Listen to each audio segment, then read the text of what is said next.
You just got married for less than 1 minute. But the first thing she said after getting married was, I won't fall in love with you, and I won't sleep with you. If you need, you can find other women outside. You don't find it surprising that she can say such things, simply because she has a father who runs a technology company worth $600 billion. He didn't hesitate to set a trap for you in the equity contract, to make you marry his daughter. Cheap father-in-law, he put a noose around his own neck, and I believe he also put one around his daughter's. You smiled and replied, you don't need to worry about that. I only live off my wife, and I won't do the same to you. If you need, you can find other men outside. I can't satisfy a woman without feelings. She sneered and said, I have someone I like, but he's currently not in the country. If there's a period when I don't come back to stay overnight, or if I don't come back for 10 days or half a month, you don't need to be surprised. Help me cover it up once, and I'll give you 5,000 yuan. For money, I do it for love. In any case, you must not complain to my father. Who do you think I am? Just 5,000 yuan and you want me to wear a cuckold's hat. How could I not complain? Not only will I complain, but I'll also have to ask my father-in-law to catch you in the act. But I have to quickly figure out the whereabouts of that wild man abroad. You superficially agreed and said, in the end, I am the third party in your relationship. It's only natural for you to be together. I am prepared to be cuckolded. You can pursue your true love with peace of mind. As long as the money is in place, I can even guard the door for you. Is he still a man? He's just a useless coward, but it's good to avoid a lot of trouble. The more cowardly, the easier to control. Shenye's face is cold, but his heart is even colder. Since you are so sensible, we should set some rules at home. First, you are not allowed to dress inappropriately in the public areas of the house. Second, you are not allowed to go upstairs without my permission. Third, I want to have breakfast from Changnan shower before 8 a.m. Breakfast shop. As she spoke while writing down dozens of requests on paper, Shenyi still showed no sign of stopping. If he fulfills all her demands, how can he work every day? Your face looks terrible. You can't possibly learn from those brainless sons-in-law. You have stopped trying to impress a woman who doesn't like you and give up your future. Shenyan, who was still making demands, snatched the paper covered with words. Her eyes couldn't help but twitch at the corners. None of your demands can be met by me. Do you really think I'm crazy? You took my joke seriously. We may lack feelings between us, we may have separate rooms, but you can't humiliate me. You really treat me like a servant. She thinks you are putting on airs, trying to start from scratch. She chuckled and said, what good man would become a son-in-law? It's all for money. I can give you 20,000 every month, that's all you're worth. Don't be too greedy, be content. You are pushing me to the limit. I have countless ways to make you unable to survive in the magic city. You're using all the tricks to scare people. How could I, as a woman, scare myself? You don't understand me at all. I am the assistant to the president of Cito Group, with an annual salary of 2 million. My personal net worth is less than 1.5 billion. I am a very low-key person.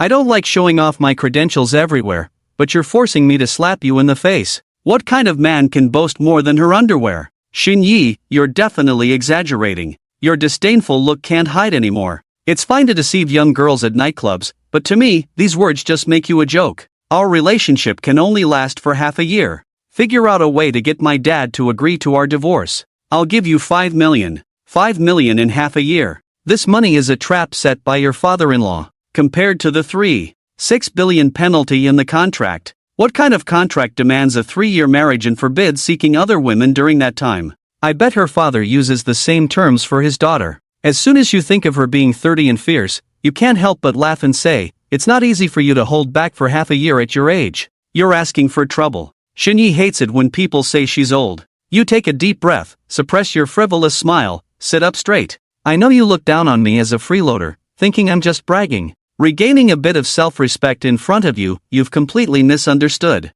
I may not have your background, but setting aside our origins, at most, you're just a nightclub queen. Whether you believe what I say is not important. If you're interested, you can go ask at the company where I work. Before you could finish speaking, you were attacked by Xinyi. Caught completely off guard, you fell backward onto the ground. Before you could react, Xiaofu received another kick. You were like a cooked shrimp, hunched over, breath held in that moment, fists raining down on you. Your face also received quite a few slaps. Slightly conscious, you try to grab Mr. Shin's arm, but my efforts are in vain, I can only tightly protect my head. Xinyi uses both hands and feet, exerting all his strength in the attack. Dealing with someone with a sharp tongue, you have to use your fists to shut her up. Forgot to tell you, I won the Sanda championship at 16. You'd better speak to me politely. If you continue like today, I'll smash your mouth. Beg for mercy quickly, or I'll send you to the hospital. Shinyi roars while attacking. As she doesn't hear any pleas for mercy for a long time, anger wells up inside her. Lifting the person up, she plans to execute a shoulder throw. There are inherent physical differences between men and women, not as perfect as imagined. The neck is tightly choked during the shoulder throw, feeling dizzy and disoriented. Striking back with the elbow, you act like a numb robot, showing no signs of weakness, but instead increasing force. This is going to kill her. Shinyi panics, his fingers grabbing your arm haphazardly. The arm around the neck finally loosens. Both of them sit slumped on the ground, breathing heavily. You won't do this, forget it. Not hitting women depends on the situation and the person. You hold grudges, feeling numb with pain in the chest, abdomen, and face. Casually kicking Shinyi's shoulder, quickly moving to press down on her back with your knee. You, with a bit of reason, refrain from blindly attacking. Picking up Shinyi's slipper, you hit her bottom without holding back, avoiding causing trouble. Afraid of repercussions, knowing your father-in-law would kill you if something happened. Who made us not have a good father? Little cutie, let you hit me. I hate being bullied the most. You should be grateful that you're a woman. Otherwise, I will disable you. You jerk, hitting a woman. Let go of me quickly, or I'll kill you. Get out of here. Shinyi's hand scratched and pinched your thigh. Now you know you're a woman. When you hit someone, you're just like a female demon. It's useless to beg for mercy. If I don't make you cry, then I'm not your husband. You don't have an ounce of pity and respect for women. If you don't make her fall the first time, the days ahead won't be good. Women like her will only look down on you. Have the guts to kill me. As long as I have a breath left, I will definitely kill you. I'm sorry. I was wrong, let me go. I won't dare anymore. From being tough at the beginning to begging while crying, it only took 10 minutes. After you let go of her, you disdainfully spat at her. You're really unbearable. You, little scumbag, didn't care about the woman crying on the ground. There's not an ounce of guilt in your heart after hitting someone. Calmly sitting on the sofa, hit 120. There's still some anger in my heart that hasn't completely vented. I was bullied as a child and really hate being hit. I may suffer in words, but I won't suffer any physical harm. I don't need to please everyone. From that moment on, no one is allowed to touch me. Just now, for a moment, thoughts similar to Shinya's crossed my mind. Afterward, I felt a wave of panic. I've endured so much hardship to live a slightly better life. I can't ruin my own life. If Shinyi wasn't too excessive just now, you would have indulged her. Who would treat a person like a dog?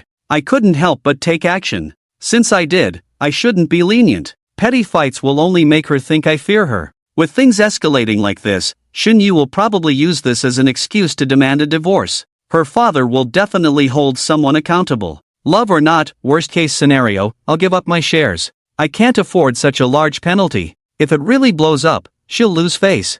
I'll just give her all my efforts from these years and start over. On the first day of marriage, the couple ended up in the hospital. The doctor who bandaged their wounds and treated the inflammation spoke with deep concern. You just got married today, and you're already fighting. Young man, you're something. How can you lay a hand on such a beautiful wife? In 100 glances from past lives, you finally met in this life. At least tens of thousands of times, cherish each other. It's really not easy to meet and be together. Shinyi, lying on the bed shedding tears silently, suddenly shouted, "Can you please shut up? I'm here for treatment, not to listen to you chanting. You're a doctor, not a priest. What are you yelling about? The doctor's sister is speaking the truth. Don't be ungrateful." You smiled pleasantly at the doctor and said, "Sister, that's just how she is. I'm sorry. You guys stay here peacefully, no need for violence, let's talk." After applying the swelling-reducing medicine, you feel a bit dizzy. You worry if Shinyi will mess up your head. If any sequelae are left, it's on you. I must jump off with her.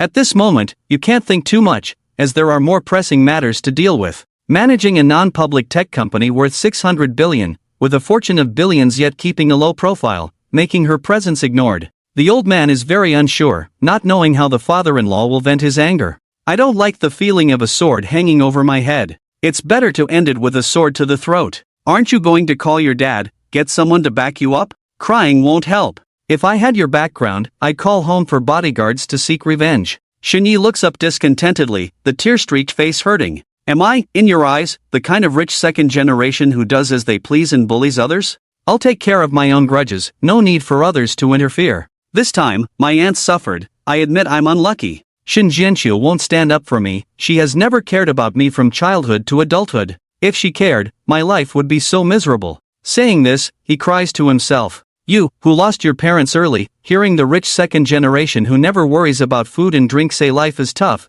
even a normal person can't sympathize. I wonder what triggers her tears. But you have indeed changed your view on her a bit. At the very least, she won't bully others. Even if the father-in-law finds out, she won't exaggerate, speaking the truth. The issue shouldn't be too big. The next day, look at the woman who faked her death in the clinic, and let's have a chat. There's nothing for us to talk about. While I'm still in the hospital, you can go buy some personal accident insurance. She definitely wants to reclaim her position, and she must make Xiao Chen kneel down and beg for mercy. This is the first time I've been beaten into the hospital in my life. With you, she's experienced too many firsts. The first time a man didn't take her seriously, the first time she encountered a shameless freeloader, the first time she got into a fight and ended up in the hospital. To be blunt, our small conflicts and disputes are not worth holding grudges over. I'm someone who is good at self-reflection. Even if I've offended you with my sharp tongue, the mistakes I've recognized won't be repeated in the future. Xunyi really doesn't want to deal with it after hearing this.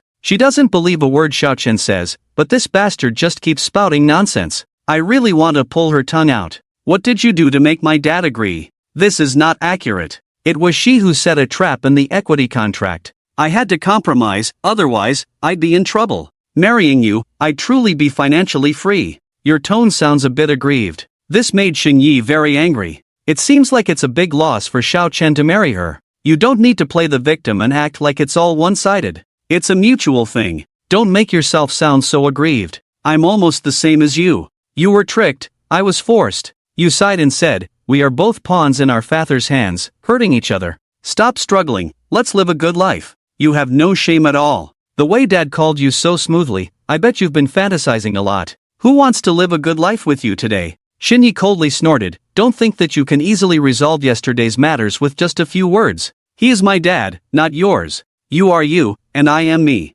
Don't use US. We need to separate. I can't possibly call her big brother. I'm afraid I'll get struck by lightning. You said with innocent and naive eyes. What a disgusting flirtatious look. How can a grown man act so indecently? Just spending one more day with such a despicable person makes me sick. We have a 3-year contract, how should I get through it? My boyfriend is returning home in half a year. Name your price. She got married just for her own benefit, not wanting her childhood sweetheart boyfriend to know. We need to quickly end this absurd and ridiculous marriage before she returns to her country. You chuckled and said, I'm afraid you can't afford it. Go ahead, name your price. During the contract period, if I make a mistake that leads to divorce, I need to pay our dad a penalty of 3.6 billion. If you can give me 3.6 billion, I'll immediately go with you to get the divorce certificate, ensuring a far distance from you and the city. When you mentioned the number, Xunyi couldn't say anything. Her entire net worth is only 2 billion. She really can't come up with 3.6 billion in cash. She thought the most she would need is a few tens of millions, and she's trying to figure out a way to come up with it. Seeing her stunned expression, you hesitantly touch your chin and say, can't figure it out, can you? I can't escape the old fox's clutches. Everything has long been within her calculations. How about we play it differently, like roommates? You can bring your boyfriend home to sleep, and if I meet someone I like, I can also bring them over to stay.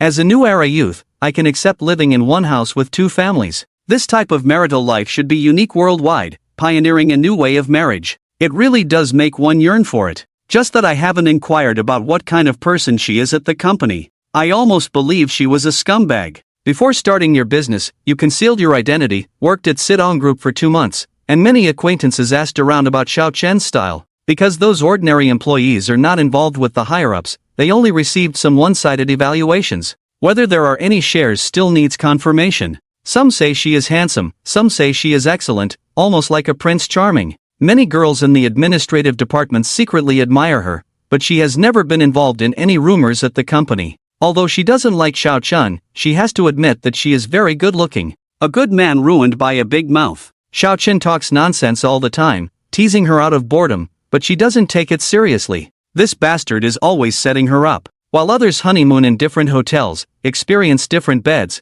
and explore the greatest project of humanity, here with these 2 weirdos, we got married in 3 hours but ended up spending a week in the hospital. During that time, your father-in-law called once, and you brushed him off by saying you were out traveling.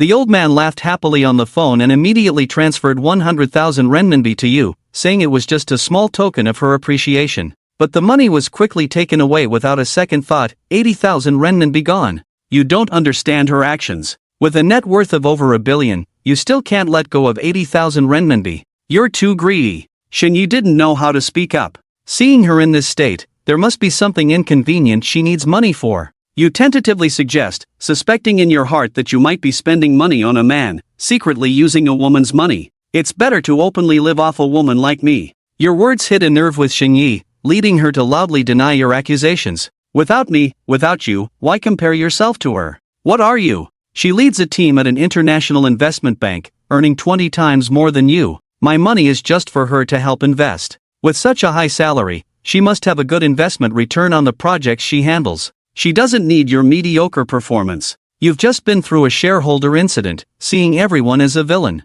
People tend to think negatively. As your registered husband, I can't stand by and watch you get deceived. Half of your money is mine, so I feel obligated to remind you. Even with close relationships, it's important to differentiate clearly in financial matters. Don't be a fool. Being deceived in love and money, one would expect endless mockery and harsh insults.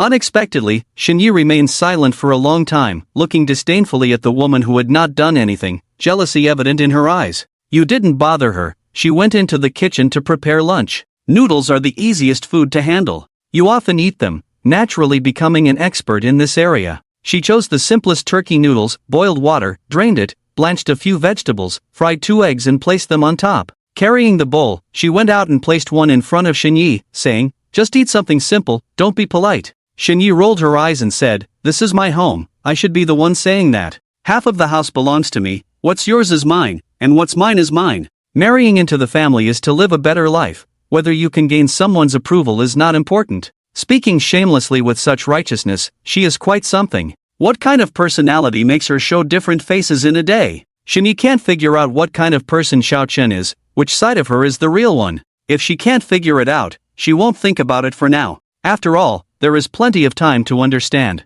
For people and things that are hard to figure out, put them aside for now. During her hospital stay, the food was bland and unappetizing. At this point, Shinyi was already hungry. She wouldn't starve herself just because she didn't like Xiao Chen. She picked up her chopsticks and started eating the noodles heartily. The eggs were overcooked, all black. It was clear her cooking skills were lacking. I must be crazy. Why bother getting to know her? If she dares to be annoying again, she'll end up back in the hospital, instantly dismissing any curiosity about Xiao Chen. For the upcoming holiday, you'll stay at home playing games and watching dramas, oblivious to the outside world. After days of solitude, strive to find a way of life beyond just work. Just one phone call, and the relaxed state instantly turns tense. "Dad, what do you need?" "I'm in your heart." Shinyi said you went out to buy groceries. "It's been 2 hours. Why haven't you come back? Did you go to Kyoto?" How did the old man know that she went to Kyoto? You were just about to explain. A deep voice came through the phone again. "I'll only give you half an hour."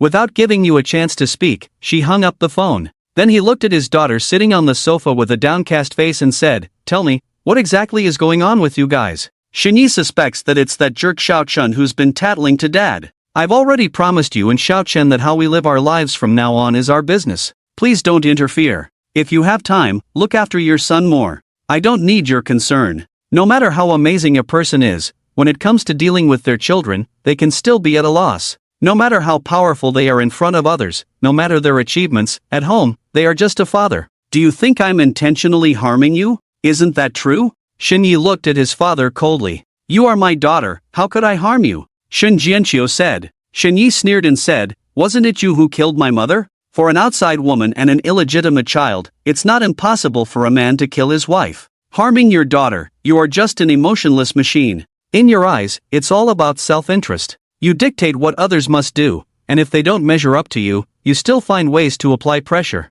There is a huge misunderstanding between father and daughter. Shin Jianqiu couldn't explain, sighed, and remained silent. You hurried over and entered the wrong password twice. The woman actually changed the password. I had to ring the doorbell. "Dad, why is it you?" Shin Jianqiu coldly snorted and then entered the room. "I thought it was my dear wife who opened the door. I wanted to act like a loving couple, but unexpectedly it was the sharp-eyed, white-haired father-in-law who followed me in, making the atmosphere very awkward. Dear wife, Mu Guanyin is here. The father-in-law's face was as stern as the bottom of a pot, and her anxious heart made her dare not look him in the eye. She raised the kitchen knife she bought at the supermarket downstairs and said, "I'm going to prepare dinner. You love cooking so much. Are you planning to open a restaurant?" The father-in-law's words left you stunned in place. "So you can't win an argument with your daughter, so you take it out on me? People are not animals. We have no emotional foundation. It's pointless for you to force us together like this." You looked at her with a determined gaze,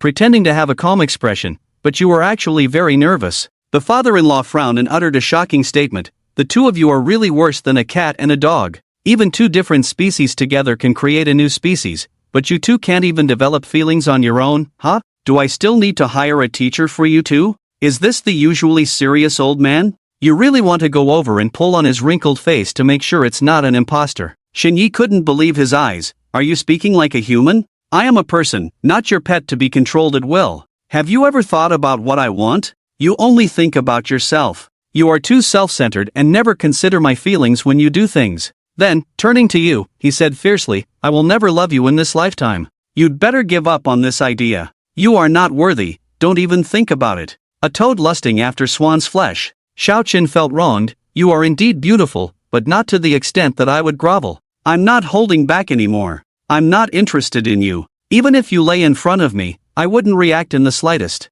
Shinyi crossed his arms and sneered, "That's your own insecurity, only daring to think dirty thoughts but not daring to express them. Don't think I don't know what kind of person you are. Pretending to be lofty, you're just as hypocritical and heartless. The filth in your heart. Don't think bringing Shinjianqiu into this will help. I could never have anything with you. Stop dreaming. Take a good look in the mirror. Who doesn't say a few harsh words? Isn't it just a personal attack? You're the one who is insecure. Spending money to support a man, even having to pay for someone to accompany you for a stroll. Loving a freeloader, yet you manage to conquer him like a treasure. You are obviously a disgusting woman, yet you pretend to be aloof. Spending money to support a man? She is completely unaware of this. We need to investigate this thoroughly." Shin Jianqiu's face became increasingly grim. These two jerks completely disregard her. Both of you shut up. When your father-in-law speaks, you shut up immediately. If you don't regret what you said, at most she'll bring up the contract. Just admit your mistake, be flexible, that's what a husband should do. Shin Jianqiu looked at his daughter with angry eyes and said, "Tell me, who did you spend money on?" "Can't explain? Don't expect to get a penny from me in the future. I'm Shin Jianqiu's daughter. Spending money on a man, if this gets out, it'll be a huge disgrace." All night, her tightly clenched fists turned white at the knuckles, staring at Xiao Qin standing against the wall not far away. She really wanted to go over and punch her to death, but in front of her father, she didn't dare to be so insolent. If she dared to act today, in the future, if there is any conflict, it will all be her fault. "It's not me, I didn't spend money on a man. That's normal investment and financial management. How could I miss the chance to kick someone when they're down?" You coldly replied, muttering, "Then you also took 80,000 yuan from me." Shin Jianqiu heard this clearly. "Since you're so stubborn, from this month on, earn and spend your own money. I won't give you a penny anymore. If you two want to quarrel, go ahead. If you want to fight, go ahead. As long as you're willing to give up what you have now, if you want a divorce, go ahead. I won't care anymore. Joking, where can I earn 3.6 billion? Being tough on the mouth is one thing, but I can't really breach the contract." The calmer the old man speaks, the more it shows she's angry. You know her character well, immediately step forward and perform. "Dad, I was wrong. I will work on building a better relationship with Shinyi in the future. Shinyi was right. I do feel quite inferior. Even though I have feelings for her, I just can't stand her haughty attitude, which is why I said some hurtful things. Shinyi, I'm sorry. I like you. I hope you can give me a chance to pursue you." Upon hearing this, Shinyi angrily shouted at Xiao Qin, "You're just a piece of crap. Stop pretending to be innocent. You don't deserve to like me. Originally, my daughter was insulted by you so badly. Shin Jianqiu even wanted to find a chance to teach Xiao Qin a lesson. With my daughter's temper, it seems she's not needed. You two will live together starting tonight. I will come by from time to time. Shinyi, don't get ahead of yourself. Don't think you're my daughter. Then you can bully Xiao Qin as you please. Then get ready to collect our corpses." Shinyi said and then went upstairs, forcefully closing the bedroom door. "Xiao Qin, I'll have someone take you to the hospital." Knowing it's your father-in-law's insincere concern, you still feign being touched, tears shimmering. "I'm fine, you stay here and have dinner." "No, Auntie is waiting for me to come home for dinner." Xiao Yi may have a difficult personality, but she's not a bad person. I believe one day you will understand my hardships." After finishing speaking, the father-in-law left home. He didn't expose your act in person because the one who needs to act doesn't have enough leverage. Even if she compromises, she still cares a lot about the contract. If she had a choice, she wouldn't have used this method to bind two people who can't stand each other together. Choosing Xiao Chen is liking her ability and personality, not needing to rely on others. If it were a man who truly relies on others, he would be tightly controlled by his daughter. Once in the car downstairs, immediately arrange for the driver. "Tomorrow, we will check our daughter's bank statements." Ordinary people can't do this, but a businessman like the father-in-law can easily obtain them. "You live on the second floor, put a few pieces of clothing in the guest room into my room, and walk quietly, sheep wife." In no time, she changed into a long slit jumpsuit, revealing her straight and beautiful legs. "You're planning to go out and have fun," naturally asking in a displeased tone. "Friends have set up a plan, you come with me. Your identity is my distant cousin." She wouldn't be so kind as to take herself to a friend's gathering. It seems that being tough didn't work, so now she's trying a softer approach. "You looked at your clothes and said, 'This outfit doesn't suit me. I'll just stay at home and not embarrass you outside.' Even if you wear top-notch clothes, you still don't look the part. This outfit suits your status perfectly." She's still speaking very harshly. You didn't back down and replied, "You talk as if you can afford luxury items now, when in fact you're poorer than me. Pretending to be a rich fool. Stop causing trouble for no reason. Let me take you to buy some clothes. Why are you still standing there foolishly?" Seeing that you wouldn't budge, Shinyi took out his phone and threatened, "I'll call Shinjianxia right now. Do whatever you want, I'll take the risk today. I'll hand over this old bone to you." Faced with 3.6 billion in breach of contract, you have to bow your head. You arrived at the men's clothing store in the mall, picked out an outfit, and directly put on a sharp light gray suit, a white t-shirt underneath, black straight pants, dark green casual leather shoes. You look clean and simple, fresh and youthful, with an upright posture, broad shoulders, narrow waist. Apart from his bad mouth, this man's physique is really impressive. Shinyi was somewhat fascinated, with the idea of signing you to the company popping into his head. But before the thought fully formed, a snap of the fingers snapped his mind back to reality, causing a blush to appear on his face. Half an hour later, the two entered the club together. Upon pushing open the door, a jarring wave of music hit them directly. There were over 20 young men and women sitting at the VIP table, all dressed exquisitely with exceptional charm. Suddenly, the music stopped, and many eagerly got up one by one to hug Shinyi. The handsome young man with plain glasses said, "General Shin, you're really busy. I've tried to make plans with you several times, but you never showed up." Although the words were not pleasant to hear, Shinyi didn't bother to argue. He graciously replied, "I've been too busy with work. I've managed to take some time off recently. Next time, I'll organize a gathering and invite everyone to join." It had been a long time since they last met, and they had endless things to talk about. At this moment, they completely ignored your presence. It's not a bad thing to go unnoticed. You found a place to sit by yourself. There are several handsome men and beautiful women standing with smiles on their faces at the card seats, not coming over to greet you. They have attended countless private business receptions at home and abroad. Most of these men and women were brought in by the second generation. The background is over. Shinyi then introduced you to everyone. "This is my distant cousin Xiao Chen. I brought her out tonight to see the world and get to know everyone. She's from a small place, so please forgive any shortcomings, brothers and sisters." They don't believe in the cousin title, but they wouldn't be foolish enough to offend someone unimportant. Shinyi won't, everyone who came are friends. "Xiao, tonight, please don't be polite. Whatever you want to do, it's on me. Hello, I'm Wu Peiyuan. This should be someone from the group." You reached out and shook her hand, then let go and said, "Let Wu Gu take care of the expenses. No matter the age, as long as the age is similar, calling them Gu is appropriate." Next, we got to know a group of people and introduced the friends we brought to everyone. There are also a few women who came alone. It seems that the handsome cousin has a good alcohol tolerance. Tonight, he must not return home drunk. The woman who is slim and tall, there are too many people. You only remember her last name, sure. She's quite beautiful. Let's all welcome the new brother. Not sure who it is, shout out. You have a good alcohol tolerance, but you really can't handle 20 plus glasses of strong liquor. I'm new here, I'll make a toast. There's no reason for everyone to pay. After saying that, I picked up the liquor dispenser on the table and drank it all in one go. The music and dancing continued energetically, until someone shouted and the lights in the private room suddenly dimmed. The woman with the last name sure sat directly beside you and wouldn't leave. Besides drinking, she hasn't stopped making advances towards herself. Some were singing loudly, some were whispering in ears, and some were continuously pouring drinks for you. Shinyi is like a troublemaker, at least half of the people here admire her. 3 men kept sticking to her, but she maintained a cold expression while politely responding. Feeling like this drinking game would land you in the hospital, you took the opportunity to leave. You got 2 decks of cards from the waiter, introducing a poker competition. Often, when others drink 10 cups, you only drink 1, and that one is intentionally lost. Not long after, a few people vomited on the spot. But everyone has a competitive spirit, especially these stubborn second-generation rich kids.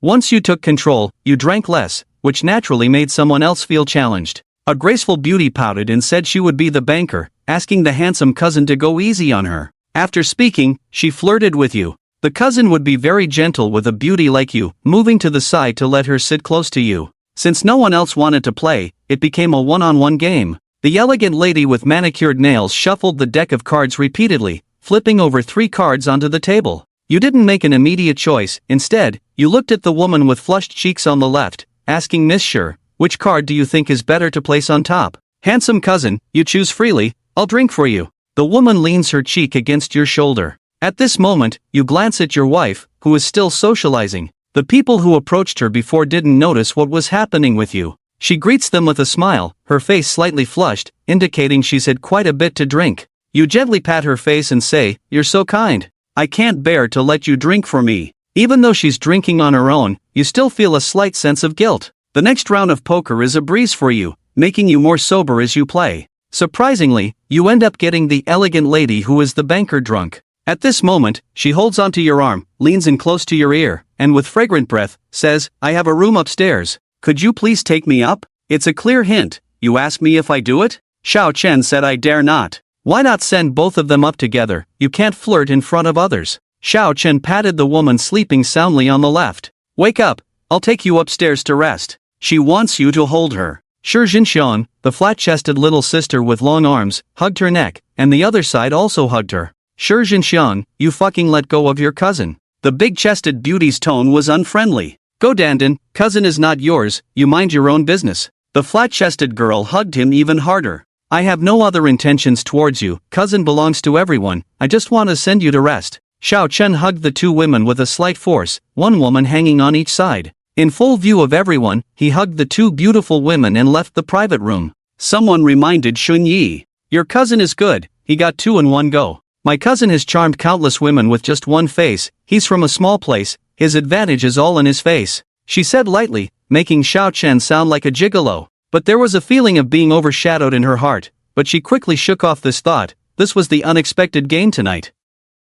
It's best not to go home all night. Women's minds are strange, afraid of being bothered by disliked people, feeling uncomfortable when seeing disliked people being ambiguous with other women. Am I worse than them? Shen Yi compared in her heart. 2 women in one night, you're not afraid of playing yourself to death, you scumbag. The whole person became absent-minded, and the smile became very forced. Xiao Chen was naked at this moment, doing dirty things with 2 women. The 2 women he took away have their own careers, and they are even more successful than her. Eating 2 bowls of soft rice at once, not afraid of choking to death, scum. 10 minutes later, Xiao Chen returned, and everyone's gaze was focused on him, some envious, some disdainful. Not bad, Xiao Go, only 10 minutes. Sorry, everyone, please continue playing. Xiao Chen sat generously next to his cheap wife, feeling the air freeze instantly, and spoke with a stiff tone. "Cousin, it's almost time to play, I want to go home." "You can't, it's too soon." Shen Yi looked at him with full disdain. "You noticed it, I really can't, but cousin, if you need it, I can reluctantly do it once."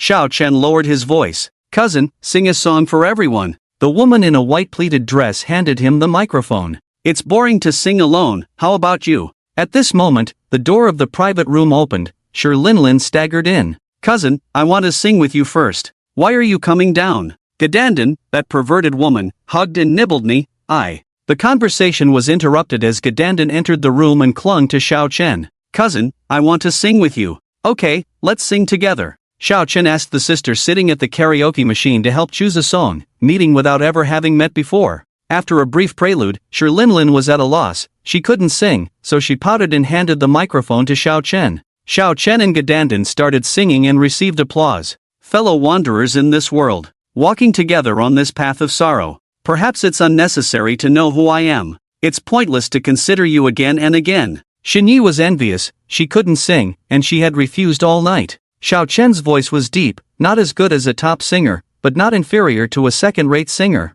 After they finished singing, it was Shirleen's turn. She chose a song, and Xiao Chen, who had studied music theory, could sing almost all of it. I hope you can love me until the end of time, Shirlin, you're ruthless, singing such a straightforward song, shameless. Although everyone is just out to have fun, Good Dandan doesn't want to lose. Plus, the two of them already had some conflicts. I chose you, you chose me. After singing this song, Good Dandan angrily selected another duet. The two women then entered a full-on competition, with the whole audience listening to their singing. In the end, Xiao Chen made an excuse about his throat not feeling well and ended the performance. They each had their drivers pick them up, while Xiao Chen called for a designated driver. The cheap wife had a face as dark as the bottom of a pot, with eyes sharp as knives. She couldn't understand what attracted women to Xiao Chen. Having fun, not ready to leave yet? Want to exchange contact information? Her voice was colder than ever. Do you really need to be reminded? I already added you as a friend. Xiao Chen rubbed his temples, his perverse instinct making him act even more foolishly.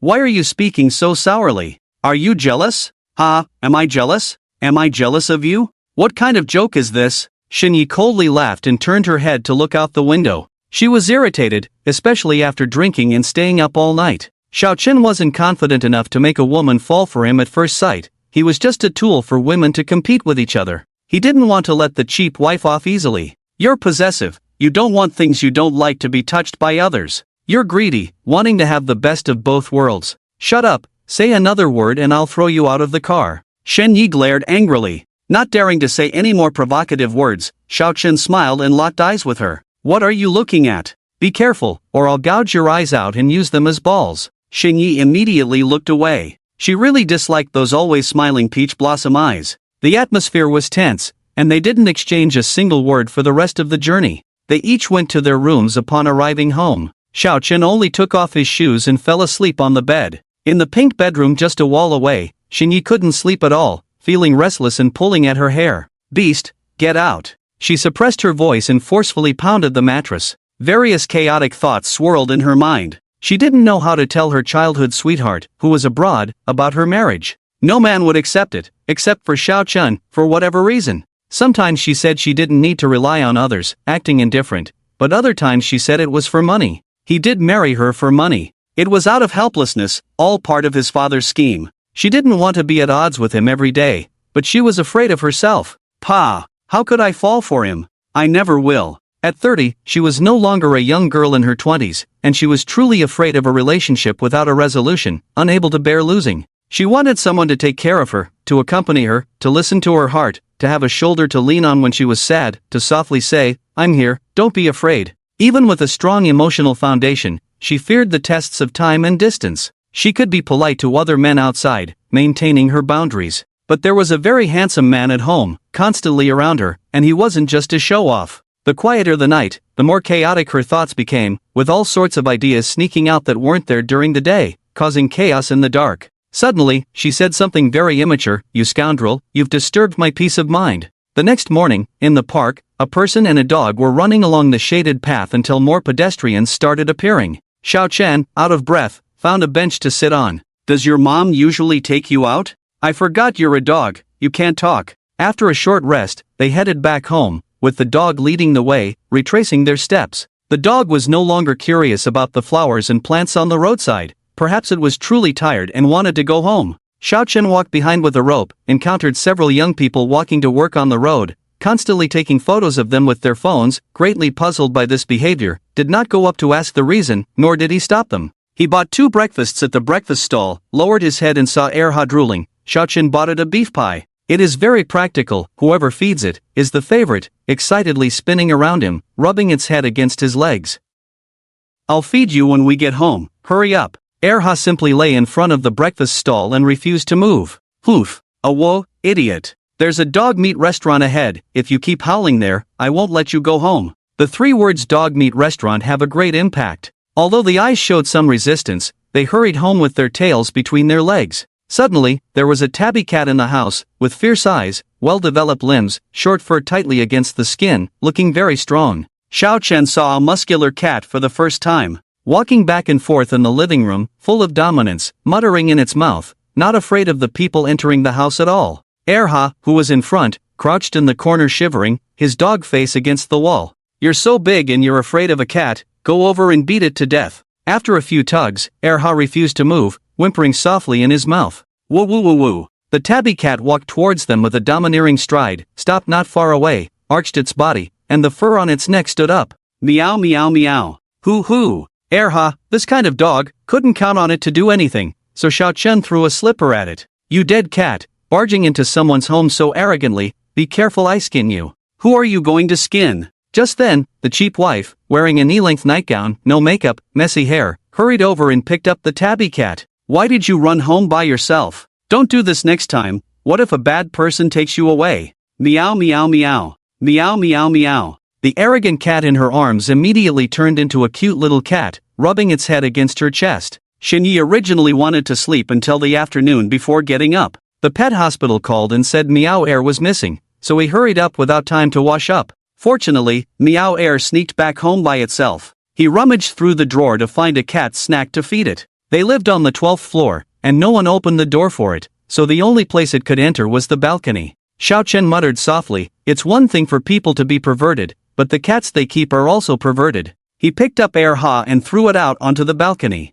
"I bought you an extra breakfast, pick what you like first." Is this person crazy? Why is he being so friendly today? Just take the benefits and go, picking white porridge, pickled vegetables, small steamed buns, fried dough sticks, and beef pies. "The beef pie is for your eldest son," Xiao Chen reminded. "He can't eat food with heavy oil and salt." Shinyi took a bite of the beef pie and looked up at him. "You haven't fed it anything else outside, have you?" No, I haven't even eaten myself, how could I buy food for it?" Shinyi ate breakfast and said casually, "I don't know if I should deworm it. It didn't eat much dog food after coming back from the hospital last time." Sigh. "It's going to cost me money again. Do you have time to take it to the hospital?" "I'm busy, I don't have time." He paid for the last hospitalization himself, without reimbursement. Bringing it back, it chewed up the seat and the dog would never get back in his car. Permanently blacklisted, he glanced outside. Erha stared at them eating with pitiful eyes. Full of grievances in its eyes, he could only helplessly say in his heart,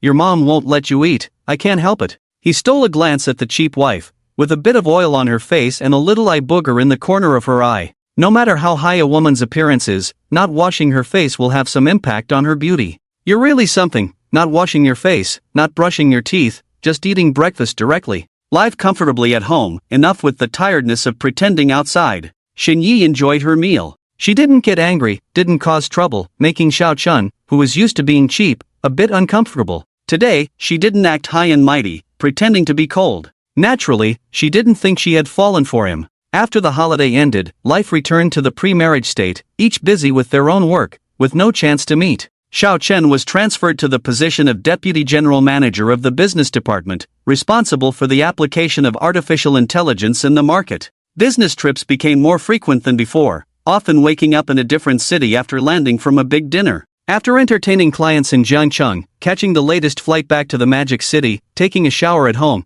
he suddenly realized that the cats and dogs were missing, but he didn't care. Too tired to bother, he prepared to go to sleep. His father-in-law called. "What's the situation calling so late at night?" Xiao Chen answered suspiciously. "Dad, hello." "Hello? What hello? I'm not doing well. What's the situation?" Xiao Chen's mind was spinning, unable to remember anything. "Shinyi has been abroad for a week, do you know?" "I know, who has time to care about her life and death, just returned from a business trip." If he said he didn't know, it would prove that their marital relationship was very poor, and Xiao Chen didn't know what tricks his father-in-law would come up with next. Xiao Chen had to lie. "She only told me she was going abroad for a while to deal with business issues." "You're still trying to deceive me at this point." His father-in-law's tone was cold, and even through the screen, Xiao Chen felt a strong pressure, but he remained calm. "Maybe she wants to take an international route. She didn't tell me the specifics."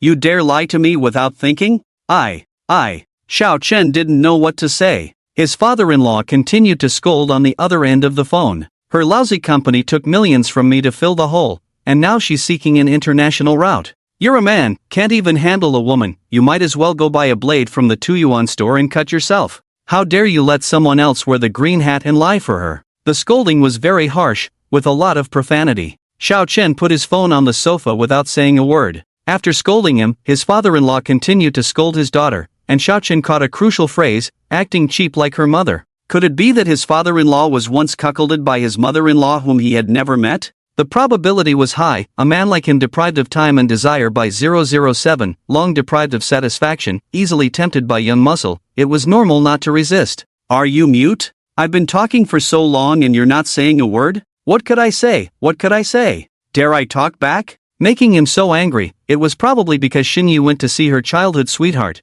Xiaochen pretended to be sad. Dad, I want to divorce Xinyi, please allow it. You also know she went abroad to see her first love without telling me. I can't bear it anymore. Before this, I was resigned to my fate, planning to get along well with her, cultivate our relationship, but she didn't give me a chance. With things like this, a divorce was necessary. Xiaochen hoped his father-in-law would say okay, but things didn't go as he wished. I've had people follow her all along, they didn't stay together. You two live well together, besides you, I don't recognize anyone. Women need to be pampered, like pretty things. When she returns, I will punish her. After scolding, he said a bunch of comforting words. Xiaochen thought, father-in-law, are you trying to pamper me like a woman? If it were him being unclear with another woman, the contract would have been executed long ago. After all, they were father and daughter. The call ended close to dawn, and Xiaochen had no sleep at all. He didn't care who Xinyi met, whether she slept with someone else. In his eyes, love and affection meant nothing, interests always came first. With enough benefits, one can live without a life for a long time. He wouldn't call to question, let alone feel sad. He understood that he was the stumbling block in someone else's love life. Ordered some grilled skewers for takeout as an extra meal for himself. After a week, Xinyi, who was far away across the ocean, was immersed in the sourness of love, leaving all work matters to the assistant. The bank suddenly froze the company's account, and tax authorities, along with economic investigators, came to inspect. The company's senior management conducted separate interviews. Name: Gao Jing. Position: CEO assistant. After asking for basic information, Uncle Hat went straight to the point. The purpose of our visit has been stated, so we won't repeat it. Answer whatever we ask later, don't hide anything. Gao Jing had never seen such a big scene, so she dared not hide anything. She nodded suddenly. Does Chuanyi Entertainment have overseas investment projects? I don't know, I haven't been involved in overseas business. Your company transferred 50 million funds overseas in 3 years. Do you know what it was used for? I don't know. The female police officer showed a warm smile and said, you are not the legal person of the company, so you don't need to be nervous if you haven't been involved in any illegal activities. Just answer truthfully. Okay. Are you sure you don't know about the company transferring funds overseas? I don't know, I have never dealt with overseas business matters. After interviewing several senior company executives, the economic investigators left. When did the company become so powerful? I didn't know it had expanded overseas. This was the thought of several senior executives who were questioned. At the same time, in a heavily guarded apartment in America, a beautiful woman lay on a gray bed with a faint smile on her lips, spending every day with her childhood sweetheart, feeling very happy. The childhood sweetheart was willing to return to face both sets of parents a month later, but Shin Jianqiu adamantly disagreed, even willing to sever the father-daughter relationship. She gave up everything without asking for anything, resolutely pursuing her love. They got married amidst blessings from the groom's family and friends, closing her eyes in anticipation of a kiss, but no kiss came for a long time. The blessings in her ears turned into curses, as the groom was forcibly taken away by his parents, leaving her alone to face a group of people, and Xinyi suddenly woke up from her dream. Answering the phone, what's the matter? President Shin, something has happened to our company. The tax authorities, economic investigators, and the bank are all investigating the company's accounts. You need to come back quickly. How could this happen? The company has always operated legally and compliantly. They said our company illegally transferred funds, suspected of money laundering. You better come back soon. I'll buy the earliest international flight. You cooperate with the relevant units in the investigation first. Tell the 2 vice presidents to reassure the company's artists and employees. After the call ended, unable to sleep a wink, she sat quietly on the bed, unable to understand why the company was suddenly under scrutiny. Money laundering? When did that happen? Every penny of the company's funds had a legitimate destination. The artists and the artists' team of Chuanyi Entertainment were in a state of panic, wanting to terminate contracts immediately to distance themselves, but not wanting to pay a large termination fee. They decided to wait and see, in case the company really had problems. Directly closing down would save a large sum of money in termination fees.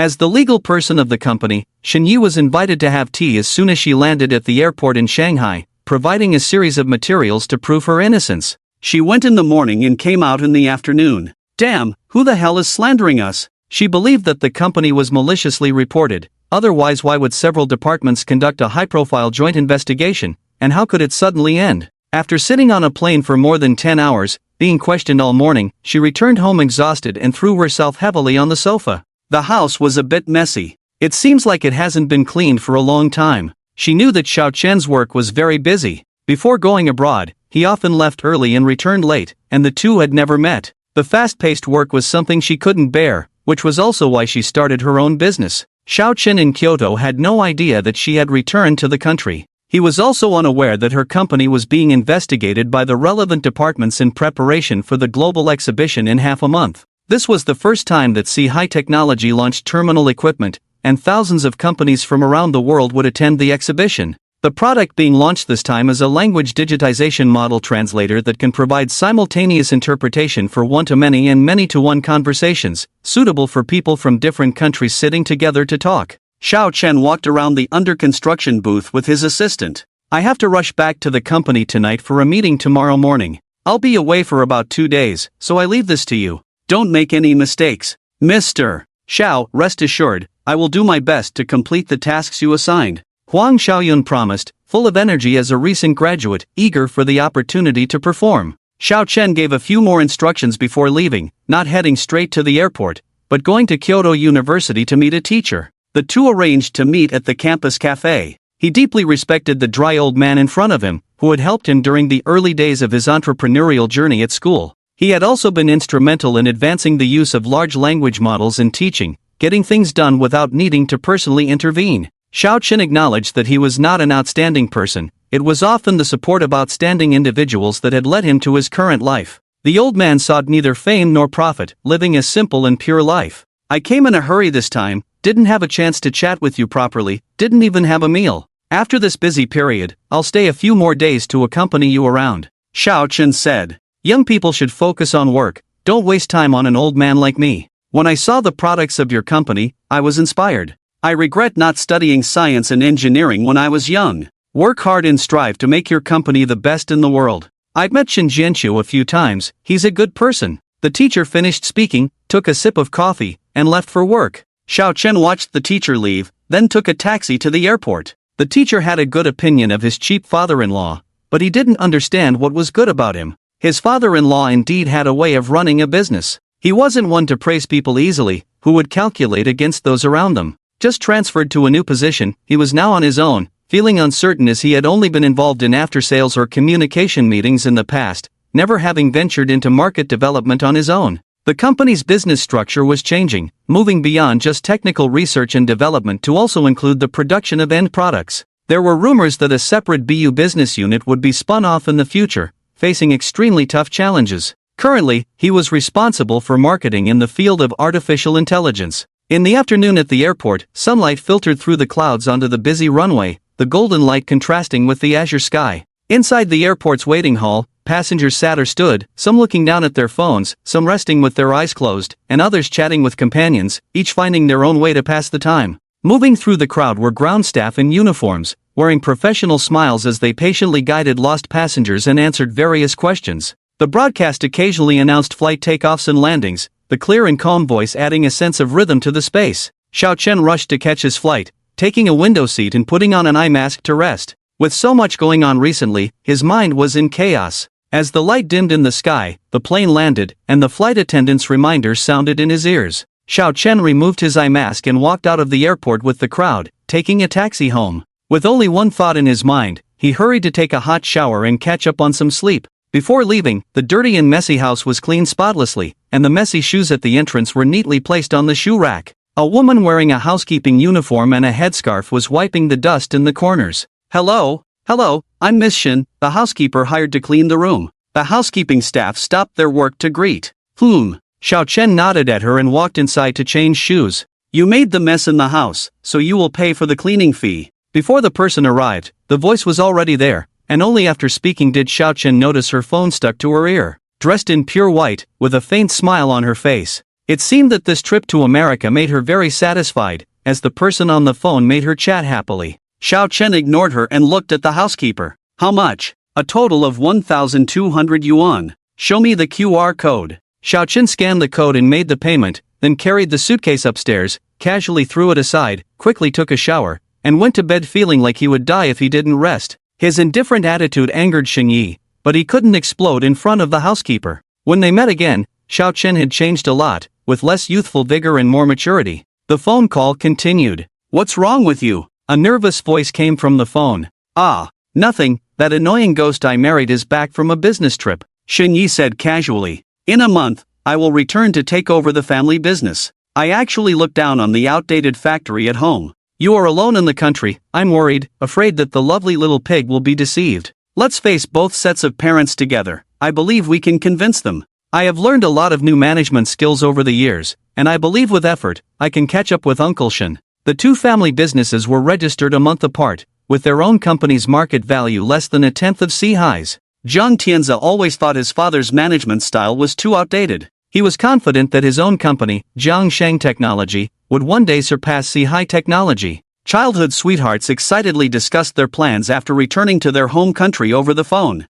She, however, had no interest in listening anymore, suddenly feeling an inexplicable sense of guilt, and subconsciously hung up the phone. She immediately wanted to call back, but hesitated and didn't. Sitting motionless on the sofa, a month's time passed quickly, and then he had to choose between interests and emotions. It was late at night, and the lights were on in Unit 1201 of Building 5. Xiao Chen had a slight fever, so he got up to take some fever-reducing medicine. He decided to ignore his estranged wife. Let's talk. Talking in the middle of the night. Did you report me for money laundering? Besides him, there was no one else who could have done it. Xiao Chen had no idea what was going on, so he took a glass of warm water and stood against the wall. I don't even know the name of your company, how could I report you? Since the end of our honeymoon, I've only been back to stay for 3 days in the past half month. I've been on business trips all the time. If your dad hadn't told me you went abroad, I wouldn't have known you weren't at home. Xing Yi stared into Xiao Chen's eyes for a while, feeling not guilty but a sense of impending breakdown.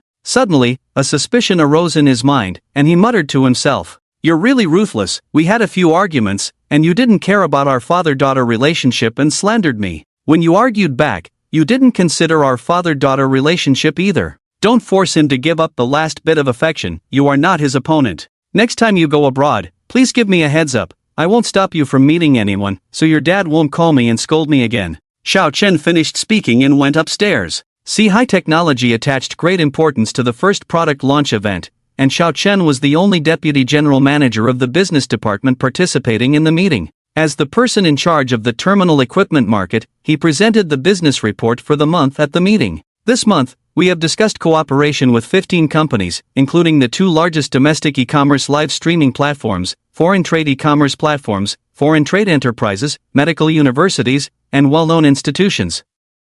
To advance in the international market, we need to decide how to enter after completing this exhibition. Personally, I believe entering the Western market through agency is more secure. Even if the policy suddenly changes, the company can withdraw in time, may earn less but should not take risks. Sitting in the first place, Shen Jianqiu listened to his son-in-law's report and thought it was a bit too conservative, lacking the spirit of young people. We understand your concerns. Shanghai did not make it to the physical list because we did not involve high-end electronic terminals. Some technologies are unavoidable for them to use. The company has always had a spirit of fighting against all odds. We need to be enterprising and brave enough to seize opportunities. The current international market situation is not very good, but I believe that we should still control the overseas market in our own hands. It is very necessary to establish an overseas sales company. I have a candidate here, we can discuss later whether it is suitable or not. The meeting revolved around this exhibition. Xiao Chen had no interest in listening further.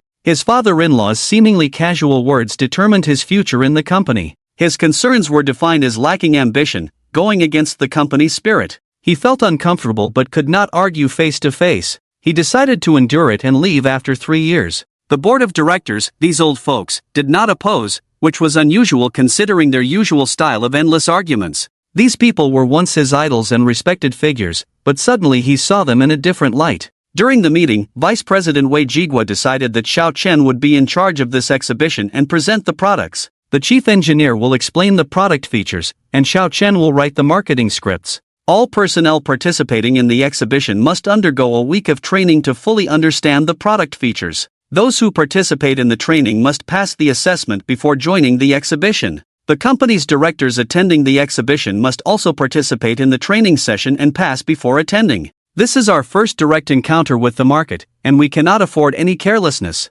Xiao Chen is in charge of this exhibition. Please share your thoughts. Xiao Chen distributed the prepared research report to the senior executives. As the company is launching terminal products for the first time, we naturally need to compare them with the best similar technologies on the market. I have selected a top-notch company specializing in language translation. In our marketing scripts, we will naturally compare with them, which may lead to a direct confrontation between the two companies. Xiao Chen had approached this company to promote Shanghai's technology, but they were unwilling to meet him. If they cooperate, there would be no basis for comparison, as Shanghai's technology outperforms in all aspects. The directors unanimously agreed that some competition was inevitable. Avoid excessive marketing and exaggeration. The main focus of marketing should still be on the product itself. Currently, the company's terminal products are too single. Who would like to share their thoughts? Shin Jianqiu looked around and fixed his gaze on Xiao Chen. This question did not stump Xiao Chen. After a month of market research, the entire department had many ideas.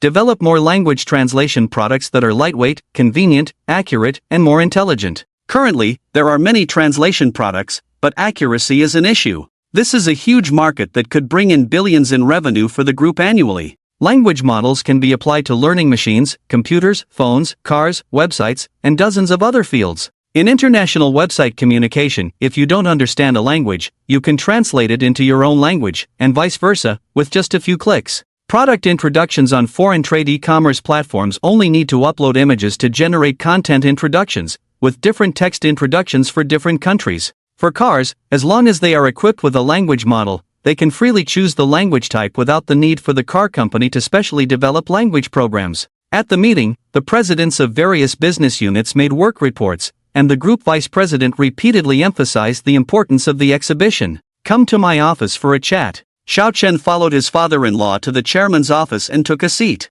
Why do you seem to lack a bit of enthusiasm? Tell me what's going on. Maybe I haven't adapted to the new position yet, Xiao Chen said. Adapt quickly, your task is very important. The performance of the next few months and the second half of the year will determine whether the sales department can be spun off next year. Xin Yi has a younger brother you haven't met. He graduated 2 months ago, and I plan to let him gain experience in the overseas market. With this, Xiao Chen understood that the group had patents in communications and semiconductor electronics. With the cautious style of the board of directors, agreeing to produce end products in the unstable international trade situation seemed to have taken some convincing from the father-in-law. Doing so much is to prepare for his son to take over, and the overseas market is the training ground for the unseen brother-in-law. It was not mentioned at the meeting, probably because they didn't want too many people to know, but the old men on the board of directors must have known, as they had discussed this matter in advance. Take some time out of work to accompany your wife. Only with a happy family can everything prosper.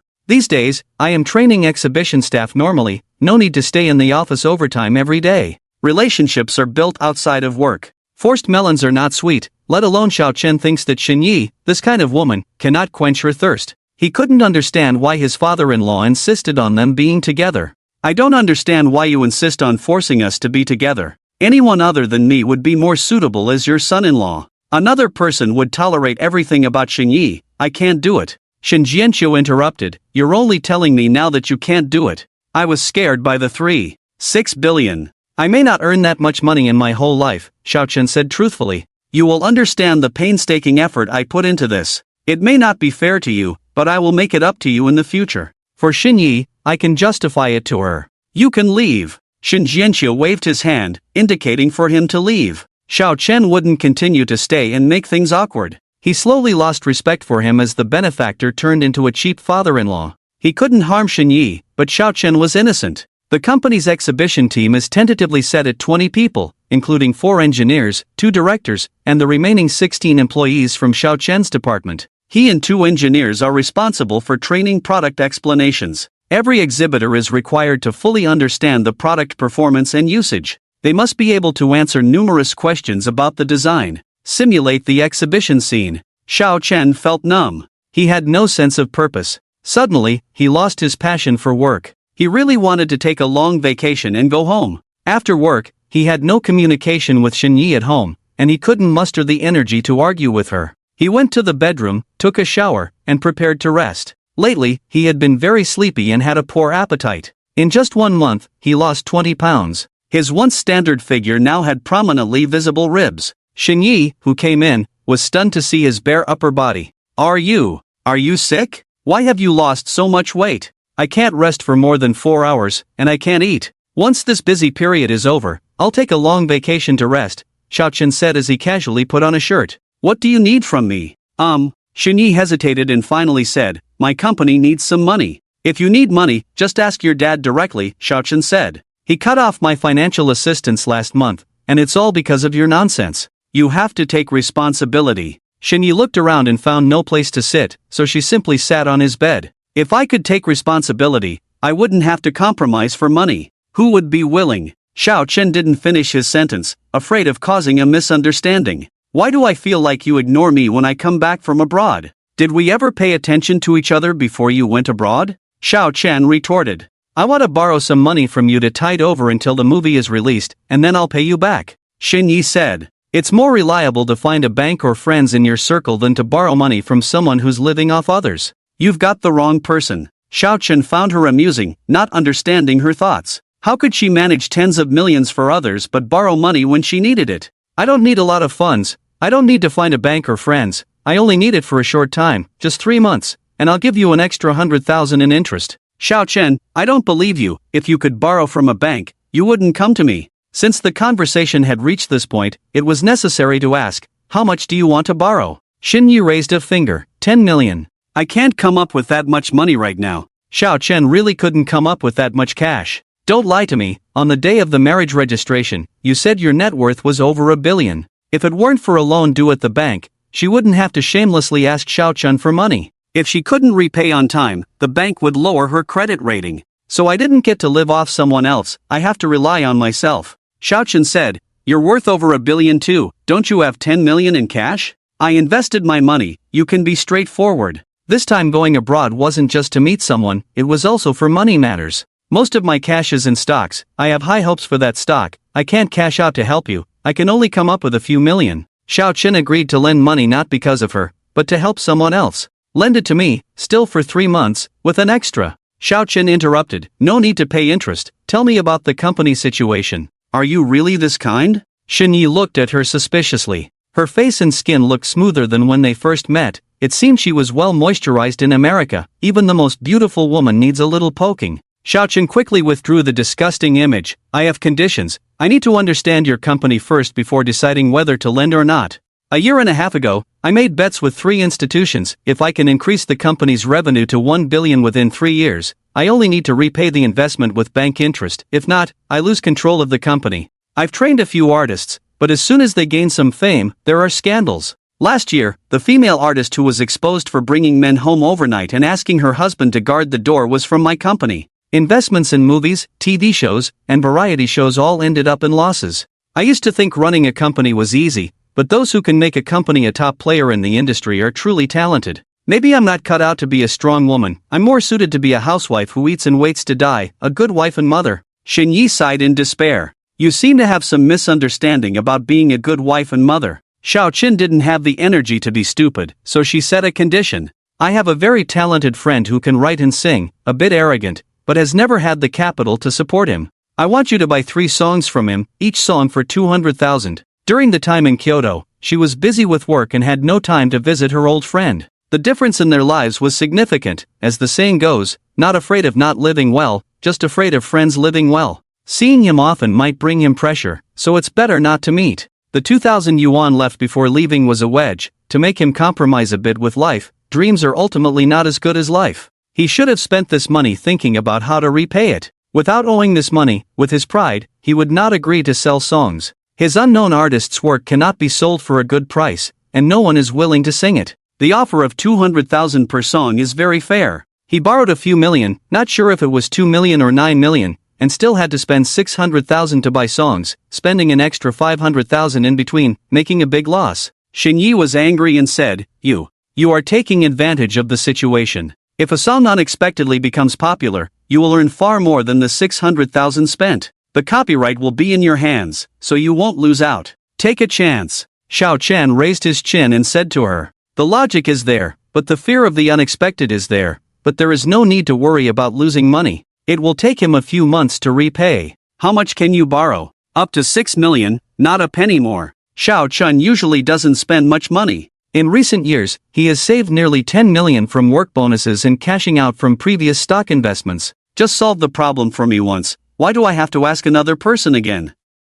"I believe you still have money," Xinyi said. "I have to keep some money for myself, who knows if I will lose my job tomorrow, lose my place to live. We are different, you have someone to fall back on if you mess up. I'm afraid I won't have anyone to shelter me from the storm." Xiao Chen's thoughts are similar to those of most poor children, afraid to spend money recklessly, afraid that a sudden illness will require a lot of money, and they won't be able to afford it, only able to watch helplessly as life slips away. Afraid of meeting someone they want to take care of for life while being poor. Many single men today still long for marriage, but with only a few coins in their pockets, they dare not pursue the girls they like, not out of pride, but out of self-doubt. In the end, aren't we all deceiving ourselves by saying being single is great? With money, you don't have to worry about whether others like you or not, you just need to consider if money can open the other person's legs. Pursuing different things, what's the point of getting something you can't get with your heart, as long as you get the person? "We were having a good conversation, why suddenly say something so sad?" "I'll transfer the money to you tomorrow after you send me the account number," Xinyi said as she left his bedroom. Xiao Chen's words made Xinyi emotional. She began to reflect on herself. What would she do if she wasn't Xin Jianqiu's daughter? Study abroad with money, buy a big house with money,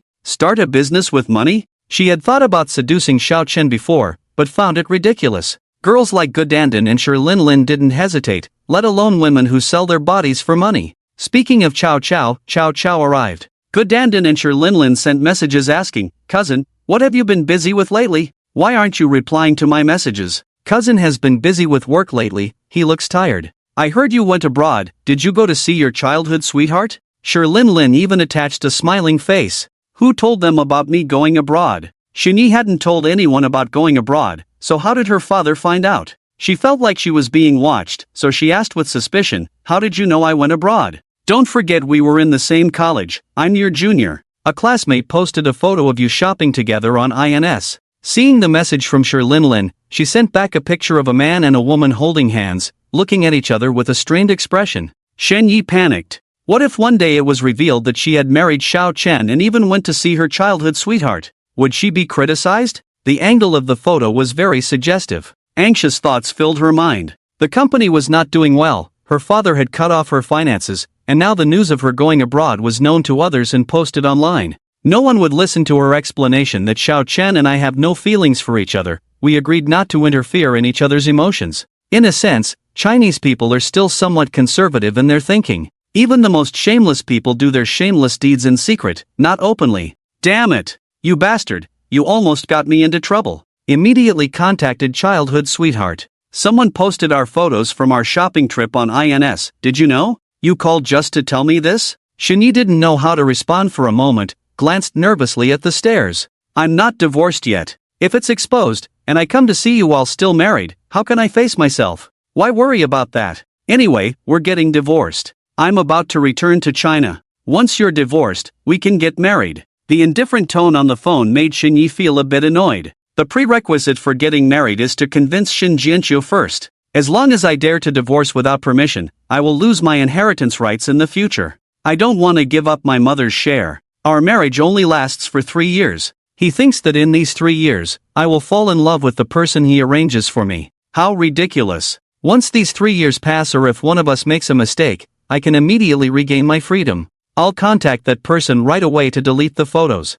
I'll handle it properly, I promise. Just say you love me. Xinyi was suddenly choked by her own words from before, and after a few seconds, she managed to say, "I love you." She weakly hung up the phone, feeling like a bad woman. The person she loves will always be her childhood sweetheart, but she carries the burden of a forced marriage. She doesn't want to emphasize its existence, but it constantly reminds her, "You're already married." She knew her attitude just now would make her childhood sweetheart uncomfortable, but she couldn't go against her moral compass. He loves her and will understand her. They have known each other for so many years, understanding each other better than anyone else. Xiao Chen is definitely a man of his word. He took an hour off to transfer money to her, and also sent his friend's contact information, specifically instructing, "Don't mention that I'm helping him, find your own reason." Jiang Yiming was a prominent figure during their school days, and even after graduation, there were still legends about him. But such a person faced setbacks in society, where the melting pot often couldn't accommodate individuals with strong personalities.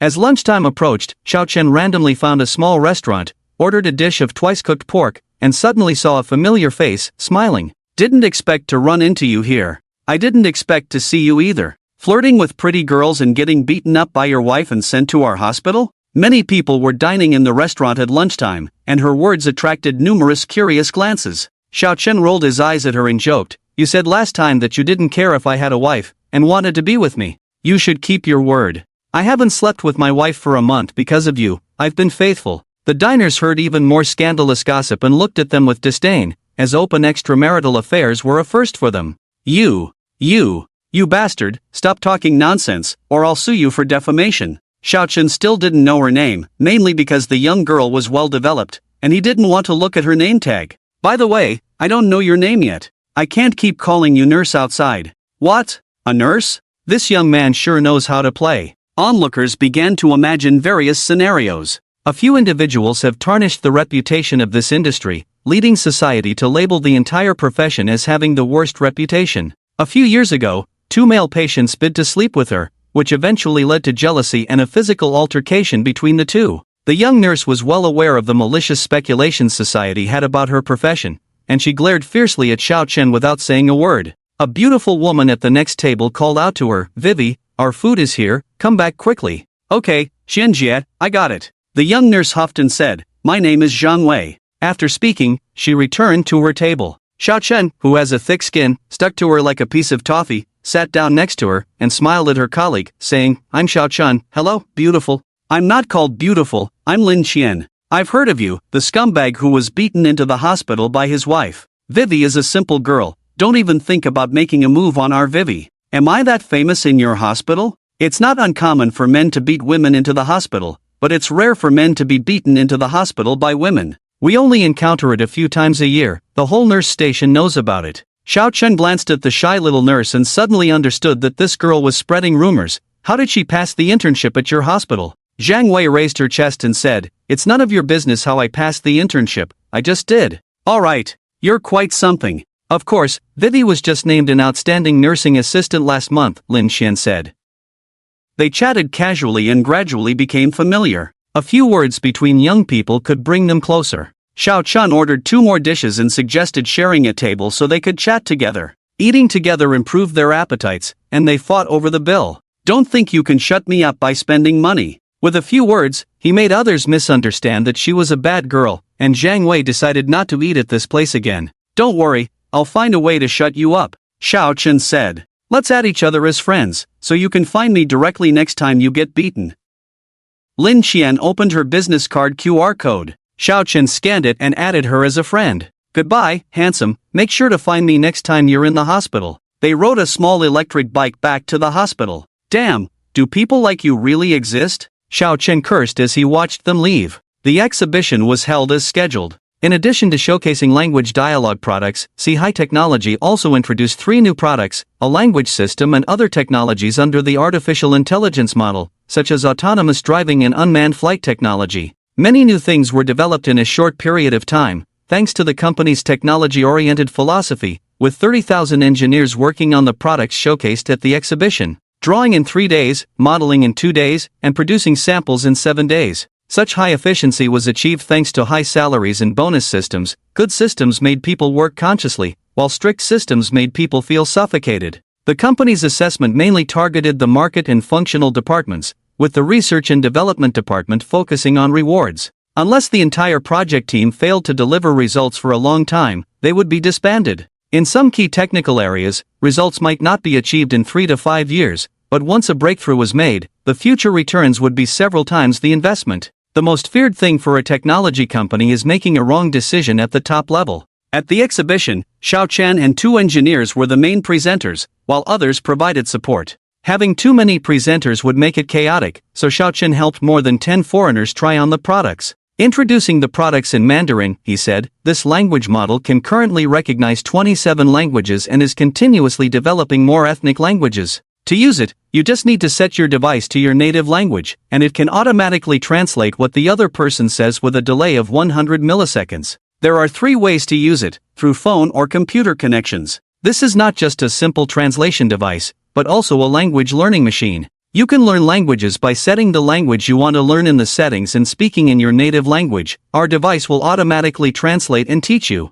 In addition to explaining the practical operation on site, he guided the usage methods for various places. When connected to a computer, a window would pop up, which could be used as translation software, and when connected to a phone, it could be used as a spoken language translator. Foreigners stared in disbelief. This product is amazing. Oh my god, it can actually communicate with you seamlessly. Can friends from other countries understand me? More than a dozen people from 7 or 8 countries, speaking 7 or 8 languages, hear Mandarin in Xiao Chen's earphones, while others hear their own mother tongue. They marveled at the amazing technology and the eye-opening experience provided by amazing people. Then, the usage scenarios were introduced. The original intention of developing this product was to eliminate barriers to global communication and ensure that careers are no longer affected by language barriers. It is not only suitable for international conference communication, but individuals can also take this product with them, bring money, and travel around the world freely. People who experienced the product thought the functionality ended there,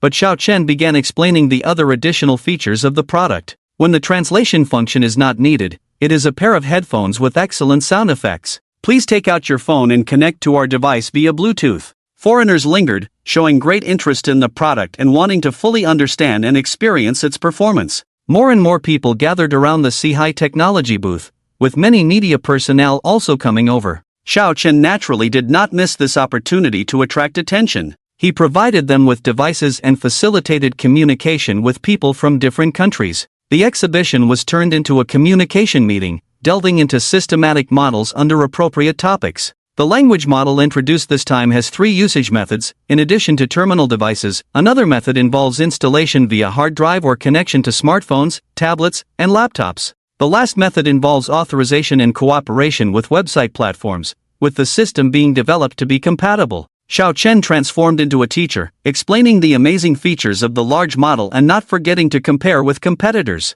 The performance of our product surpasses the latest Tianji 9000 from the global language leader Xuanfei Technology. They used to dominate the language translation industry, but today we have arrived. The best way to explain is to allow people to experience the charm of the product on the spot. Gradually, the area in front of the booth was filled with people. Xiao Chen was too busy to observe how popular other booths were. He was busy showcasing one high-tech product after another, eliciting cheers of good amazing from the crowd. The performance of the same product is like opening a blind box, making people think the product ends there, but then he introduces new and innovative technologies. These presentation methods were brainstormed by a dozen people during company training. Previously, facing the client directly and presenting via PowerPoint was not effective, as no one would pay attention to your presentation at an exhibition. It is crucial to focus on the product and ensure that people can listen and understand. Some people were curious about autonomous driving technology and unmanned flight technology, which were explained by an engineer separately,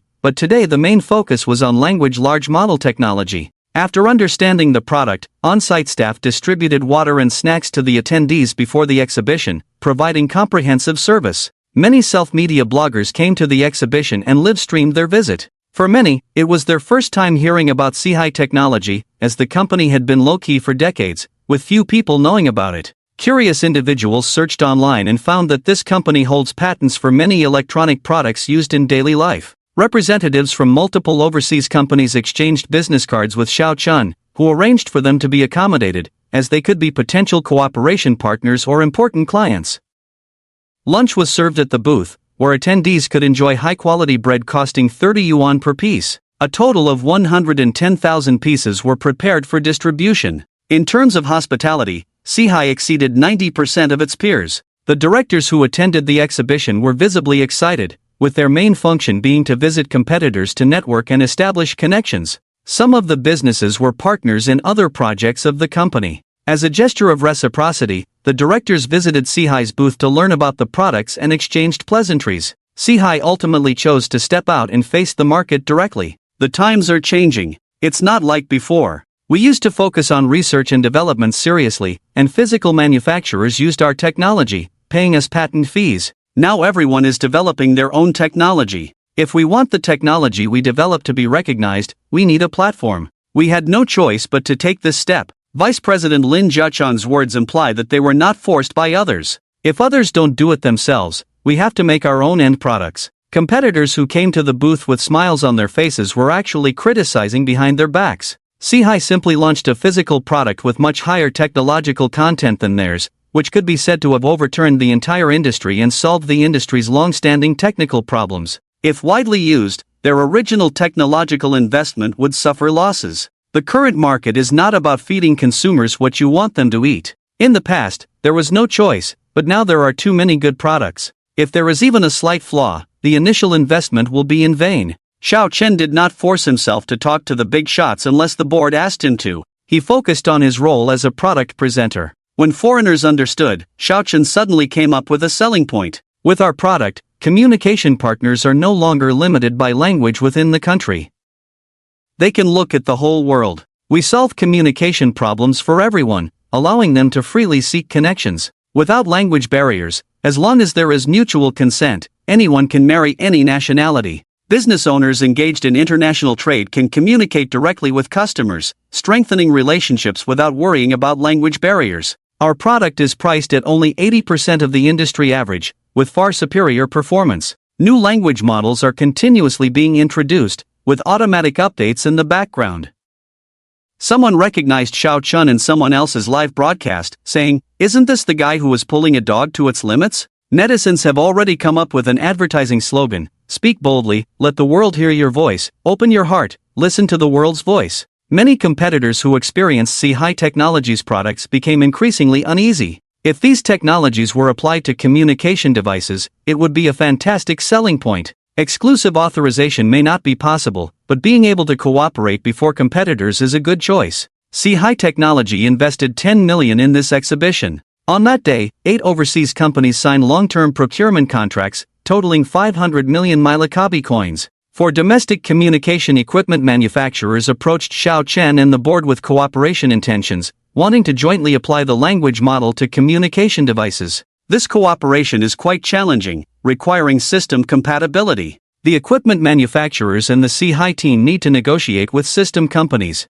Regardless of whether the cooperation can be successful, they welcome all opportunities for collaboration. As for the cooperation method, it is not up to Xiao Chen to decide. He is responsible for signing preliminary cooperation intentions. After the exhibition ended in the afternoon, without attending the celebration banquet, he took 25 international friends back to the Magic City. By the time they arrived at the pre-booked hotel, it was already dark. His work in Kyoto had come to an end. They communicated without speaking a foreign language, using the company's powerful translator throughout. Although his foreign language skills were actually quite good, as he often traveled internationally, he was very fluent in common international languages but not very proficient in professional terms related to contract content. He took them for a walk on the Bund, booked a hotpot restaurant, let them enjoy the food, taught them how to use chopsticks, and explained the symbolism and origins of chopsticks. According to the Hanfizi Yulao, King Zhou of Shan was the earliest king to use ivory chopsticks, indicating that ivory chopsticks had appeared in China over 3,000 years ago. The Book of Rites annotated by Zheng Xian states, "Use branches to turn over cooked food." This describes how our ancestors used branches to handle cooked food, which may be the most primitive form of chopsticks. From these documentary records, it can be seen that the use of chopsticks has a history of at least thousands of years. The earliest chopsticks were possibly made of tree branches or bamboo sticks, used for picking up food, especially hot food, to avoid burning the fingers. Over time, chopsticks gradually developed into indispensable tableware in daily life. The reason for using chopsticks is closely related to the cooking methods in our country. The characteristics of Chinese cuisine are diversity and delicacy, and chopsticks can more accurately pick up small pieces of food. In addition, the use of chopsticks reflects the pursuit of harmony and balance in Chinese culture. Using 2 chopsticks together symbolizes harmony between yin and yang. An Amerindian with blonde hair and blue eyes said, "I don't quite understand what you're saying, but I understand from the translation I heard through the earphones that chopstick culture has a long history,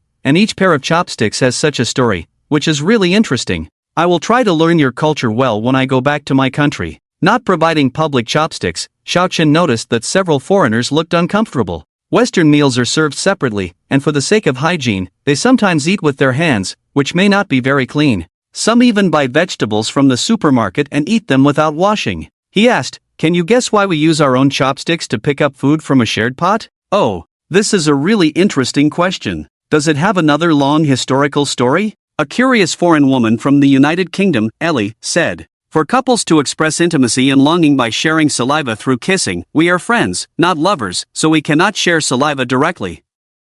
We can only express our feelings by using chopsticks to eat from a shared pot." The foreigners were very satisfied with this explanation. "Oh, Xiao, your explanation is really interesting. You are an interesting person." After only eating half full at the hot pot, Xiao Chen suggested taking them to the night market, where there were more delicious snacks. It wasn't far, so they decided to walk there. Xiao Chen bought something from each stall and took them to explore the pedestrian street. It was his first time consuming at the night market, and although the taste was not as good as the company's chef, it was quite novel for those who usually ate fast food all day. Most of the time, he had his meals at the company, occasionally at home or at the restaurant. He didn't eat much himself, he just kept buying for potential clients. He told them that the greatest expression of affection and love for Chinese people is feeding each other. They walked back to the hotel in the early morning, and they still encountered many people on the way. "Do people here not sleep?" Xiao Chen felt quite proud when asked this question. In the city, people from different industries work 24 hours a day. Most businesses operate until around 4 a.m. before resting. Shops on the roadside are open 24 hours a day, so you can buy food anytime, anywhere. "It's a pity that we can only stay here for 2 days this time. I really want to stay for a long time next time." When they arrived at the hotel, the foreigners took off their translators and handed them to Xiao Chen. "Friends, I will take you to visit the company tomorrow. Keep the devices charged, they can be used continuously for 16 hours. Good night, see you tomorrow." Xiao Chen escorted them to the elevator and left the hotel. Tired after a day, he returned home to prepare for bed, only to find his wife drunk and vomiting all over the floor. She was passed out on the vomit, so Xiao Chen pushed her gently. "Wake up." Xinye's fingers randomly grabbed her mouth and mumbled, "Don't touch me, go away, go away." Ignoring her was not an option, but he had to undress her, or he wouldn't be able to explain it tomorrow. He decided to call his father-in-law, who would surely scold him. After looking through the contacts, he finally contacted Shi Linlin, who was still awake and not out playing. Xiao Chen explained the situation and sent her the location. "Cousin, what color underwear do you like me to wear? What's wrong with this woman's thinking process?" Xiao Chen replied to her, "I asked you to come and help my cousin change clothes. She's drunk, and I can't do it. Let's have dinner another day." In less than 15 minutes, the doorbell rang, and Xiao Chen saw a woman in a pink dress through the doorbell camera. "Does she also live in this neighborhood? If she comes every day, what should I do?" Only then did he realize the seriousness of the problem. They had met once before, exchanged contact information, but he had been too busy to respond to her constant messages. Maybe it's better to be honest. Getting scolded by Xinyi is better than making a mistake and having to pay 3.6 billion in compensation. The truth will come out eventually. You can't hide it forever. He opened the door and invited the person in. Shi Linlin was not polite at all. As soon as they met, she hugged his neck with both hands and wrapped her long legs around his waist. "You seem aloof. I'm too busy.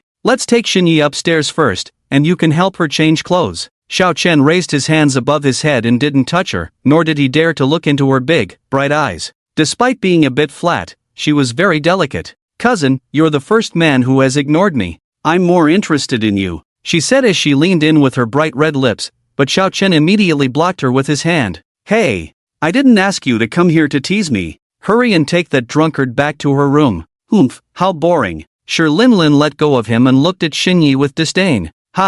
How am I supposed to help her?" "I'll help her up, and you can help her change clothes later." Xiao Chen picked up Xinyi from a pile of vomit. Xinyi was sleeping like a log, unresponsive, with vomit on her mouth. Suddenly, he felt no desire for the beauty. Stepping into the cheap wife's bedroom for the first time, he saw the whole room decorated in pink. The 30-year-old woman had a girlish heart, and the closets on both walls were filled with various clothes and dresses. No wonder she's broke, Xiao Chen thought to himself. He handed Xinyi over to Shi Linlin and left. "Where can I rest tonight?" Xiao Chen couldn't bear the sight of the dirty cheap wife, let alone let your boss sleep with her. "Sleep in my room. Isn't it too soon? She's not just any girl." Shi Linlin fidgeted with her nails, looking down. "What are you thinking? I'm not just any man either. Xiao Chen looked at her and said, I'll tell you something, but you can't tell anyone, not even Xinyi. I won't say a word. I'm good at keeping secrets. Shi Linlin blinked her eyes. Xinyi and I are legally married. Xiao Chen believed that if he didn't say it, people might think he was playing games intentionally.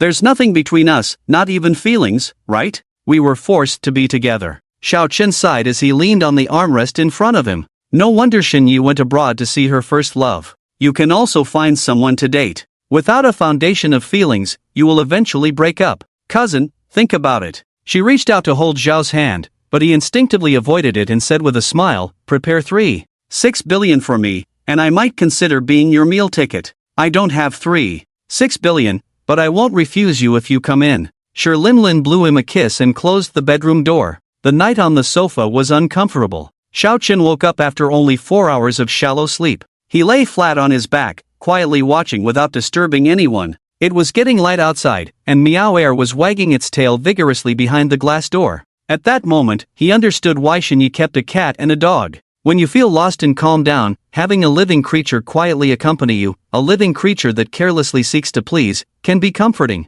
After lying down for a while, Xiao Chen couldn't stand the discomfort in his neck, so he put Meow 2 on the carpet, went out to put a leash on Hua, and Meow 2 followed closely behind, afraid of being abducted, so he had to hold it in his arms. Perhaps Xinyi hadn't taken them out for a long time, or ran happily, curious about the flowers, grass, and flying insects in the park. He encountered the yoga pants beauty again. Last time she wore gray, this time she wore flesh-colored. Xiao Chen didn't want to greet her, but Hua barked at her twice. Su Yuan glanced sideways and ran over, bouncing her chest. Do you live nearby? Oh, yes, I live in the adjacent community. Do you also live here? Xiao Chen's gaze still didn't know where to land on her body. Your kitten is very cute, can I hold it? Su Yuan reached out her hand. Meow 2 kept shrinking back, the short fur on its neck standing up. Xiao Chen leaned back a bit. Don't, this guy doesn't let strangers touch him. Wow. Your pet is so good looking, I also want to raise a cat. Let's exchange contact information. Are you free this weekend to help me choose a cat?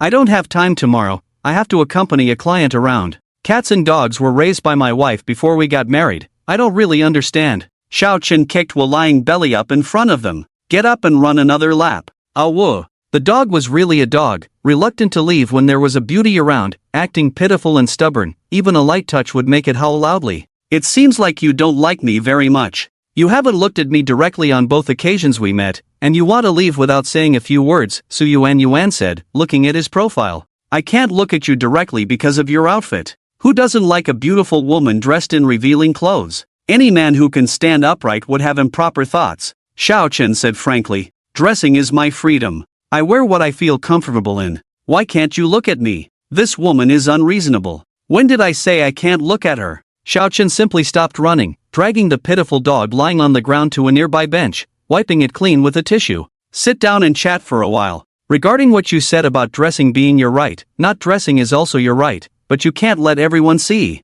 I'm not saying I don't want to look, I just don't dare to look. TSK. Look openly, if there are no impure thoughts in your heart, there's nothing to be afraid of. Su Yuan turned Xiao Chen's face towards her with her hand. For the first time, he looked at her directly, carefully examining her. Although she wasn't stunning like his wife, she could be considered a beauty, perhaps lacking a sense of luxury. Xiao Chen just stared into her eyes. You're pretty, but not as pretty as my wife. To say such words means you truly love your wife. Love my foot, there's no love between us. I'm just saying this to make you understand and stay away from me. Xiao Chen chose not to respond, got up, dragged the dog home, ignoring its loud howls, not even looking back at it. Suddenly, Meow 2 in his arms leaped down and gave a few slaps to the barking dog on the ground. Wood immediately got up and obediently followed. Meow 2 jumped onto Xiao Chen's shoulder, staring at the husky, emitting a sense of killing intent. It's just a troublemaker, practice with it when you have time. Bought 2 breakfasts this time, didn't buy for them to avoid picky eating at home.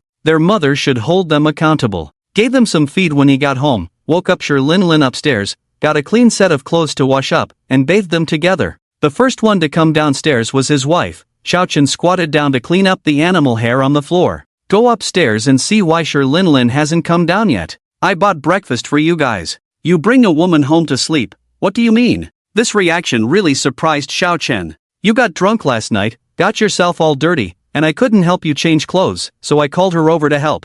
We have no feelings, but I have a moral bottom line. Damn, why does it feel like she's scolding me for not having a moral bottom line? Shinyi wanted to say a few words, but when she saw a woman wearing a white shirt on the stairs, only covering the roots of her thighs, she felt inexplicably angry. When did you two get together? My cousin told me to be with you after you divorced, right, cousin? Can't believe what a woman says. Under Shinya's murderous gaze, Xiaochen was speechless, but he thought it wasn't worth explaining to her. You only need to explain when you care, and you don't need to explain when you don't care. I have clients to entertain, remember to eat breakfast. With that, he slipped out without looking back. Linlin withdrew her gaze and looked coldly at Shinyi. How embarrassed is my cousin that he's married and doesn't want to admit that she's your husband? I feel like I've been played by you, very uncomfortable. This woman has more than a dozen paparazzi under her, digging up dirt on people for money. She is the #1 blackmailer in the entertainment company. She is also a well-known public relations company in the industry, making money from both ends. Shinyi naturally knew what she wanted to do. I won't stop him from pursuing true love, and I won't stop you from being together. Next time, go to your house or a hotel for a date. I'll go see what my cousin bought. Linlin walked to the restaurant with her 2 big white legs. Strange, why was I so angry for a moment? Could it be true that I want to have my cake and eat it too, as that bitch said? Shinyi grabbed a handful of hair, picked up the freshly washed Miao Tu, and pointed to the woman not far away. Son, go help mom get revenge, grab her and run away immediately. Miao Tu meowed and wagged its tail as if trying to please, elegantly approaching. Seeing the muscular handsome cat all over, no girl could resist. Linlin was about to squat down to pick it up. The gentle little cat's sharp claws scratched 3 different lengths of blood marks on her fair legs. Ah, you damn cat, Shinyi, you damn woman. Linlin wanted to grab the hateful cat, but her actions were not as fast as the cat's reaction. Miao Tu jumped out of the window like lightning. Son, Shinyi panicked. Falling from the 12th floor would be a disaster. Without checking on Linlin, she hurried to the window and looked down, only to see Miao Tu sliding down the drainpipe to the 10th floor. Her face suddenly panicked. She kept calling son sadly until Miao Tu slid down to the 2nd floor and jumped directly into the flower bed. Then she came back to check Linlin's legs. The 3 long blood marks were conspicuous, and she nervously said, I'll take you to the hospital. You quickly find your damn cat for me, I'll skin it alive, hurry up. Linlin shouted loudly, tears in her eyes. The wound where she was scratched hurt a lot. She was very angry and had to kill that evil cat. It probably fell to its death. I didn't see its shadow. Why are you dressed so provocatively when you're fine? It's always been well behaved, never scratched anyone. I've raised it for 3 years. You don't know how deep my feelings are for it. I haven't held you responsible for scaring it to jump off the building, she said, moved to tears. Don't act in front of me, I want to see it alive or dead. Seeing Linlin's unyielding appearance, Shinyi also got angry. I gave you face, right? I gave you a way out, don't be unyielding, be careful I'll beat you up, she said, rolling up her sleeves. She knew Shinyi was strong, and her heart tightened. She bravely said, is this your attitude? I have reason to suspect that you commanded it to attack me. You're so amazing, you can communicate with cats, something I can't do. If you don't believe me, you can raise a cat yourself and command it to come bite me. Yeshin was overjoyed in her heart, but her face remained cold. I'm going downstairs to check on my son, please leave immediately. Just wait for me, there will come a time when you need my help. Without evidence that Yeshin had instructed the cat to scratch her, Linlin could only go upstairs, change into her own clothes, and leave in a huff. With the person gone, Yeshin no longer pretended, laughed heartily, and shook her arms. Ha ha! I'll scratch you to death, you despicable person. Feeling relieved, she happily went to work. No, not happily for long, but rather with a heavy heart. That woman held grudges, and within the entertainment circle, the relationships may seem harmonious on the surface, but there were plenty of hidden conflicts. In the entertainment industry, competition was inevitable, and there were often obstacles set by others. The first thing upon arriving at the company was to convene a meeting, emphasizing the issue of artists' private lives. As for tax matters, there would be no problems as the company would handle the tax reporting before distributing earnings to the artists. On the other hand, Linlin, who had left earlier, went straight to the hospital to get an injection and called her assistant. Have someone keep an eye on Chuanyi Entertainment and its artists. Report to me immediately if there are any movements. The assistant understood her boss very well, knowing that whoever angered her would face consequences. Many top celebrities had fallen into her hands over the years. 2 years ago, a celebrity endorsement deal turned out to be a scam, and it was their company that uncovered the evidence, resulting in a hefty fine of 18 billion. Sure, we don't need to gather evidence for this kind of thing. We can dig into the past and interpret it however we want. Shalinlin, knowing her people well, interrupted her cunning assistant. Let me tell you, don't try to be clever. We are a company with integrity and fairness, we don't dig up people's past. How did a company that thrived on digging up dirt and creating scandals relate to integrity, fairness, and refraining from digging up people's past? What was the boss thinking? In any case, whatever the boss ordered was the right thing to do. After ending the call with her assistant, Shalinlin looked at the wound on her fair, slender leg, feeling uncomfortable at the thought of being provoked by a cat. She took a photo and sent it to Xiao Chen. Cousin, your cat scratched me, you need to compensate me. After a long wait without a response, she muttered to herself, stupid man, pretending to be aloof. It was obvious yesterday that you were interested. Dealing with men was always easy, and there were plenty pursuing her, but for the first time, she had been defeated by a man. Feeling upset, she didn't want to go to work. The speed of internet communication was extremely fast. The dozen or so companies participating in the exhibition received varying degrees of attention, and naturally, there were mixed reviews.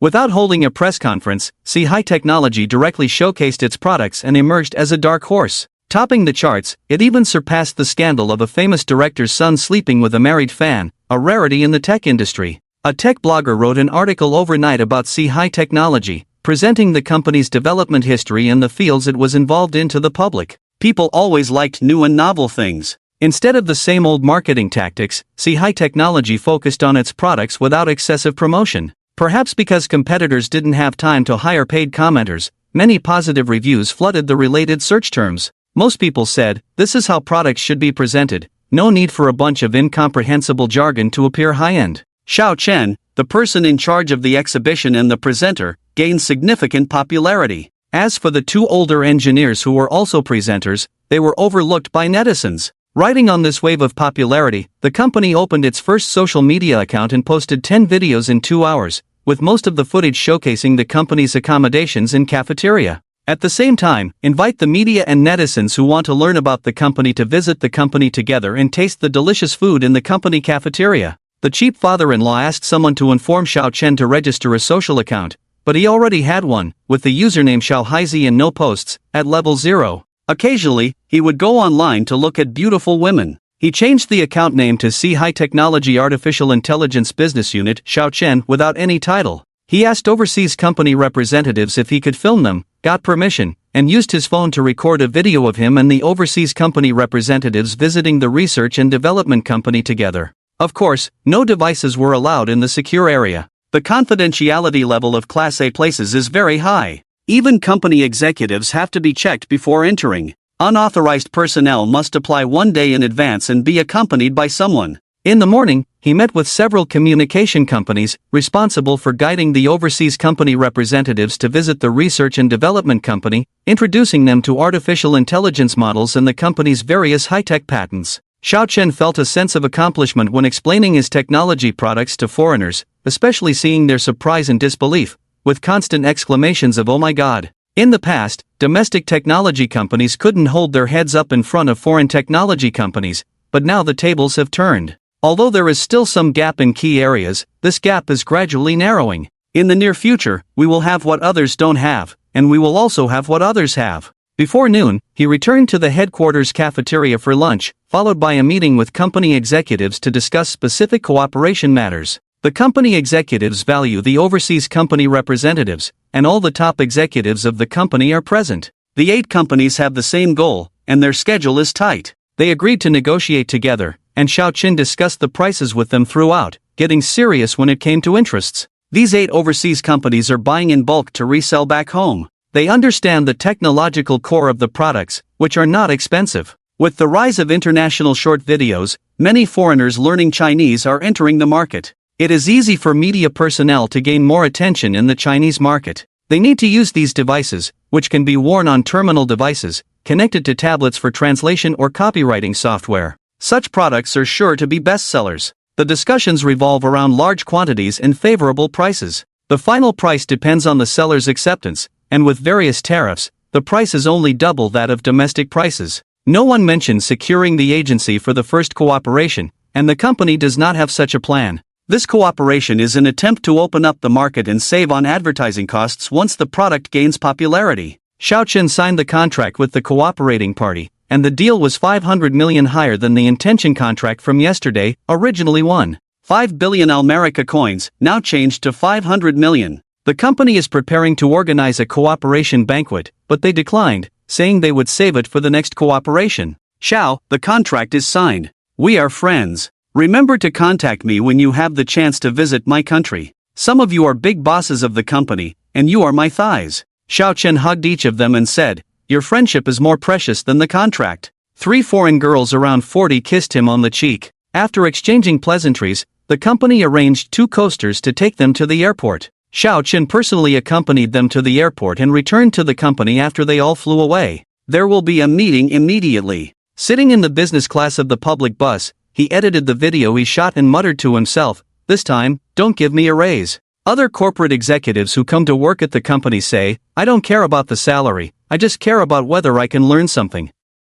The company is not a place for employees to mess around. You might make a mistake tomorrow and be kicked out. He cares a lot about his salary, which affects his motivation to work hard next month. He finished editing and uploading the 2G video and rushed to the company, glancing at his watch as he entered. Being late for a meeting has serious consequences and is the focus of this month's technical school assessment. Many middle-aged balding men sat together chatting and laughing. The absent business unit president, Pei Jun, is a technical type who often stays in the research and development company and rarely at headquarters, but he is here now. The big shots of the group have not arrived yet, and other business unit presidents are congratulating him. Lao Pei, congratulations, your wife has finally become your wife. It was his idea to establish a separate business unit, and in the past few years, the revenue was not enough, so the next year's investment was needed. Every year, the group needs to provide blood from other business units, and he has been criticized a lot. He straightened his back. Sorry, a small achievement is nothing to be proud of. He is the top boss, and Xiao Chen naturally greets him. Boss, when will you be back so I can welcome you? He signed a big contract, so he speaks boldly. This is our business unit's hero, Xiao Chen, a talented and handsome young man, Pei Jun proudly said while holding Xiao Chen, whom he really likes. He reports everything to him, and only after his approval does he report to the group. He doesn't care about fame and fortune, but who doesn't like someone who knows how to behave? Our product has gained such great exposure this time thanks to our research and development company having the best team and producing the best products. I personally didn't contribute much. Xiao Chen doesn't think he deserves much credit. If the product is not good, there is no need for excessive talk. Those cooperating companies are eager to be the first to cooperate. The second cooperating company is naturally afraid of losing market share to the first one and follows suit. Within 3 months, several domestic manufacturers will have the same products. The difficulties encountered at the end of the year are the real challenges. Xiao Chen knows who the real hero is and who the boss is. He reported the situation at the exhibition as soon as he returned yesterday, and Pei Jun just said, great, as if he was coaxing a child. Ha ha. You are responsible for selling, and I am responsible for product development. Let's work together to make the business unit bigger and stronger. Pei Jun patted Xiao Chen on the shoulder. The big shots of each business unit were not at odds with each other, joking with each other, which would be a driving force for the boss's progress, and they would not hold grudges against each other. People who cannot separate work and life are not qualified for the workplace. When the president's assistant came in, everyone tactfully closed their mouths, sat up straight, and watched as several group leaders came in and sat down. There were no useless opening remarks, and the meeting went straight to the point. Each business unit president reported on the work of this quarter. Today marks the beginning of the last quarter of the year, and overall performance is good. The best performances from the group's communication technology business unit, achieving 88% of last year's performance, a 15% increase from last year, and easily reaching the target in the next 3 months. President Zhang Mingxin, known as the Big Gun, boasted, our overall performance will increase by 25% this year. Please rest assured, group leaders. If we can't achieve it, I won't rest or sleep. Very good, worth encouraging. The money earned from exceeding the target performance will be distributed to all colleagues in your business unit,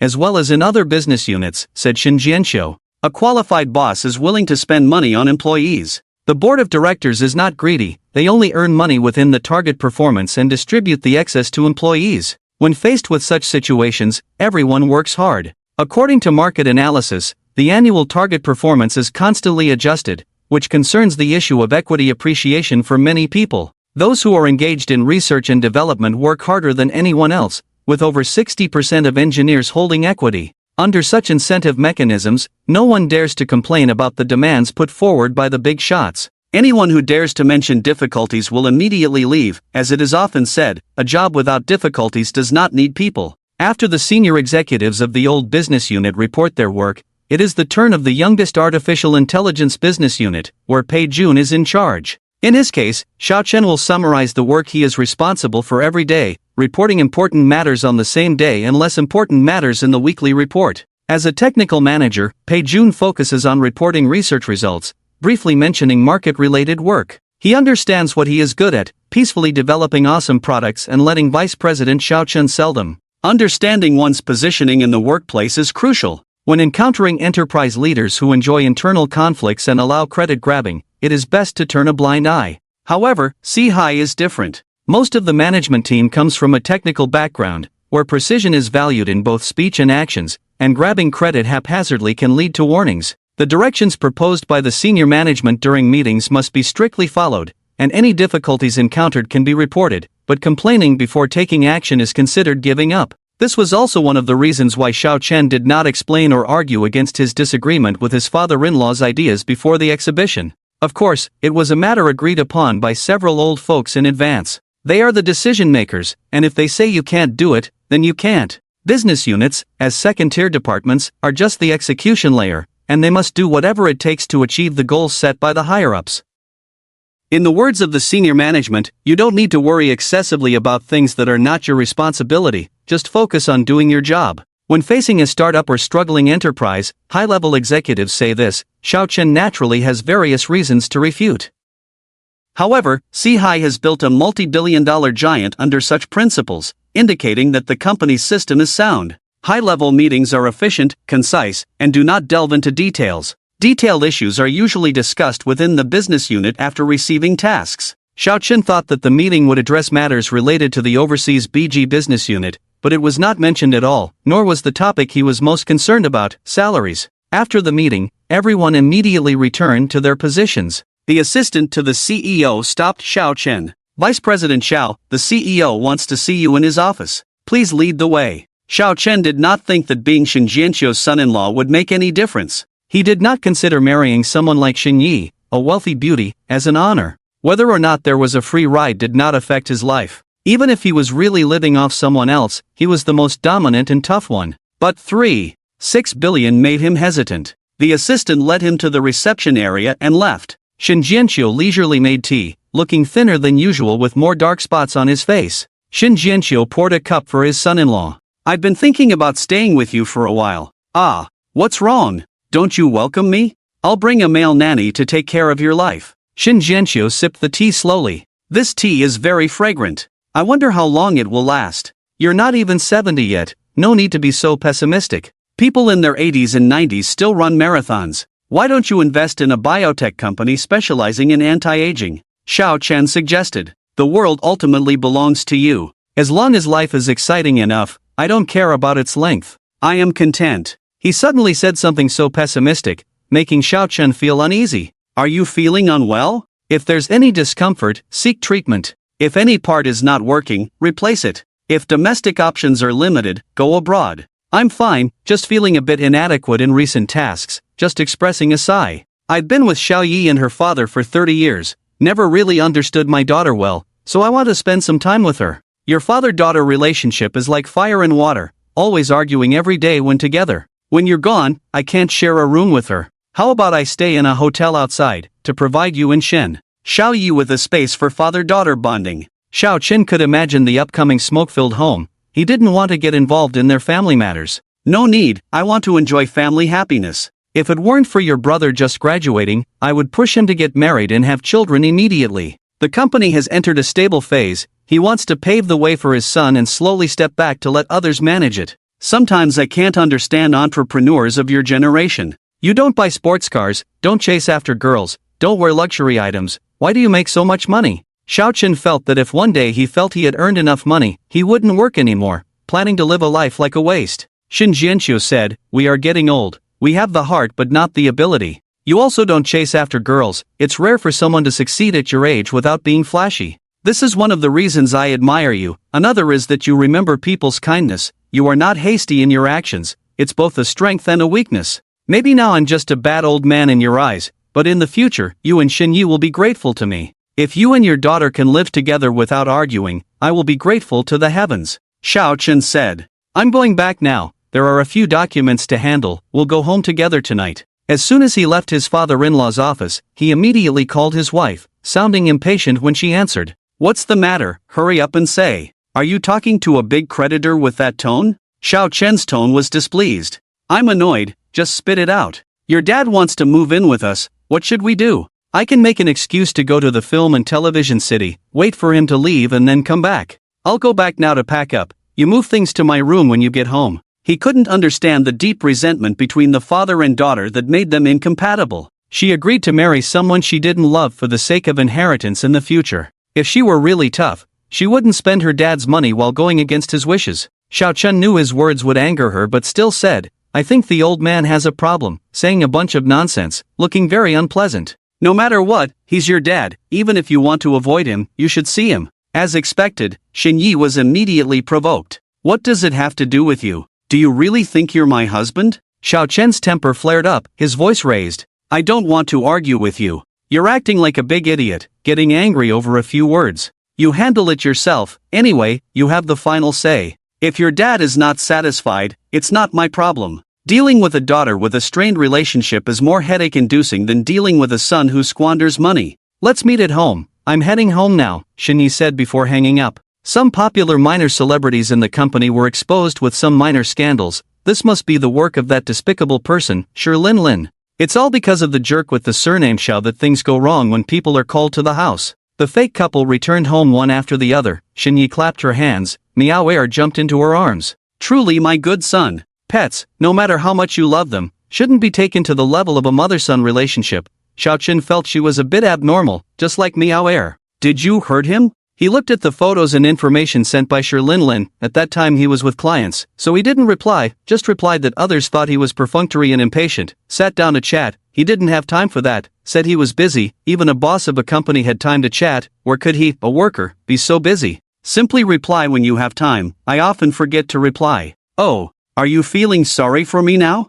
Xinye's face carried a playful expression as she looked him up and down. I came over last night in the middle of the night to change your clothes, got injured at your place, and you don't feel a bit guilty? Guilty? If you knew how she used to treat me before, you wouldn't say such things. No, not at all. You came back without asking why and treated me like a stranger. No matter what, we are married. Isn't our relationship more important than outsiders? Is it comparable? At least I can have a peaceful chat with others, but talking to you is a hassle.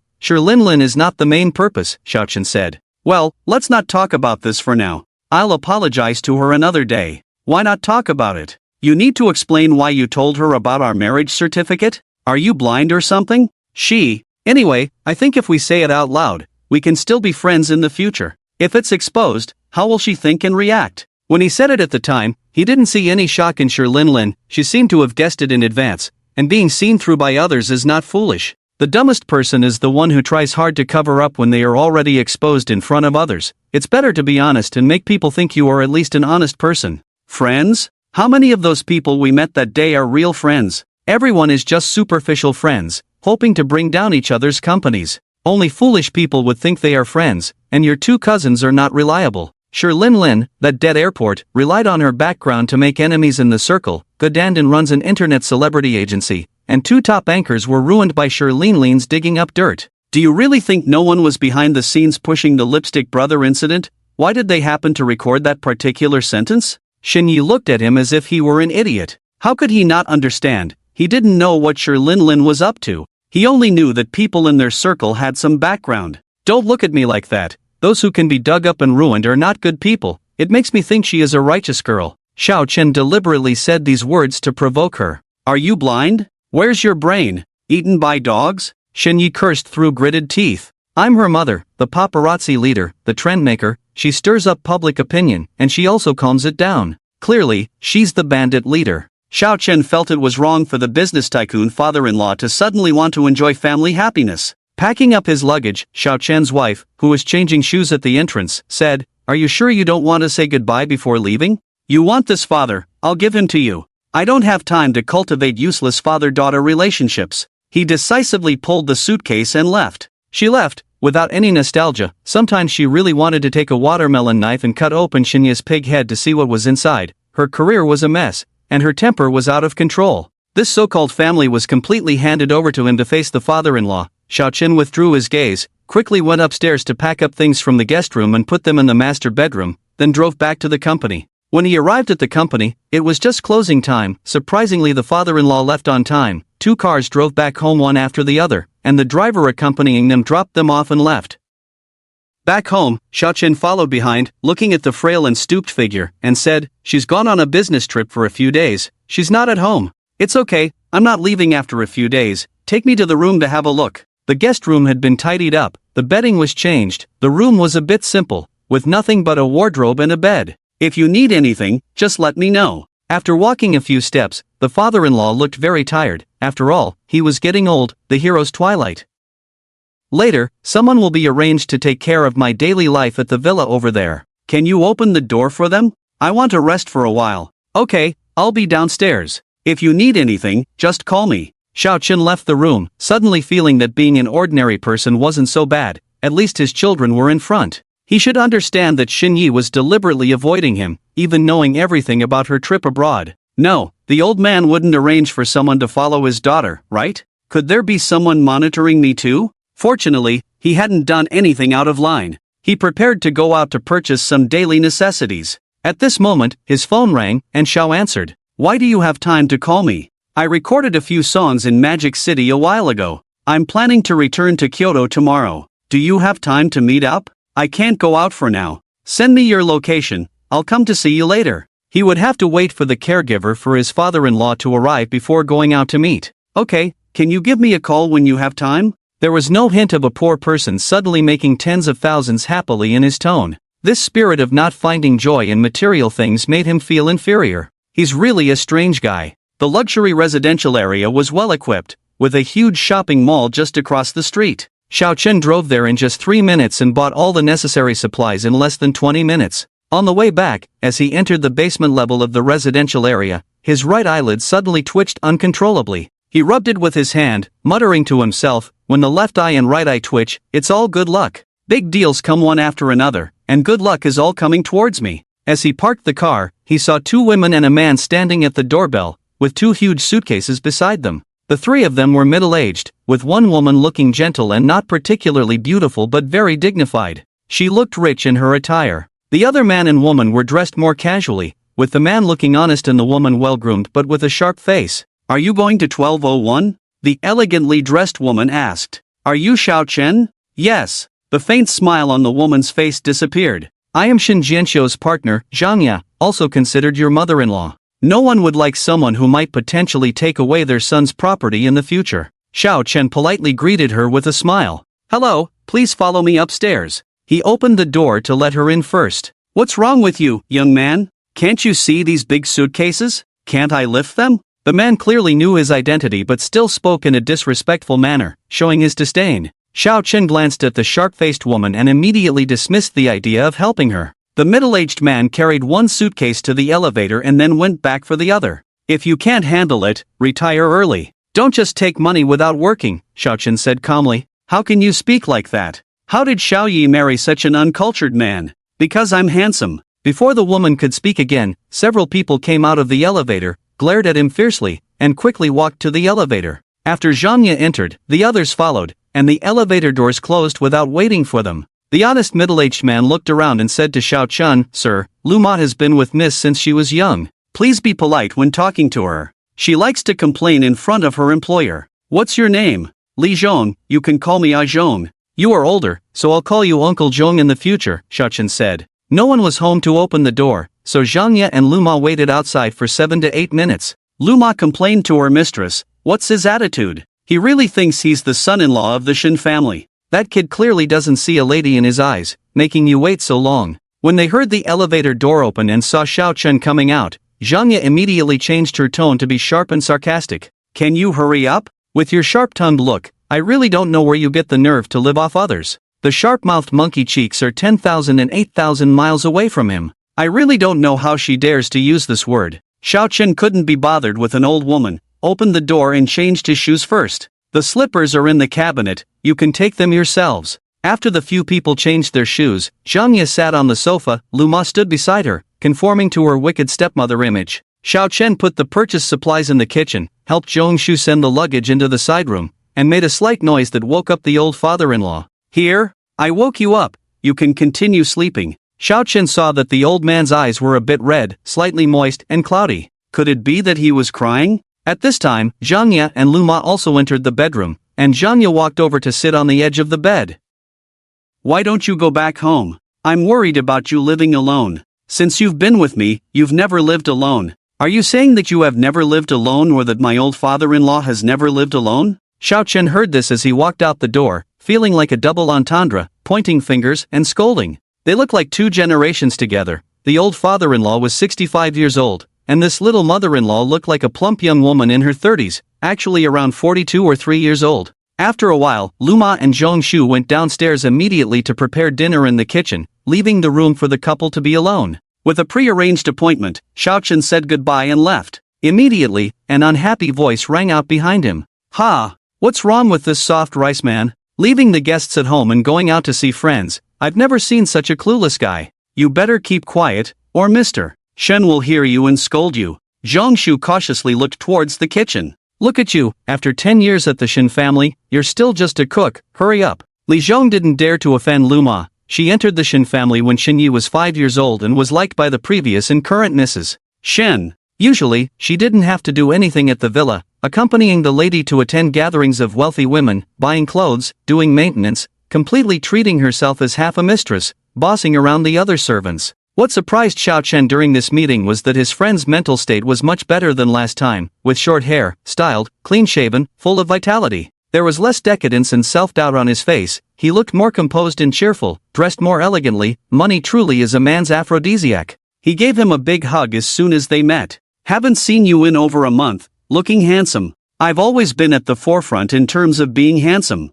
He thought he was alone, but he brought along 3 unfamiliar faces, 2 women and a man, who stood up from their seats in the private room as soon as he entered, looking a bit uncomfortable, clearly young people who had just entered society. The women were delicately made up. The man was handsome and sunny, looking like they were in their early 20s. Chuani Entertainment's artists, the performers of 3 songs this time. Li Zirong, Miao Yu, Guan Jiaxing. I'm leaving tomorrow, they insisted on treating me to a meal. I'll treat you when I come to Kyoto next time. Whoever treats, we all eat the same. Xiao Chen greeted the group. Hello, teacher. What the heck? I'm Xiao Chen, a friend of Jiang Yiming. I'm a few years older than you, you can call me Brother Nan. Sit down, no need to be polite among friends. Xiao Chen found a seat next to Jiang Yiming. You're a big celebrity now, I saw you all over the place yesterday. Jiang Yiming handed him his phone. The renamed account had over 20,000 followers, but Xiao Chen didn't care about these things. I haven't paid much attention to this, I'm busy every day.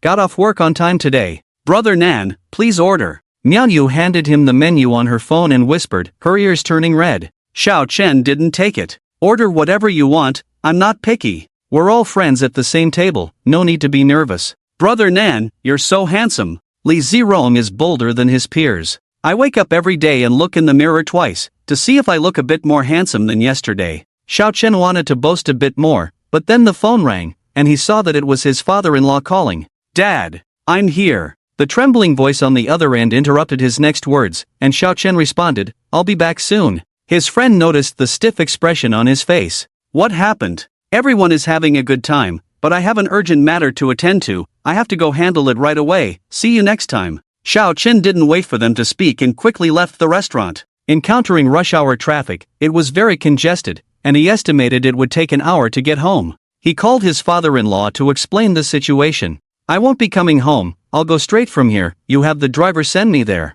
At the traffic light intersection, he turned on the navigation, a total of 180 kilometers. The elevated roads were smoother, and once on the highway, Xiao Chen kept to the fast lane. Damn, what happened? He prayed that he would arrive safely and his wife would wake up unharmed, otherwise this absurd marriage would not last long. His father-in-law would not let him go, and he dared not easily mention divorce, or else he would be chewed to death. Half an hour later, he received a call from his father-in-law, always asking, have you arrived? From his nervous tone and frequent calls, he could feel that his father-in-law really loved Shenyi, but Shenyi was a stubborn and obstinate person. It was her stubborn and obstinate character that led to the accident. After 2 hours, he arrived at the neighboring city. The two cities had completely different urban planning, most of the buildings now integrated with the past. Xiao Chen parked the car at the hospital, got out and hurried into the hospital to inquire. The nurse told him to go to the 5th floor. The elevator was too crowded, too many people, so he took the stairs up and asked around, and was informed that his wife was the one who had the accident. Learning that she was undergoing examination and rescue, he would have to wait for the attending doctor to come out of the operating room to know the specific situation. Finding a place by the wall outside the operating room that did not obstruct others, he squatted down, not sure what emotions he was feeling now. His mind was blank, it all felt unreal, hoping it was a dream. He didn't like that person, but he didn't want her to be in trouble. The phone kept ringing, and he answered to comfort his father-in-law. "Don't worry, it should be fine, take care of yourself." It was because of her stubbornness that led to this ridiculous situation. He really wanted to give her a slap to wake her up. The words he said before knowing the situation were just to comfort his father-in-law. After an unknown amount of time, the door of the rescue room opened, and Xiao Chen quickly stood up to meet the doctor. "I'm her husband, how is she?" The doctor took off his mask. "There are no serious external injuries, she is still in a coma, but the hope of her standing up in this lifetime is very slim. First pay the fee to arrange a bed for the patient. Come find me later for the specific situation. Arrange the best single room for her." After settling her in the ward, putting her on a ventilator, Xiao Chen took the documents to pay the fee, and then went to find the attending doctor to understand the situation. The attending doctor informed him that the chances of her waking up were not great. The examination results showed spinal cord nerve damage. The chances of recovery were very small. The probability of her standing up in this lifetime was very low. Spinal cord injuries cannot be treated with surgery, only by external stimulation of the nerves to promote nerve cell growth and repair motor nerves. Even her reproductive organs had no sensation. After understanding the situation, he returned to the ward. The person on the bed had her eyes tightly closed, her face pale. Accidents always come unexpectedly. A few hours ago she was fine, but now her future was cut short by an accident. 3 people came into the ward, his father-in-law, his mother-in-law, and Lu Ma. His father-in-law's eyes were moist. "How is she?" "Paralyzed in the lower limbs. She may spend the rest of her life in a wheelchair." Asterisk sound of a slap. Asterisk without any reason, Lu Ma was slapped by Xiao Chen. Xiao Chen reflexively raised his hand and did not strike down, thinking she was an elder caring for Shen Yi. He took a deep breath to calm his anger and lowered his arm. "Lu Ma, what are you doing?" Zhang Ye pulled Lu Ma aside. Lu Ma shouted, "How are you taking care of Xiao Yi? She is at such a beautiful age, and now she will have to be in a wheelchair for the rest of her life. Stop arguing and get out." Cough, cough, cough. The old father-in-law turned angrily towards Lu Ma, clutching his chest and coughing incessantly. A person with a normal mind would have closed their mouth obediently at this point, but Lu Ma obviously was not one of them. "Mr. Shen, Xiao Yi is your daughter. If he had taken good care of Xiao Yi, this wouldn't have happened. I know she is my daughter, you don't need to remind me. I don't want to see you now, get out." The old father-in-law lowered his voice, but his anger was evident. "Genshio, don't be angry, I will take her away now." Zhang Ye pulled Lu Ma out of the ward. The old father-in-law looked at Xiao Chen and said, "Xiao Yi is like a daughter to Lu Ma. She gets anxious when she cares too much. I will make her apologize to you later." Cough, cough, cough. "You should take care of your own health. Since the incident has happened, we can't change it." Xiao Chen lightly patted the old father-in-law's back. "You said she gets anxious when she cares too much, but I am not bothered by it." Although he said one thing and thought another, if Lu Ma dared to raise her hand again, he would not hesitate to give her a beating regardless of morals. He brought a chair for the old father-in-law and placed it in front of the bed, then silently left the room, giving the father and daughter some space. At least for this moment, there was a rare absence of quarrels. Not seeing Lu Ma and Zhang Ye, he felt that Zhang Ye was not as simple as she appeared on the surface. When they first met, she did not stop Lu Ma from saying harsh words to him, indicating that her gentleness and virtue were only superficial. His feelings were complicated. Should he take this opportunity to ask for a divorce? If he didn't divorce, did he have to spend his life with a paralyzed woman? Would his childhood sweetheart still want him? Husband and wife are like birds in the same forest, fleeing separately when disaster strikes, especially when they are just lovers. Would the old father-in-law agree? He didn't know. He didn't know anything. Xiao Chen sat on the flower bed in front of the hospital, smoking a cigarette, his eyes clouded with countless thoughts. After smoking for a while and sitting for who knows how long, swatting away mosquitoes, Xiao Chen rubbed his arms and got up to leave. Everything happened so suddenly, so unexpectedly. What should he do? How should he continue in this situation? As a husband? Everyone knew there was no love between them, but if he showed too much affection now, others might think he was only after money. Should he just leave? People would think he was heartless. Caught in a dilemma, he felt torn inside and out. With a heavy heart, he entered the ward and saw Luma crying by the bedside, with only a few tears visible. Zhang Ye nodded at him, showing no emotion on her face about the family's crisis. This was normal. With Xinye's temper, even her biological father would argue with her, let alone just a stepmother. It was polite of them not to celebrate when something happened to her. Not seeing the old father-in-law, he asked, where did he go? He went to talk to the traffic police to understand Xiao Ye's accident. I apologize on behalf of Luma, Zhang Ye said. Apologizing with just a slap? Not holding a grudge doesn't mean forgiveness. After a brief exchange of words, they fell into silence. Xiao Chen felt like an unnecessary relative visiting the hospital, as the host did not seem to welcome him. He could only stand against the wall, staring blankly at Xinye's pale face. Her face, without makeup, was still smooth and tender, but there were slight signs of aging at the corners of her eyes. No one could defy the passage of time. If she woke up and found out she was paralyzed, would she accept this outcome? A proud person like her would have to rely on others for the rest of her life, unable to take care of herself, even for basic needs like going to the bathroom or showering. At an inappropriate time, his phone rang. Glancing at the caller ID, Xiao Chen stepped out of the ward to answer, lowering his voice, "What's the matter? I called you and you act like I owe you millions. Come out and have a drink." I have never seen a woman like Shalinlin before. I'm inviting you, no time. If you don't come out, I'll go to your house. I'm in Linshur, not at home, and there's no one at home, Xiao Chen said. You book a room. I'll come over now. I'm not in the mood to joke with you. If there's nothing else, I'll hang up. Wait, Xinyi Company's artist will release a new song soon, help promote it, I'll transfer the fee to you. Xiao Chen always felt he should do something, and for now, this is all he can do. I won't answer unless you sleep with me. Are you unable to find a man or what? You have to target me. If you don't answer, I'll find someone else. Xiao Chen restrained his emotions, regardless of feelings. Flirting with other women at this moment is disgusting. Just as he was about to hang up the phone, Shalinlin said, about the promotion articles, I won't charge you, remember to treat me to a meal, I won't chat with you anymore, I'm going to find 2 male models who are more handsome than you to spend tonight's lonely night. Thank you. Not sure about her fee standards, he will make up for the fee when he returns to Shanghai later. At the end of the corridor, an elderly man with white hair walked heavily towards him, frail in stature, as if a gust of wind could blow him over. After not seeing him for a few hours, he looked much older. Xiao Chen walked a few steps towards him. Let's find a place to talk. Xiao Chen nodded and helped him to the car downstairs. The stuffy air seemed to evaporate the body's moisture. He turned on the air conditioning to cool down and waited for the old man to speak first. I asked authoritative experts through friends. The probability of Xiao Ye standing up in this lifetime is very small. When you return to Shanghai, you should divorce. Tricking him into marriage with a contract, shouldn't he be tied up now? The old man's words surprised Xiao Chen. Divorce is what he has been looking forward to. If someone had said this half a day ago, he would have wholeheartedly agreed, jumping 3 meters on the spot, but now he doesn't know how to choose. Let's wait until she's discharged from the hospital. Your equity is still valid, I can give you another 1% stake, but after the divorce,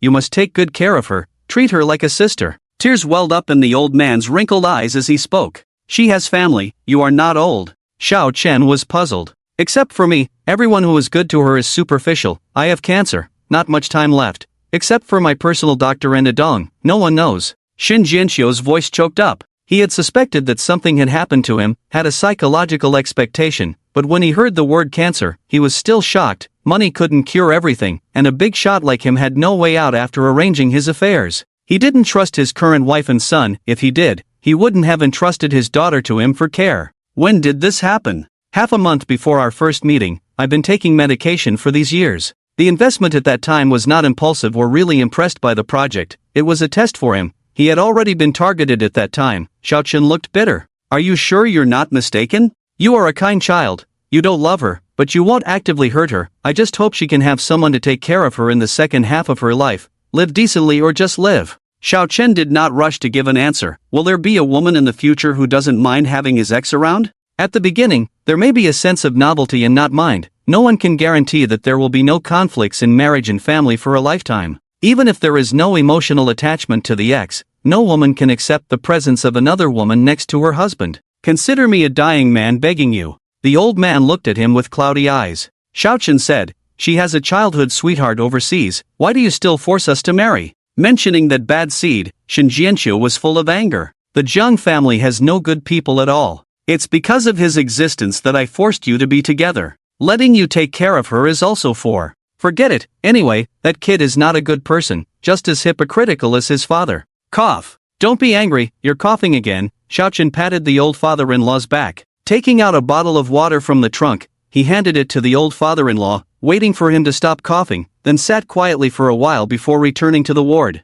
Lu Ma had stopped crying, with no traces of tears visible, her eyes glaring fiercely at him. People who can't get along in the same space are like thorns in the back, like a bone in the throat, Xiaochen said. It's getting late today, you guys go find a hotel to rest, I'll stay here tonight. Lu Ma came out to make trouble again. I'll stay to take care of her, I don't need you. Xiaoyi is someone I watched grow up, I don't trust you to take care of her. Get lost, don't let her see you. Shut up, tomorrow you roll back to the big city. Shin Jianqiu really disliked this unreasonable shrew. Don't blame Xiao Nan for Xiaoya's situation. If you keep causing trouble, go back to your hometown. My family doesn't need someone like you. The old father-in-law was truly annoyed, she dared not say another word, as if a noisy goose had been choked by the neck, she left while glaring at Xiao Chun. In the ward, only this couple without feelings was left. Xiao Chun had been tired all day, not feeling sleepy at all. He hadn't had dinner yet and had no appetite now, lying on the accompanying bed, looking at her lying on the side. The nurse came to give some instructions and then left. Xinyi was still in a coma, showing no signs of waking up. How long this situation would last was unknown. Unable to sleep all night, he was in a state of half dream and half awake, his nerves tense. There were several times when he thought he heard something, but upon waking up, he saw nothing. This cycle repeated several times, and when he checked the time, only 2 hours had passed. Someone who hadn't had insomnia in a long time was on the verge of breaking down. He decided not to sleep, sitting for a while before lying down to rest. His mind was restless, so he got up again. As dawn approached, he finally heard a faint groan and pressed the bedside bell. A duty nurse came in shortly, then immediately went out to inform the doctor to come and check the situation. After a checkup, the ventilator was removed. Spinal cord injuries would be painful for a while, gradually becoming numb. To completely eliminate the pain, the nerve conduction had to be destroyed, with no possibility of recovery. Surgery could alleviate the pain, but complete pain relief was not possible, however. Slightly better things often came with a but attached. The second method would hinder recovery, with little hope, but miracles couldn't be ruled out. After giving some instructions, the doctor left. Xin Yi, who had just woken up, was still a bit confused, feeling dizzy and not fully hearing the doctor's words. She felt like her body was falling apart until they were alone in the ward. Then she began to regain consciousness, trembling as she spoke. I'm in so much pain. Xiao Chen didn't know how to comfort her. You heard what the doctor said just now, at least you still have hope. What's wrong with me? You were in a car accident that caused paralysis in your lower body. With proper care, there is a possibility of recovery. Trying to get out of bed, she found that her legs were numb. Shenyi cried out loudly, "Why is this happening? Why? Why am I like this? Why? It's all your own doing." Xiao Chen naturally couldn't provoke her again. Your behavior is not conducive to recovery. Rest assured, I'll call your dad now. He's very worried about you and has cried secretly several times. No, I don't want to see him. Go buy me a bottle of pesticide, and a knife, okay? I don't want to live like this, I want to die, I can't accept this miserable life. Ignorant, self-righteous, arrogant, when something happens, the person most hurt is the one who loves her the most. Yet she remained unchanged, still selfish and self-righteous. Xiao Chen watched her quietly without saying a word. Seeing that he was ignoring her, Xin Yi screamed loudly. If you don't go buy it, I'll bite my tongue and die, I'll strangle myself to death, I'm determined to seek death, there are plenty of ways. Biting your tongue won't kill you, you'll end up not only paralyzed but also mute. When you're hungry, thirsty, or need to use the restroom, you won't be able to speak. If I were you, I would take good care of the organs that are still functioning. Xiao Chen had never heard of someone strangling themselves to death. You are not me, you don't understand how much pain I am in. If you were me, you might not have the courage to wake up. The piercing pain can only be alleviated by screaming. Elder sister, you are paralyzed, not a vegetable. Waking up is not about courage, it's purely a bodily function. Can you really sleep yourself to death? That scenario doesn't exist. Once you're discharged, we will divorce. You have the right to pursue happiness freely. In the near future, no one will stop you from marrying the one you love the most. You can even bring a generous dowry to him. Xiao Chen remained extremely calm.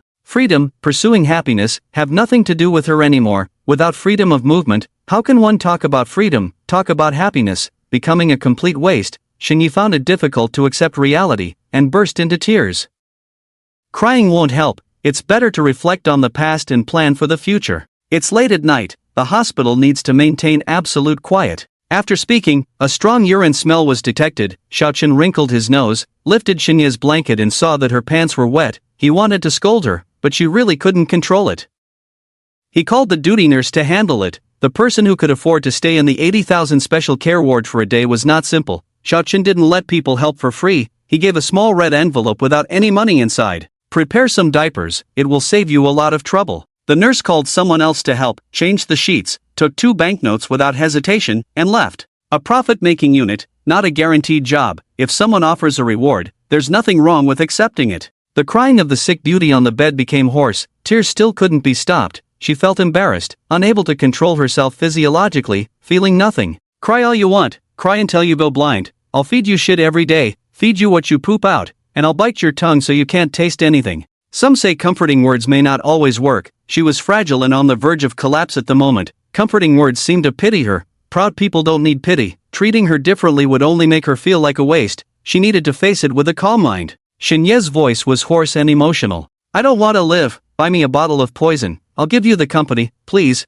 Let me die cleanly. I don't want this. I don't want. There was no trace of her former pride in her eyes. She looked like an abandoned pet dog. A 30-year-old person should not regret their decisions. Obviously, she was not prepared to accept the consequences. Wanting to talk about her father-in-law's situation, Xiaochen saw her current state and didn't mention the cancer. No one is without compassion. He lay back on the bed and spoke in a low voice. Your father said he wants a divorce. From now on, I will take care of you. Let me take care of you like a sister. He doesn't trust anyone else to take care of you. Can you talk about the things between you and your father? You are willing to do anything for money. You don't even despise a waste like me. Contempt and sarcasm were evident on her face. Even though she was paralyzed, she was still as proud as ever. But at this moment, she was outwardly strong but inwardly weak, a cat disguised as a tiger. You still want me to take care of you personally? Dream on. With billions, I can hire 10 nannies to take care of you for a lifetime. It won't even cost the interest in the bank. Do you not fear retribution for earning money from a disabled person? Shinyi choked out. Retribution? Ha ha. I've tasted all the hardships in the world. Good luck will come to me in the future. Wealth will come from all directions. My wife will be absolutely beautiful, gentle, family-oriented, loving me, giving birth to intelligent children. I'm going to sleep. Whether you want to strangle yourself or bite your tongue to death, don't make a sound. Otherwise, you won't die, and the days ahead will be even harder. Covering myself with the blanket, I intended to fall asleep peacefully, but the constant sobbing in my ears was annoying. I could go against her wishes, but I couldn't scold her. Let her vent her emotions. When she realizes that crying is useless, she will naturally accept reality. She should be grateful to still have a life. Besides being unable to take care of herself, her quality of life will not be affected. Someone will take care of her future life. Her father is wealthy and has endless money to spend. Even if she becomes paralyzed, she won't starve. Living the dream life of having everything handed to her, with someone to wipe her butt.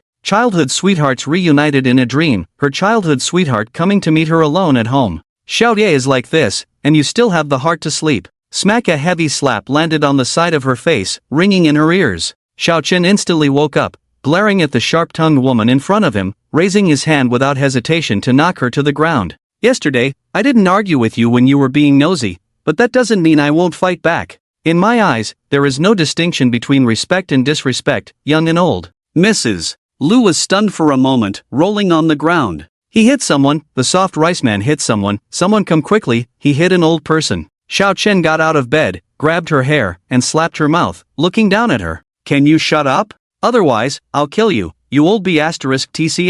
He was already restraining himself, his eyes glaring with anger. If this old woman changed genders, he would make her understand why the flowers are so red today. I'll call the police to arrest you. I'll expose you to the media. You hit an old person, heartless, you will face retribution. Xin Yi, who was still sobbing, said hoarsely. How can you hit Mrs. Lu? Xiao Chun, you don't respect me now, won't you bully me in the future? Poof. I never took you seriously. You're really good at adding drama to yourself. Xiao Qin didn't want to deal with two women with issues, so he walked towards the ward door, glancing back at the tear-stained face of Xin Yi. You really grew up with a disability, your intelligence has been affected. With no one causing a scene in the room, a hospital staff didn't come in. Without an audience, Mrs. Lu got up, her swollen mouth from being slapped, and walked over to Shinyi, grabbing her hand, her eyes full of pity. Xiaoye, divorce him quickly. He hit me today, and tomorrow he will dare to hit you. The soft rice man is too scheming. In the future, he will take the money that belongs to the Shin family for himself, have affairs outside, live a lavish life.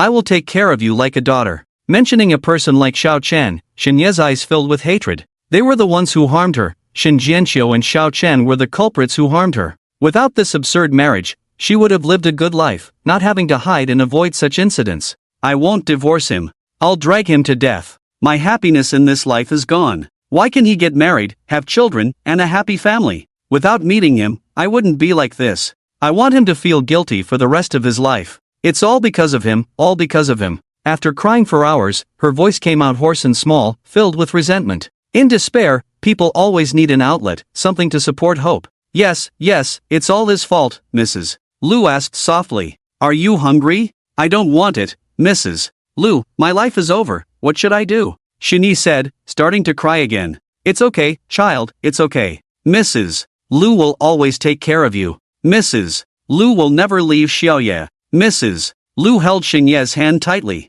Those who didn't know the situation would think they were mother and daughter. Shinyi stopped crying, her eyes red as she looked outside, where an old man and a radiant woman appeared, her gaze turning dark. Mrs. Lu, go buy some liquid food for the young lady, Zhangye said. Xiaoye. Mrs. Lu, don't leave. Shinyi tightly held onto Aunt Lu's hand, not letting her leave. You are not welcome here, hurry and leave, disappear from my sight. She was almost losing her voice but still shouted with all her might. All of you, get out. Shin Jianxiu sat on the bed beside. Is there any improvement? You wish for my death, so your family can be at peace. Everything that belongs to me will be given to your son. Take your mistress and leave. I don't have you as a father, and you don't have me as a daughter. No, you never had a daughter. She remembered the scenes from her childhood vividly, where she hardly saw her father for half a month, either carrying her mistress's son on his shoulders or acting as a horse for him. Her words were as sharp as ever. Shin Jianxiu frowned but remained silent, just quietly watching her.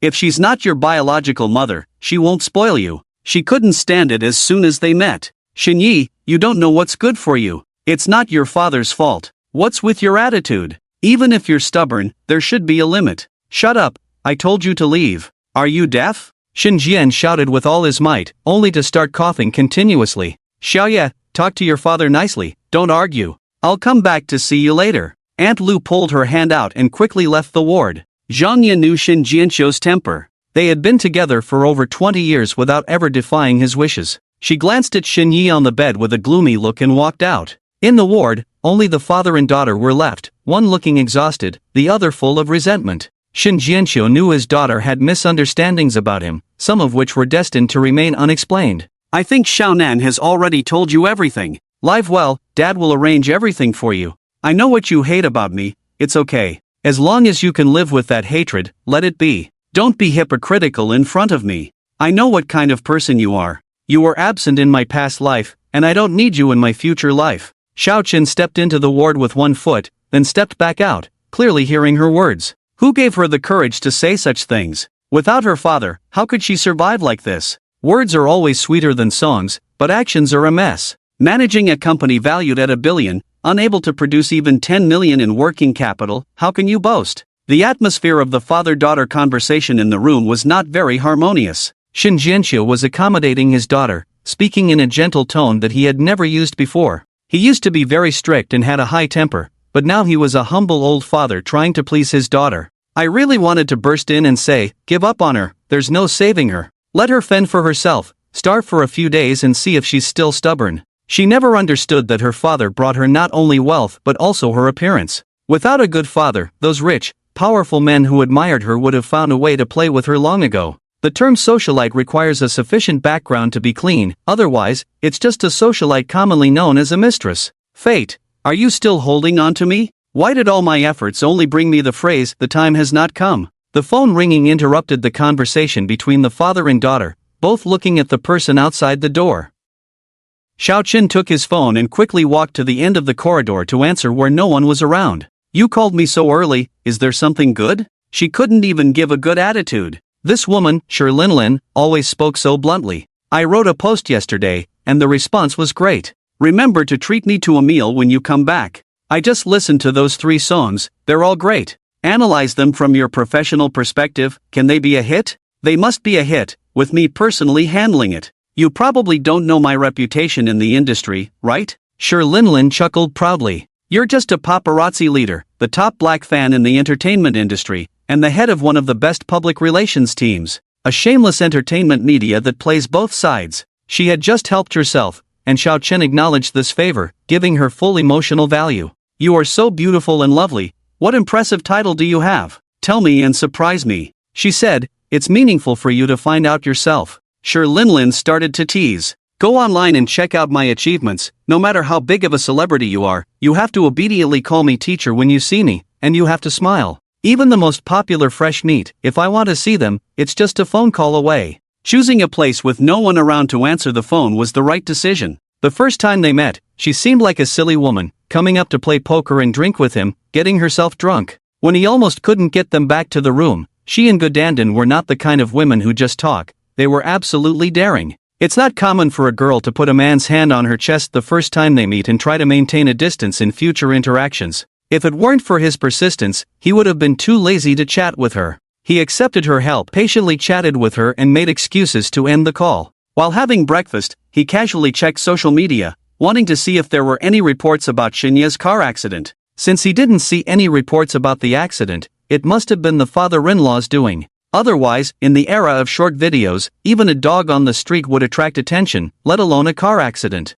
He came across many music critics promoting a new song that was released last night at 10 o'clock. The music critics, who sought attention with sharp reviews, all praised the quality of the songs, glossing over any flaws. Xiao Chen saw the songwriter's name and decided to find a place to listen to a song about young dreams and 2 sad love songs. The songs passed the quality check, with a small theme but a big content, pleasing to the ears. They may not be top-notch works, but they are far better than the average singer who piles up words without any meaning. Chuanyi Entertainment did not promote the artists, probably not intending to make money from a few songs. But Xiao Chen was a major creditor, and if they didn't make money, how could he get his debt back? He also wanted to indirectly help his friend. As long as these 3 songs become popular, Jiang Yiming will become famous. Even if he doesn't write songs for others in the future and his own singing career doesn't take off, someone will hire him as a producer. At least he will have a place in the industry, without having to struggle and worry about making ends meet. There were many work matters to handle, but Xiao Chen couldn't leave without getting a divorce. He requested a month-long leave from the company and handed over his work in the group chat. He didn't know how long he would be away, probably until Xinyi was fully discharged from the hospital. Many people in the company knew he was married, but no one knew who he was married to. There were family matters to attend to, and his immediate supervisor had to approve his leave. If he took a long leave and returned to the company, he might not have his position anymore. If the replacement didn't perform well, it would be a different story. If the replacement did well, they would naturally be confirmed in the position. If someone performed well, how could the higher-ups justify sending them back to their original position? It would disappoint the people below, and when a leader takes a leave, someone else steps in. It's an opportunity for the company to discover talent. If capable individuals are not utilized, how can talent be retained? The head of the business unit, Pei Jun, said, "We've always kept the position of deputy general manager for you, no one will take it away. Take care of your younger siblings and come visit another day." How could they let others know who his wife was? If people found out about his marriage to the wealthy boss's family, all his efforts would be seen as living off his wife. How would his colleagues look at him? So he declined the offer. The business unit was entering a critical phase in the market, and it was impossible to believe that the position of deputy general manager could only be his. He wouldn't return to that position when others had achieved success. Whether he could continue to stay at Seahai was not important. If necessary, he could cash out his stocks and do something else. He didn't dare to invest in major projects, but he could still afford to invest tens of millions in a project. In the days that followed, Xiao Chen stayed by the bedside, spending 2 hours in the hospital room in the morning, afternoon, and evening. He couldn't miss this unnecessary but obligatory role, unable to do anything else, just to save face. Luma took care of Shinye's needs, changing her diapers several times a day, cleaning her body, changing her clothes after she soiled herself. These tasks were indeed not suitable for him to do. In a true marriage, he would take on the responsibilities of a husband, but they were not a real couple. 4 people came, 3 stayed. Zhang returned to the Magic City. She was not pleasing to stay, so it was better to ignore her. Mrs. Lu still found him unpleasant, speaking with a sharp tongue, always talking about living off others. Not only her, even Xinyi did not speak to him, immediately closing her eyes and pretending to sleep when she saw him enter. She had lost a whole circle of weight, her slightly round face now thin with a pointed chin, completely like a different person, lacking her former charm. When the father and daughter met, one was caring, the other chose to be indifferent. Shenyi was like a stubborn stone in a pit, smelly and hard, unyielding, and unchanging. With no response to her care, Shen Jianxiu still stayed with his daughter in the hospital room every day, providing her with the best nutrition, transforming into a smiling father, but would secretly wipe away tears when no one was around. Seeing him getting thinner, in the evening, there was hardly a chance for them to be alone. Xiaochen said, "Why not check on yourself, take care of your health, she doesn't care, no need to please her." Xin Yi, who foolishly relied on Mrs. Lu, Xiaochen thought this was a moment to test human nature, a good opportunity for her to learn. "Young man, you haven't been a father, you won't understand my feelings now, in a few decades, you will understand," Shen Jianxiu asked. "Do you think this accident was an accident?" He believed his father-in-law did not suffer from persecution delusions. "What have you noticed?" "I have seen the accident report, it was classified as a normal traffic accident. I met the truck driver, had someone check, and found out he was diagnosed with terminal bone marrow cancer 6 months ago.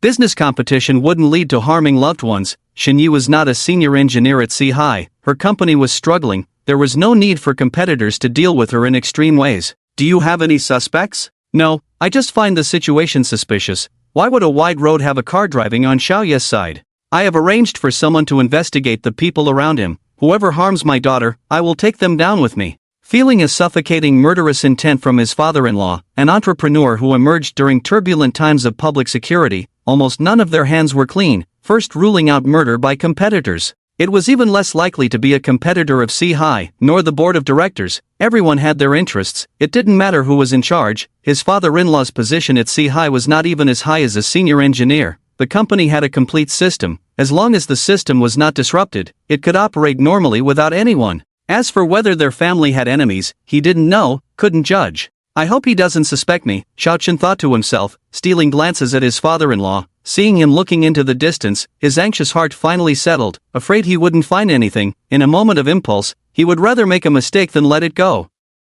"I have a few good friends in the city, I'll take you to meet them." Without bringing the driver, they drove to the address provided by his father-in-law, arriving at a quaint farmhouse by the lake, warm-colored outdoor lights at the entrance, a group of people welcoming them at the door. As soon as his father-in-law got out of the car, he walked confidently, no longer looking sickly as before, no longer feeling despondent. "We are all old friends, why so formal? Jianxiu, why have you lost so much weight?" A woman around 50 years old grabbed his arm and asked. "We'll talk later," Shen Jianxiu waved to his son-in-law, introducing him to everyone. "This is my son-in-law, Xiao Chen, he may need your help in the future, so please lend him a hand for my sake." "Hello, I specialize in law, you can contact me if you need any legal assistance, here's my business card." A well-dressed middle-aged man handed him his card. "Xiao Chen, it's an honor to meet all the industry big shots." After speaking, he bowed deeply to them. The group of people in front of them are obviously not simple. How could the people introduced by the father-in-law be simple?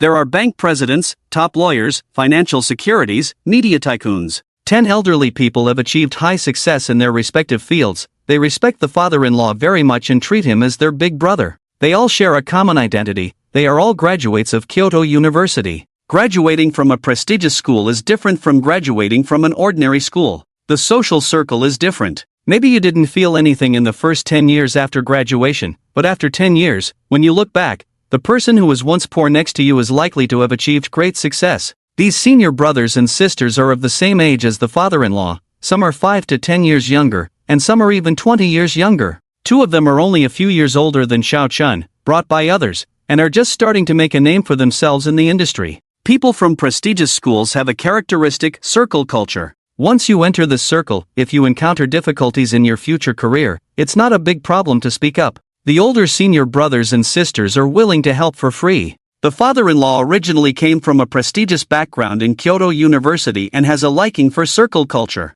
Introducing his contacts to Xiao Chen was a bit confusing. He humbly shook hands and greeted each person, accepting the business cards handed to him, but he did not offer his own. because he felt he was not qualified enough to give business cards to this group of people. He has developed quite well, but currently does not feel that he can help others. If it weren't for the father-in-law's help, he wouldn't have had the opportunity to meet this group of elite senior brothers and sisters. The group entered the courtyard and smelled a strong aroma of food. Today is like a alumni gathering, don't be nervous, Xiaonan. The 40-year-old senior sister Mo Shuet is an authoritative media editor-in-chief, looking kindly at him and saying, "Thank you for your concern, senior sister, you are really beautiful." Xiao Chen said obediently. Really? The little brother has a good eye. The father-in-law sat in the first place, and from the seating order, it can be seen that he has a high status in this circle. There is no other meaning in inviting everyone out today, just to introduce the young people to each other, and have a meal together. The brothers and sisters from other places are too far away, and I didn't notify them. It's been a long time since you had a meal with everyone. I had a meal with the senior brothers in the C-High group in the Magic City last month. They were chatting and laughing. Xiao Chen did not speak out of turn, but served tea and water attentively. His personality is to speak less, observe more, and learn more when encountering people who are better than him. Speaking with substance, appropriate silence can make people curious. In such occasions, they can say things that are not nutritious, but Xiao Chen and the other two cannot. He does not interrupt the conversation, while the other two make their presence felt. Xinye's condition did not improve for a while, and she had a lot of work to do. Her body had improved somewhat and she was transferred to a private hospital invested by the father-in-law in the Magic City. The person who replaced Xiao Chen messed things up from the start, offended the partners, and people from big companies are ultimately too arrogant, they have other choices. The head of the department directly scolded people in the workgroup chat. Pei Jun is not as elegant as he looks on the surface. If things go wrong, he will also scold people. He doesn't like socializing, but when he personally intervenes, others ignore him. Xinyi ignored everyone except Lu Ma, showing cold indifference. Xiao Chen couldn't take care of her, so he left his phone number at the hospital and returned to work early. On the first day at the company, the executive assistant Wang Bowen found his office. Deputy General Manager Xiao, the boss wants you to come over. I'll go right away. You've worked hard during this time. It's nothing. If the job is not done well, there is no credit even if it's hard work. Wang Bowen said gloomily. He was unwilling, just wanting to fight for greater benefits for the company. What's the problem with that? He couldn't figure out who he had offended. It was this grandson who took his place during this period, and the clients he had previously dealt with were handed over to him to negotiate, but unexpectedly offended them. Listening to his unrepentant tone, I really don't know how Pei Jun managed to keep him around. When he arrived at Pei Jun's office, the door was wide open. Just as he was about to knock, Pei Jun spoke first. Just come in, no need for formalities. There's nothing here that can't be seen. How is your sister doing?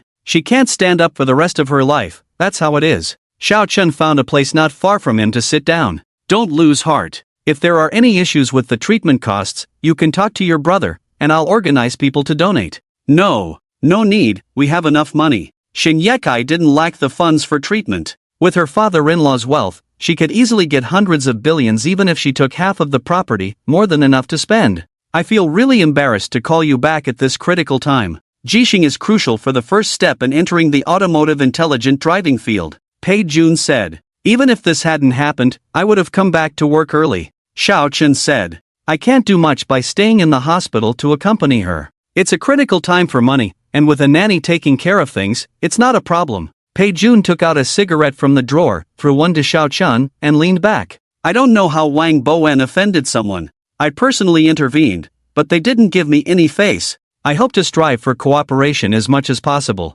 I will arrange a meeting with the other party. As for whether they will give face or not, I can't control that. Xiao Chen couldn't guarantee how things would turn out, and he didn't know how the offense occurred. Regardless of how the offense happened, or if the other party had issues, he was the one who reached out first. If there was a mistake, it was his own. The other party had many choices, while he had few. The top boss seemed quite upset, not only because of the incompetence of his subordinates, but also partly because of some of the reasons related to the cooperation partners. It seemed like someone had directly slapped him in the face. That Wang Bowen. Sigh, let's not talk about him. I get really angry when I think about him. It seemed that Wang Bowen had some background and couldn't be offended. He didn't say anything, and Xiao Chen wouldn't ask what was going on. Even under the best systems, some people inevitably had privileges. I'll go back and make a phone call to communicate. Don't get too worked up. Xiao Chen got up and returned to his office, continuously pressing the pen, organizing the first sentence in his mind.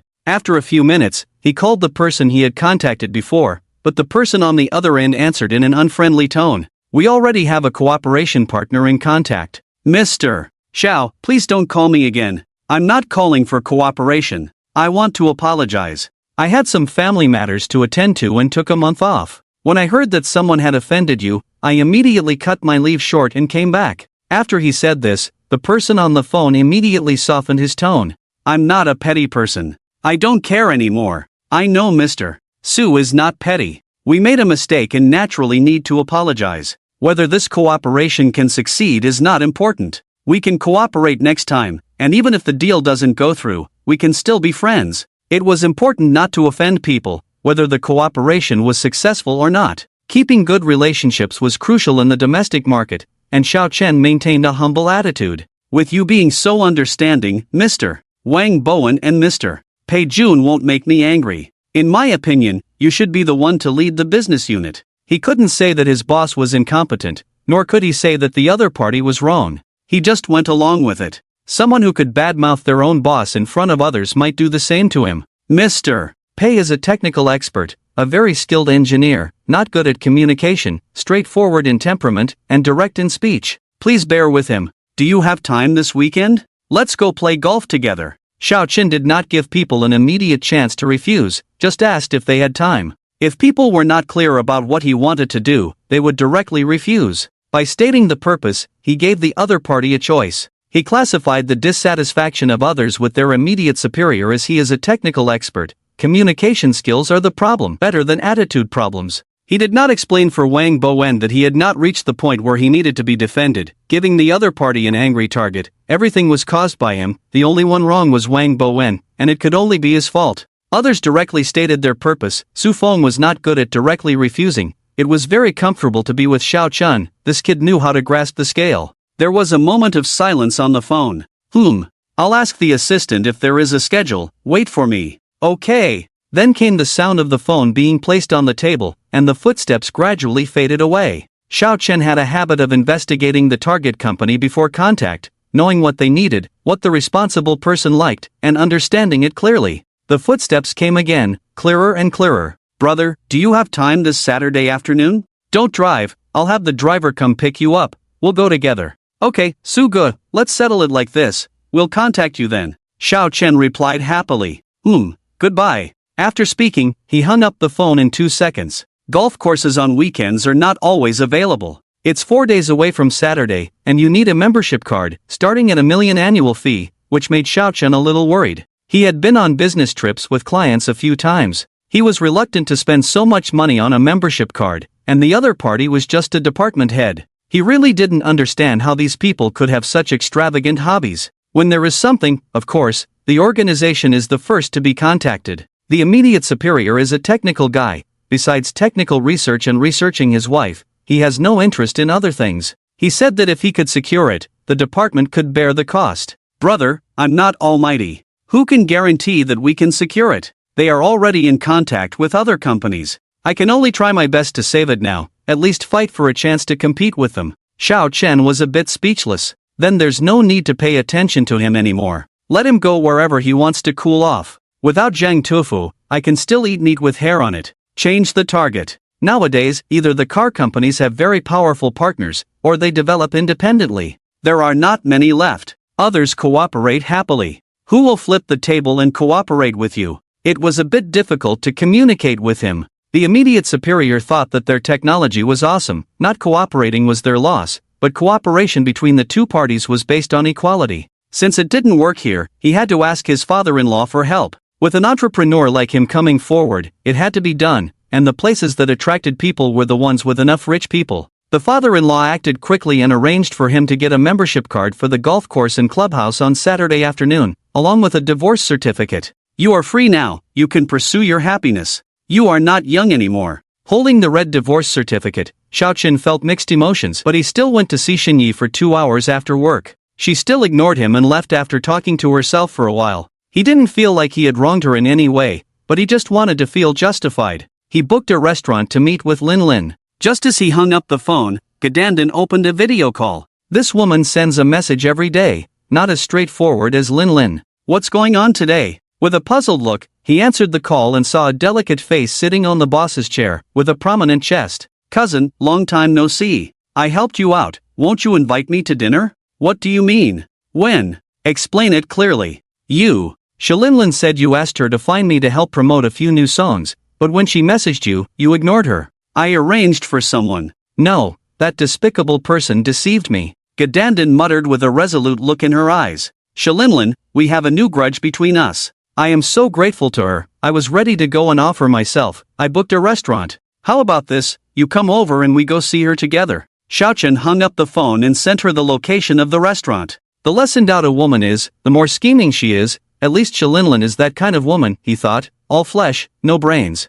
Strange, Xinyi isn't particularly well endowed, why doesn't she have brains? Just as they left the hospital, they ran into the former father-in-law. No, the ex-father-in-law's car. Shin Jianqiu also saw his former son-in-law and asked the driver in front, did I really make a mistake? Xiaochen is quite good, he not only took the certificate but also came to the hospital to visit. Most people would probably want to stay away. The driver, who knew the whole process, personally handled many things. As the most considerate person to the big boss, Adong understood who to speak to and who not to. Xiaochen was someone the boss valued. Even though he divorced his daughter, he didn't want to give up on him. The car had been parked in the hospital parking lot for a long time, and Shin Jianqiu had not gotten out of the car yet.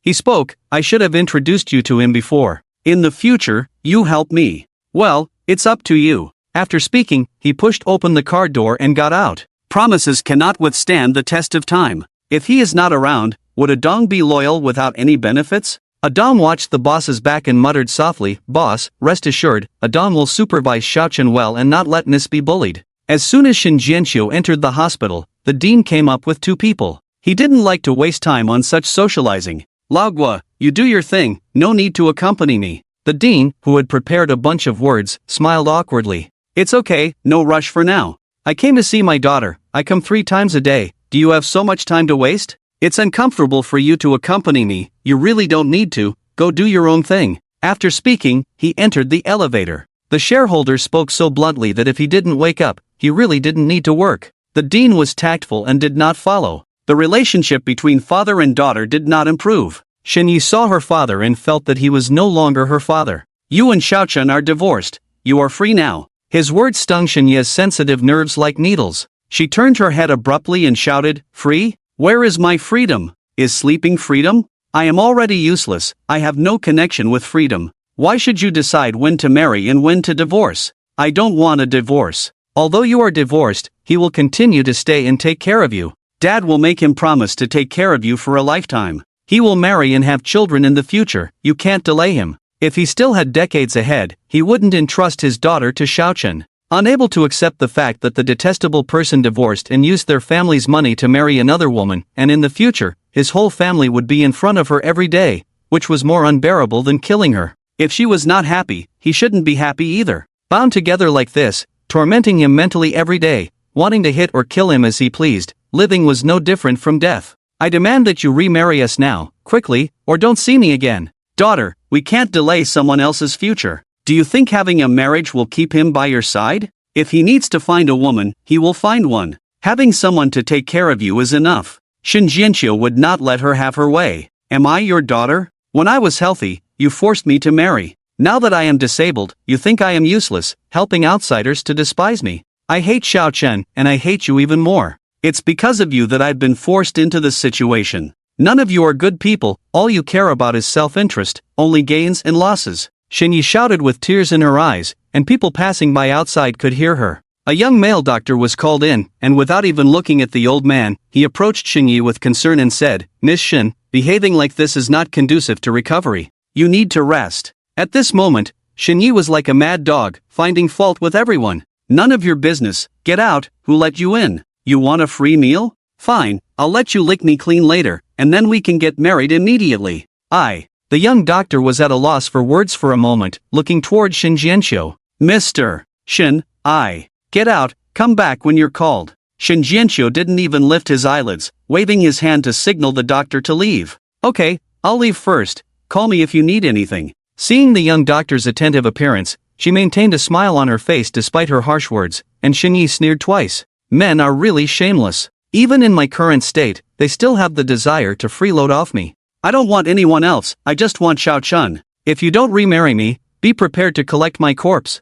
I want everyone in the demon realm to know that Xiao Chen married a cripple. Her gaze was firm, not pretending, and Shin Jianxiu regretted making a wrong move. He had just obtained the divorce certificate in the morning, and now he was planning to remarry tomorrow. How would Xiao Chen see him? He might hold a grudge against him for this. For the time being, there was no one more trustworthy than Xiao Chen to entrust his daughter to. His son was not suitable, he knew his son's character very well. Mrs. Liu came and he left the room to the car downstairs. How is the investigation into the car accident, miss? We've found some clues. Leave this to me, I'll handle it discreetly. Don't startle the snake in the grass. I want to dig out the mastermind behind the scenes and take them away together. Otherwise, who knows what extreme measures they might resort to. As a dying man, he wouldn't involve the living. He had to seek revenge himself. His health was deteriorating, and he didn't know if he would survive this winter. He was often awakened by pain in the middle of the night. For the past few months, he had been sleeping in the study, not wanting his family to know about his worsening condition.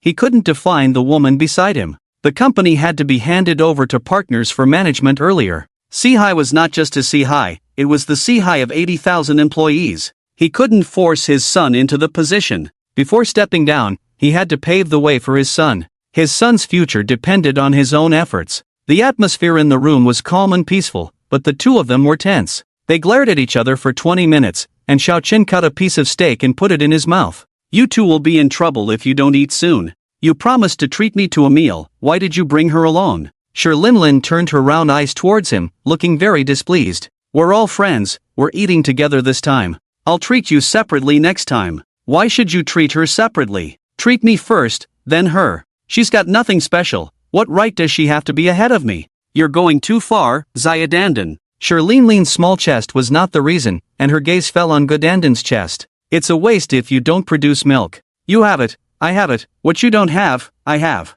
What's wrong, can't accept it? Gudandan provocatively pushed out her chest. The two women engaged in a verbal battle, their voices getting louder. In the quiet Western restaurant, their conversation was very disruptive, and it annoyed others. Someone spoke up, if you're going to argue, get out and don't disturb others eating. Neither of them were easy to deal with. Shut up, who do you think you are? I'll buy this restaurant right now and kick you out. What kind of person are you, pretending to be someone you're not? Why are you imitating me? The two of them spoke at the same time, their eyes fixed on the well-dressed man. The middle-aged man who was retorted shrank his neck and dared not argue anymore. In a big city like Magic City, there are many wealthy people and many people who show off. Some are just bigger ants in this city, and both sides are unclear about each other's identities, afraid of hitting a hard nail. The lady sitting at the same table with him was unhappy. What are you two? Fighting over a man in a place where people eat, being jealous and arguing. Oh, you're in a love triangle, how despicable.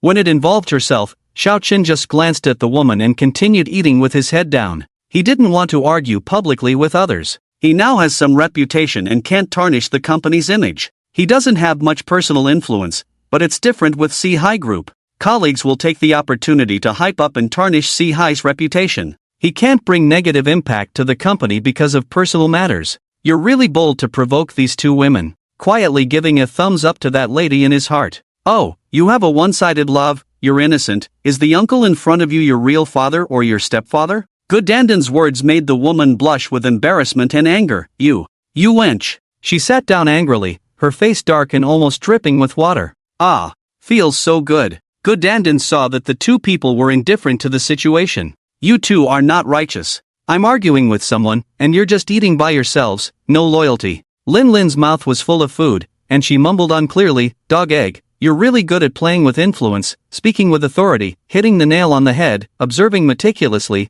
I admire you. You're really good at being perfunctory. When you listen to the enemy's words in reverse. You're 2 years older than me, no need to act young. An old woman is an old woman. Even if you act young, you're still a woman approaching 30. After Gudandan finished speaking, she cut a large piece and chewed on it. If it weren't for the pre-booked restaurant, she wouldn't want to eat here or see the disgusting scene, she would choose a private restaurant. She had just started eating when Xiao Chen had finished. You two take your time, I have something to deal with first. Being with two beautiful women is too eye-catching, and they are not easy to deal with. A few words can easily lead to an argument, attracting attention. Lin glared at him. Where are you going? Sit down and wait for us to finish eating. You almost confused the two of you. How much is the publicity fee this time? The fee still needs to be paid. Xiaochen doesn't want to take advantage of others. No need, it didn't take much effort. Gudandan, who was a bit slow, glared at Lin Lin. Why are you taking my words? How much work have you done? Just a couple of publicity pieces.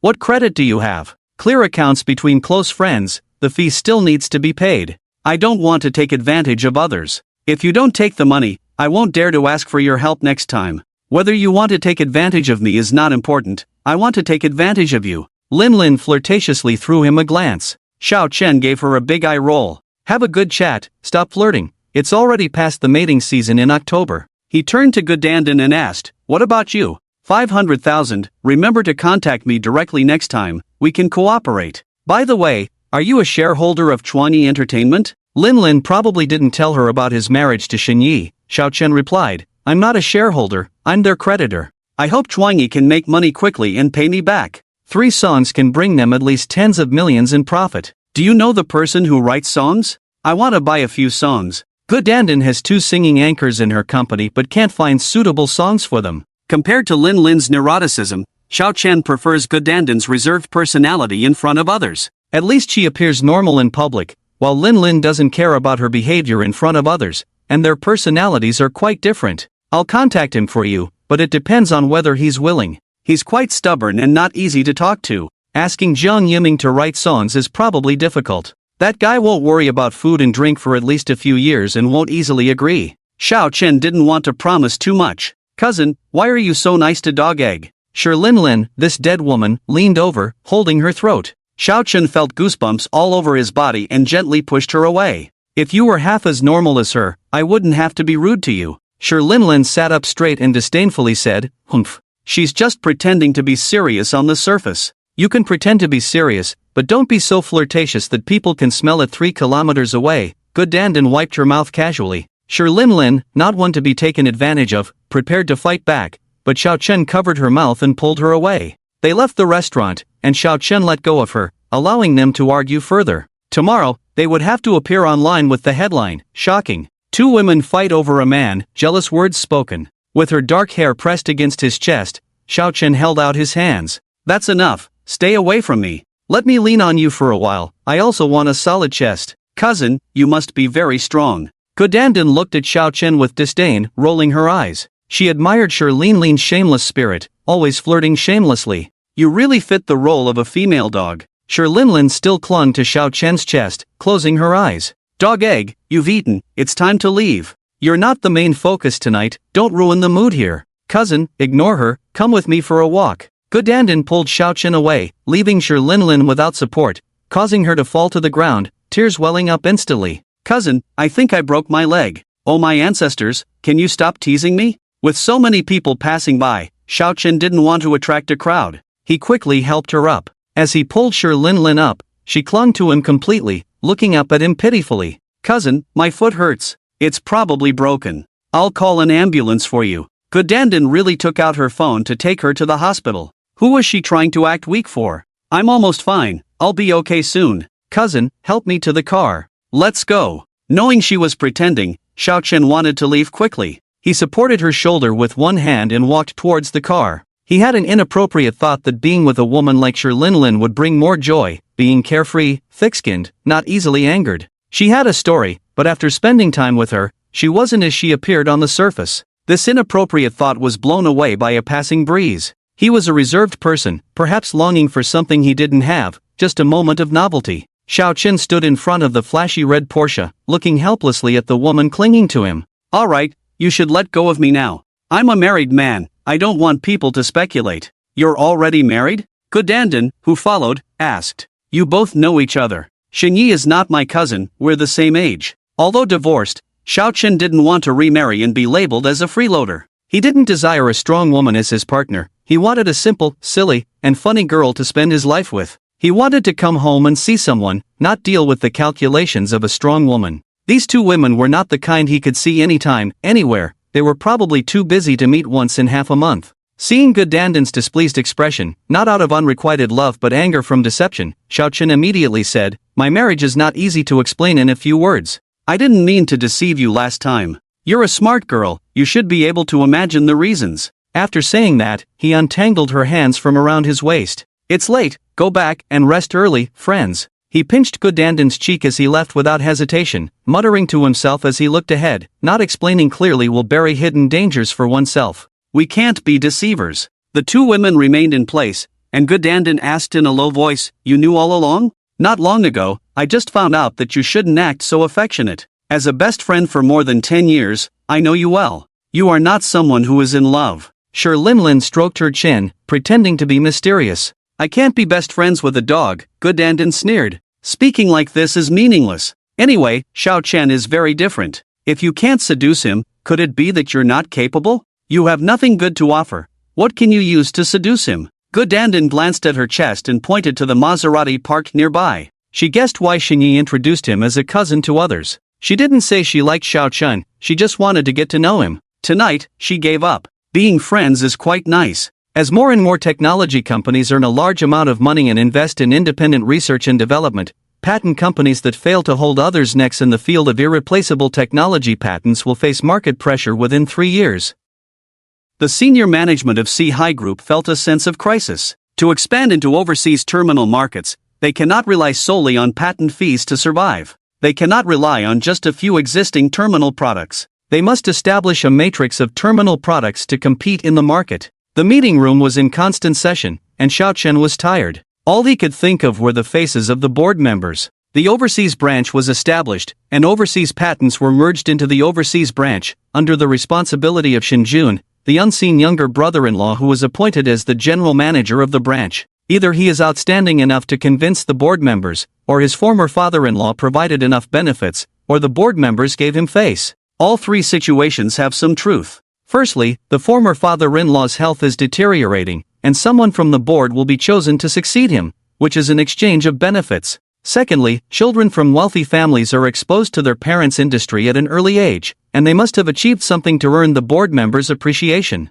Thirdly, as the company's founder, he is getting older and wants to secure a future for his youngest son. For a wealthy person, it's just a branch office, not worth much money. If he doesn't perform well in a year, they can easily replace him. The overseas branch is a touchstone. If the former younger brother-in-law is talented, he will become the pillar of the group in the future. If he is mediocre, he will be brought back to work in an unimportant department and live a mediocre life as a wealthy man. In a company like C-High, Xiao Chen's position is considered middle management. Attending meetings is just to make up the numbers. The attendees are all big shots, and he rarely gets a chance to speak unless called upon. Every time the senior management convenes the heads of the business units for a meeting, he is notified. He is just a small potato, not very noticeable. Fortunately, he doesn't care much about these things and knows his own worth. As the executive layer, he is responsible for implementing the group's strategic direction. The Artificial Intelligence Business Unit is the group's flagship project, with unlimited potential for expansion in the future.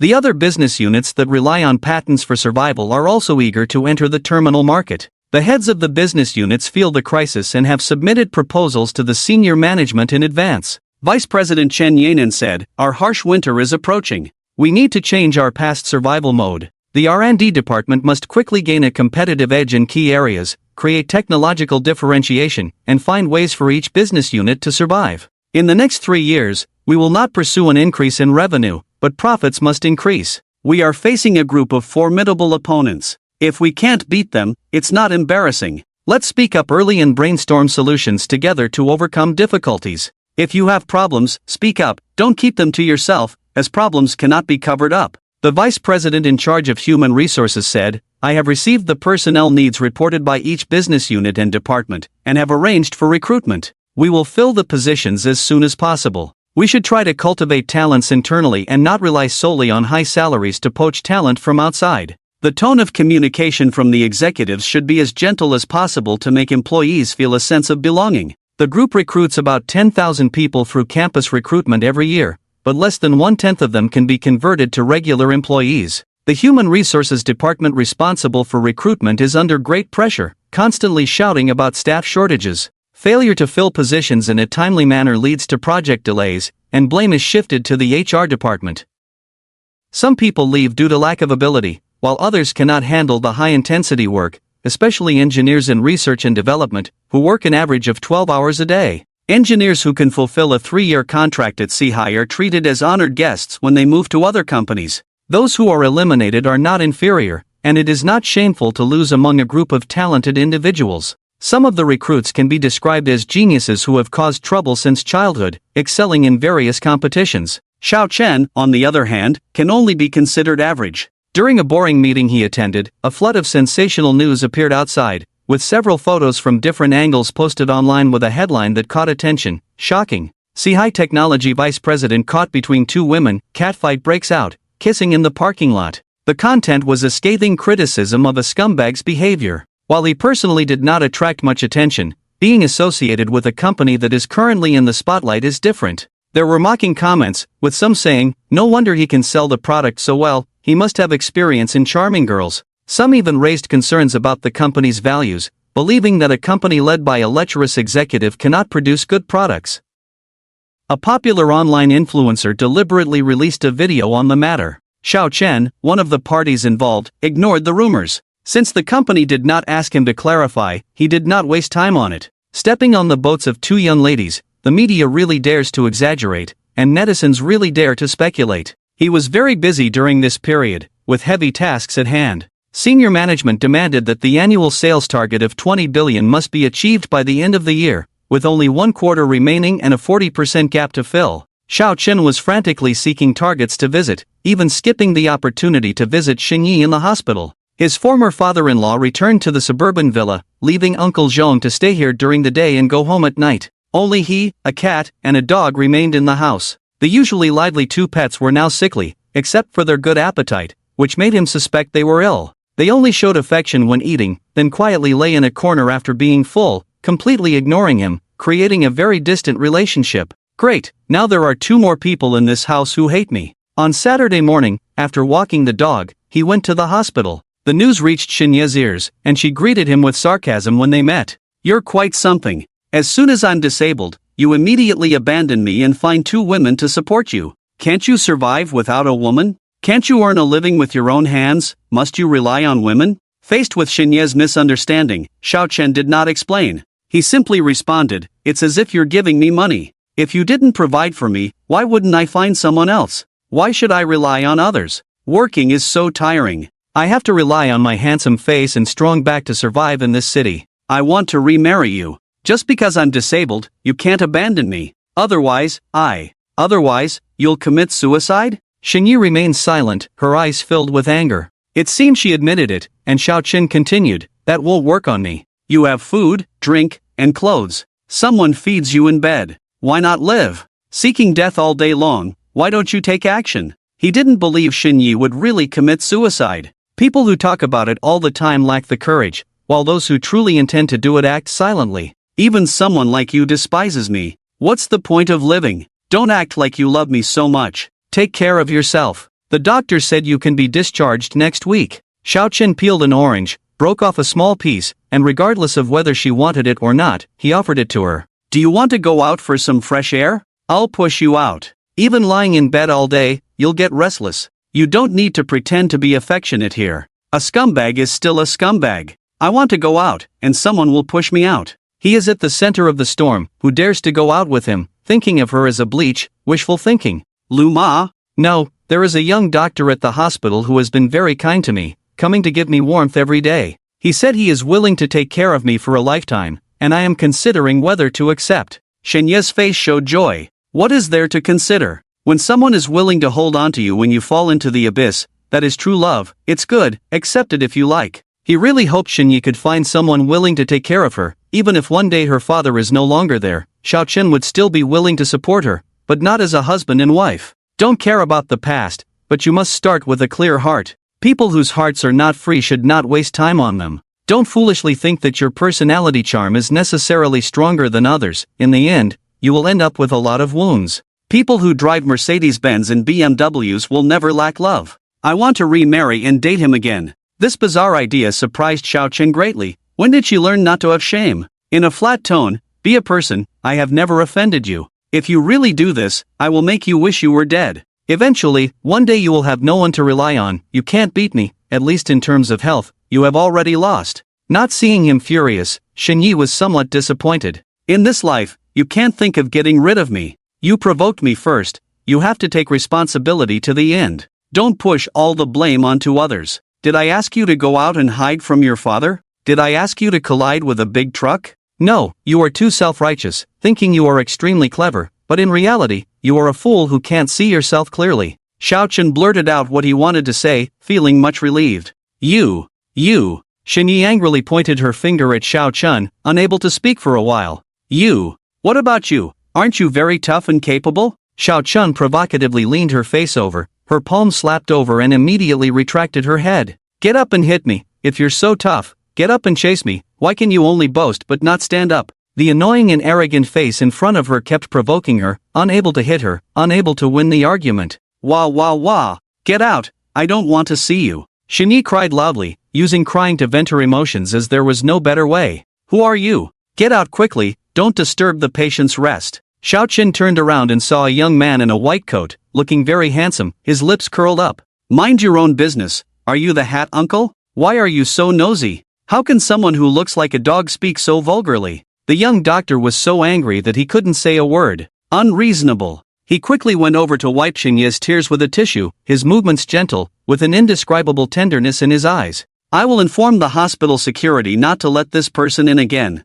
Xiao Chen looked at the young man in front of him, a refined person or a refined scum, arguing naturally was not his forte as someone who dealt with people professionally. Thank you, Junwon. Shenyi had a sweet smile on her face, then turned to Xiao Chen without a hint of tenderness. Get out quickly, tell the security to kick this person out, I don't want to see him. You soft rice man, coming to provoke Xiaoyi again, get out quickly, don't come back in the future. Luma put down the lunchbox in her hand, pushing him out like an old mother hen protecting her chicks. Xiao Chen patted his clothes.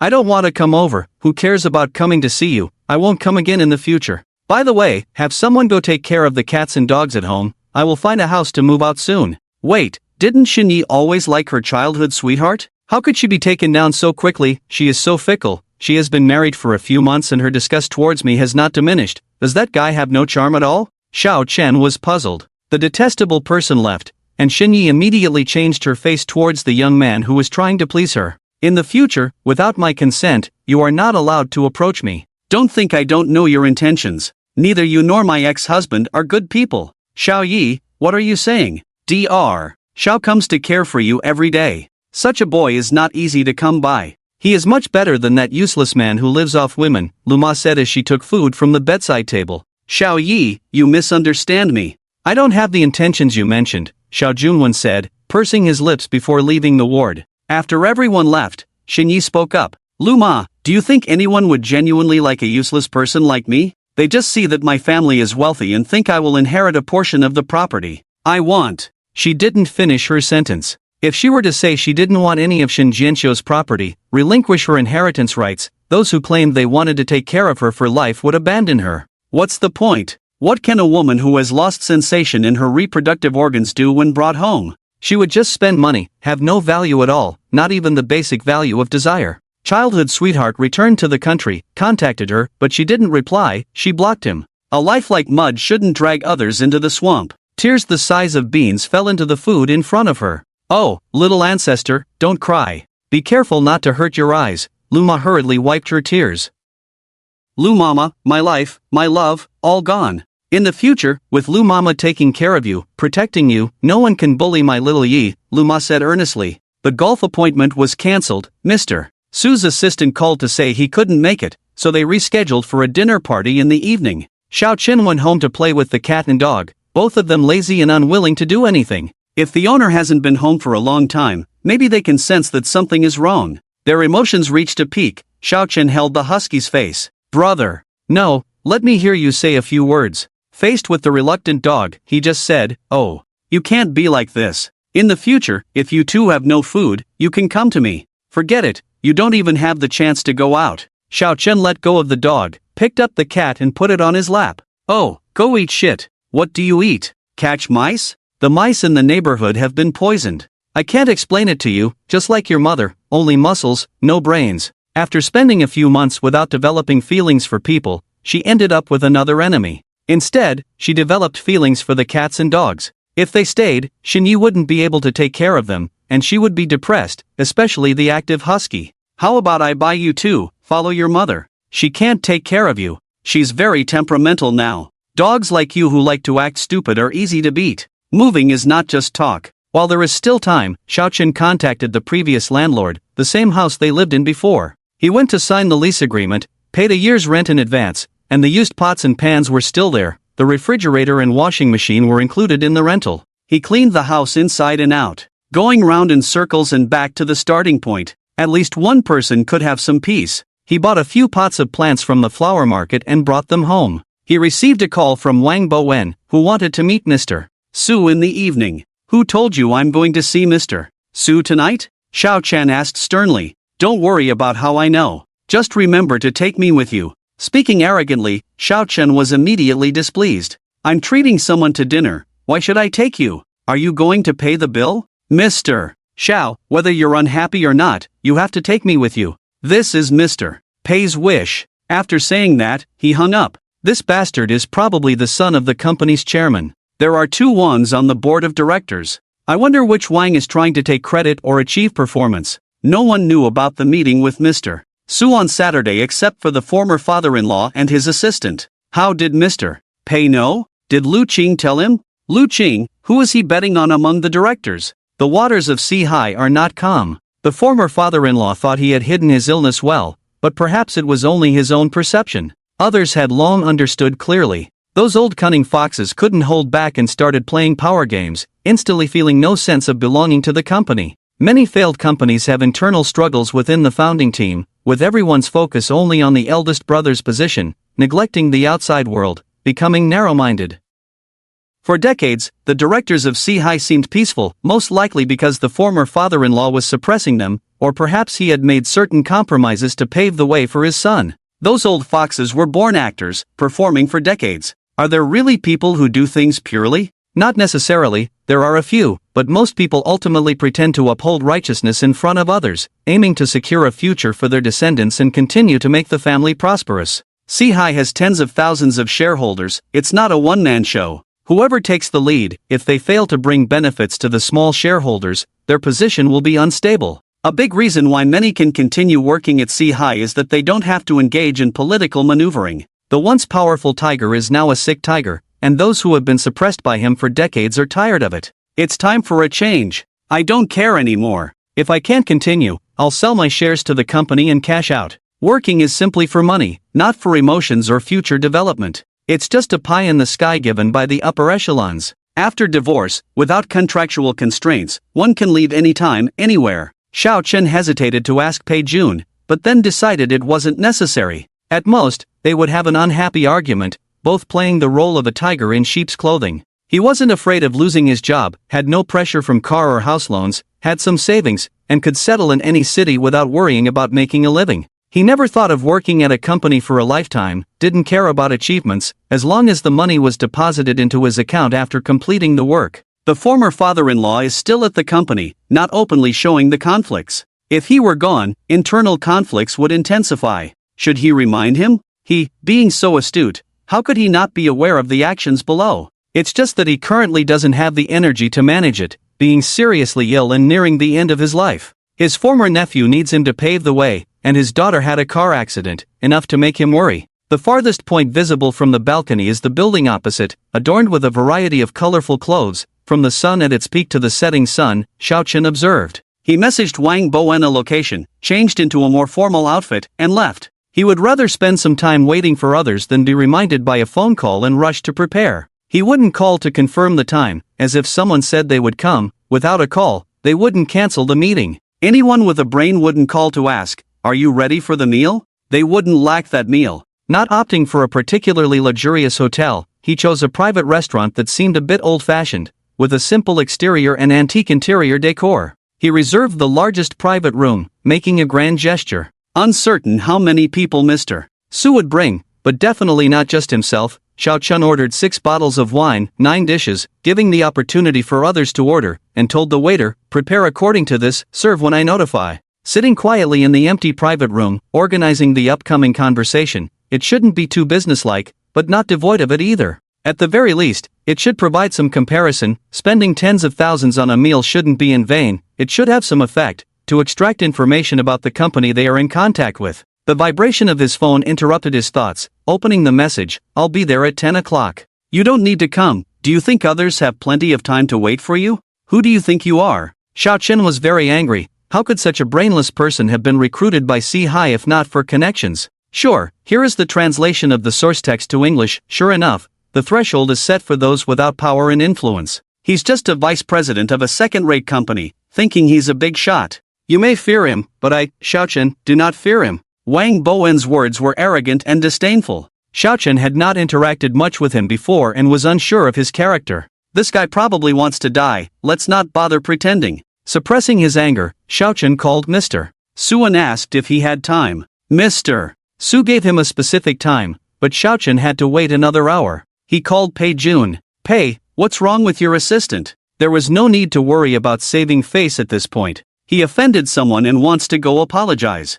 What's the matter with you? Pei Jun's tone remained gentle, but Xiao Chen was feeling disgusted. Does an apology require making people wait? I don't see any sincerity from him. Notify him immediately not to come over, otherwise, I will have security kick him out. Wang Bowen has connections, you need to be more considerate. So what if he has connections? They can fire me if they want. Anyway, I don't want to see Wang Bowen tonight. You can play your power games, but don't disgust me. For some reason, Xiao Chen felt extremely irritated and suddenly felt that this dinner was unnecessary. He didn't listen to what Pei Jun said next and just hung up the phone. Su Jiayin brought two female colleagues with him, around 30 years old. Xiao Chen couldn't be bothered to judge their looks, but they were quite good. As they drank and chatted, the conversation became more open, with dirty jokes flowing. Xiao Chen didn't discriminate between men and women when it came to flirting and had been flirted with many times. He didn't refuse intentionally, didn't sleep with them, and would touch if he wanted to, without losing anything.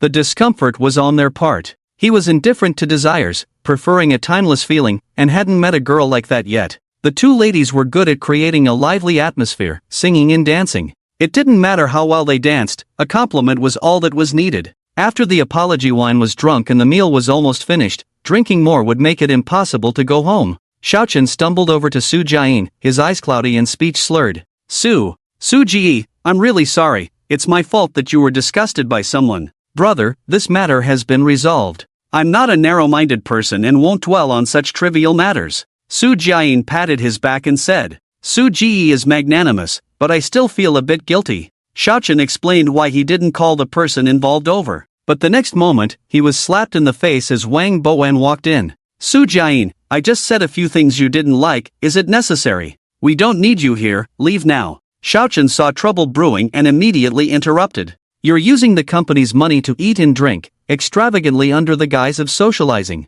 Su Jiayin, are you broke or? Before he could finish his sentence, a glass exploded on his head, blood flowing. Wang Bowen was stunned, completely caught off guard by Xiao Chen's actions. Xiao Chen quickly dragged him outside, punched him in the stomach, and grabbed his collar, gritting his teeth. Didn't I tell you not to come? You're not only stupid but also like to come out and embarrass yourself. Brother, don't be impulsive, let's talk it out. Su Jiayin's face was particularly ugly. He patted Xiao Chen's shoulder and left with Wang Bowen without saying a word. After preparing for hours and settling things with over a kilogram of white wine, a fool emerged to ruin everything. I had a stomach full of plans, but because of you, everything was in vain. It's all wasted. I don't care whose son you are, I'm going to beat you today. He pushed Wang Bowen to the ground and started kicking him. He didn't know where the anger came from, perhaps because something he had always believed in had collapsed, or maybe because his past self had been foolish enough not to see the essence of things for 3 years. Perhaps it was Wang Bowen's superior attitude. The restaurant waiter separated the two of them, called an ambulance, and also reported to the police. Xiao Chen sat down against the wall, calmly lit a cigarette, showing no signs of panic. He was prepared to bear the consequences of his actions, without regretting his impulsive decision. The initial reaction and judgment were correct. Clearly, despite his warnings, these people did not take him seriously and thought he was an easy target. He stared coldly at Wang Bowen, whose face was covered in blood. He wondered why these people thought they were superior. He just wanted to do one thing simply, without getting involved in any power struggles. Being detained for a while was inevitable, so he saw it as taking a break for himself. Whether the company would take him back was not important. He would not settle for a job he didn't like, compromise was not in his nature. Uncle had arrived first, checked the restaurant's surveillance footage, and Xiao Chen paid the bill before leaving. He followed Uncle Hat into the car and went to the police station without defending himself throughout the journey, answering questions as they came. Uncle Hat, surprised by his cooperation, asked, "Don't you want to defend yourself?" "No," Xiao Chen replied. He had already broken the law by acting first, so explaining was futile. Suddenly, he wanted to fight for himself. "Can I make a phone call?" "Yes." Holding the phone, he didn't know who to call. His close friends were not capable of helping him, and those with connections were just acquaintances. He didn't want to trouble his former father-in-law, so he waited for Wang Bowen's demands. Seeing him hesitate to make a call, Uncle had asked, "Aren't you going to make a call?" "No, I don't know who to call." The next steps had to wait for the injured party's opinion. Uncle had handcuffed him to a steel chair and went about his work, leaving Xiao Chen alone in the police station lobby. Half of his anger dissipated, and he calmed down to think about Wang Bowen's intentions. He may not be very smart, but he wasn't stupid. Why did he come over to mess things up? It couldn't be that he wanted to get beaten up and sent to jail. That would be unnecessary. Perhaps he didn't expect to get beaten up. After half an hour, a man as imposing as a tower entered the police station, accompanied by the deputy director. Xiao Chen understood that his former father-in-law had intervened. After signing some documents and leaving the police station, Ah Dong spoke emotionlessly, "Mr. Shin is waiting for you in the car. Young man, don't act impulsively." "Thank you. You're welcome. You're no fun," Xiao Chen muttered, getting into the car with his former father-in-law. "Thank you for your help again. I'm just temporarily bailing you out. Wang Junfa is very angry, and he will definitely hold you accountable. I can handle this, but I have a condition." The condition was definitely not a good one. Xiao Chen placed his hands behind his head. "Just take me back. Your condition is no different from going to jail. It's better to stay quiet inside for 3 years and think about what to do in the future. These years, besides making a little money, I seem to have nothing. As soon as I have some free time, I feel empty. I know that even if I don't help you this time, someone else will. I won't make unreasonable demands." He was aware of the scandal involving his former son-in-law and 2 women. With no one coming forward to clarify the situation, the backgrounds of the Gu and Shi families were strong. Jisun belonged to the Gu family, and tonight's incident would soon reach Gu Dandan's ears. That's why he rushed over upon receiving the news, to settle the matter first and make Xiao Chen owe him a favor. "Tell me, after I leave, take care of Xiaoye. I've already bought the house across from yours, and tomorrow I'll arrange for the house to be transferred to you. Additionally, I'll give you 1% of the shares, which you can dispose of as you wish in the future." Apart from arranging a ridiculous marriage that made him dissatisfied, the former father-in-law had nothing to complain about. "Without meeting him, perhaps I wouldn't know where to find the 996 and 007, I could only barely make ends meet. Buying a car and a house was even more of a distant dream." He didn't want Xiao Chen, but he would still take care of Xinyi appropriately. At least he would see her happy before leaving. As a person, one must always be grateful. Xinyi, as silly and brainless as she is the daughter of a benefactor. "You have given me enough. I am a content person. Even if you don't give me shares, I will still take care of Xinyi's life properly, at least ensuring that she won't be bullied." In his thoughts, "I only said I wouldn't let others bully her, I didn't say I wouldn't bully her. That arrogant and foolish woman is beyond help. Having a huge fortune requires a healthy body, as a large sum of money would bring her a lot of trouble." Xiao Chen asked sideways, "Can you guarantee that I won't?" "I will definitely give you shares. If you don't take them, I will be even more worried." He didn't plan to use a contract to tie Xiao Chen and his daughter together, as that would only make Xiao Chen resent him and seek revenge on his daughter. It's better to let him feel grateful. After observing him for many years, he believed that he was a trustworthy person. Wang Junfa is the company's largest shareholder, second only to the former father-in-law. After hitting his son, he thought there would be demands for an apology and compensation. But no one pursued the matter after leaving the police station, as if the incident never happened. Lu Qing was appointed as an assistant to Vice President Wang, while Wang Bowen was transferred to the Deputy General Manager of the Business Department. Xiao Chen made a full circle and returned to work as the executive assistant to the CEO. During Xiao Chen's tenure as Deputy General Manager, he secured orders worth billions. The board of directors awarded him an 8 million bonus. There were over a dozen potential cooperation intentions that had not been discussed in detail yet, but whether they would materialize in the end was not his concern. Personnel adjustments were implemented on Monday morning, with the reason being job changes for better work progress, which was extremely perfunctory. No one in the company mentioned Xiao Chen sending Wang Bowen to the hospital, but many people were whispering to themselves, Deputy General Xiao secured orders worth billions within 2 months of taking office. Such performance would shine anywhere. The former father-in-law called him to the office for a conversation.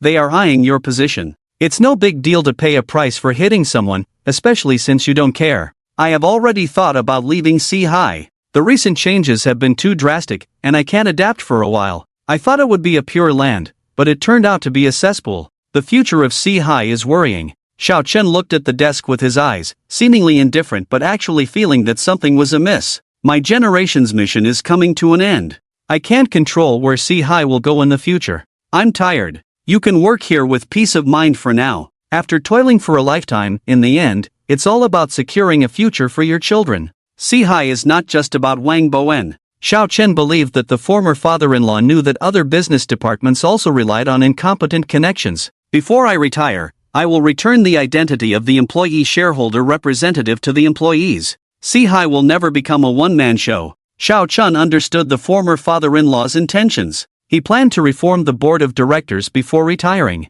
Originally, as the chairman of the board, he had a 50% decision-making power, with 30% being the shareholder representative right. He intended to delegate the 30% right before retiring, with the shareholder representative being elected from the employees. There might be more than one representative, and he didn't plan to pass on the shareholder representative identity to the next chairman. The old fox was still the old fox. The directors might jump around, but they couldn't escape his control. Not that they didn't know or didn't want to manage, but they didn't have the energy to fight. Let them fight among themselves. They could have the top position, but not half of the decision-making power. As long as they dared to harm the collective interests, there would be a group of people to pull them down. You haven't retired yet, but the directors are already unable to contain themselves, Xiao Chen said. After decades of suppression, they finally see an opportunity for advancement. Do you have a successor in mind? Xiao Chen did not think that Wang Dong had a chance to rise to power. They father and son took a particularly shameless step,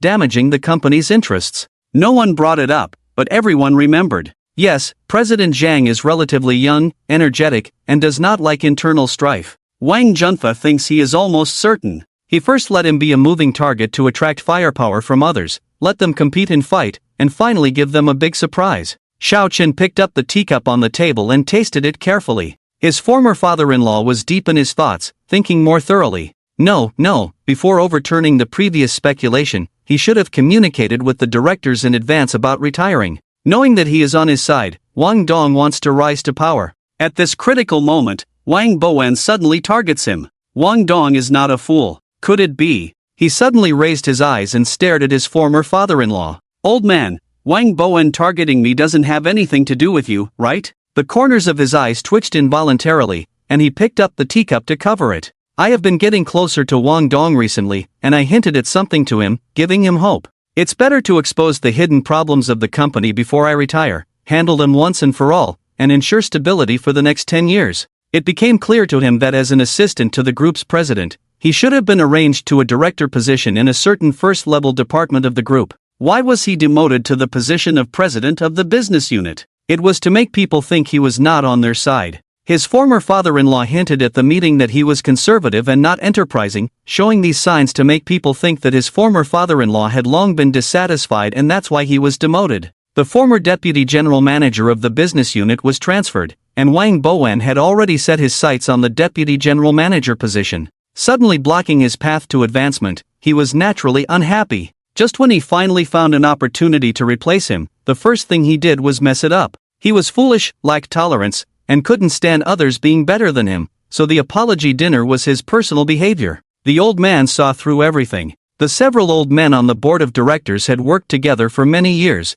and none of them could escape his scrutiny. He deliberately brought out the problems early to expose them. Old man, you are the one who can pretend to be a pig to eat a tiger. Do you know that Wang Bowen will make such a move? Xiao Chen asked. I didn't guess that. I didn't expect that kid to be so impatient, to confront you so openly. Oof. A brainless fool. Pei Jun will be transferred to a position in the group. A researcher with other intentions in mind is not suitable to continue leading the research and development. How can a researcher who joins the power struggle have time for research? Whether Pei Jun can be transferred to a position in the group is another matter. Shin Jianxiu has already arranged for someone to investigate whether he has been jealous and pushed outstanding talents out in recent years. If it is true, he will not be kept in the company. The two sat facing each other, and the office fell into endless silence. They each thought about their own matters. Xiaoqun felt a bit clever, but still not a match for the old man. However, he had a resilient heart that was not afraid of setbacks. Soon, he comforted himself in his heart.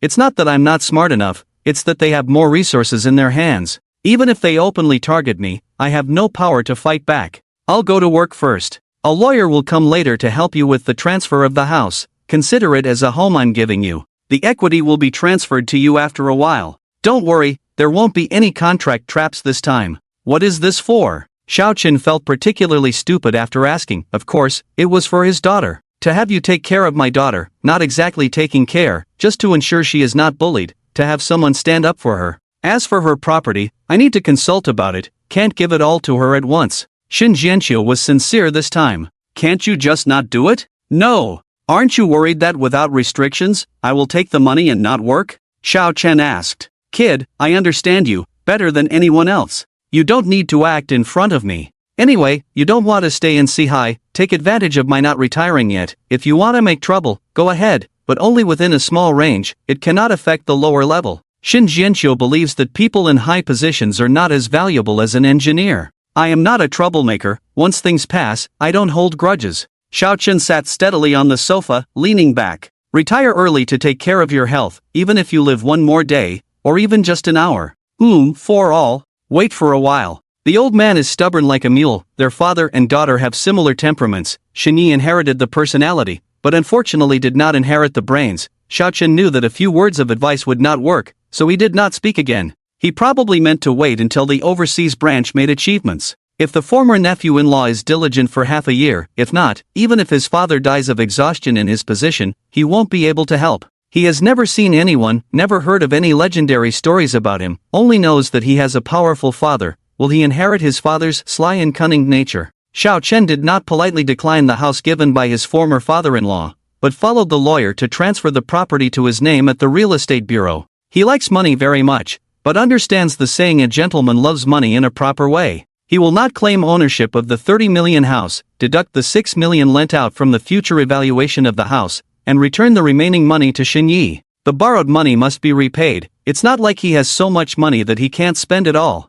Returning to his long-held position, he handled his work with ease, with fewer tasks than before. Many documents and reception work will no longer come to him, and the work he handles the most is financial statements. The internal struggles of the company's directors are almost openly displayed. The weak are self-conscious, worried about standing on the wrong side, and personnel changes are the most frequent. The former father-in-law completely pretended not to know, spending his days in the office drinking tea and signing documents, completely in a state of delegation. Xiao Chen is well aware that once they have arranged for their own people to go up, it will be time for the former father-in-law to make an appearance. Whoever causes the most trouble will be dealt with the most severely, who will suffer the most losses. He is not sure what kind of tricks he has used to manipulate the directors, each one just keeps charging forward. He cannot guess how the old man will quell this internal strife. Xiao Chen's workload is not saturated. He spends at most 2 hours a day on work, leaves on time, plays games, watches movies, and lives a very comfortable life. During this time, he did not go to the hospital to see Xinyi even once. If she doesn't want to see him, then so be it.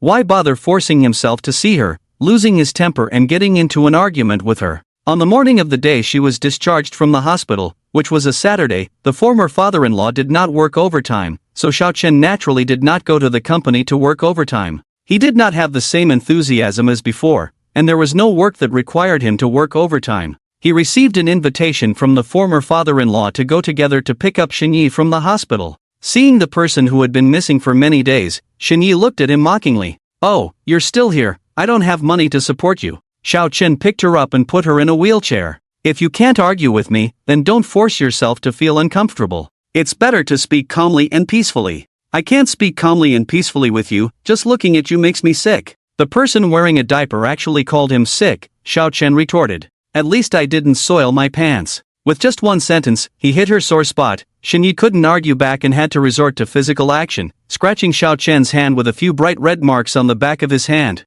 "That's too much, a gentleman uses words, not hands. Be careful not to provoke me, or I'll push you onto the street. With you accompanying me to my grave, that would be perfect. Living like this is meaningless. Taking you away with me would be a great service to the people, a big good deed." The two of them entered the elevator, and in the presence of others, they stopped arguing. Shinny found it strange, every time he made her so angry that she vowed not to speak to him again, but when they met, she couldn't help but speak, yet couldn't say anything pleasant. Mocking him for living off a woman, he didn't care at all. He even proudly claimed to be living off a woman, not knowing what he was made of, simply shameless. When the former father-in-law was discharged from the hospital, Luma was still tidying up the things in the ward and hadn't gone downstairs yet. Xiao Qin didn't have the car keys, so he pushed Xinyi to stop under a big shade tree. "Have any friends come to the hospital to see you?" "No, there is no news of my car accident online, and I haven't told anyone. But a few handsome guys asked me out for dinner, too bad." Secretly sneered, really bad character. "It's okay, you have money, you can find any kind of handsome guy. But now you don't need to find a man, you don't feel it. Why spend that money? It's a waste," Xiao Qin said, looking at the white clouds in the sky. A touch of blush climbed up Xinye's earlobe. This bastard said everything, feeling both embarrassed and angry, and then gave him a slap back. The consequence of having a sharp tongue is being beaten by others. Xiao Qin looked at the scratches on the back of his hands. "Don't always use your hands and feet, I don't want to bully you. Xiao Qin, let's remarry, let's live a good life together. All the money at home will be managed by you, both people and money belong to you. When I recover a bit, we'll have a child." Xinyi looked up at Xiao Qin. Xiao Qin glanced at her, Xinye's face was red, her eyes filled with shyness. The first impression was that this woman was up to something. If it weren't for the huge difference in attitude, she would have fallen for her trick. Remarrying is definitely not a wise choice, she just wants to cause trouble, holding a big move behind her back. Her malicious intentions are completely aimed at her enemies. First of all, let's not discuss whether you are paralyzed or not. The key is there is no love between us.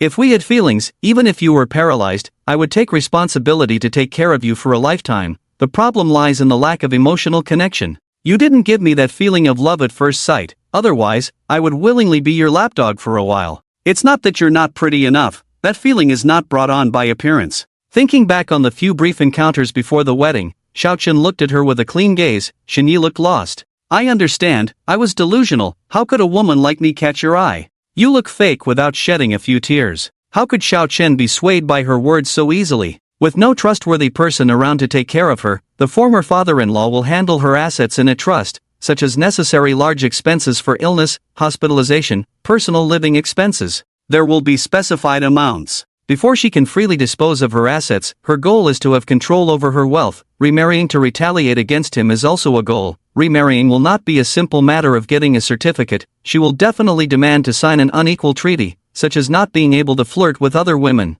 And so on, inviting relatives, friends, media reporters to publicize it, letting society supervise his behavior. If she can't recover in this lifetime, she can only spend her days with him. Playing such tricks with someone who knows how to put on diapers for children is simply ridiculous. Xiao Qin probed, "You can't go out, do you really need to spend a lot of money?" "You." Xinye's face turned extremely ugly. "Whether to remarry or not is not up to you to refuse. Now that you don't need me, you're pushing me aside. There's no such good thing. Don't think about leaving, we're tied for life. It used to be you disgusted me, in the future, it will be me disgusting you. I don't know if you've used me, I haven't used you before, now you can't use me, who knows about the future? That handsome guy last time seemed to care about you a lot, have you considered him?" As soon as Cao Cao was mentioned, he appeared, ignoring Xiao Chen's presence, and went straight to the wheelchair, squatting down. "Xiao Yi, take care of yourself when you go home, don't get angry easily. There are some things, some people are not worth getting angry over. Contact me if anything happens." He took out a small triangular package from his pocket, with a red string hanging on it.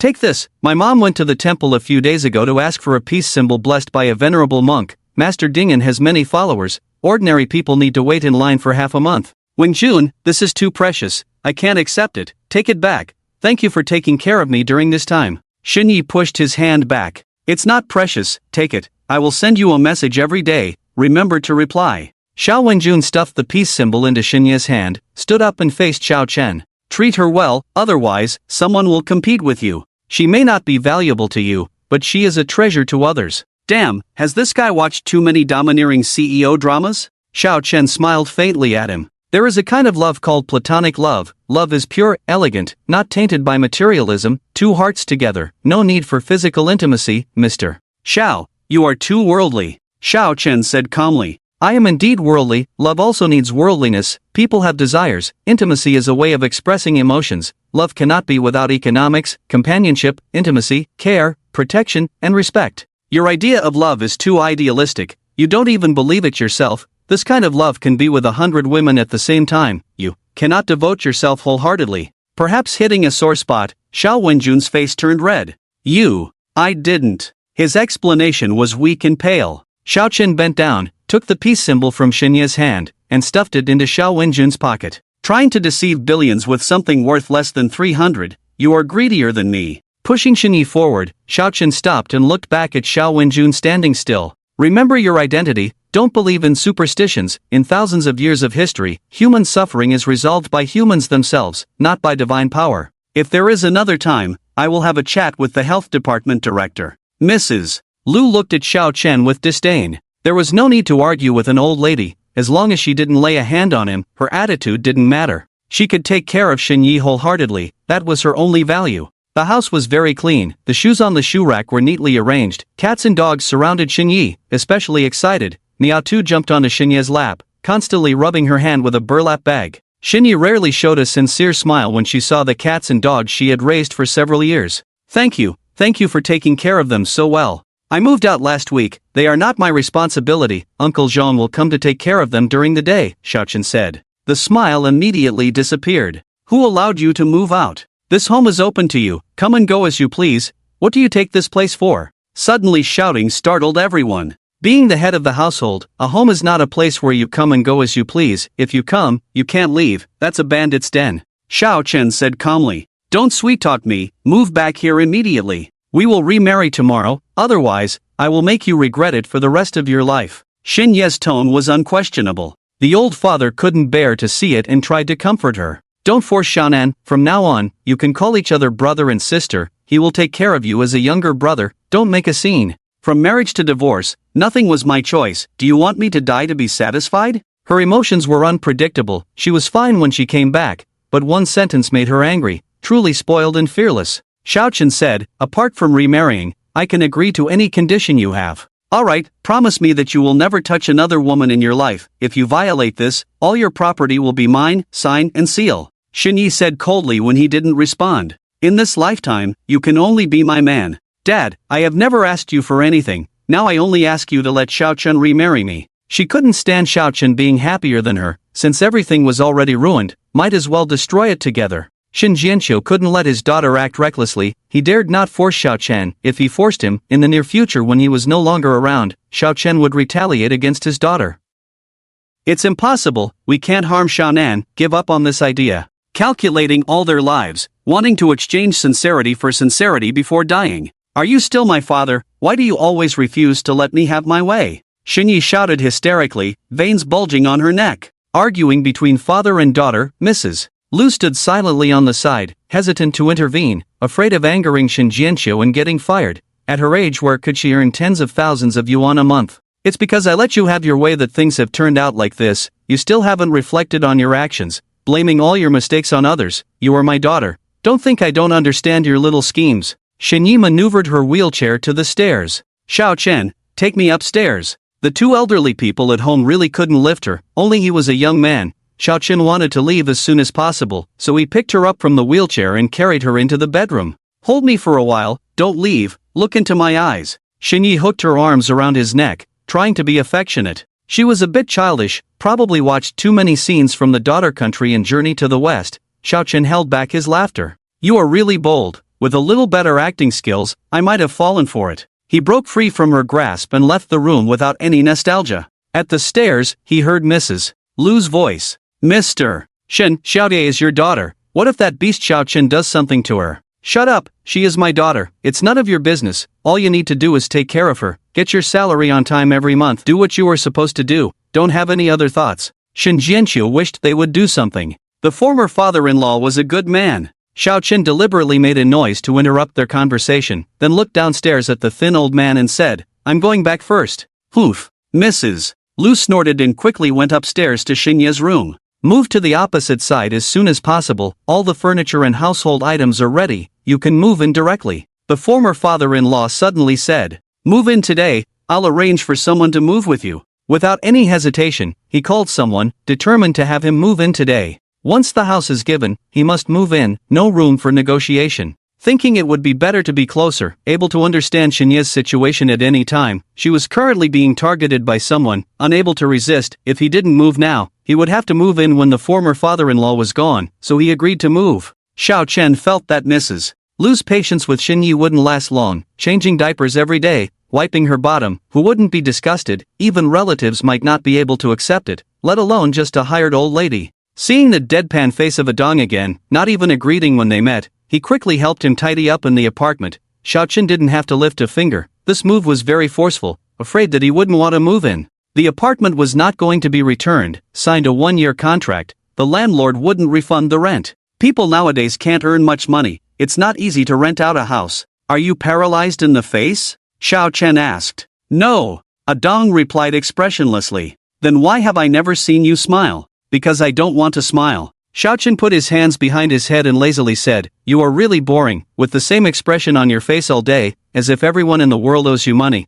I hate people who talk and ignore others. I can't beat you, otherwise, I would definitely beat you until you smile. Just as the matter of you hitting someone has just settled down, you want to go in again? Adong said. Go in and get beaten by you. I choose to beat you before going in. The key is that you won't let me beat you. Like a big iron tower, the 180 handsome guy next to him can only be described as a delicate body. Adong has known Xiao Chen for many years. The first time he spent time alone with him, he felt that this person talks a lot, is annoying, and has a loose mouth. He couldn't understand how the boss could be interested in such a guy who can't keep his mouth shut. With just one suitcase and one backpack, Adong moved alone. The first time he entered the duplex mansion bought by his former father-in-law, Xiao Chen was amazed by the decorations in front of him. Sparkling crystal chandeliers hung from the ceiling, like twinkling diamonds. In the living room, soft leather sofas surrounded a gorgeous coffee table, the floor was covered with shiny marble, and the decorations were more luxurious than Shinye's opposite suite. In the bedroom, the spacious and comfortable bed was made with high-quality silk bedding, with a delicate and smooth touch. The huge floor-to-ceiling windows let sunlight pour in freely.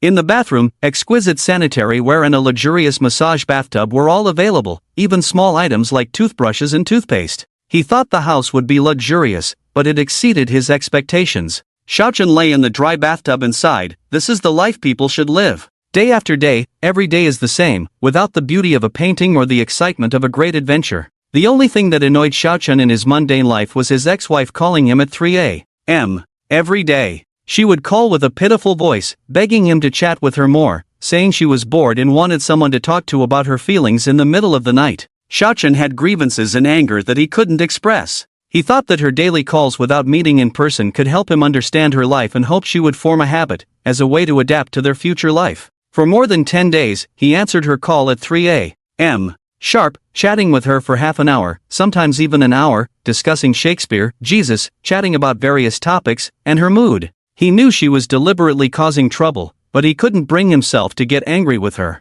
He didn't dare to turn off his phone before sleeping, fearing that she might have an emergency in the middle of the night and not be able to contact him. Living next door was convenient for looking after her. The most spoken sentence was, I want us to remarry. Despite living so close, he never went to her door to chat, never met her or Luma outside. If not for her daily calls, he would have thought she was gone. Life continued in its dull and uneventful manner. Life itself was dull and uneventful, with the variety of colors added by the people living it. Xiao Chen was lazy and didn't like flashy things. His life was quite boring: work, eat, sleep, answer Shinye's calls, nothing else. A bomb was dropped into his peaceful life when someone online exposed. Xiao Chen became a son-in-law for money, divorced immediately after his wife was paralyzed in a car accident, seamlessly transitioning to leech off 2 rich daughters. He is the scum of the scum. The news was seen by 1 million people within 2 hours. The last time he was trending was not long ago, and now he was trending again.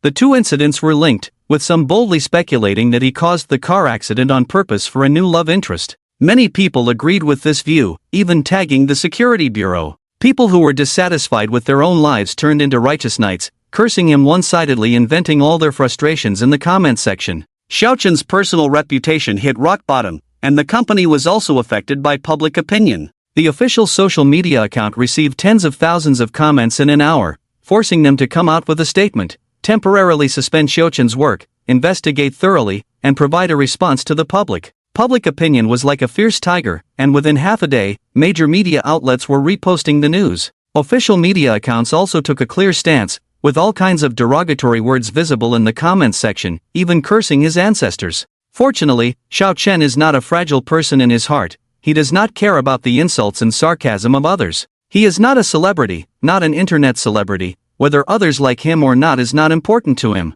With work suspended, he can only stay at home. Afraid that there might be troublemakers among the masses, for personal safety, Xiao Chen prepared enough food and planned not to go out or take a step out of the door for a while. At present, when everyone is caught up in the excitement, it is not a good time to clarify. We must wait for all malicious speculations to be exposed, so that society has no cards to play, and then come out to clarify. After venting and causing enough trouble, some people will calm down and think. This incident involves two people, Lin and Godanden. Last time they didn't take it seriously, but this time the problem is a bit big, involving moral issues. The two immediately responded, stating that they are just friends, not as rumored online, and warning the rumor mongers to stop, otherwise legal responsibility will be pursued. The statement stirred up 1,000 waves. Originally most people were only focusing on Xiao Chen, but a large amount of public opinion turned against them, with insults and insults directed at their entire female family. Their identities are not a secret, having offended too many people. Some people took this opportunity to fan the flames, and the company was also attacked. People who were once blackmailed and silenced by them began to come out to sell their stories. However, how could strong women let the trash thrown into the garbage pile overwhelm them? They immediately presented a pile of evidence,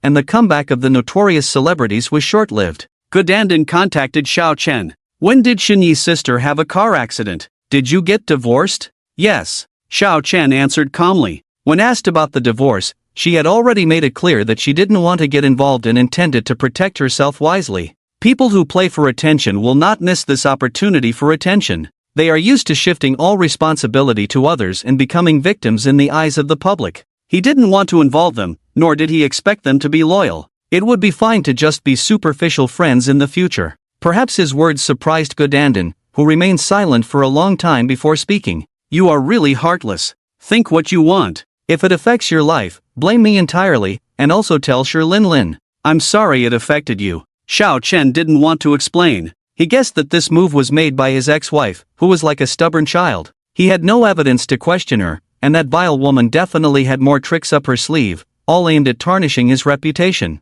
After waiting for a few minutes without a response, silence meant she agreed to his proposal. Perhaps her call was just for show. Xiao Chen hung up the phone, muttering to himself, she's really persistent. She won't let me live in peace even after the divorce. That vile woman, how bored must she be to find trouble? The only voice that could convince the public at the moment was his former father-in-law. As long as he spoke out, the farce would disappear. He wouldn't speak out for now, as doing so would alert Director Wang, and the effect of the previous layout would be halved. He needed to make those people feel confident and then strike them down. After resolving the internal company disputes, he believed his former father-in-law would speak up for him. As for the ex-wife, that woman would definitely set many conditions. Money, people, she wanted it all, hoping to play with him until he was on the brink of death, then come begging when she had no other choice. A person with self-respect and dignity would yield, but Xiao Chen was shameless and had no self-respect. When idle, one tends to speculate about people or things, a habit formed over more than a decade.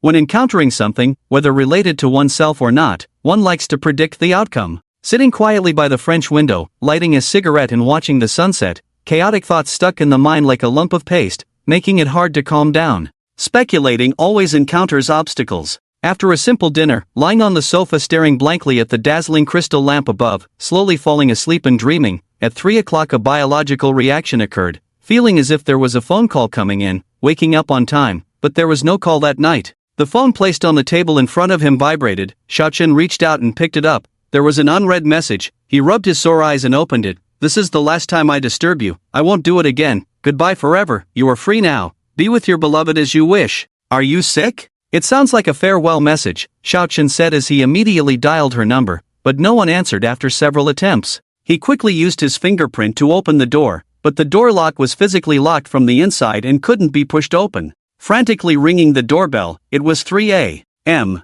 the deepest time of human sleep, and no one on the upper floors could hear it. He had to call the property security office and ask them to bring tools, also called the police, and tried calling his former father-in-law but no one answered. The property staff arrived quickly. The owners living here were either rich or noble, so there was no room for delay. Xiao Chen signed a liability waiver and swung a sledgehammer at the door with force. Waking up the owners on the upper and lower floors, they came to the 12th floor to check the situation. After a dozen hits, the door collapsed with a bang, and Xiao Chen stepped on the deformed door and walked in, turned on the lights on the first floor, and saw Luma trembling at the stairwell. The old lady immediately perked up when she saw him. "You broke into a private residence late at night. I have already called the police. Get out of here quickly." "Oh, I don't have time to argue with you," Xiao Chen said as he quickly pushed her aside and went to open Shenye's door, which was locked from the inside. He knocked on the door but no one answered, and he kicked it a few times but couldn't open it. "You useless person, what are you doing? Don't disturb little Ye's rest," Luma forcefully pushed him away.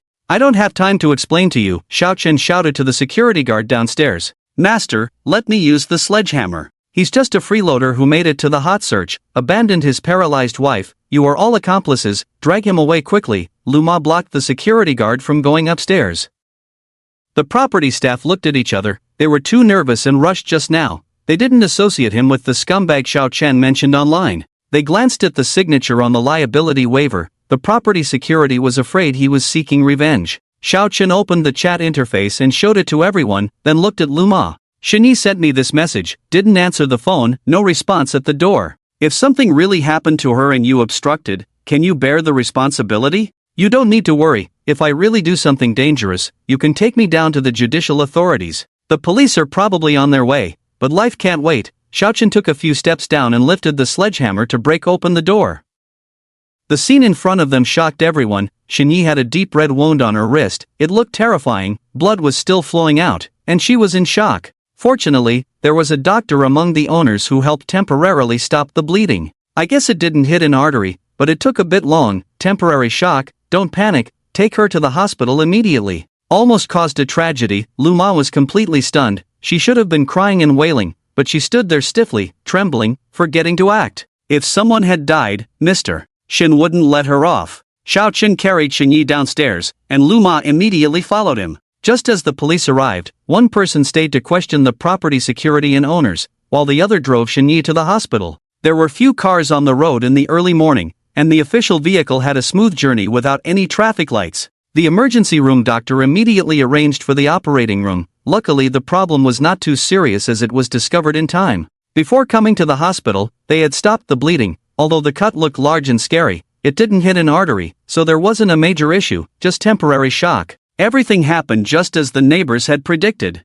Luma, who was shocked, finally relaxed, regained her composure, and pointed at Xiao Chen, saying, "It's all because of you. Little Ya's situation is because of you. You are a murderer. Don't act anymore. If you really care about her, you wouldn't be causing a scene here right now. Go back, prepare something for her to eat, and take care of her. I don't want to see you right now. Disappear from my sight immediately. If you dare to say another word, don't blame me for taking action against you." Last time he had been slapped a few times, he had learned his lesson. The young man in front of him was not moral, he didn't care about age. He didn't dare to continue picking on him, so he gave him a fierce look and left the ward. Just a few days after being discharged, he came back in. Shinyi said that no one dared to claim the first place except for her. Xiao Chen stood in front of her bed, looking at the woman with pale lips. "You are so cruel to yourself. How much hatred do you have for me to risk your life like this?" He believed that she had a series of follow-up plans. If he ignored her message tonight, and she died, he would be infamous, everyone would despise him, and even her former father-in-law would resent him.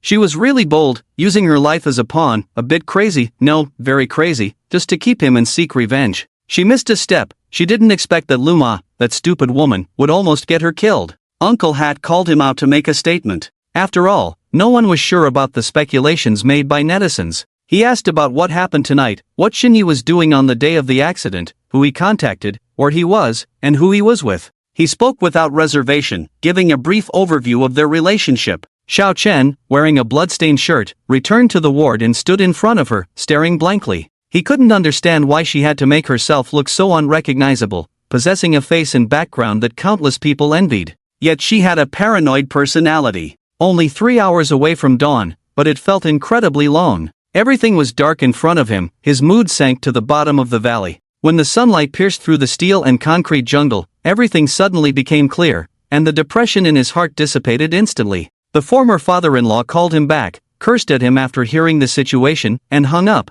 He didn't believe the old man's words. "Why didn't you let her die to ease your mind? She's so damn useless. How could you have such an unreliable child? I should have shot her against the wall 30 years ago. He said a lot of things that couldn't be written down, but they were all said in anger. After enduring for more than 20 years, it was normal to complain a few times. Some things were embarrassing to say in person, so they were only muttered behind one's back. If she really died, his days would be difficult. The old man was just as crazy as his daughter when he got angry. Lu Ma, who had been missing for a few hours, appeared carrying bags, looking tired. She still didn't like him, and her eyes were full of worry when she looked at Xinyi. I didn't steal your son's wife. Why do you have to look down on me everywhere? I really don't know where I offended you? Xiao Chen thought to himself as he walked out, encountering the former father-in-law who was rushing over. Is she awake? Not yet. She should wake up by noon. You should be used to it by now. The former father-in-law couldn't understand Xiao Chen's words.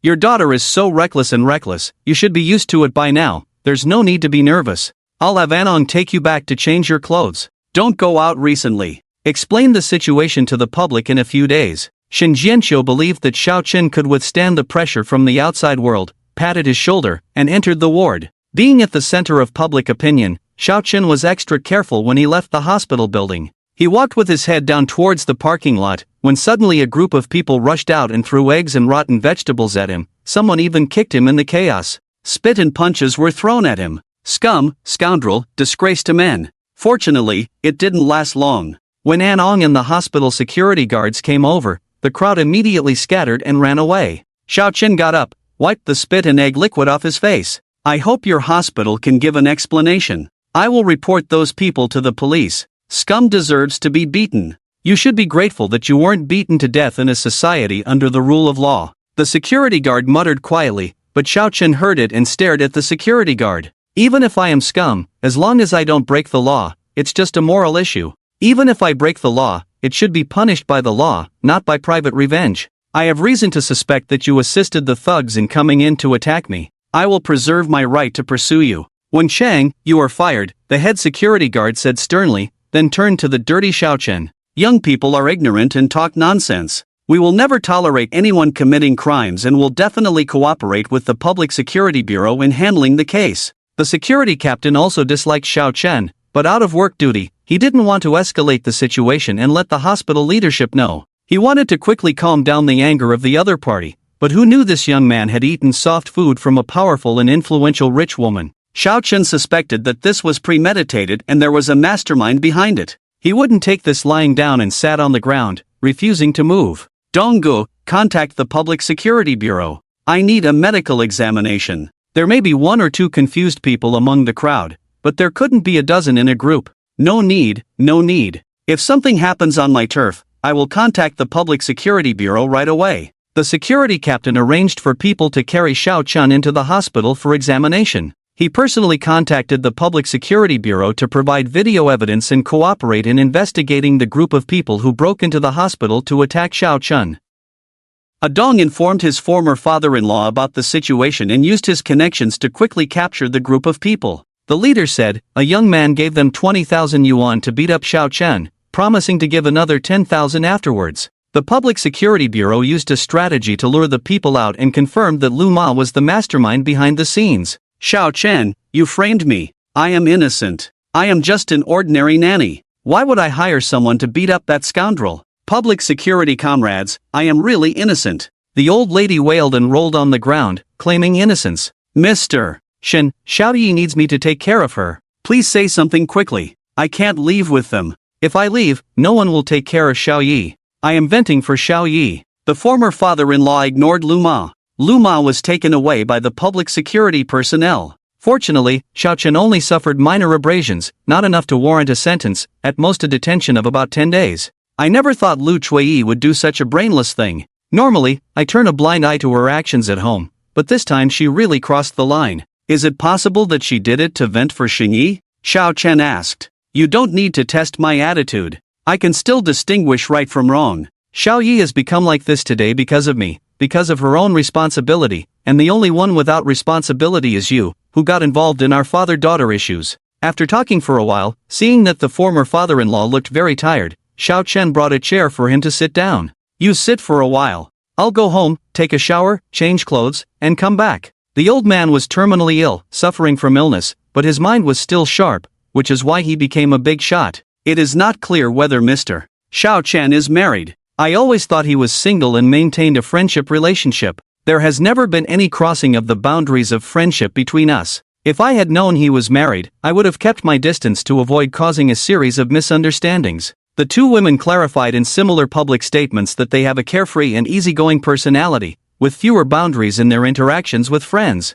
They explained the photos taken last time as a result of their personality and stated that they were not aware of his marital status. They shifted the blame to him, implying emotional deception. There are dozens of interpretations of a piece of text on the internet, as our ancestors left behind profound and vast texts. In any case, Xiao Chen bears all the responsibility in this matter. These two women have gained a lot of attention. Beautiful women easily arouse male protective instincts and also receive sympathy from other women. Everyone hates scumbags, and they have become victims, while Xiao Chen is being criticized one after another in trending online. However, with the excessive hype, the freshness of the same thing to the outside world is limited. After a hard day's work, finally having some leisure time to relax by watching videos, one after another is the same thing, which can be nauseating. The phenomenon of things will turn against themselves has begun to appear. Many people have a rebellious mentality and take the opportunity to scold the bloggers and the parties involved in the heat. The outside world is waiting for Xiao Chen, this big scumbag, to explain, hoping to attract another wave of traffic,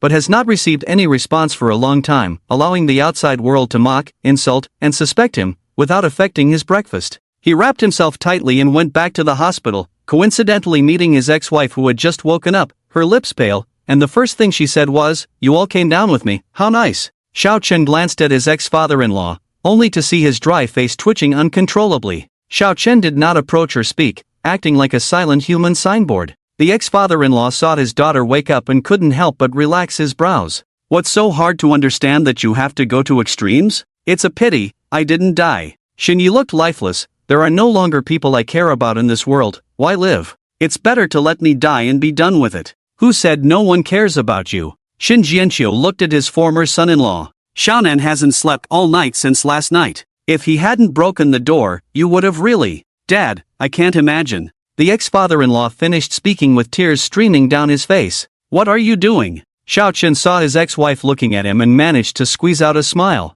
Despite being scolded by the outside world, he showed no emotional impact. Xinyi withdrew her gaze and asked, "Really?" "Yes, many homeowners and community property management can testify." Xin Jianqiu wiped his tears and nodded. "I want to remarry." "That's impossible, how can you delay others?" Xin Jianqiu thought to himself, "Daughter, you're not repaying kindness, you're seeking revenge. Forget it, you saved me this time, but it may not be the case next time. I have only one wish, I want to remarry, you choose for yourself, whether to give me away or bury me?" Xiao Chen speculated. She was so determined, like a stone-hearted person, that she understood that her father loved her very much to dare to use her life as a threat. If he pushed a little harder, he might compromise, but he stubbornly stuck to his principles and couldn't get out of it. The ex-father-in-law received a phone call and left, leaving only the two of them in the ward. Xiao Chen walked to the edge of the bed and sat down. "You are really willing to give up your life. If you had cut your veins a little harder, I would have a bigger heart, and you would probably be in the incinerator now.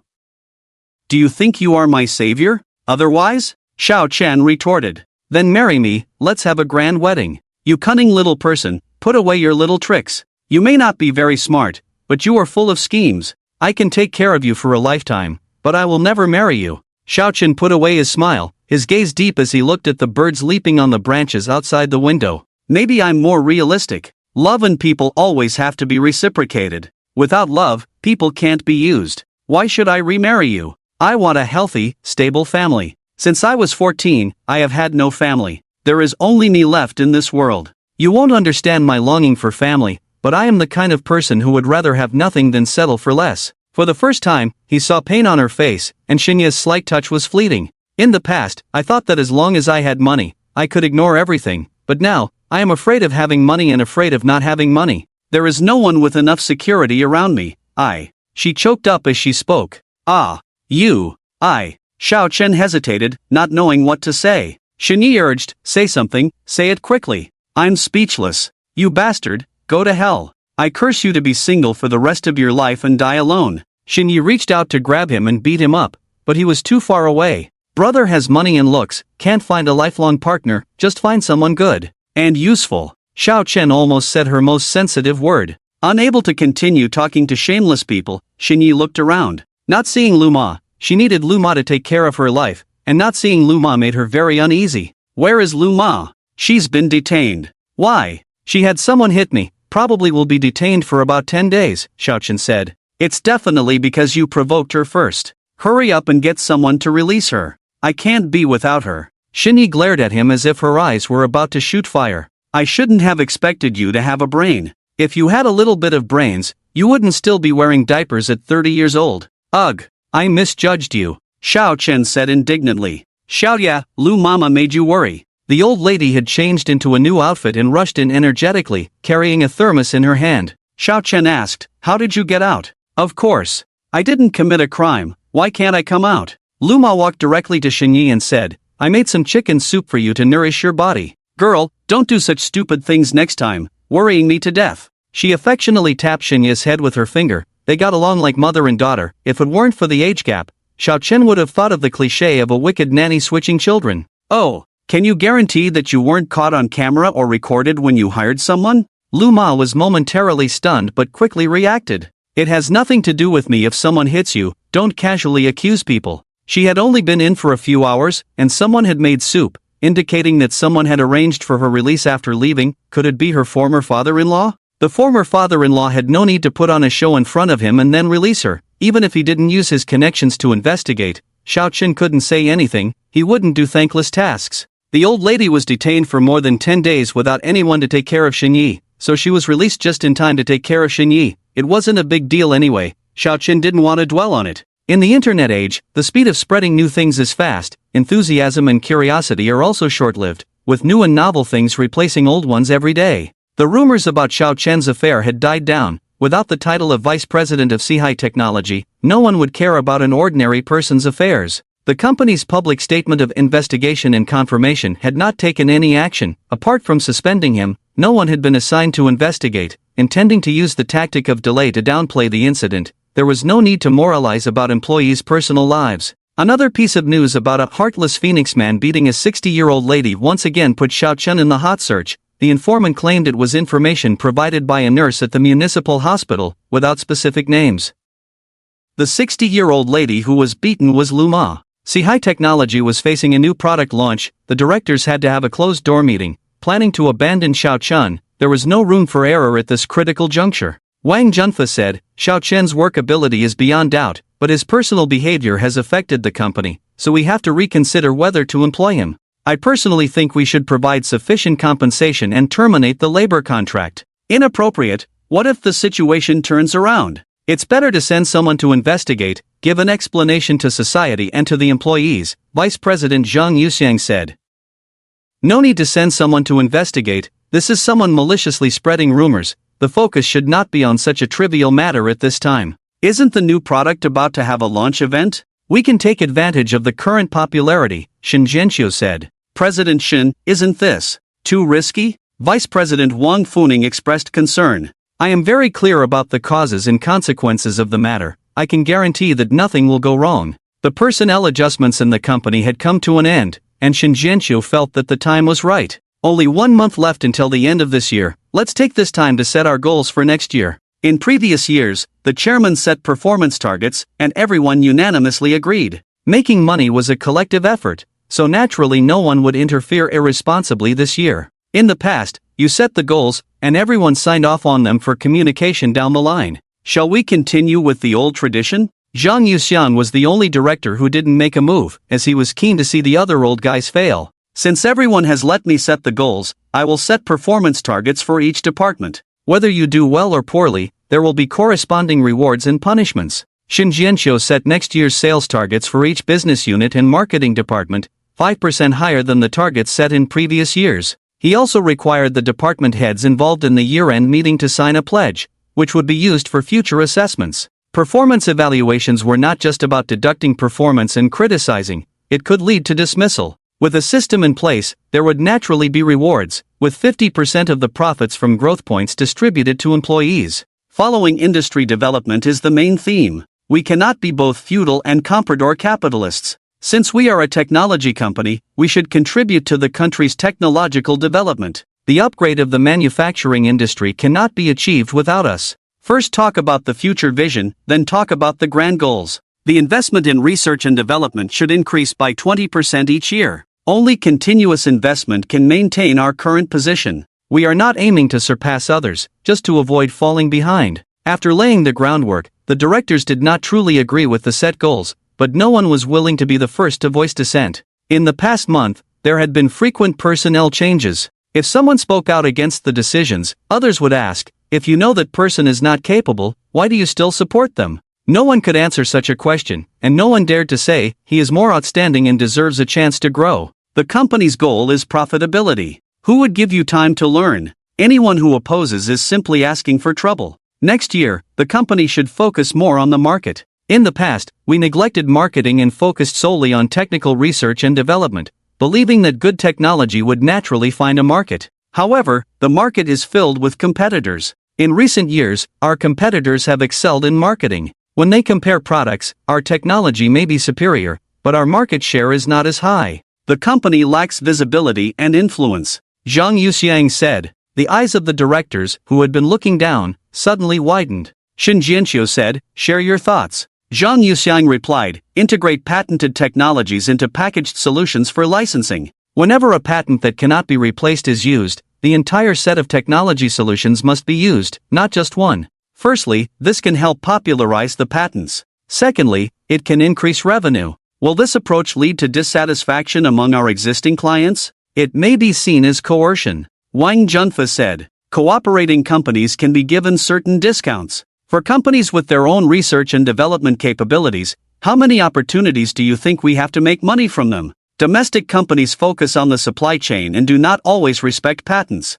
If one company releases a technology in the morning, 2 or 3 competitors will have similar technologies on the market by the next morning. Rarely does a single company dominate an industry. Why not take advantage of the current opportunity to make a profit from the investment in patents, redirect a large amount of funds to research and development to achieve technological differentiation, and compete head-on with friendly competitors? After some discussion, the old men agreed that Zhang's plan was feasible. They would offer discounts to those who could sustain cooperation and cut off those who couldn't, maximizing profits. The ex-wife's emotions suddenly became very agitated and irritable, even self-harming. She tore open the stitched wrist, but fortunately, it was discovered in time and did not cause significant harm. Not eating, not drinking, not sleeping, not speaking, making oneself look like neither human nor ghost, completely appearing as a crazy person, looking very haggard. The doctor gave her a sedative injection to make her sleep. She was only causing trouble for the sake of remarriage. She did not compromise on any conditions offered, only insisting on the principle of remarriage. People who didn't know the inside story would think she still loved her ex-husband very much. Old father Shin Jianqiu put down his work to accompany Xiao Chen in the hospital. Xiao Ye's emotions are becoming more and more paranoid. It's more than just paranoia. It's like a piece of steel, impervious to persuasion. Xiao Chen looked at the old man who wiped his tears secretly several times. Why don't you remarry us, wait for her emotions to stabilize, and then I will communicate with her. But this will harm you. I will spend 3 years helping her get over it. As for the future, we'll talk about it later. Xiao Chen didn't want to cause any more trouble. He stayed in the hospital every day, feeling annoyed and fed up with Xinye's extreme actions to achieve her goals, disregarding those who loved her. He could be ruthless to Xinye, but he couldn't ignore someone who had been kind to him. The former father-in-law had indeed plotted against him, but when his daughter had an accident, he didn't kill them right away. Instead, he arranged for an immediate divorce to relieve them of any obligations. Xiao Chen lost his father at a young age, and his only relative died when he was 14.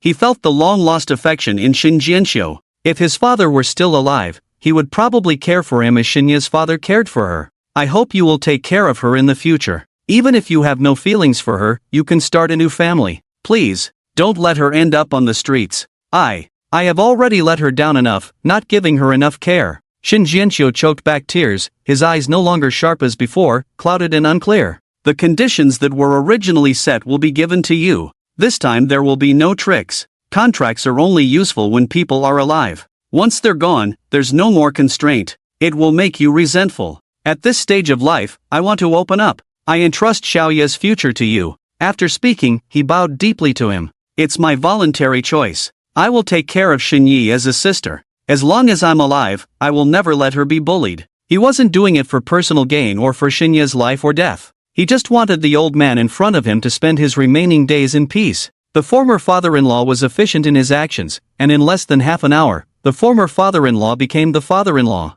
With the remarriage they wished for, Shinyi stopped causing trouble, focused on taking care of her health, cooperated actively with treatment, and spent her days planning the wedding. Xiao Chen didn't intervene, leaving everything to her to handle. He didn't expect Shinya's attitude towards him to improve after the remarriage. There were many people who wished him ill, and few who wished him well. Shinyi was among the majority who wished him ill. Rumors and gossip about him were still circulating, and the company didn't ask him to return to work. He simply stayed in the hospital every day, chatting with Shinyi. They couldn't say anything nice to each other, and every conversation ended in an argument. Reluctantly starting a conversation, ending it without joy, mainly because Shinyi's sharp tongue met Xiao Chen's provocative one, and neither could say anything to make the other happy. Shinyi always ended up losing the argument, but she enjoyed picking fights. The last time Mrs. Liu hired someone to beat Xiao Chen, she was arrested, and Zhanya arranged for her release. The former father-in-law warned him in person, if you can't figure out your identity and position, go back, settle your salary, and retire early.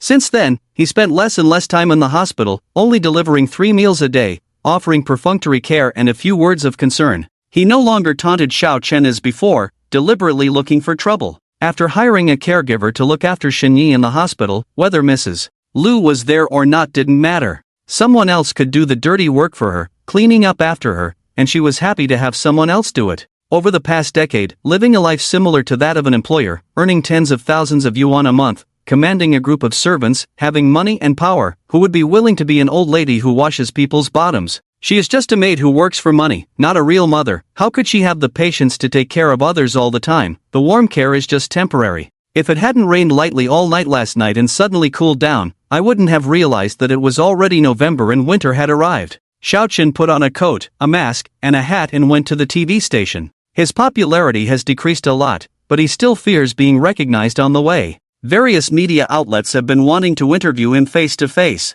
Some people have taken advantage of him, hoping for a turnaround in the event to gain some benefits, but he has always kept a low profile and avoided appearing in public. Without clarification or response, there is no material to work with, and repeating the same old story every day will only lead to people's disgust. His father-in-law arranged for him to appear on a live TV interview program, with guests including entrepreneurs and professionals from various industries. The guests on this show all have controversial topics. Xiao Chen participated in the program a week in advance for promotion, and there were still discussions about him online. The outside world's positive understanding of him is limited to being under 30 years old and holding a middle-level position in a technology company, considered promising. Originally, no one would pay too much attention to him, but since he was labeled as a soft rice man, cheating, violent, his achievements in the eyes of the public have naturally been equated with living off others. Cheating is not uncommon in today's society, and being labeled as a soft rice man, cheating, and violent is a scum, but he has never come forward to explain.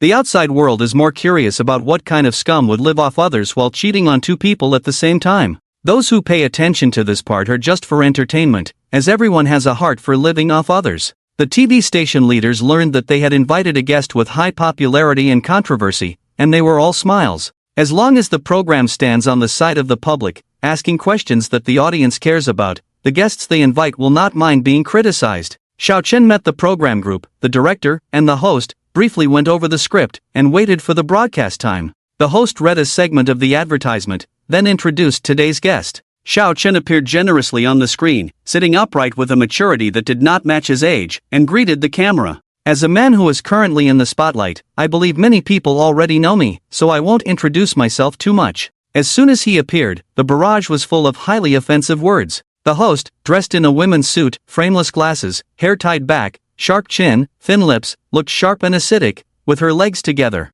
Now we officially enter the question and answer session, and the audience in front of the TV can also participate in asking questions. We will select a few questions with the highest repetition rate for questioning. The next questions will be more tricky, mostly collected from the internet, and are the questions that netizens are most concerned about. The host glanced at the cue card. A netizen asked, "Why do you think you can live off others?" The question was direct, without any embellishment. This type of program focuses on the sharpness of the host and the sharpness of the questions. Xiao Chen didn't care how others saw him. If it weren't for the impact on his life, he really didn't plan to address others' misunderstandings. I had already thought about encountering this question before getting married. He took a sip of water and continued, of course, it's because I'm handsome, talented, and low-key. I don't like to talk about the past. Since someone doubts me, I'll casually mention my brilliant life experience. The story is quite long, starting from my childhood. I was born in a small town with a population of less than 20,000. My father died when I was 4, and my mother said she was going to the big city to earn money to provide me with a good life, but I only received 3,000 yuan and never heard from her again. Xiao Chen's sharp eyes softened. In the future, there is only my grandmother in my life. In the winter when I was 14 years old, on a rainy day, she left forever. She was exhausted, a woman in her 60s doing labor that young people wouldn't do for survival. She carried over 20 tons of cement a day just to earn money to buy meat for me to supplement nutrition. With the last relative gone and no source of income, I still had to go to school. I promised my mother to study hard, work and live in a big city, and sold the yard where I went to school. 12 years ago, how much do you think the 200 square meter yard was sold for? It has been a long time since I mentioned the past. Life is comfortable and abundant, and I have not thought of those unbearable past events. In Xiao Chen's eyes, there is a glimmer of silver. Those who used to scold him are now wavering in their hearts, wondering if they were too harsh on someone who crawled out of the mud. In the end, it's just for a better life. Some people also believe that his flawed personality is due to his original family background. The direction of the criticism and the live barrage has changed. Some people are starting to sympathize with him, but there are still many insults directed at him. After taking a few deep breaths to calm his emotions, he spoke in a gentle tone. 2,000 yuan took 2 years.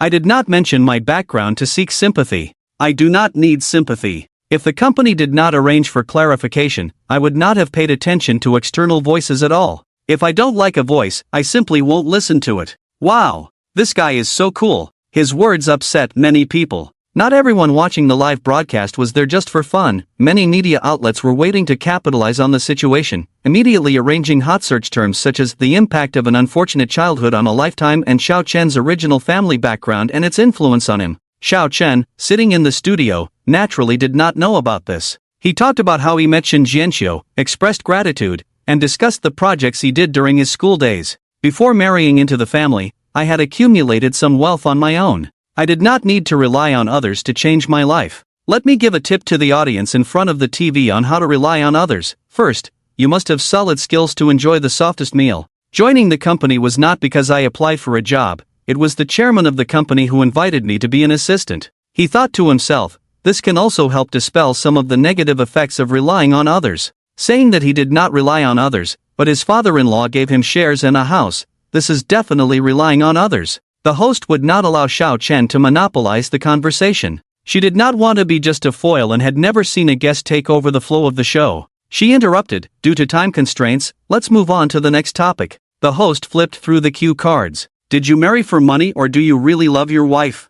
We had never met before we got married, didn't know each other's names. If I say I love her, it would be fake. She doesn't love me either. We didn't love each other this time. Being together was purely accidental. Specific details need to be censored and cannot be disclosed, otherwise the program will be banned. Xiao Chen's ambiguous and misleading words made people speculate that it was a one-night stand, where the rich woman had no choice but to be with him. In today's society, there are people who get married hastily due to various reasons, and they can be considered conservative for being together due to an accident. This led to the hot topic rich woman loses virginity after drinking, forced to marry. The program in the studio continued. The host did not delve into why they were together and skipped to the next question. Why did you beat a woman in her 60s? Did you see me hitting someone? Xiao Chen retorted. The host was slightly taken aback but quickly realized, this was a question from an Edison, I am just relaying it. I see. In that case, I have to criticize the official media. As an authoritative institution, they should be more rigorous in their recruitment. Those with malicious intentions should not be hired. The media needs to remain objective and fair. Official media should report on hot topics with caution, not just focus on the sensationalism, and should not take sides without verifying the authenticity of the information. In the current era of self-media, everyone is a journalist, and it is even more necessary for official media to take a fair stance in addressing issues. You are the referee. How can you take sides without verifying the truth? Do authority and credibility still exist? Xiao Chen spoke earnestly, then continued, at that time, my wife was still in a coma after a car accident. I stayed up all night. When it was almost dawn, she woke up. The doctor came in, told me to rest for a while, but before I could even sleep for 2 hours, the nanny who was taking care of my wife rushed into the room and slapped me twice. I was still groggy and didn't see clearly who it was, so I slapped back twice. Implicitly criticizing her for having ill intentions, the host was quite annoyed. Since she admitted to hitting someone, she shouldn't blame others next. The other party is a woman in her 60s, still working even after retirement,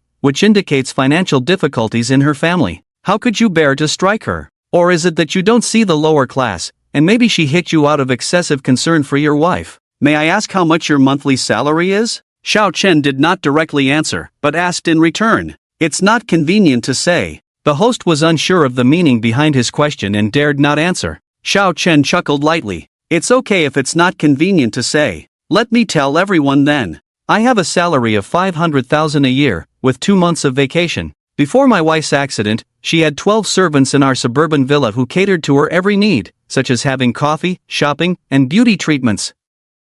We also have a 10 million property in the city. So, I asked the audience and the host in front of the screen, have you paid off your mortgage in the city? This information was provided by my father-in-law, who is truly wealthy. He paid the nanny such a high salary maybe out of gratitude for her care for Xinyi. Some people broke down, working 996 or 007 just to survive in this city. Oh my god, I, with a bachelor's degree from a prestigious university, can't even compare to a retired old lady. Is there really a future in education? I'm bitter, I'm so bitter. I can't even keep up with a retired old lady. I might as well just die. I'm just a spare part in this world. Various comments appeared on the screen. The production team quickly created several hot search terms, attracting more viewers to the live broadcast, but the host was feeling a bit emotional. She only earns around 200,000 a year, with a master's degree, yet she is not as successful as an old nanny. What kind of world is this? She didn't ask any questions, and Xiao Chen continued on his own.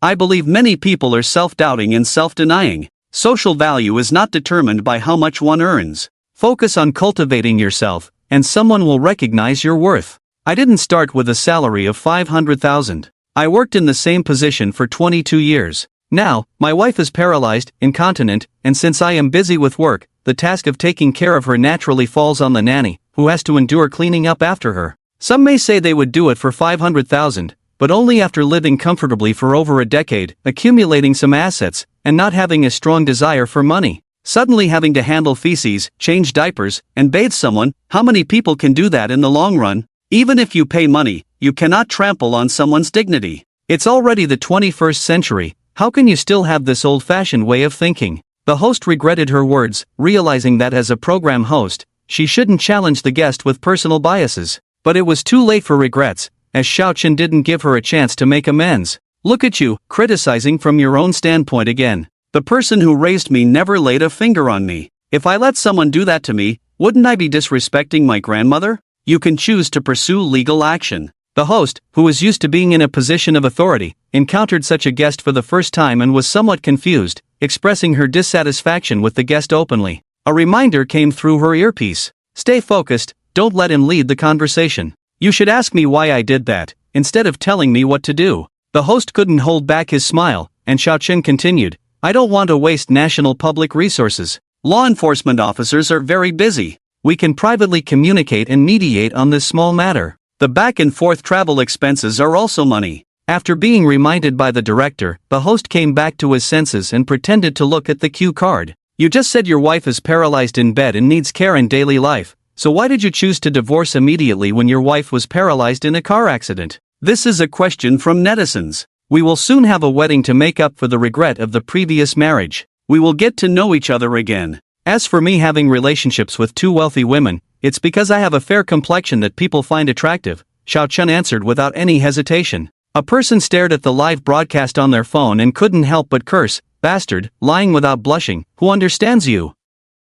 The host asked again, the 2 ladies rumored to be involved with you have stated that they were not aware you were already married. Were you intentionally hiding this? I'm just making friends with people, not planning to spend my life with them. Xiao Chen leaned forward slightly. If a man tells you he's married as soon as you meet, would you be unhappy? Would you think he's crazy? Then why were you hugging in public? Xiao Chen retorted. One friend sprained their leg, and the other friend was a woman wearing high heels and a short skirt, making it inconvenient to bend down to help. When someone needs assistance, I can't just stand by because of being married or gender. I live a clean life. It's been a long time since the incident. You never responded directly before. Was it to attract attention?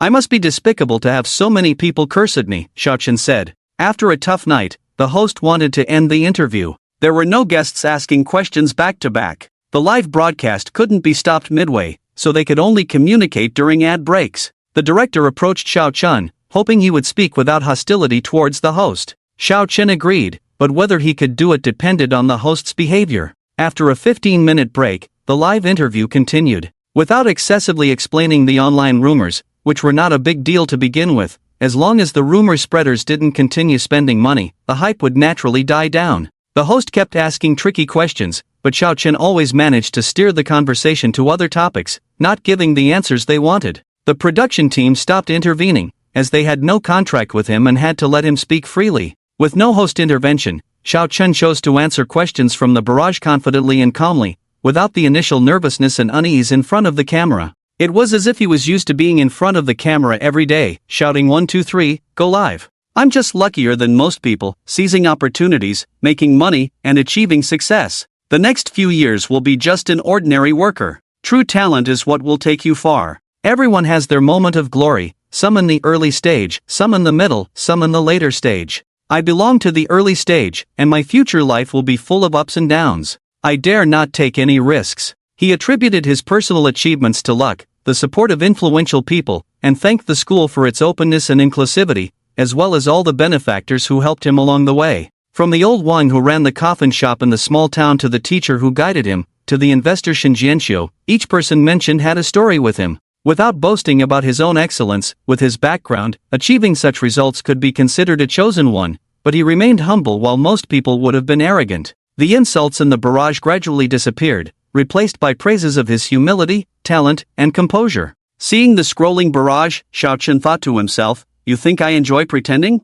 It's just so I won't be cursed at tomorrow. Many wealthy people like to give advice, talk about life, talk about the big picture. Those who boast eventually suffer backlash. Only humble people can go to the end, not to mention he is not a wealthy person. The equity transferred by the old father-in-law is worth tens of billions, but this money will only take away the original 12 billion, and the remaining 60 billion will be returned to Shen Yi in the future, not wanting to lower his head in front of her, saying that they don't care about others' opinions, but being called a soft rice man is ultimately uncomfortable, taking other people's money and not speaking firmly. The deputy director sitting in the backstage saw the peak ratings break too. 7, smiling like a chrysanthemum. Through this episode they captured the focus of traffic. The program style will be changed next. Guests can recommend themselves, and those who want to participate in the program should submit the topics they want to discuss to the station for approval 1 week in advance. The host asks a few questions at the beginning, and the guests can freely express themselves within the approved topics, which is more interesting than following the script.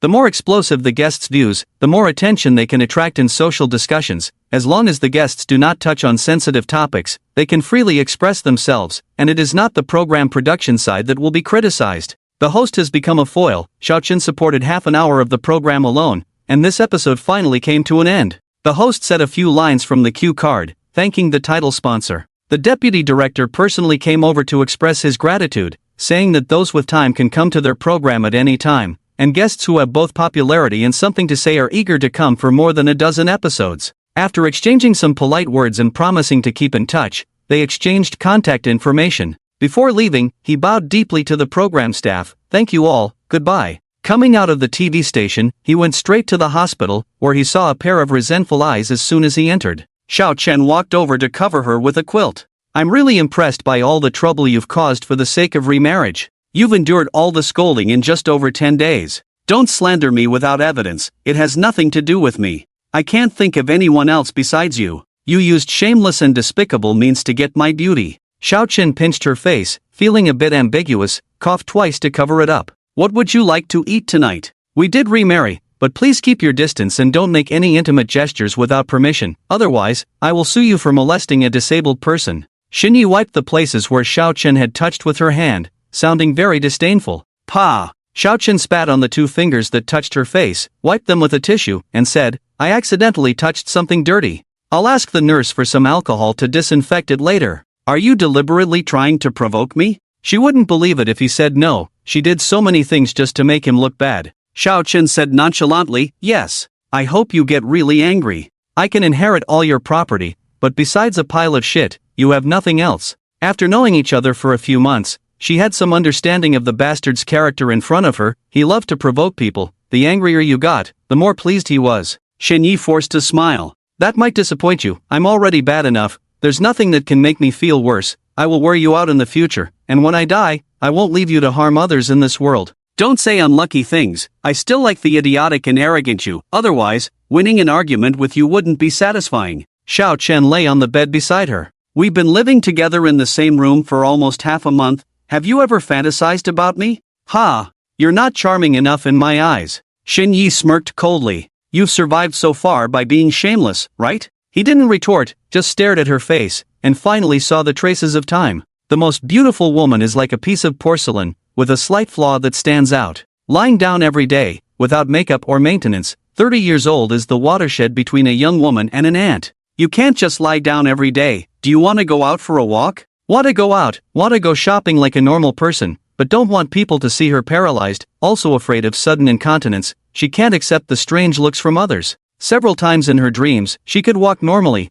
but waking up was just a dream after all. Shen Ye's eyes suddenly moistened. Hey! I just don't want people to know that I married an old woman, so I decided to take you for a beauty treatment. Don't get carried away. This time she surprisingly didn't say anything, didn't nod to go or shake her head to refuse. Xiao Chen lifted her onto a wheelchair and called the caregiver to go out together. Someone spends money to treat her to a beauty treatment, no woman can refuse. This time she went out without glasses or a mask, swaggered out of the hospital and got into the car. He, a big man, didn't know which beauty salon was better, turned back and asked Shen Yi. The cheap wife has acquaintances, and when they arrived, someone greeted them. Xiao Chen sat in the rest area sipping his coffee. The beautiful saleswoman enthusiastically promoted the products in the store. Xiao Chen put down his coffee and sighed, looking at the salesperson's eyes. I don't need skincare for this face, 1 box of snow cream is enough, stop pushing, find those who are ugly. Several old guys reading magazines nearby were taken aback, but no one would be the first to argue. Whoever speaks first is the ugliest, no one wants to be singled out.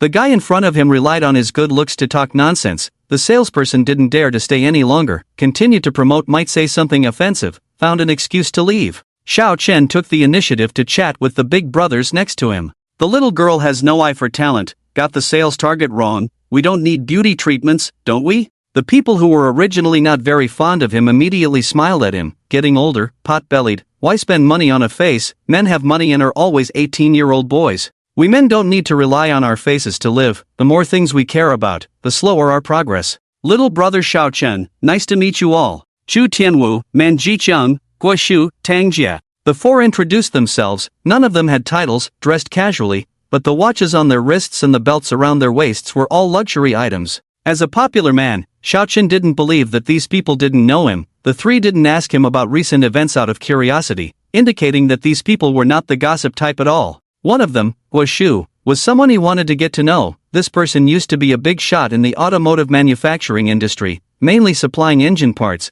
With the electrification making things difficult, a cooperation could bring in a lot of money. Someone of his status reading car magazines was not to buy a car, not to understand the industry culture, but to find out if others had noticed any information from their perspective. Xiao Chen picked up his cold coffee and took a sip, his gaze falling on the magazine in the other person's hand. For current car magazines, we still need to look at our domestic ones. There's no need for much research on outdated industries. Guoshu moved the magazine aside, pushed his glasses up, and looked at him for a while. Kid, you talk big. The domestic automotive industry has been on the rise in recent years, but you can't be blindly confident. Take the Formula One World Championship for example. There isn't a domestic company that can reach the level of participation. How can you have such high expectations right after eating? Start with the mass market first, accumulate enough technology, and one day we will see our domestic car brands on the racetrack. Besides, no domestic brand has the brand power to compete in the event. It's not worth investing in this area of technology development for now.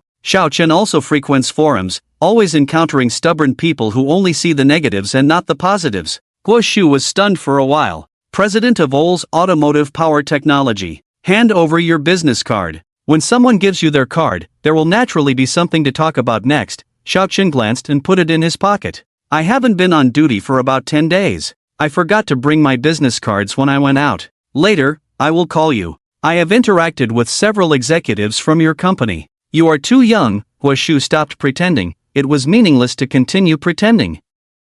Xiao Chen was too popular not to be understood. He knew that Xiao Chen was the assistant to the president of Sea High Technology, and he also knew that this kid had been suspended. Criticizing him for speaking lightly and easily offending people, it was probably the words he said to the salesperson that made him unhappy, who let him have a red nose. Xiao Chen smiled and said, "It is precisely because I am young that I am not an executive. The young people at Sea High are still in the training stage." This sentence made him change his view a lot. The person in front of him was not very old, but when he spoke seriously, he was very mature. Young people of his age either put on a very low attitude when speaking, or they are nervous, but he was very natural. Wu Shu closed the magazine and looked at him sideways. "The chairman of your company is very strong-willed. If you want to cooperate, you have to purchase the entire technology solution. Has Sea High encountered any difficulties? In the past, Sea High Technology was not strong-willed. You could pay for the patent you wanted to use. Now, if you want to cooperate, you are required to use a complete set of packaged technology. I have been suspended for a while and I am not sure about any strategic changes in the group. I cannot give you a satisfactory answer for the time being, but one thing is certain, Sea High's operations are good, with billions in liquid assets, so there should not be any major problems. Not understanding is not understanding. Xiao Chen cannot just make up things. It is better to be sincere as a person and not treat others as fools. People have seen more bridges than he has walked, and whether he is lying or not, others can see through it at a glance. If you return to work, remember to call me first. I am still looking forward to cooperating with Sea High, Guoshu said, then opened the magazine to cover his line of sight. Xiao Chen responded with a smile, "Definitely." The meaning in his words was very clear: if you are fired, do not contact me. When you go back to work, then you can contact me. Guoshu did not want to chat with him, so he naturally would not try to get closer. He then found 3 other people to chat with. Chu Tianwu processed traditional food, Tang Jia ran a traditional chain retail business, and the fattest one, Man Jiqiang, was in land transportation. As they chatted, Xiao Chen became a focal point. They all complained that business was difficult, costs were too high, and they barely made any money in a year. Some even operated their stores at a loss. In the current stagnant market, profits are limited. If you do not pay attention to cost control, you will end up losing money, Tang Jia said. Man Jiqiang, leaning back with his fat body, said, "The overall environment is not good. Business is getting worse every year. I will persist for another 2 years. If I cannot make money, I will sell the company and retire early." A few simple sentences can reveal what kind of person someone is. These guys did not mention their titles in their self-introductions because they were afraid of encountering shameless people who only cared about relationships. Once their backgrounds were understood, there was no need to hide anything. Among the group, Chu Tianwu spoke the least. He seemed to occasionally agree, but in reality, he was very disdainful of chatting with them. The fat guy was always complaining about the environment. People with real skills do not complain about the environment.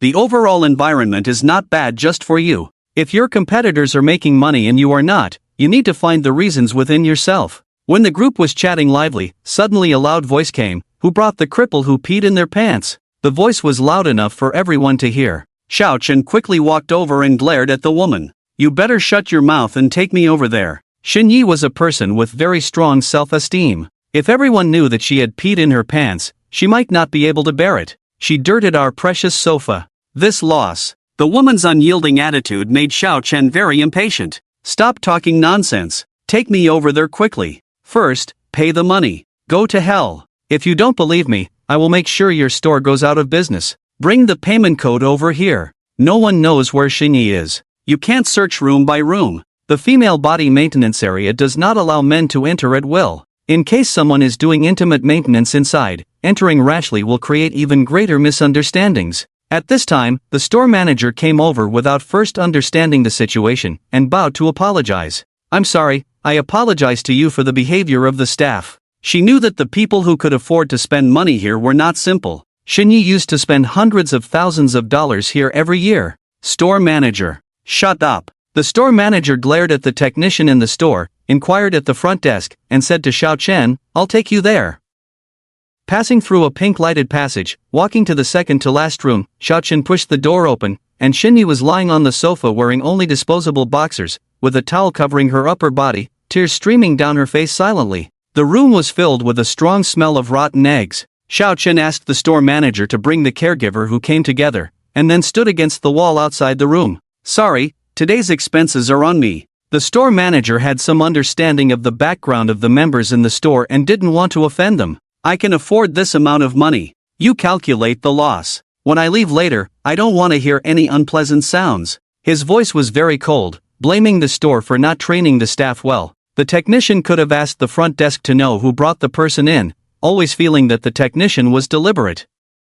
What is the intention? Don't worry, I will handle it. The store manager nodded and left. After about half an hour, the door opened, and Xinyi had changed her clothes, sitting expressionless in a wheelchair, pushed out by the caregiver. Xiao Chen didn't say a word and walked ahead. Before reaching the lobby, they heard arguing outside. She clearly had it in her crotch. What's wrong with telling the truth? Why dock my salary? Even if you are the store manager, you can't bully people like this. I will report you to the boss. You have been working here for many years, not a new employee. You have always performed well in the past. What happened today? The store manager suppressed his anger but couldn't control it. No matter what kind of customer, as long as they are willing to spend money here, we must serve them well. You can talk to the front desk. Why make a loud noise? Go to my office. No, you must give me an explanation, otherwise, don't blame me for confronting you today. Wait for me here for a while, I'll be back soon. Xiao Chen wanted the people outside to shut up. No need to deliberately stop them, let it be. How many people's mouths can you shut up? I am mentally prepared for this. Xinyi stopped him, turned back to look at the caregiver. Sister Chen, let's go. The store manager and the technician were still arguing, and the customers who were originally watching turned their gaze to the woman in the wheelchair, whispering to each other. Pity that she had a beautiful face but was sitting in a wheelchair. Xinyi, who had always been very proud, was surprisingly calm, with a cold gaze, looking straight ahead without glancing sideways. Xiao Chen gestured for the caregiver to push the person out first, then waved to the store manager. Come over and calculate how much. The store manager, who originally had a gloomy face, smiled and said, It was our mistake, let me. I said I don't lack this amount of money, I don't need your compensation, don't be verbose, I'm in a hurry. Xiao Chen had no intention of giving the other party a good face. The customer reluctantly took out the bill. 2 items were not done, totaling 8,000 yuan. Include that leather sofa set, move it to the store entrance tomorrow, I'll burn it. Xiao Chen handed over his bank card after speaking.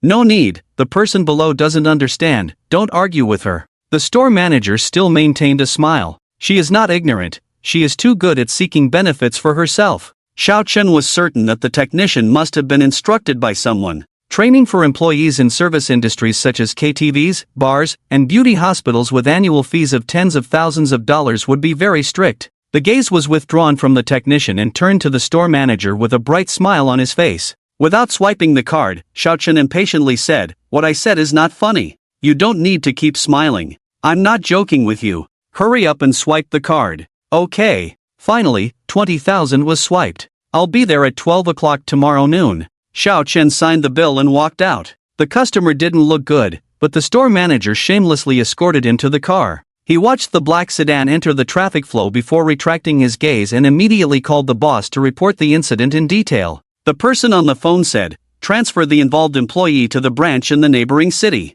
Don't let the customer see them again. Since they have paid for it, give them the items. Arrange for someone to move the sofa to the entrance. Manager Zhang, is this approach appropriate? It goes against our company's customer-first business philosophy. The store manager didn't understand why the boss wanted to protect an ordinary employee. Just do as I say. Immediately follow my instructions. There are things you don't need to understand, just execute as I say. The tone on the phone was very displeased. Okay, I'll do it right away. This was the first time he had been out since the incident, losing face on such a large scale. It was also the first time in his life that he felt embarrassed, but it wasn't as uncomfortable as he had imagined. Perhaps being taken care of every day had thickened his skin. People always have to grow, and doing embarrassing things is a necessary experience in life. Xinyi felt at peace with himself. Half an hour after returning from the beauty salon, he spoke for the first time, You can go back to work tomorrow. I don't need you here. You're online every day. You know I've been suspended. The internal struggle in the company is becoming public. I might lose my job. Xiao Chen looked melancholic, but in reality, he didn't care. He didn't want to work for someone else anymore. His development was too restricted.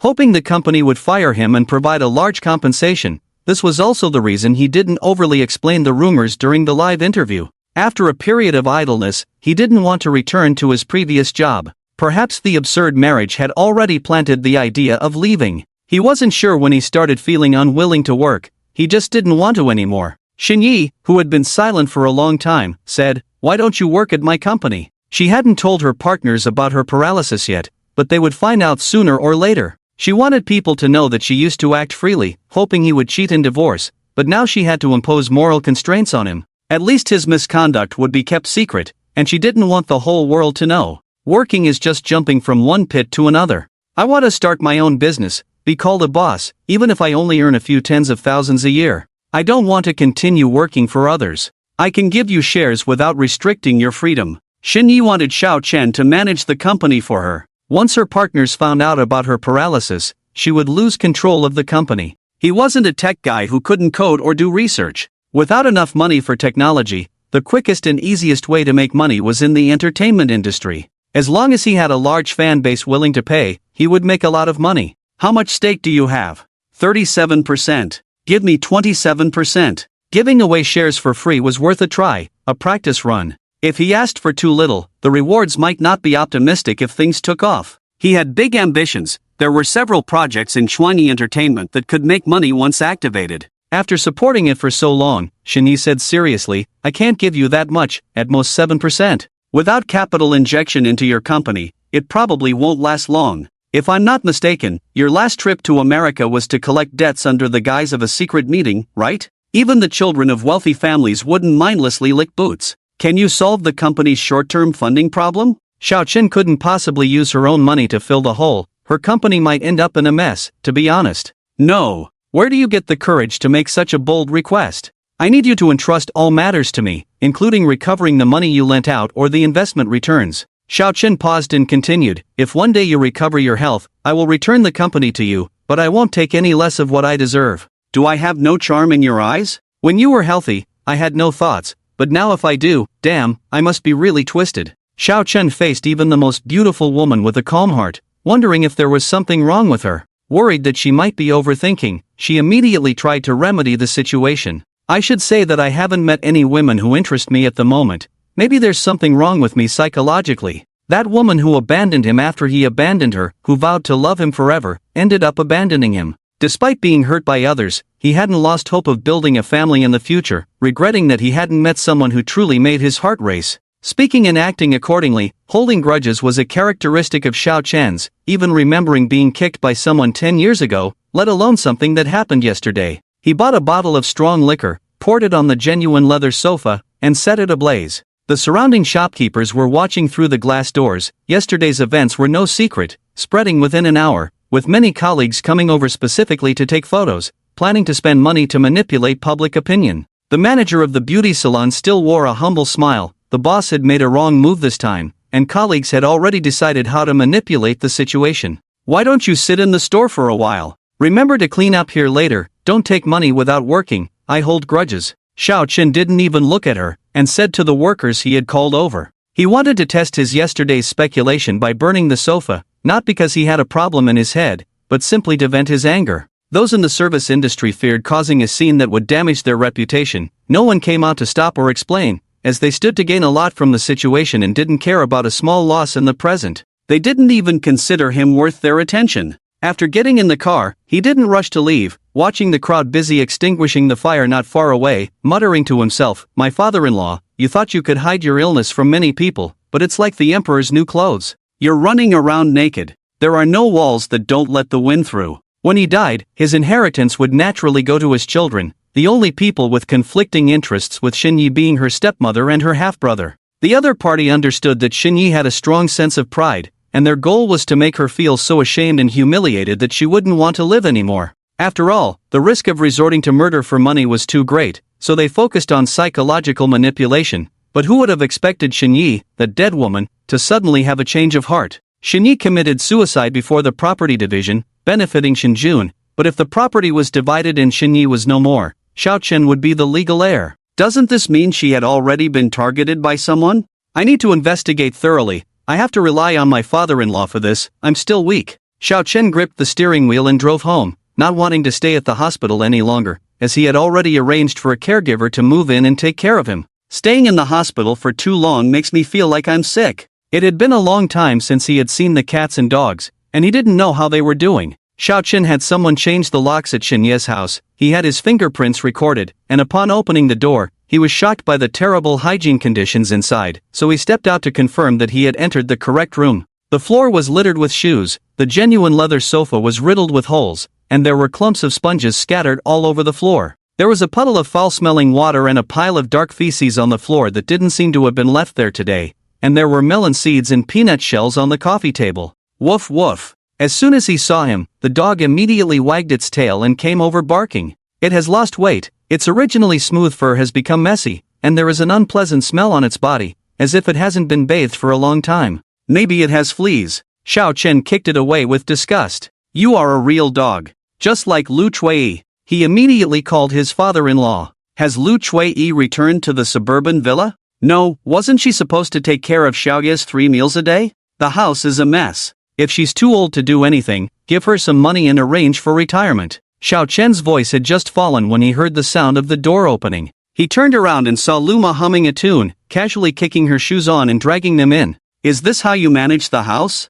Xiaochen shouted angrily. Lu Chuiyi was startled by Xiaochen's fierce gaze. Ah, how did you get in? Without Xinyi present to support her, she lacked the courage to speak up. Old man, you rely on your age. Don't think Xinyi can't do without you. With a few $100,000 a year, you can hire 2 people to take care of him day and night. Alone, she didn't dare to argue with him, especially after the last beating. This soft rice man wouldn't respect the elderly or care for the young. I'll clean up right away. You have half an hour to clean up the house, or else don't blame me for kicking you out. Xiaochen turned and went back to the opposite house, the phone still not hung up. I don't understand why you still want to keep Lu Chuiyi here. Xinyi doesn't allow it. Just keep her by your side. When I'm gone, you can do as you please. It's possible that the old man is giving his daughter an extra layer of protection. Why wait until you're gone to deal with it? If I fire Lu Chuiyi, Xinyi will make a fuss with me. When I'm not around, no one will support her, and she won't make trouble with you. Shun Jianqiu said. In the past, he had neglected his daughter too much, but recently he had taken the time to understand her thoughts. She would only make trouble with those who cared about her, not with those who didn't. Xiaochen wouldn't actively harm her, but he wouldn't spoil her either. She should learn to grow on her own. The old father could only do so much, and whether he was there or not, he couldn't intervene in her choice to live or die. Yesterday I took her for a skin care treatment. Xiaochen recounted yesterday's events and today's events, waiting for the old father to say, you don't need to worry about this. The truth will naturally come to light, and before I die, I will eliminate all unstable factors. He wanted to ask, including your son? But he swallowed the words that were on the tip of his tongue and said, I want to resign from Ci. In a few days, I'll notify you to come back to work, and I'll arrange a new position for you. This time, don't act impulsively. Stay for another half year, and then you can go wherever you want. Without giving him a chance to speak, the call ended. Xiaochen sat down in a chair by the French window, looking at the bustling skyscrapers across the river, sighing deeply.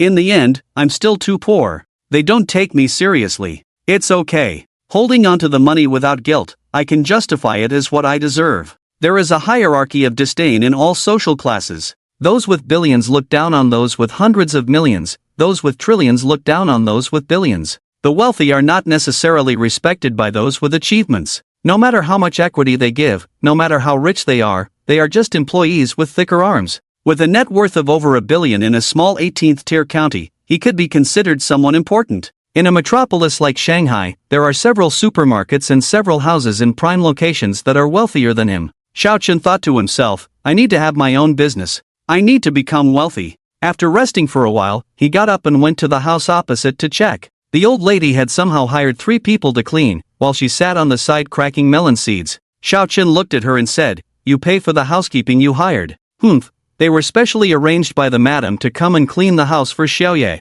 Some people supported her, and she seemed more confident when speaking. Xiaochen was puzzled. Xinyi and her stepmother were not getting along. Lu Chuiyi took care of Xinyi as she grew up and was close to her. Why could she still be close to Zhangya? Looking left and right, this old lady had no charm, with a sharp and sarcastic face. Why could she get along with both sides? Could it be? Xiaochen didn't continue thinking further. If he did, there would be no good person in his eyes. He glanced at the shabby sofa under her buttocks and said to the busy few people, "Take the sofa away later, no one sits at home anyway. I will come to check tonight." Lu Chui was clear about her situation, dared to be angry but not speak. She was really afraid of being beaten and had nowhere to complain, so she turned her face away and didn't look at him. It was really boring to not get along with an old lady. She greeted the cats and dogs and took them out, sending them to the pet shop for a bath. The two guys were too dirty, and it took a lot of shower gel to clean them. Miao Er was very alert, standing on Xiao Chen's shoulder with sharp eyes, looking like I'm not easy to mess with. Oh, it didn't have the excitement it used to have, seeming more mature. Its belly was also sunken, walking slowly ahead. Passing by a braised meat shop, Xiao Chen bought 2 chicken legs for them. One person, one dog, and one cat sat in a corner of the park. The yellow leaves on the treetops were like the few strands of hair on the head of a middle-aged man, swaying as if about to fall, showing the last stubbornness. It was cold, and there were not many people in the park. Xiao Chen tore the chicken legs and fed Miao Er. Oh, that guy finished a chicken leg in 2 bites and even wanted to snatch Miao Er. It was usually afraid of Miao Er, but money moves the heart. The chicken leg was very tempting, and it tried several times to snatch it, but Xiao Chen stopped it. Unable to resist, it had to lie down on the side, whimpering softly as if it had suffered a great grievance, saliva overflowing from the corner of its mouth. "You don't need to act pitiful in front of me. During this time with me, I'll give you something to eat." The father-in-law did not notify him to return to work. Xiao Chen stayed at home, playing with the cat and walking the dog, living a comfortable life. He hadn't been to the hospital for a while, calling the caregiver every day to ask about Xinya's condition. She might not want to see him. She invited him to work at her company several times, but they couldn't agree on the shares, which made him quite angry. After several phone calls, they both made concessions. Xiao Chen insisted on not reducing his share by 20%, while Xinyi was only willing to give 15% at most, mocking him for not having the ability to ask for more. Xiao Chen belittled her company as soon as he spoke, and they had a very unpleasant argument, never having a pleasant conversation. Logically, with his handsome appearance, not many women could resist him, and with her beauty, not many men could remain indifferent to Xingyi. Yet, they were not interested in each other. Xiao Chen was very puzzled. In his spare time, he cultivated some useless hobbies. His gaming skills improved rapidly, and time flew by when playing games. After playing a dozen rounds, half a day had passed. His eyes were sore, and everything in the distance was blurry. Xiao Chen locked his phone screen, closed his eyes to rest, murmuring to himself, "Some people may say that playing with toys is a waste of time, but who says you have to grind every day from birth to death? Isn't that a waste of life?" The phone on the side rang, and Xiao Chen picked it up and answered casually. "General Go, what's up? Long time no see, come out and gather with us." Before Xiao Chen could speak, Go Dandan immediately said, "A group of friends want to meet you, but they don't have your contact information. Send me the location. Just to be clear, you guys are paying." Xiao Chen hung up the phone, lay quietly for a while, replaying some things in his mind, murmuring to himself, "Do they want to see how white my face is?" The last incident was handled quite awkwardly. When they met again, they were not as intimate as before, just exchanging simple greetings. Godamden led him into a private room, where 30 people were seated around a huge round table. There are a few faces that I have met before but don't remember their names, and there are also many new faces. Wu Peiyuan sat in the first seat, with people on both sides talking to him, but his eyelids didn't even lift towards this side. The last time we met, he was friendly and enthusiastic, but this time he seemed a bit aloof. Xiao Chen didn't wait for the other party to speak, and under the gaze of a dozen eyes, he pulled out a chair and sat down. "Brother Yuan, Xiao Chen is here," Godandon reminded in a soft voice. "Ah, oh, long time no see, Brother Xiao," Wu Peiyuan said. Seeing the smile on his face, Xiao Chen instantly thought of a few words in his mind: polite, hypocritical, show-off, but he couldn't say them out loud. "It's been a while, really missed the days when you treated us," Wu Peiyuan said. "Last time we had so much fun, we didn't have time to exchange contact information, so I asked Dan Dan to contact you." Wu Peiyuan gestured around. "Everyone here is a friend, you are a celebrity, everyone knows you." Xiao Chen refrained from arguing with him. Naturally, some people may have criticized me in others' comment sections. After all, men with my abilities are rare. I even managed to seduce 2 beautiful women. Wu Peiyuan didn't expect to be countered like this. He was completely caught off guard and had no chance to respond. "You have no idea how many men envy you. Many brothers here are waiting for you to teach them." Things have taken an unexpected turn. The sycophants naturally came out to flatter him. "Ah, yes, Brother Xiao is our role model. All of you are from prestigious families. There's no need to compete with me in the soft food market. Besides my face, I have nothing else. Humph, I've never seen someone as shameless as you. Everyone's gaze fell on a young man with an oily face and powdered hair, all thinking the same thing, this guy is an idiot. Wu Peiyuan smiled at Xiao Chen, curious to see how he would respond. May I ask who you are? Xiao Chen asked with a smile. Shut up, a woman next to him interrupted, looking at the others apologetically. Sorry, Shaolin is young and doesn't know any better. Wu Peiyuan laughed heartily. It's been a long time since we gathered, we must have a good drink today. Wu Peiyuan showed off, and someone naturally flattered him. Mr. Wu is a man of great deeds, not forgetting us friends. It's a blessing to have a friend like you. Nonsense, I don't care about making friends based on wealth or occupation. As long as our values align, you can be my friend, Wu Peiyuan said with a smile, looking at Xiao Chen. By the way, what has Xiaoyi been up to lately? She doesn't answer my calls or messages. Xiao Chen didn't believe that Wu Peiyuan didn't know that Xinyi had been in a car accident and paralyzed. Calm and composed, he replied, I'm not sure what she's been busy with lately. Mr. Wu has a wide network, if you don't know, how would I?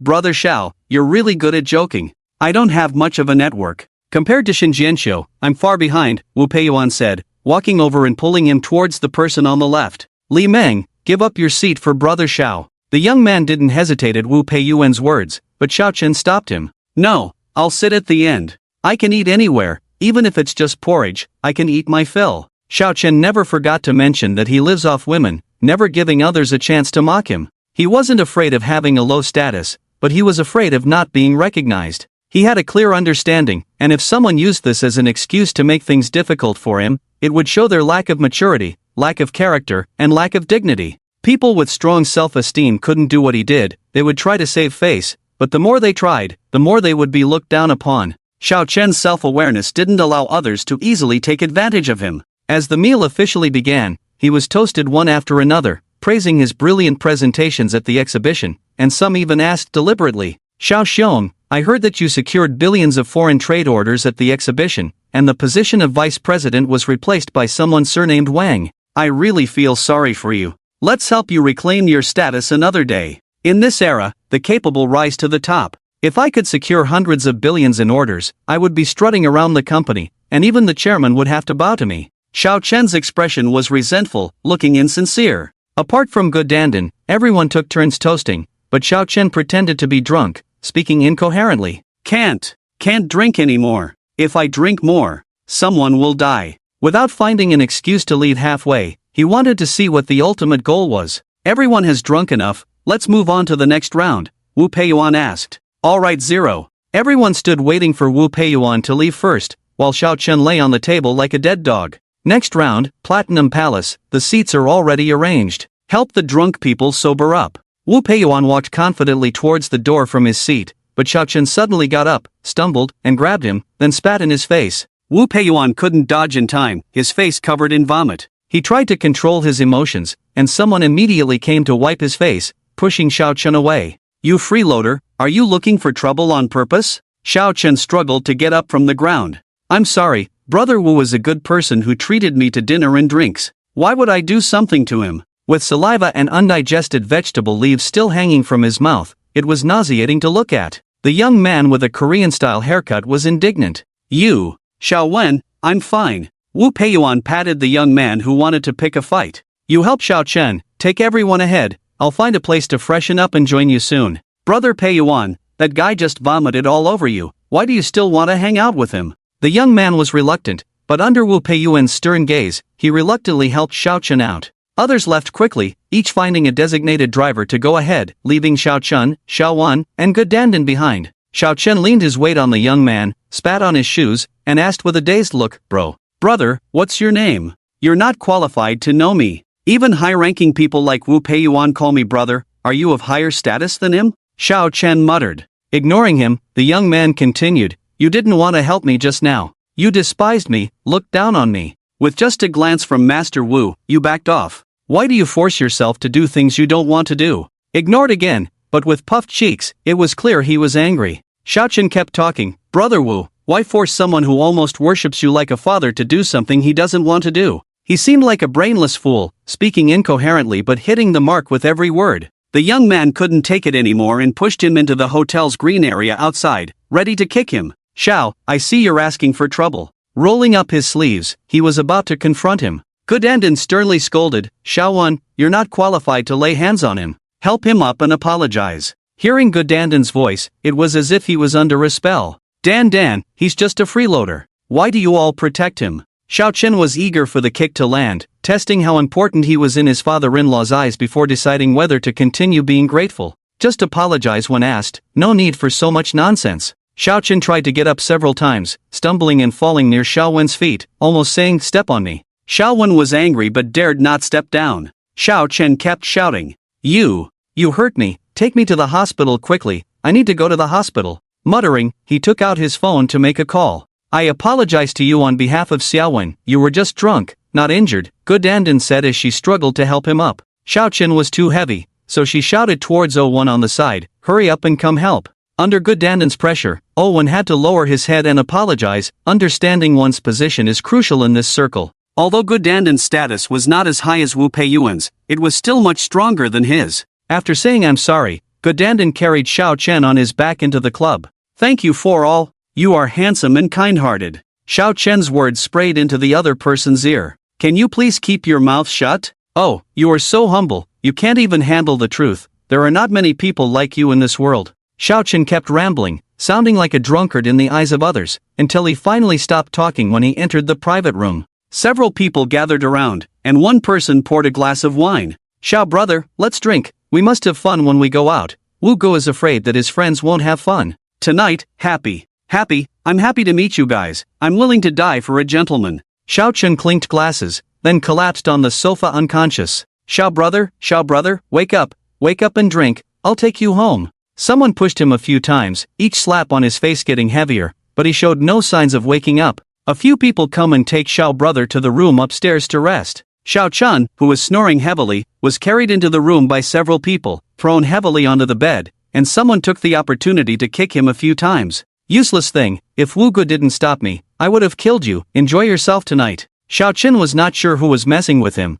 but to figure out the group's tricks, he continued to play dead. Alright, let's go, let's focus on the task at hand, don't waste everything when he wakes up. Before leaving, the group gave him a few more kicks, which was fine, he could use the injuries to make trouble with his father-in-law, see his reaction, and figure out who this Wu surname person was. If he couldn't beat him, he would endure it for now and work hard to bring him down in the future. It wasn't until all the voices disappeared that he opened his eyes slightly, pink lights, a few black silk stockings and some entertainment items were placed on his face, and there were several paintings of fairies playing the zither on the wall not far away, clearly not a room of a decent person. Seeing a woman with revealing clothing sneak in, she gently closed the door, then tried to pull down his pants. Xiao Chen, still dazed, grabbed her hand and muttered, I don't like women, are there any handsome guys? I like the person who brought me in, can you take me to find him? The woman took a long time to react, and Xiao Chen pushed her aside before she came to her senses, feeling insulted.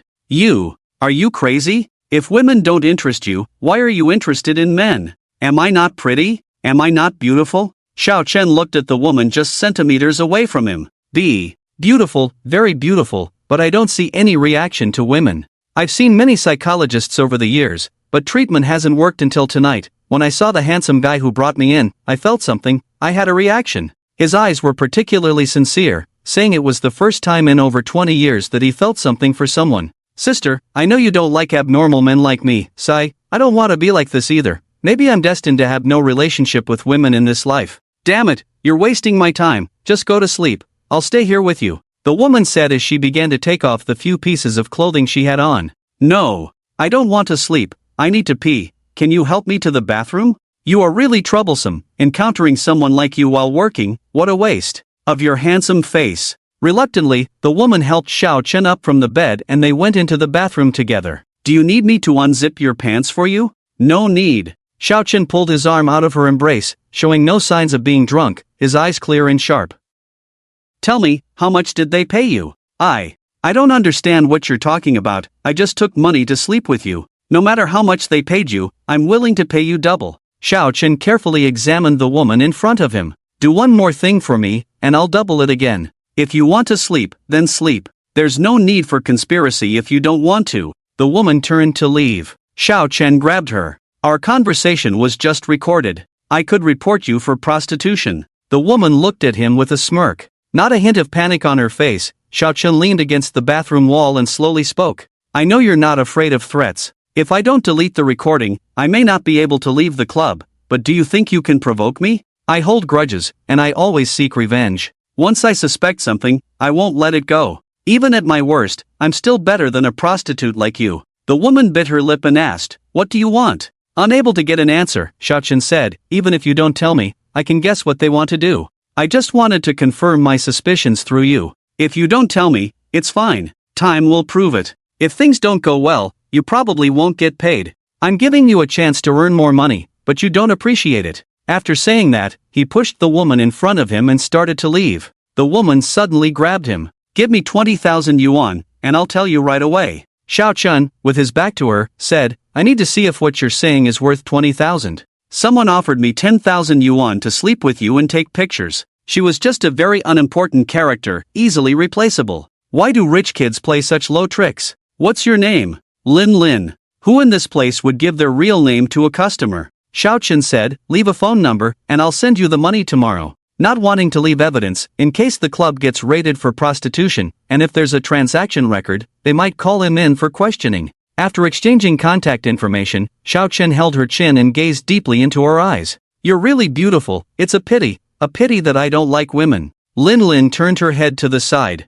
How should I explain to them? Tell the truth, just say you spent 30 minutes in the bathroom without any reaction. I woke up from being drunk and left on my own. Xiao Chen glanced at the time and walked towards the toilet. Turn around. TSK. I've seen it all before. After relieving himself, Xiao Chen, worried about surveillance in the room, closed the toilet lid and sat on it. How long have you been doing this? 6 months. Why did you get into this? A friend introduced me. I started as a waitress, but my family needed money, so. The old formula, a young brother, a sick mother, a gambling father, and a broken heart. Xiao Chen knew she was making up stories, but he listened attentively, occasionally offering words of comfort. You've had it tough. I thought I had it bad, but it seems having no family is even worse. Just treating it as casual conversation to pass the time. She had some charm, but Xiao Chen wasn't the type to be interested in what was clean, let alone a princess. He couldn't help but think, I thought angels were on earth, but it turns out they're all in private rooms. No wonder there are no angels on the assembly line.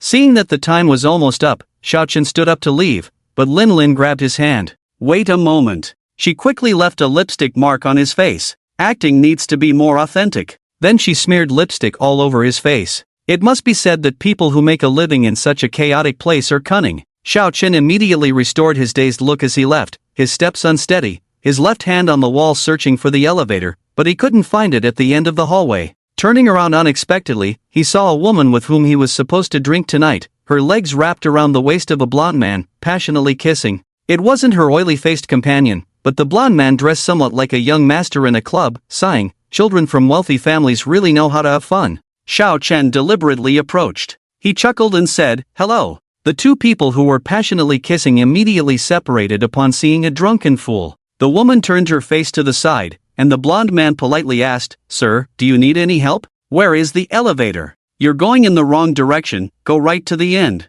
Thank you. You can continue. Xiao Chen walked in the direction pointed out by the blonde man, leaving the club and heading straight to the hospital. He rushed to the emergency room at the hospital where his cheap wife was staying overnight, got a simple checkup and a diagnosis. Having spent so much time at the hospital, he knew a few people. The doctor on duty asked, do you need some medication? No, I don't need it. It's not serious enough for me. Could you give me a few hits? I can't help you with that, do it yourself. The doctor handed him the diagnosis and left directly. Do it myself? I can't do it. Xiao Chen quickly thought of something that made him so angry that he wanted to peel the person's skin off. He thought about waking her up in the middle of the night and giving her a slap or two, not because he was being stupid, but because he wanted her face to swell more. The drama arranged for tonight was simply to drive him away from Xinye's side. A paralyzed man is more in demand than a healthy one. Which man doesn't like having a wealthy wife? After all, many people get rich and then change cars, houses, and wives. The key to marrying Xinye is that he can use her money to support other women, and she, being a paraplegic, can't interfere. Only a man who has reached the ultimate in vulgarity would have such thoughts. Wu Peiyuan is not a man whose lower body controls his brain, his vision is not so short-sighted. He wants more than just profit, he also wants fame. Hypocritical people like to create a perfect image for themselves. Xiao Chen's brain quickly worked out what he would do in the future. First, he would establish an image of a good husband, then a deep love for his deceased wife. With his status, he would eventually be praised as a man of noble birth who was more devoted. As he thought further, Xiao Chen came up with a question: how can he create an opportunity to get Xingyi? Then another question arose: if he had feelings for Xingyi, why didn't he make a move before? He could have pursued Xingyi directly without knowing she was married. It didn't make sense to focus on Wu Peiyuan. This idea was not valid. Disregarding all previous assumptions, his thinking became increasingly unclear, and the situation was far from simple as he had imagined. His thoughts were stuck in a dead end with no direction, and the results of his speculations became increasingly vague. If these two questions were valid, there was a hidden hand pushing behind the scenes in tonight's events, and Wu Peiyuan was just a pawn. When he reached the hospital floor, the nurse, using the excuse of not disturbing the patient's rest, chased him away, no matter how much he tried to persuade her. Forget it, it's not serious. His goal was not to fake an accident, he simply wanted to test his future father-in-law's attitude, so he returned home with a strong smell of alcohol. He sent a report of today's events to his future father-in-law and waited anxiously for his reaction tomorrow. In less than 2 hours after Xiao Chen left, rumors spread about him being a good man, which made Oyu and Chu Yin feel disgusted. He felt sick at the thought of being labeled as gay and being targeted by him. It was a disgrace for a grown man to be noticed by another man, not at all honorable.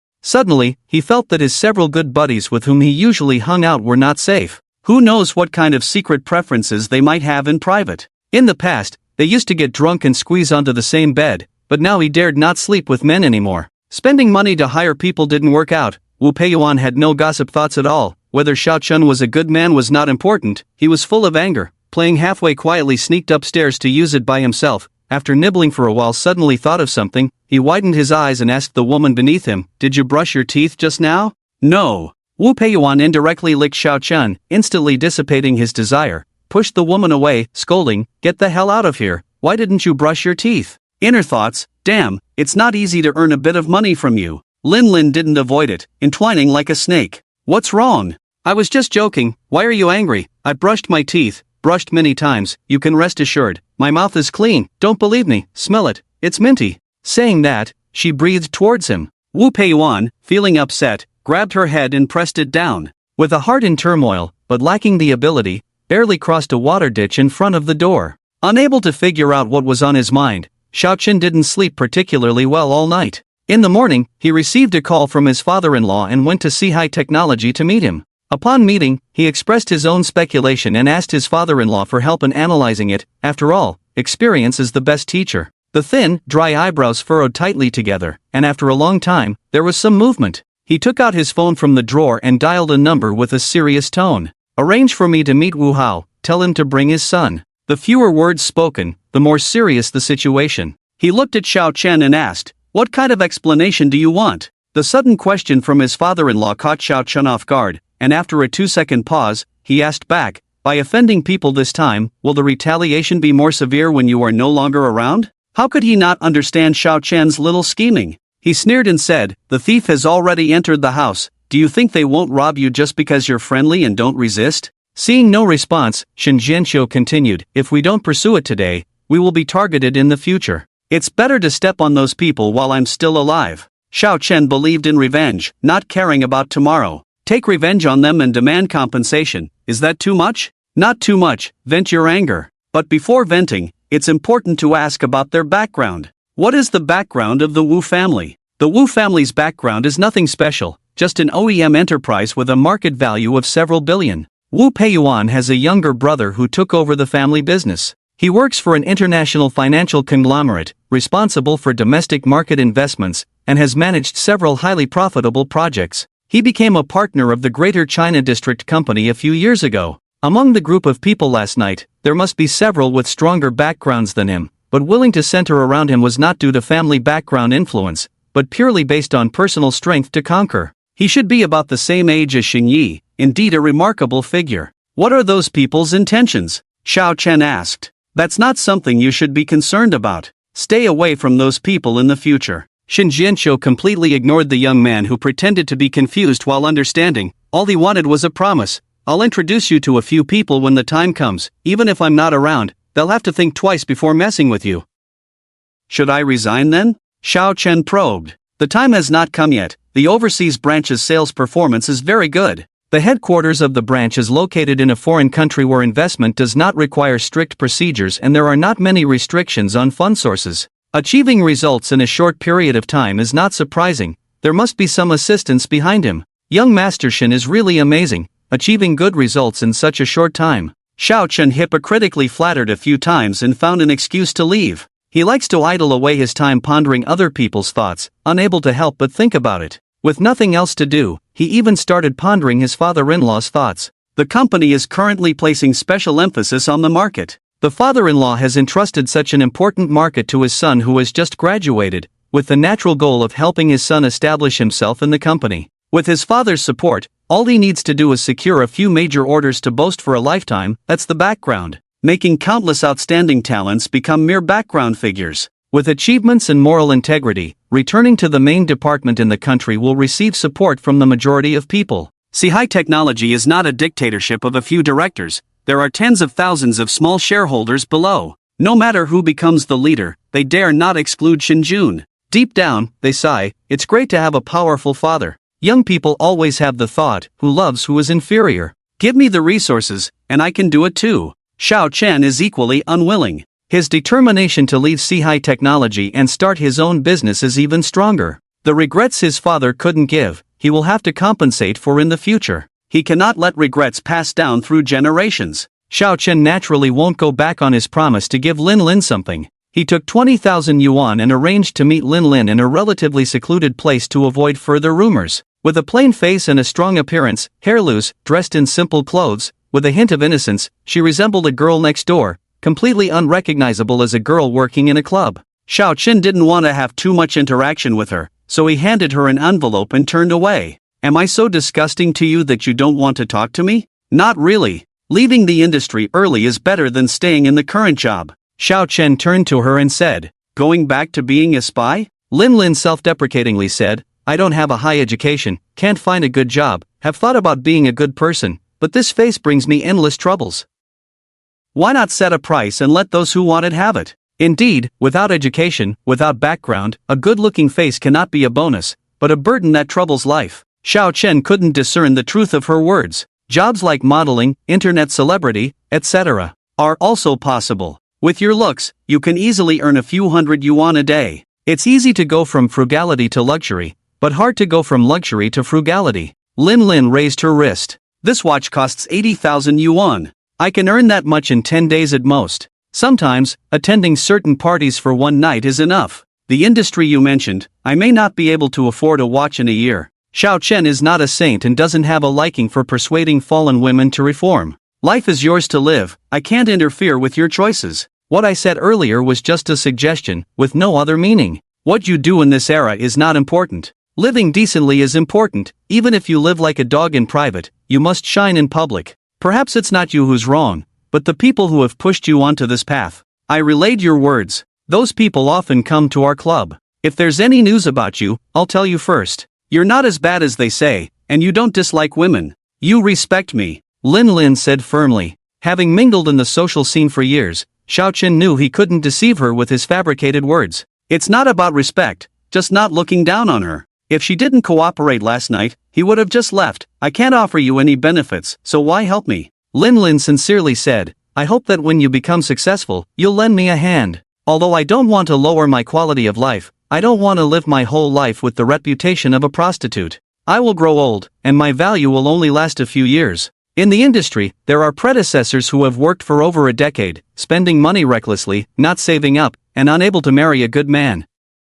In their 40s, they return to their old profession, entertaining street sweepers, doing masonry work, for 50 yuan each time. I don't want to become that kind of person. Hatred sometimes stems from promises. I can't promise you anything. If you help me today, I will remember you when I become successful in the future, Xiao Chen said before getting into the Audi A4 next to the red Ferrari outside the park. The Ferrari is Lin Lin's vehicle, which explains why she is unwilling to leave her profession despite its lack of honor. With huge profits, moral and legal concepts are abandoned. A person's annual income can be equivalent to the annual revenue of a small company. Who would still be willing to work 9 to 5 when easy money can be made over time? After all, chickens and horses are all livestock. Xiao Chen slapped himself. When did my values go wrong? Xiao Chen aimlessly drove around the city and unexpectedly received a call from Xin Yi. She agreed to give him a 20% stake, with the condition that the company must be profitable within a year and have a revenue of no less than 1 billion within 2 years.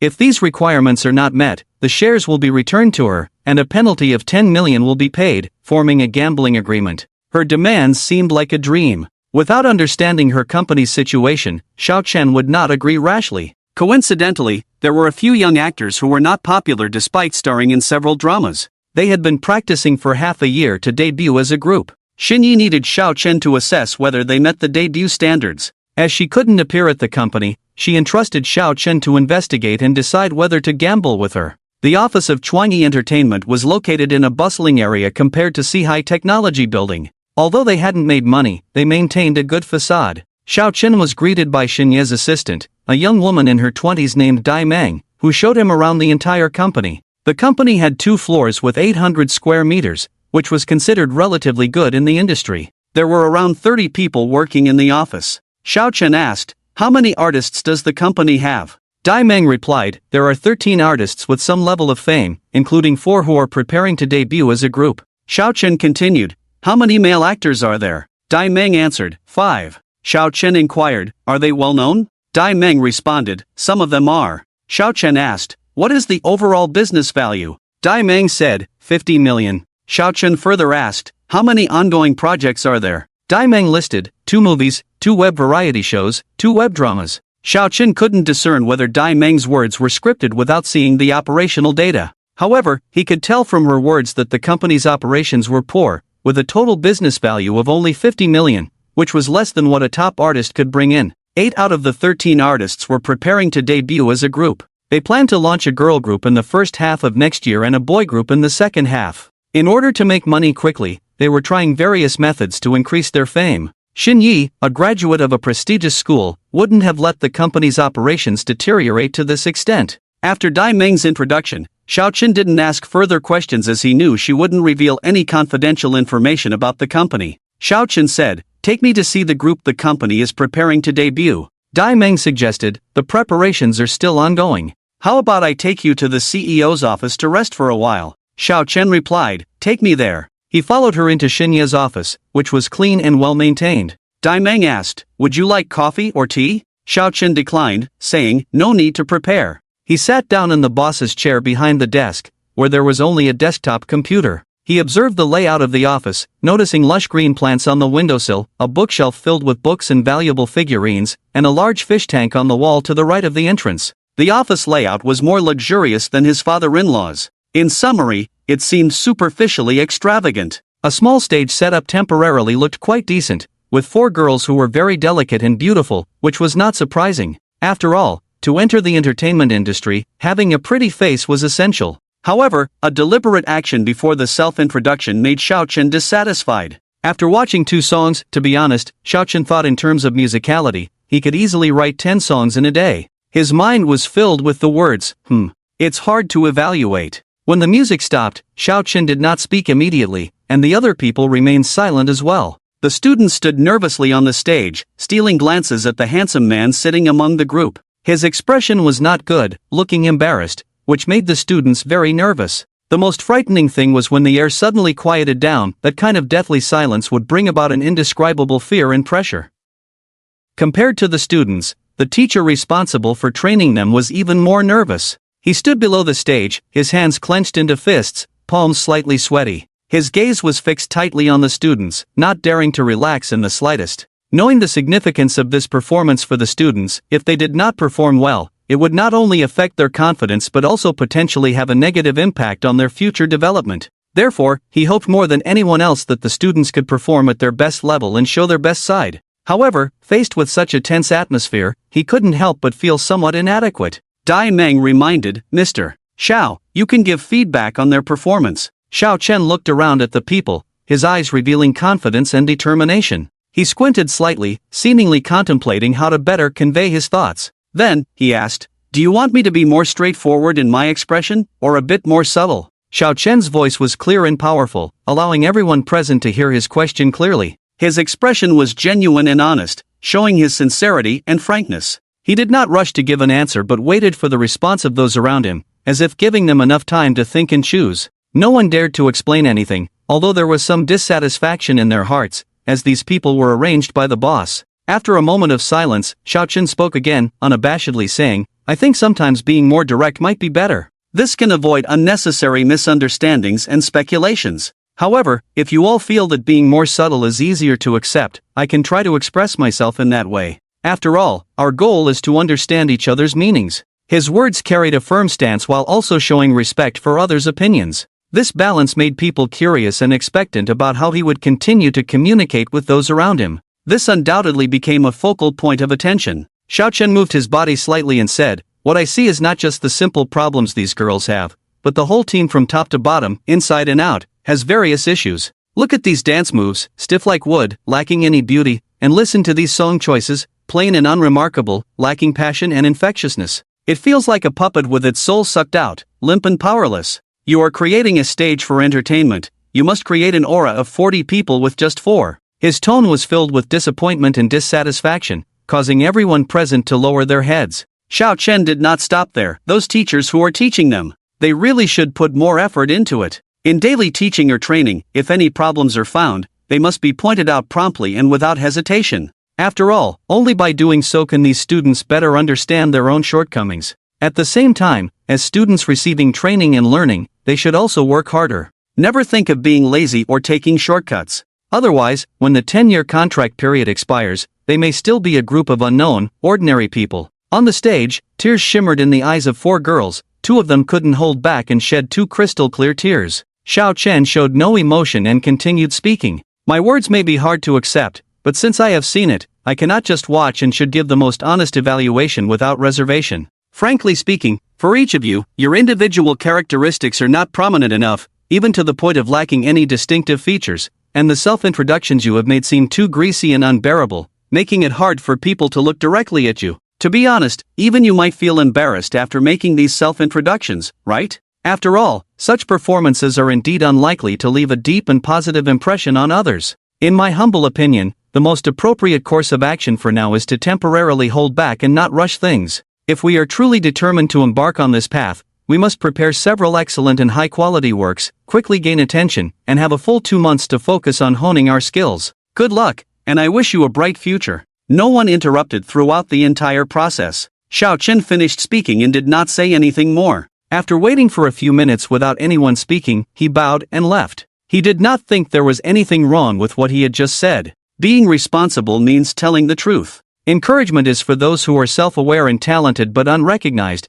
while those who are striving need to hear some honest feedback, even if it is hard to swallow. Today, facing just one negative review, tomorrow will bring thousands of viewers and internet critics. Planning to drive home with the pets to pass the time, Xinyi called and criticized Xiao Chen harshly, which made him very unhappy. "I'm not your employee, why should I report to you? Besides, don't you already know? What's with your attitude? I finally figured out why you haven't been able to build up the company in 3 years. Xiao Chen didn't rush to say what he had seen, waiting for her to ask. Women like Xinyi won't take you seriously the more you try to please them, you have to make them beg. She didn't believe that a single visit to the company could reveal any problems, so she came with a mocking attitude, wanting to make a few sarcastic remarks, but couldn't resist wanting to know what he had discovered. She waited a long time but didn't hear him continue. "Tell me, maybe I'll offer you a high salary. With your empty shell of a company, even if it goes bankrupt, you may not be able to pay your employees their full wages." Xiao Chen's words were full of disdain.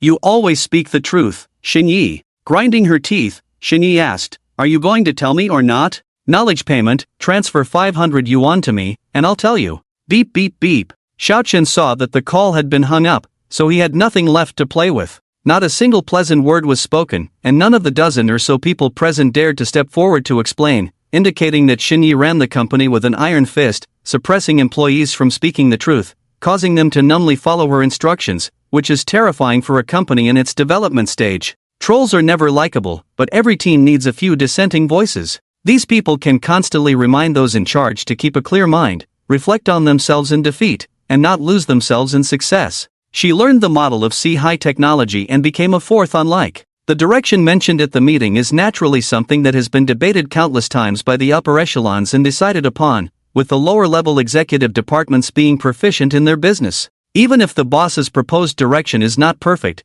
they will consciously improve it during the execution process. The team at Chuanyi Entertainment does not have that ability. Xingyi does not have the ability to shoulder the burden alone. Sure enough, as soon as I think of her, she calls. Xiao Chen answered the call. Hello. All right, I'm not good. Xingyi suppressed her displeasure. I transferred 500 to you, can we talk now? Xiaozhi still had a cocky attitude. All right. Since you've spent the money, Xiao Chen cleared his throat and said, the problem lies with you, reflect on yourself well and do a deep soul-searching. Without giving her a chance to respond, he hung up. I smile triumphantly, gleefully opened the red envelope. Damn, you woman, you tricked me. It was just a picture. Xiao Chen lamented, and scrupulous. You even have to deceive a child for 500 yuan. Angrily sent a message, don't expect any benefits from me in the future. Xingyi felt extremely relieved when she saw the message, even more so than earning a lot of money. For the first time, she defeated that despicable Xiao Chen, feeling like a fool when facing him, unable to win arguments, always losing debates, finally winning once.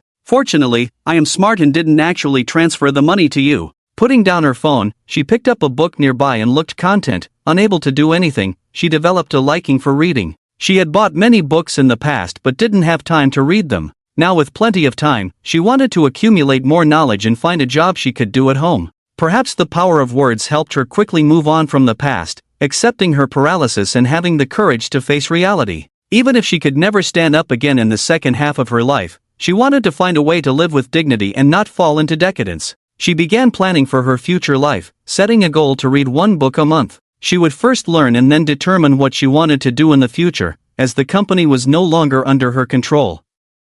She woke up on time in the morning, waited for the caregiver to help her wash up, put on a delicate makeup, and then the caregiver pushed her to take a walk in the park behind the hospital. The only thing she couldn't get over was her mother's situation. With New Year's Day approaching and the Memorial Day coming soon, she used to spend it alone in the past, but this year she would probably need help from someone else. While in the hospital, she couldn't avoid hearing about Xiao Chen. Many people in her circle probably guessed their relationship but pretended not to know, referring to Xiao Chen as a cousin. What shocked her the most today was the news she received: Xiao Chen is gay. More than one person said so. This also explained why he was not interested in women. No matter how beautiful a woman was in front of him, he never showed any desire. Thinking of his arrogant demeanor, Xingyi muttered to herself, you say you're gay, why do you need so much money? You don't even have to raise children. On the other side, Xiao Chen parked his car steadily in front of a tea house, about to get out, when he sneezed several times in a row. Rubbing his slightly sore nose, he muttered to himself, damn, could I be catching a cold?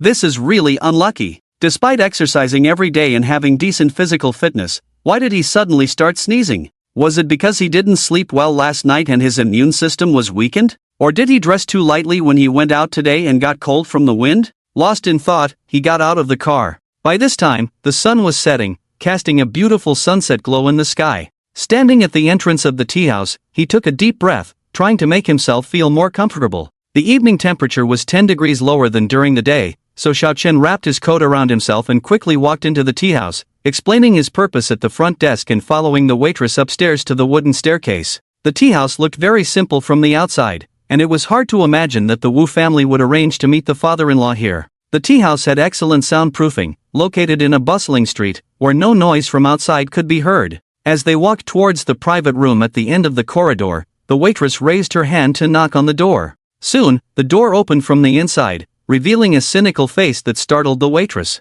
Xiao Chen's lips twitched slightly as he greeted the waitress, thank you. Walking into the private room, Xiao Chen's appearance interrupted the cheerful atmosphere. The three of them had different expressions. The father-in-law looked kind, Wu Peiyuan smiled habitually, and Wu's father looked puzzled. Xiao Chen stopped next to the father-in-law, bowed slightly, and respectfully said, Dad, I'm here.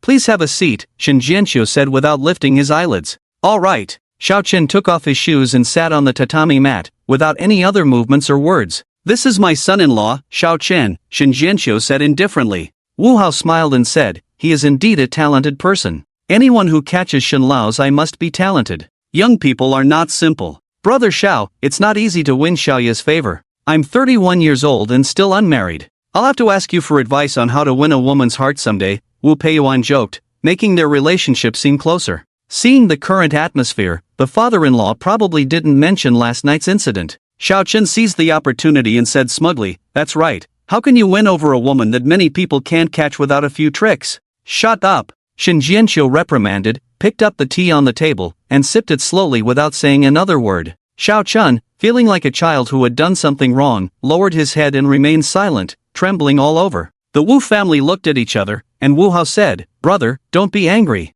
Young people like to show off. It's indeed worth showing off to win a girl like Xiao Yi. I was blind to have chosen such an incompetent person like you. Even a few insignificant people could bully you last night. What do you have to boast about? Those people dared to bully you, it's like slapping my face," the father-in-law said angrily, slapping his face loudly. Wu Peiyuan, feeling guilty, quickly said before Xiao Chen could speak, "Brother Xiao, were you bullied last night? I changed into a different outfit and went to the private room. They said you were drunk and resting. Who bullied you? I'll take revenge for you." Xiao Chen still kept his head down and did not answer. Wu Peiyuan turned to Shin Jianqiu earnestly. "Uncle Shin, last night I asked someone to invite Xiao Chen out. It was my fault for not taking care of him." Wu Hao was not sure what happened last night, but he understood his son. He reproached him, saying, "This is your fault. When you invite a friend out, you must take care of them. Stop hanging out with those idle friends all the time." At this point, the father-in-law would not pursue the matter further. He was here to support Xiao Chen and would wait for Xiao Chen to make a request, as well as for Wu Peiyuan to show his attitude. Seeing the Wu family acting, Xiao Chen realized that if he didn't speak up soon, the situation would end. Hypocrisy runs in the family, but he couldn't manipulate genuine sincerity. "How can you bear the responsibility for others, Wu Gu? Does that mean those people hold a higher place in your heart than I do?" If Wu Peiyuan had worded it a bit more perfectly, Xiao Chen wouldn't have found fault with it. "In my eyes, there are no distinctions among friends. Anyone who can sit down and eat and drink together is a friend," Wu Peiyuan said. "As the organizer, you do have an undeniable responsibility. Whether ethically or legally, if something happens in the game you organized, you have an obligation to take some responsibility." He was not someone who could be easily fooled with a few words. The more humble Wu Peiyuan acted, the more aggressive he became. Pseudo-gentlemen feared encountering a true villain like him. Xiao Chen's performance caught the Wu family off guard, and the atmosphere became extremely tense for a moment. The old man silently praised him in his heart, secretly pleased that he had not misjudged Xiao Chen.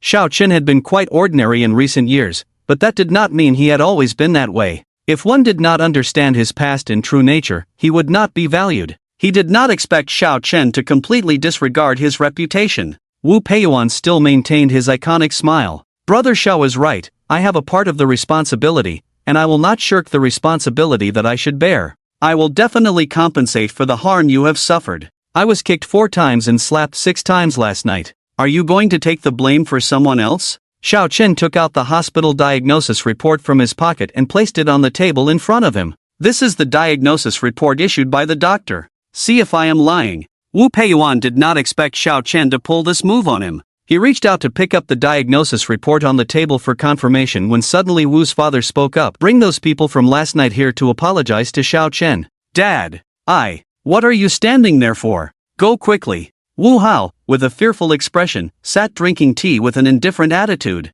"Brother Shin, the child is ignorant, please." He wanted to mediate and save face, but Shin Jianqiu did not respond at all. "Let the young people handle their own affairs. We old folks should not interfere too much. But Xiao Chen is my chosen son-in-law, not someone anyone can mess with." Originally, Wu Peiyuan thought that with his father speaking up, there would be a turnaround in the situation. Shin Jianqiu's attitude was firm, so he had to temporarily leave the private room and stand in the corridor outside, unsure of what to do. If he called a group of people to come and apologize to Xiao Chen, his position in the eyes of those people would be affected. Seeing Shin Jianqiu, even his father had to put on a smiling face. He dared not have any resistance. An old man on the verge of death is not scary, even if he is wealthy. What is scary is his connections. Seemingly low-key, he actually has friends and alumni in various industries. Many of his classmates from that era are top figures in various fields, and some even have direct access to the top echelons.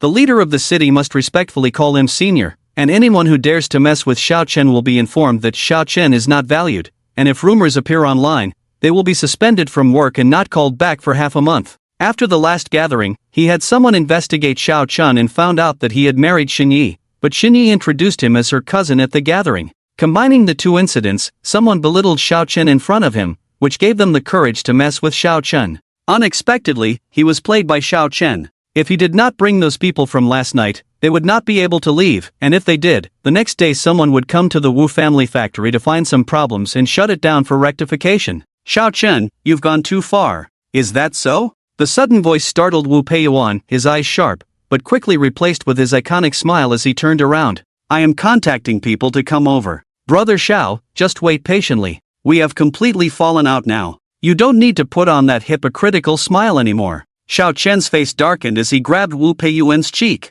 If things don't go my way today, I will not give up easily. I will make sure this matter gets blown up. Wu Peiyuan pushed away Xiao Chen's hand, his smile disappearing, his gaze sharp. If I don't apologize, what can you do? I have no background, and my family is not as wealthy as yours, so I really can't do anything to you, right? Xiao Chen smirked. I have an awesome father-in-law. I can handle you however I want. If you don't comply, you can find someone else. In the end, you still rely on others. Besides living off others, what else can you do? Who is more noble? One comes from a good family, studied abroad, and has been exposed to the outside world early on. The other came out of the mud, had good luck, and met the old man a few years earlier. No one is more impressive than the other. They both relied on others to rise up. Leaning against the wall, Xiao Chen lazily lit a cigarette and said, You don't regard me highly, isn't it just climbing up relying on the foundation laid by the previous generation? If our roles were reversed, I would do better than you. I don't despise backgrounds, but I detest people like you who clearly achieve certain results based on their background yet arrogantly think they are superior,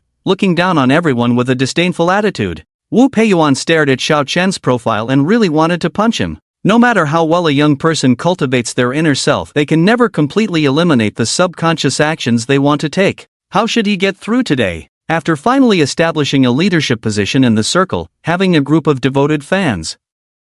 If I don't see anyone today, you will bear all the consequences of their actions on me, and I will charge interest. It won't be over with just one beating. Xiao Chen extinguished the cigarette but wrapped it in a tissue and put it in his pocket. Wu Peiyuan gritted his teeth and said, Don't go too far, Shen Jianqiu won't protect you for long. Xiao Chen suddenly realized, Oh, you've reminded me, thank you. Then I'll be a bit more ruthless later, make more unreasonable demands. Since you won't let me off in the future, why not enjoy myself when I have someone to rely on? You probably don't know my identity, I am. Xiao Chen interrupted Wu Peiyuan, who was looking arrogant. Just a senior executive of a multinational corporation, what does that have to do with me being awesome? Don't think I don't know your intentions. Knowing that, what can you do? This sentence from Wu Peiyuan carried deep implications, mixed with a lot of probing meaning, wanting to hear what Xiao Chen knew. This kind of person is extremely arrogant, Xiao Chen sneered and said, I can prevent Shen Yi from obtaining any shares of C-High Technology. Your goal is to control C-High. Without shares, you will have to change your plans. The shares of several shareholders cannot be sold. He had never disclosed his plans to anyone. How did he know? If he figured it out, wouldn't Shen Jianqiu have figured it out too? He couldn't admit it, afraid that Shen Jianqiu would drag the Wu family down before his death. Remember, a dying person has no scruples. Wu Peiyuan smiled lightly. You are really funny. C-High Technology is not a public company, driven by profit. They are not interested in a company with deep-rooted values. You are addicted to being a lackey, helping foreign capital maliciously control high-quality technology companies. No matter how high your achievements are in my eyes, you are just a dog. Xiao Chen finished speaking and walked towards the private room. The upper-class society is very inclined towards foreign culture, as most of them are taught refined selfishness and elite education, which align more with Western values. Some people mix their native language with foreign languages, proudly mentioning which country their boss is from. Hypocritical and selfish people only accept flattery and benefits from others, but never learn to help others share responsibilities or endure pressure. Once the situation turns against them, they immediately discard others like pawns. Xiao Chen was very certain that Wu Peiyuan would definitely call his group of sly friends. The two old men saw him return alone. Wu Hao kindly said, We must have a meal at Uncle Wu's house another day. This young man is really handsome. Both father and son were equally hypocritical. Does eating require picking an auspicious day? If it's not convenient now, you old man, you don't need to find something to talk to me about. Xiao Chen sat down and said, Why wait for an auspicious day? Let's do it tonight. There's a big hotel next door. Let's celebrate together after we finish our business. Xiao Chen appeared arrogant and domineering, acting as if he was invincible with someone backing him up, pressuring Wu Hao. Although Wu Hao was filled with anger, he dared not express it easily, even had to force a smile and praise Xiao Chen's true character. Xiao Chen's attitude made Wu Hao feel very frustrated and helpless, but he couldn't change the situation, so he could only comfort himself. The deeper the grudge today, the more ruthless the revenge in the future. It had been a long time since he felt so frustrated today, but facing Xiao Chen, who was backed by Shin Jianxiu, he had to grit his teeth and swallow his anger. Xiao Chen was clearly looking for trouble, with 2 out of 3 sentences hitting Wu Hao's sore spots accurately. Wu Hao was so angry, but he was afraid that he couldn't control his emotions and would argue with Xiao Chen. So he quickly found an excuse to leave the room and urged his son to quickly call the relevant personnel to handle the matter properly. He really didn't want to stay for another second. Excluding the silent Dong, only the father-in-law and son-in-law were left in the room. Shin Jianxiu, who had not spoken for a long time, said, "The Wu family has completely offended someone. Since they have offended, don't be soft later, just do what needs to be done." "I do think the same as you, Xiao Chen looked around and thought the words he wanted to say were not suitable here, so he decided to save them for later in the car. "Some things you see, I also see through, but at your age, it's not easy to see through many things. You are a bit stronger than I was when I was younger. In the face of absolute strength, even if I am clever and can predict others' intentions, I still don't have the ability to stop or resolve them. I still need someone to rely on. Without background, without power, casually getting involved in the struggle, not knowing how to die. Only a fool would blindly rush into someone else's gun. This is why Xiao Chen is unwilling to participate in the struggle. You need capital to get on the table, and you need cards to win. Struggle is only for winning or losing, to prove that you are right. In this world, there are always some people who have the power to judge, and most of the time, the power to judge is in the hands of the enemy, not in the hands of someone like him without a background. Others are both judges and players. They have the right to shamelessly break the rules, push down the rules and redefine them. How do you fight against that? Even if you win the fight in the end, what's the point? The game starts again, entering into endless struggles. The powerful people who cooperate in the best stage of entrepreneurial projects want more. They are not satisfied with the benefits he has given up. When encountering someone with the power to judge, he has no resistance and can only leave dejectedly. Even though he knows that the project has reached a bottleneck in its development, it is a project with stable returns. He has thought about fighting, but in the face of absolute power, all his little tricks and cleverness are not worth mentioning. The current struggle is just about connections and backgrounds, not about direct confrontation as in the past. The gap between people is not that big. It's not about who is smarter. The real difference lies in the background. Intelligence is not that useful. Shin Jianxiu understood the meaning behind his son-in-law's words. When he was young, one word from others could prevent him from doing what he wanted. This is the importance of connections. No matter what industry you are in, you need to have a common interest circle. Everyone is tied together.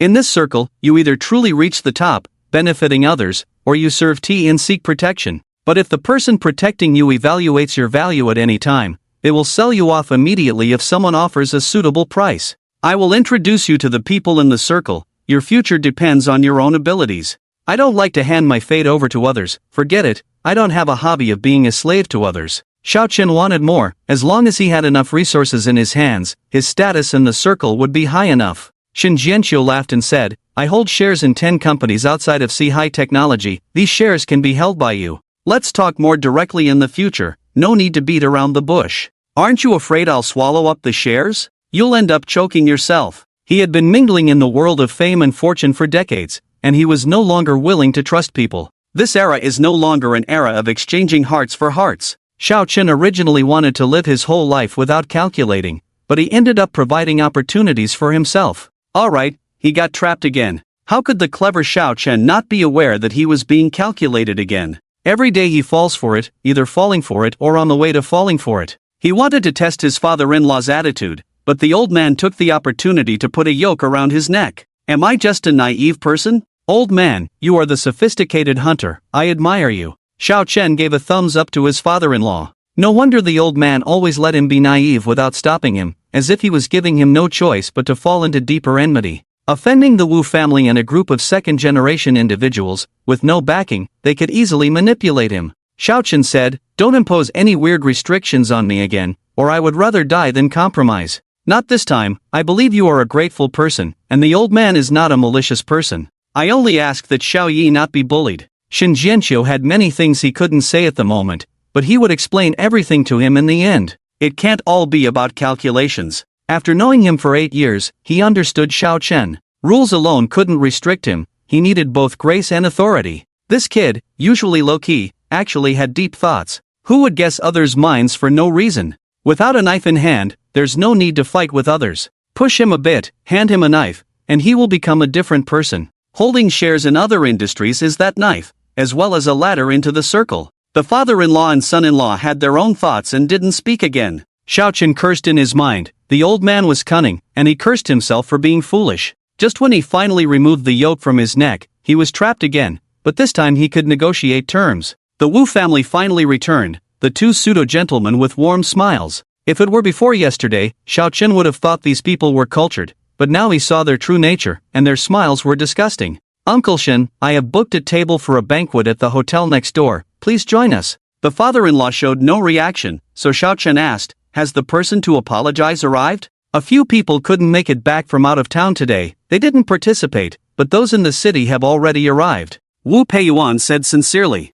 Not long ago, he was arrogant and disdainful outside, but now he had a humble and polite face. Xiaochen thought to himself, adaptable. There was no panic or confusion on his face when faced with a situation, which Xiaochen admired. Even if he didn't like him, he had to admit his strengths. Isn't the reason for the different faces in front of the father-in-law and himself because he had no background, and soon the father-in-law would give him a buff, even if it wasn't his personal wealth, he could still mobilize those resources. 2 tables were set up in the huge hotel room, one with only 4 people and the other with 22 people. Among them, only 2 were familiar to Xiaochen, Godandan and O1, who seemed uneasy needing his gaze. Each person in the group had a smile on their face, but Xiaochen didn't care whether they wanted to cry or laugh since he had already started causing trouble. He turned to the group and said loudly, you people know you're going to get hit later, but you can still laugh so happily now, it's really pathetic. One young man whose name Xiaochen couldn't remember said, Brother Xiao is really humorous. Uncle Shen is an idol we rarely see in our daily lives. It's truly a joy to meet him here today. Xiaochen said meaningfully, so you mean to say that in order to meet, you can bully his son-in-law? This time it's me, will it be Xinyi next time? Making it clear that there is no problem in picking out faults even in words, everyone was stunned by his words and had to look towards Wu Peiyuan. As the backbone, it was time to show his importance. Wu Peiyuan chuckled twice, let's have a meal first, and then each of us will apologize to Brother Xiao. Last night was indeed my biggest problem, I failed to reconcile the conflicts between him and the other brothers. At this moment, he still wanted to take the opportunity to establish his image in the circle, but Xiaochen would not let him have his way. Mr. Wu speaks too lightly. I just met some people last night, I don't even know their names. When did conflicts arise? I was bullied unilaterally. I didn't think it through. I left for a while last night and didn't understand the specific situation. I should be punished. Wu Peiyuan picked up a wineglass and drank it all. Even if he drank more, Xiaochen had no intention of easily letting him off on this issue. He looked at the people at the other table. I gave Mr. Wu 2 choices, one is for him to take all the responsibility. The other is to find the people who hit me last night. I don't intend to make things difficult for you, but I was invited to the banquet and was kicked and slapped for no reason. If I don't react, others will think of me as a dog, who can be insulted at will. Wu Peiyuan was suddenly shocked, thinking to himself, this is not good. If this matter is not resolved properly today, these people may never pay attention to me again in the future. However, before he could speak, O1, who played the role of Wu Peiyuan's #1 follower, smiled and replied, how could anyone think like that? Brother Xiao, you are now a member of our brotherhood. If you need any help in the future, just ask, everyone will definitely help you together. At this moment, Wu Peiyuan had no time to think about anything else, he had to take immediate action to make amends. So he said without hesitation, Brother Xiao, you are too polite. It's all my fault, I should take full responsibility for everything that happened last night. Of course, this group of people were not all as simple-minded as O1, secretly disdainful. Since you have the courage to take all the responsibility, why did you gather us here? We are all old foxes, who doesn't know what you're up to? Several people's eyes were filled with anger, but this anger was not directed at Xiaochen, but at Wu Peiyuan. The series of events that happened last night actually had Wu Peiyuan's tacit approval and consent before Xiaochen arrived. However, the only thing that was not instructed by him was hitting Xiaochen. Having to take the blame for others' actions, Wu Peiyuan's image in many people's minds took a hit. Since the deed was done, it was inappropriate to shift the blame now. Especially Godandan, she was the one who invited them out, knowing that the purpose of these people was to get some resources, but she didn't expect Xiaochen's retaliation to be so severe, which was not worth it. She walked over with a wineglass, bowed deeply with a solemn expression, and apologized, I'm sorry. After speaking, she raised her head to drink, but the strong liquor made her eyes water. She patted her chest, intending to finish the rest, but Xiaochen suddenly stood up and snatched the wineglass away. Alright, you can go now. Uncle Shen, I'll visit you another day. Shin Jianxiu looked kindly at her.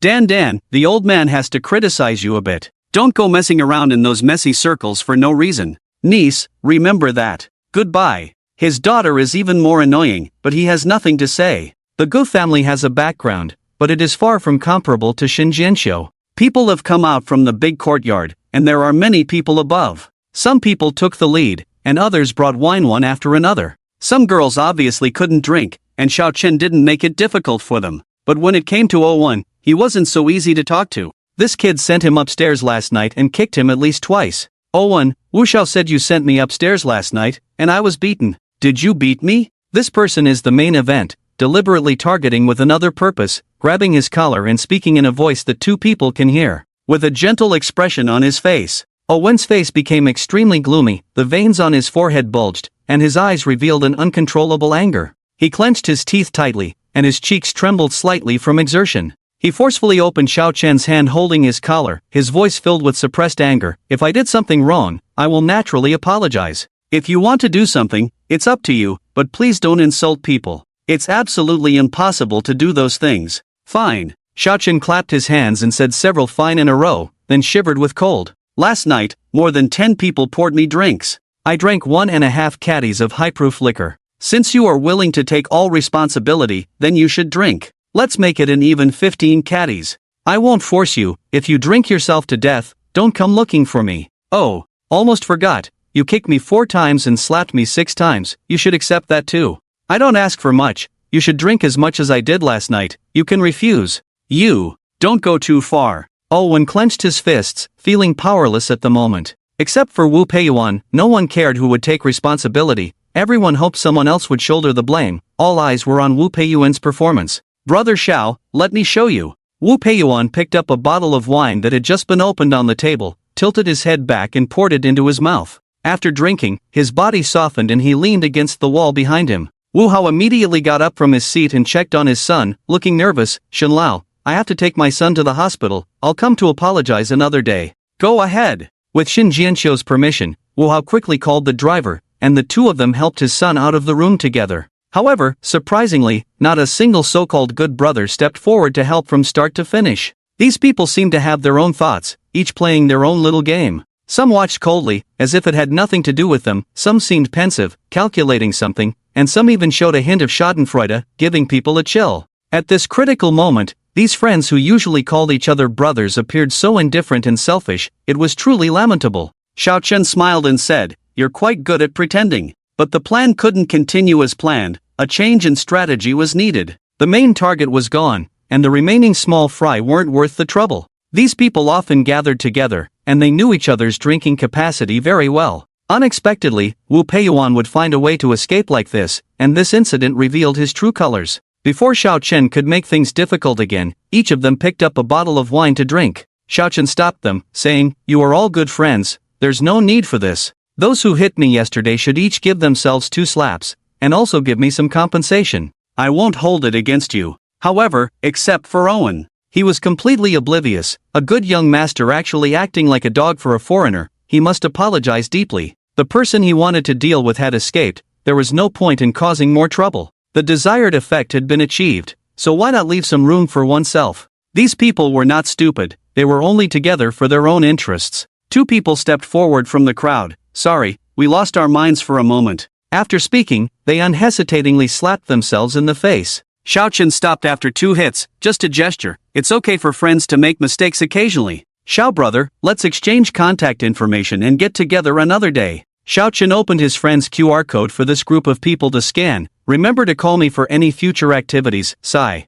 Don't look down on me for being a son-in-law." After this incident, no one dared to treat him as a useless freeloader. Men, women, acquaintances, strangers all added him as a friend and greeted him before leaving. At this moment, only Owen stood alone, feeling his inner belief gradually collapsing. He had always regarded Wu Peiyuan as his big brother, but now, this person he once admired and relied on so irresponsibly dumped a mess on him. Owen clenched his teeth tightly, suppressing his anger and disappointment, trembling as he asked, "What do you want?" His eyes were filled with pain and confusion, as if the whole world had turned dark and dim at that moment. Xiao Chen looked coldly at Owen, with a slight smirk on his lips, saying mockingly, "Slap yourself twice, then leave. It's meaningless to bully someone as brainless as you." With that, he shook his head lightly, seeming full of disdain for Owen. The father-in-law stood up at this point and said, "It's getting late, go back and rest early." After speaking, he walked out, and a dong immediately followed. This was a reminder that the goal had been achieved. There was no need to continue the matter. Seeing the untouched delicacies on the two tables, Xiao Qin did not follow, grabbing Owen's hand and slapping him in the face. "Go call the waiter to pack up the food. I want to take it all away. I forgive you, damn it. Let go of me. I will never let you succeed even if I die." Being touched by a gay made Owen feel disgusted. He would rather slap himself than be touched by him. "If you don't like me, it's fine, I won't force it. If your taste changes one day, you can find me." Xiao Qin let go of his hand. "Hurry up and call the waiter in. I won't hold you accountable for your stupid behavior last night." Not being cheap, since the other party didn't pursue it, he naturally wouldn't slap himself. Okay. Owen walked out, looking back from time to time. Xiao Qin muttered to himself, such a naive child, easily deceived into a fool. Soon, the waiter came in with food containers and packed up several precious dishes on the table. Xiao Qin left all the soupy dishes for them. Carrying 2 large bags of dishes out of the hotel, he saw a white sports car and flashed his hazard lights. Xiao Qin walked over to the father-in-law's car that hadn't left yet, and said, "You've been out for so long and still haven't gone home? I want to apologize to you specially, I didn't know. Go home and rest early, yesterday's matter is over." He didn't believe Gudandan's nonsense. Compared to Shalinlan's behavior that was openly unscrupulous, Gudandan's reserved personality was more frightening. Stepping towards the slow-moving Owen, he said, "Go home and rest early, bye, call me when you get home, remember to call me. Don't disgust me, there are countless beauties in the world, you." Sigh. Owen sighed and quickly ran to his car without stopping for a moment. The father-in-law still had something to ask before leaving. Xiao Qin walked over, opened the car door, and got in. Shin Jianqiu asked, "Why did you suddenly back down after making such a big scene? I don't believe you didn't understand the situation." Many of the young people in that group understood. How could he not understand? He was just asking on purpose. "I was worried you would go too far, but you indeed know how to control the situation and who the main opponent is. This matter is temporarily over, at least no one will make a move against me before you close your eyes. Wu Peiyuan will find it difficult to gather people in a short period of time. He needs to provide a lot of resources to win back their hearts," Xiao Qin said. "Do you want to be friends with that group of people?" Xiao Qin was well aware of his own worth. Who would take a soft rice man seriously? It's just flattery on the surface. Who knows what they might be cursing me in their hearts? My top priority is to achieve results. He wanted to say, "You must not underestimate yourself like this," but Shin Jianqiu still didn't say it. He knew Xiao Qin was strong and didn't need comforting. "In a few days, I will have someone handle the procedures. You cannot resign from your job at Sea High Technology temporarily. You may have to work a little harder. In the future, I sincerely hope that Xin Yu will have no connection with Sea High Technology, and Shinjun should be sent back to the country as soon as possible."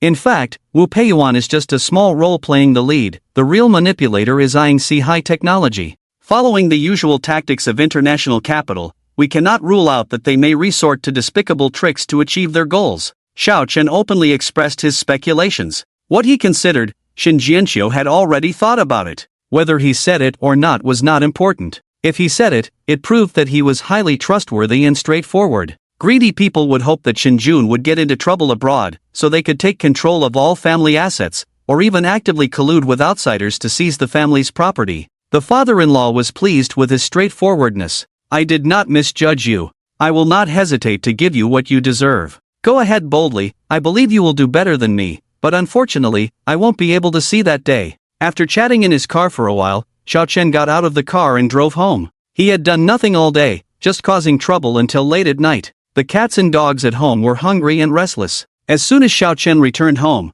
they pounced on him, biting his clothes and pulling towards the dog bowl. Meow Air kept meowing at him, probably not saying anything nice. He opened a bag in his hand and took out a roast duck to share with them. They ate eagerly, with Meow Air grabbing a duck leg and running away. Xiao Qin left some easily digestible food for a late-night snack, put the remaining food in the refrigerator, and thought about tomorrow while eating. Playing with cats and dogs became Xiao Qian's daily routine. However, this kind of life did not last long. The HR director informed him to return to work and there were new personnel appointments. The smart car business had not taken off, so it was separated into a department led by Xiao Qin. When he received the personnel appointment notice, he was a bit puzzled, wondering what made him stand out. Sitting at his desk, staring at the computer screen in front of him, his mind was in turmoil. He knew the importance of this new department, but also understood the company's difficulties in this field. Can he really handle this position? He couldn't help but ask himself in his heart. Tapping his fingers lightly on the desk, his uneasiness grew stronger.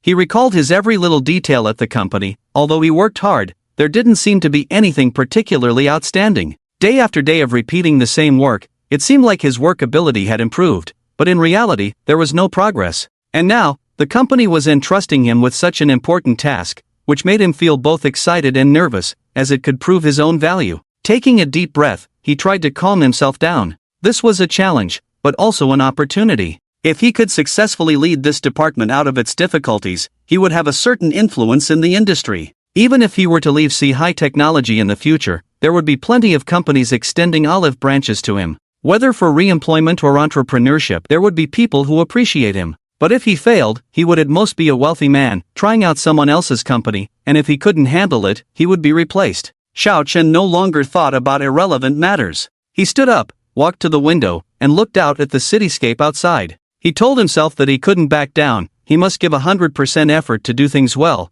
Do your best and leave the rest to fate. Currently, he has not received the promised resources from his father-in-law. It seems like an opportunity, a chance for his father-in-law to test him. It is imperative to succeed, as it will determine whether he will take a few less detours in the future. Without time to react, the meeting notice arrived again, with a few new faces and old acquaintances who congratulated him on his promotion upon seeing him. The big boss at the company did not mention that Xiao Chen was his son-in-law, but they all had their ways of hearing some news. The person who took over his previous position, Wang Bowen, also attended the meeting. When he walked past, he had no expression on his face, as if he didn't see him at all. Several board members entered the meeting at the same time, each taking their seats, and the meeting began with discussions on business. First, let Wang Bowen report on the performance. The performance for this month did not meet the target, and he explained, "It's almost the end of the year, many companies do not have procurement needs, but I will definitely work hard to make up for the performance next year." Xiao Chen lowered his eyelids and stared at the cover of the notebook in front of him, not looking at Wang Dong's expression, but he knew it must be unpleasant. At the meeting of High Technology, only difficulties encountered and solutions found were discussed, no empty promises were allowed. Vice President Wang, please review Section 6. 1. 2 of the Employee Code of Conduct more closely. Wang Jun asked coldly, how do you plan to make up for the unmet performance? With 3 days left until New Year's Day, the performance for this month is only half achieved. Wang Dong. Unprepared, he couldn't answer immediately. 3 of the contracts signed in the previous 2 months were ones that Xiao Chen had previously negotiated, and Wang Bowen felt that marketing was very difficult. The people he dealt with were all workers, and he couldn't bow and smile to please them. Seeing his son unable to answer, Wang Jun threw the folder in front of him. I really want to throw you out of this window. How can you come to a meeting without any preparation? You need to use your brain, or it will rust. What have you been doing every day? Isn't your job about identifying and solving problems? Without a plan to solve problems, are you waiting for the performance to improve on its own? Speak. Are you deaf or mute? Weren't you feeling great after studying abroad for a few years? Wang Bowen remained silent, and his father, Wang Dong, continued to berate him, using language that was too harsh to be repeated, reaching a point where it needed to be censored, devoid of any father-son affection. Xiao Chen knew that most of it was just a show, intentionally done for others to see. Look, I even scold my own son. If any of you make mistakes, don't blame me for being ruthless. There was also a part of genuine disappointment. Perhaps his son was not outstanding enough, not meeting expectations. Under pressure, the board of directors established a separate department to handle Wang Bowen's business, somewhat like a challenge, but for the collective interest, Wang Jun had to agree. Why do senior executives of companies have to be known for being serious, fierce, and evil? Xiao Chen personally felt it was completely unnecessary. When the money is in place, the boss is a good boss, and the employees are good employees. However, in any group there always needs to be 1 or 2 roles of villains. If the boss is too easygoing, the subordinates won't take things seriously, thinking everything can be negotiated. Among the board members, the father-in-law was not very direct in his criticisms, but his words were thought-provoking, making people think carefully when they returned. The 2 Wang directors were known for their fiery personalities, not showing any mercy in their criticisms, while Zhang, in charge of integrating the group's technology, had the gentlest personality. The scolding continued, and the attendees of the meeting remained silent with their heads down, while those whose performance did not meet the target were reviewing their prepared statements to see if they were convincing enough. Finally, Shin Jianqiu interrupted, Vice President Wang has done well in the past few months, overall performance is still acceptable, it's just that this month's performance is significantly lower. Go and communicate more with our existing partners. It's almost the holiday season, so let's have everyone come over for a summary meeting, set goals for next year. I've already sent out emails before, and no one has raised any objections, so let's finalize this today. In addition, there is some good news. The overseas branch company received a £1 billion order within a month of establishment, and a £2 billion procurement order is still under negotiation. He will participate in today's meeting via video. The technician turned on the TV on the wall, and a young man with fair skin and handsome appearance appeared, greeting everyone in Mandarin. Hello, everyone, I am Shinjun, the head of the overseas branch company. I should be back in the country to meet with everyone at this time,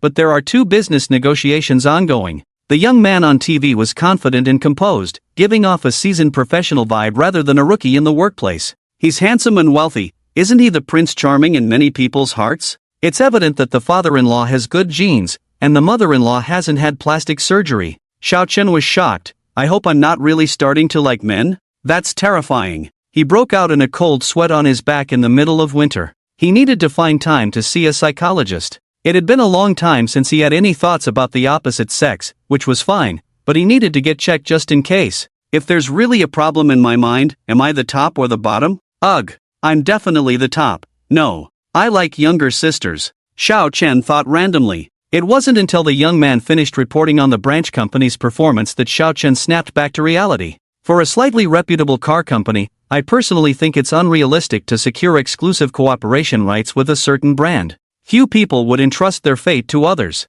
It's difficult to control quality when collaborating with companies with outdated technology. Even if we are responsible for quality control, it's hard to change the market's inherent impression, requiring more advertising costs. The only way is to form a joint venture with a reputable car company to create a new brand, with us providing the intelligent and electric parts, and them providing the complete vehicle assembly production line. Since we're discussing this issue, let's decide today how much we will provide. What percentage will be for the complete vehicle? How much ownership will the collaboration have? Xiao Chen wanted to dive into the role immediately, knowing that having a clear idea would help him communicate better. Ultimately, the decision would need to be made by the board of directors. He had thought about what to say during his time in the artificial intelligence department, but before he could speak, he was reassigned to an assistant position. Director Zhang opened a document and projected it onto the screen. We have a complete set of intelligent digital systems, including digital chassis, motors, electronic controls. The company's intelligent driving technology had not yet been applied to actual vehicles, something Xiao Chen was not aware of. However, one of the most powerful and unethical technologies was the turbocharged power stealing technology. When a vehicle equipped with the C-Thought high-voltage charging platform entered a charging station to start charging, it would steal the voltage from nearby charging piles to meet the vehicle's highest charging voltage. There was also a high-voltage controller system that could adjust based on the actual voltage of the vehicle, a groundbreaking technology in the industry. Despite the impressive technology, it had not been widely used in the market, as the company had focused solely on technology without delving into the market. In the past, research and development were the main focus of meetings, but now the market was the center of discussion, indicating that the higher-ups were aware of the changing times. Judging from C-Thought Technologies' technological reserves, the valuation should be much higher than £600 billion. Transforming technology patents into products was currently the top priority. Once this path was successful, those holding shares would reap huge benefits, with thousands of people becoming millionaires and tens of thousands achieving a net worth of tens of millions. Choosing to be a terminal inevitably leads to competition with some existing partners. Since the senior management has made the decision, they naturally have a firm determination. The patent fees are just a few dollars, so it's better to make the products ourselves. Some patents are necessary even if others don't use them. Switching to another manufacturer still cannot avoid the patents of C-high technology. It's just a matter of how much. The more outstanding other people's sons are, the more frustrated one feels about their own incompetence, and the more they want to push them back and start over. This is the idea in Chairman Wang's mind. After going through so much trouble to seize opportunities, if the son is not diligent and lacks ability, he cannot be helped. The head of the overseas branch also participated in the discussion, expressing personal opinions. However, the most common phrase in many of the statements is, "We take the West as our learning target." We still have a big gap compared to others, especially in the high-end technology field. We need to face our own shortcomings. I have lived abroad for 10 years and I understand the gap between the two countries very well. Their eyes are full of admiration. Unilateral praise without data comparison, a lot of empty talk. They have been completely brainwashed. The products that have been successfully listed abroad have received great recognition, but they don't mention it at all. Xiao Chen also often browses forums. The people he used to chat with on the forums all shared a common language, Dabulite language. See, high technology's language model solves the language barriers among people from different countries. Even if they only know their mother tongue, it does not affect communication. A popular artificial intelligence model in Western countries has also been praised by the younger brother-in-law. I have used that software, and it is very good in language processing, image processing, and copywriting. Blah blah blah. Xiao Chen secretly observed his father-in-law. His expression changed from pride to a gradually stiff smile. Inside, he thought, idiot, our development direction is different from theirs. They rely on application scenarios, while our company disassembles technology into various vertical fields, focusing more on industrial products. The difference in development direction precisely illustrates the problem of hollowing out of Western industries. Many domestic companies only focus on developing intelligent solutions related to their own businesses, empowering products, without broad development in various fields unrelated to the industry. Without quick returns in unrelated fields, they are burning money every day. It's better to focus all efforts on excelling in a specific field. This is also why as soon as a Western artificial intelligence model is launched, there are more than a dozen domestic companies introducing their own artificial intelligence models. The old man really dislikes those who worship foreign things, but his own son happens to have this tendency. How can he not be angry? Most importantly, he deviated from the main theme of the meeting. Who doesn't know that there is a gap between us and others? Do we need you to enlighten us? Shin Jianqiu interrupted in a low voice. Alright, everyone is online every day and has an understanding of the technologies announced by various companies in the industry. Let's stop discussing topics unrelated to the meeting.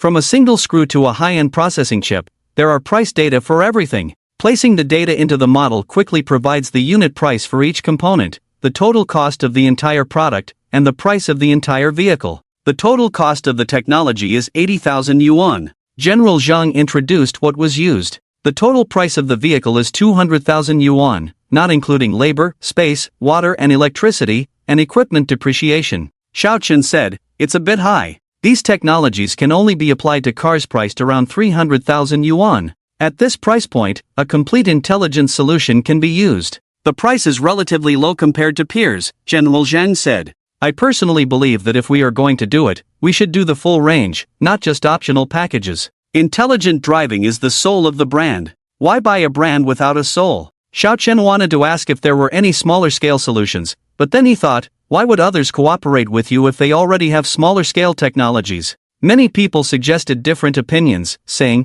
consumers should be given more choices. Xiao Chen retorted, from a business perspective, we should indeed give consumers more choices. If consumers choose not to use our intelligent cars and encounter problems, it will affect the entire brand. Since the brand's positioning is intelligent, all products in the lineup should be intelligent. We can't just sell a few more products by letting consumers buy vehicles that are originally not up to par and just changing the logo. I am responsible for this business, and my decision is final. It was the first time someone had spoken so assertively at the meeting, and it was also the first time there was such a heated debate during a meeting, with none of the directors speaking up to stop it. Xiao Chen's brother-in-law, whose opinion was displayed on the wall, countered Xiao Chen's words with a different opinion. Before cooperating, communicate with partners to determine the minimum percentage of the entire vehicle that can be done. Users should be able to choose products based on their own abilities and still enjoy some of our technology. Everyone was chiming in, and it was unclear how the work would proceed in the future without setting a precedent.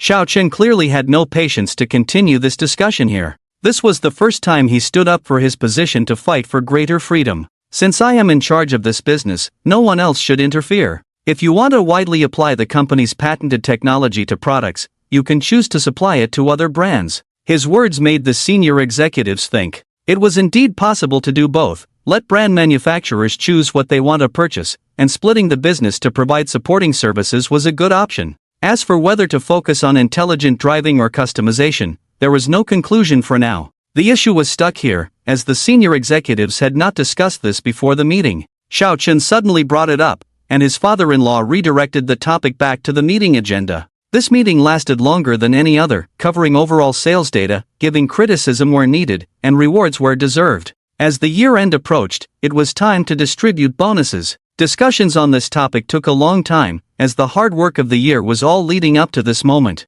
It was natural not to allow for equal distribution of rewards. Differences had to be evident during the bonus distribution. Next, the goals for the coming year were set, followed by signing a pledge, which was a tactic of Xiao Chen's father-in-law to counter the infighting that had occurred in the past 2 months. The father-in-law did not directly intervene or show anger. He simply increased performance targets to deal with those who were inactive or causing trouble. Those who lacked the ability would be let go without any objections. Those who came forward had real skills and could generate revenue for the company, outperforming their predecessors. It didn't matter who they were. What mattered was that the company could make money and continue to grow. The father-in-law only needed to control the board of directors. As long as the infighting did not affect the company's normal development, he could turn a blind eye to it. Xiao Chen thought to himself, impressive. The company was too large, with too many things and too many people. It was impossible to manage everything. Of course, he couldn't directly intervene in the work of subordinates. Instead, he used a softer approach to restrain them and inform those who lacked ability.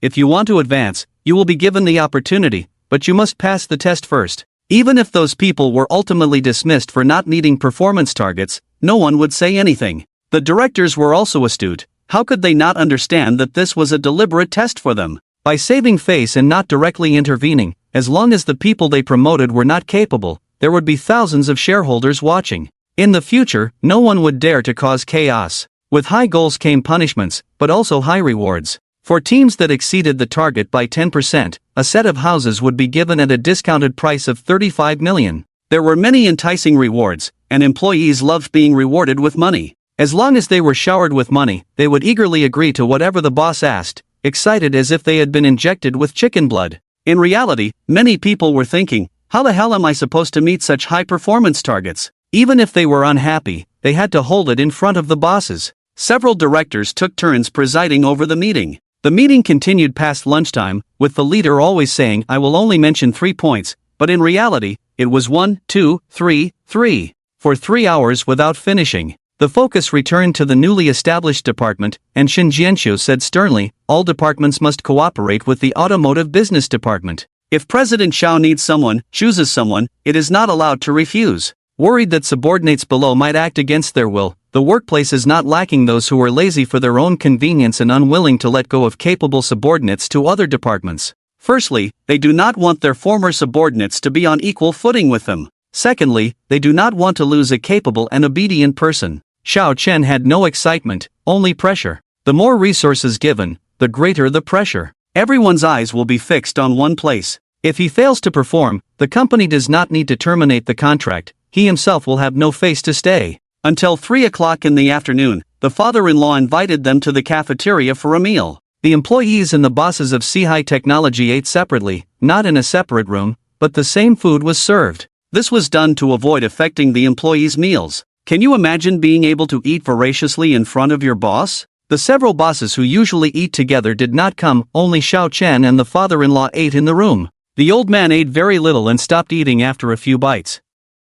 You can't go on like this. You might starve to death before you get sick, Xiao Chen said to the old man. Push yourself a bit, maybe you can eat a little more. You speak so harshly, no wonder my daughter has never taken a liking to you. She has someone in her heart. Besides, I am not the kind of person who is particularly good at flattering. I am used to being prickly all over and it's hard to change. Xiao Chen started eating and said, we don't see eye to eye on each other. It's not that she doesn't like me, she just doesn't want to see me. There's nothing good to say when I'm with her. Sometimes he wondered if this kid didn't like women. If he didn't know he had a former girlfriend, he would have asked, are they going to have a sexless marriage for a lifetime? Regardless, he couldn't control it. He arranged his affairs while he was alive. What happens in the future is up to them. You can't be busy even when you're dying. Time is like a knife hanging on the gear of fate, you never know when it will fall. After sorting out his emotions, he asked, what are your thoughts on today's meeting? You are amazing. You subtly resolved the internal struggles among the directors some time ago.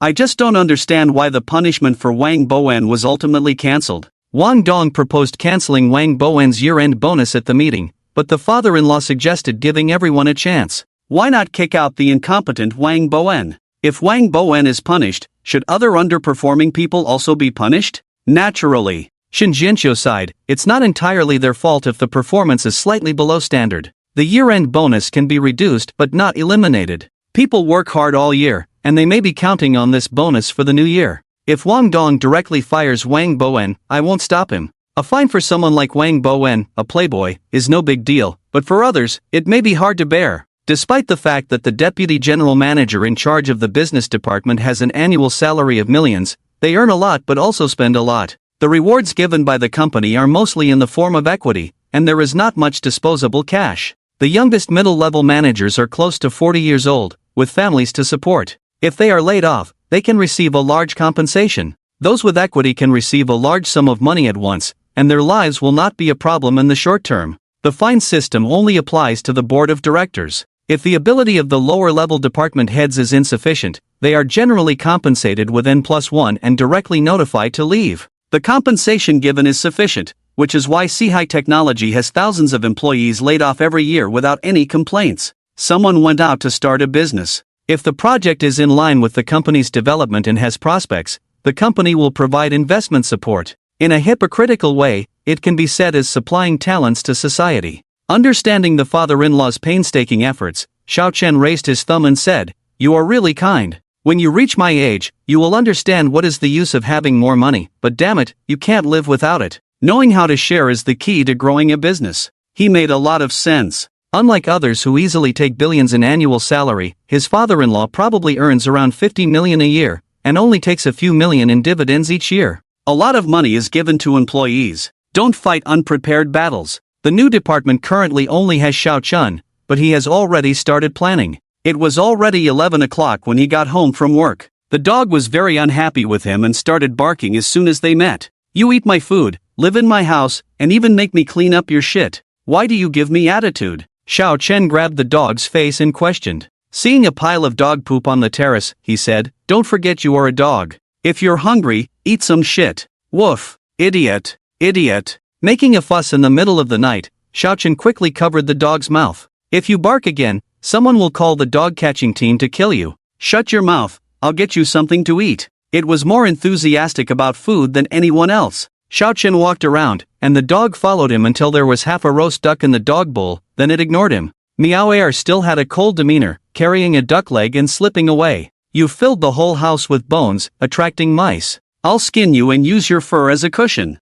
Just as he finished speaking, the doorbell rang. Xiao Chen looked through the peephole and didn't see anyone outside. Besides his emotionless wife, there was no one else familiar in the neighborhood. He asked, "Who is it?" "It's me." Xiao Chen opened the door and saw a woman sitting in a wheelchair holding a stick in front of him, asking, "Why are you not sleeping in the middle of the night and coming to my house?" Then he immediately asked, "How did you get out of the hospital?" "I'm your wife. What's wrong with coming to find you in the middle of the night? It's normal to sleep in the same bed with you." Shinyi controlled the wheelchair and said, "Move aside, I want to go in. A man and a woman alone in a room, it's not good for my reputation." "Hiss, why did you hit me?" The damn woman suddenly hit him on the leg with a stick without warning. "I've read some books recently, had some thoughts, made some changes. I can't argue with you, so I won't waste time with you in the future, I'll just act," he said, raising the stick in his hand again. "Don't read those messy books, Confucianism is good." Xiao Chen quickly snatched it away. "Don't think that you can get away with it just because you disabled me.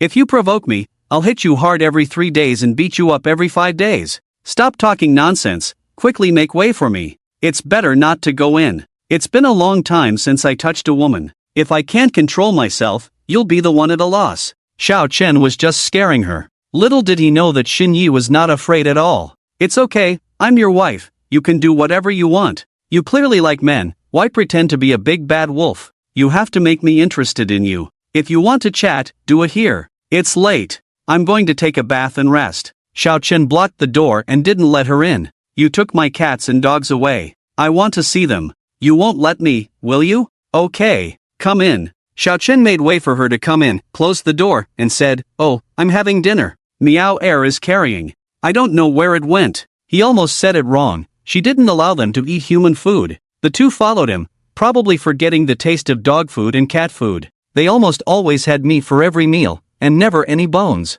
The fur of the husky shone in the light. Fortunately, the dog bowl was on the terrace, and it had already finished eating. "Oh, who can't speak, has been circling around Xinyi, running out by himself without being chased, then running back and using his claws to play with Xinyi before running forward again. After a few back-and-forth trips, perhaps feeling tired, he lay down to rest by the wheelchair. Suddenly, Xinyi felt much calmer. Compared to when she was first paralyzed, she would have felt that the dog was humiliating her. You eat me, drink me, live in me, and yet you humiliate me? Meow. Meow 2 licked his paws and jumped into Xinyi's arms, rolling around. Xinyi lifted Meow 2 with both hands. Did you go catch mice to eat again? Mom told you that mice are too dirty. If you eat mice again, I don't want you. Why don't you take them back? I will be very busy soon. I don't have time to take care of them both. Work will get busier and busier. Can't let them go hungry one meal and full the next. And he's tired of cleaning up dog poop. O's poop is too smelly. Give me your home password or add my fingerprint to it.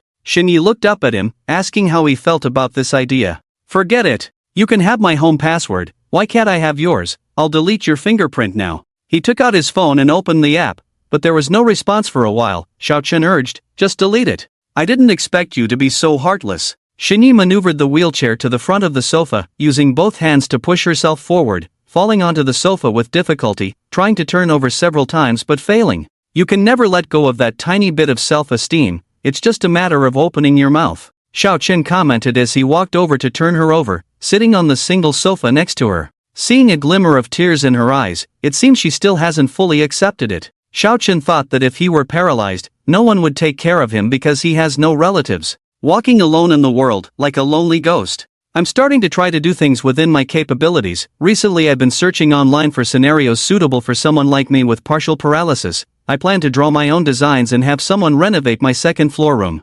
Impressive. If you can't change the environment, then change yourself. You're the first one to change the environment. Xiaochen gave her a thumbs up, sincerely saying, I agree to your request, 20% ownership, plus a salary of 1 million a year. I believe that soon the partners will propose to kick her out, not wanting to work hard for a company that lets others pick the peaches. I'll tell you something, don't get angry. Go ahead. Xinyi said calmly. Actually, your company isn't a good peach. Once it's picked. It doesn't make money anyway, and there's a lot of bank loans, shares, and debts transferred to others. Let them deal with it themselves. In the eyes of those few people in your company, there's no desire, too peaceful, like a flock of sheep locked together. Xiaochen believes that without changing the management style, without conducting an assessment, Chui Entertainment won't succeed. Did you not find anything good when you visited my company? Xiaochen pondered for a long time before replying, not really. Maybe there is. People are obedient. Whatever you say goes without any objections. Whether they actually do it or not, I don't know. At first, it was very annoying to hear, but Xinyi understood her own purpose in coming to him tonight, having a relative understanding of him after a few months. Xiaochen is not someone to confront head-on. Well, tell me more. Since she asked, Xiaochen had nothing to hide, wanting to rest early. The problem still lies with you. You lack the ability to control the overall situation, but you have a self-centered heart. It's good to listen to others' opinions occasionally. Some companies don't go bankrupt because the boss isn't working hard, but because the boss is working too hard. Tomorrow night I will arrange for a lawyer to come and draft the contract. The company's senior management won't allow me to manage other companies outside. I personally may not have the time. Anyway, you don't have to worry about food and drink. Let others handle it. Xiaochen couldn't focus on anything else for the time being. I don't require you to be in the office. I will handle the creative work. You just need to show up when necessary. Xinyi saw his concerns. I will solve the problems you are worried about. For the first time in a few months, they chatted relatively calmly.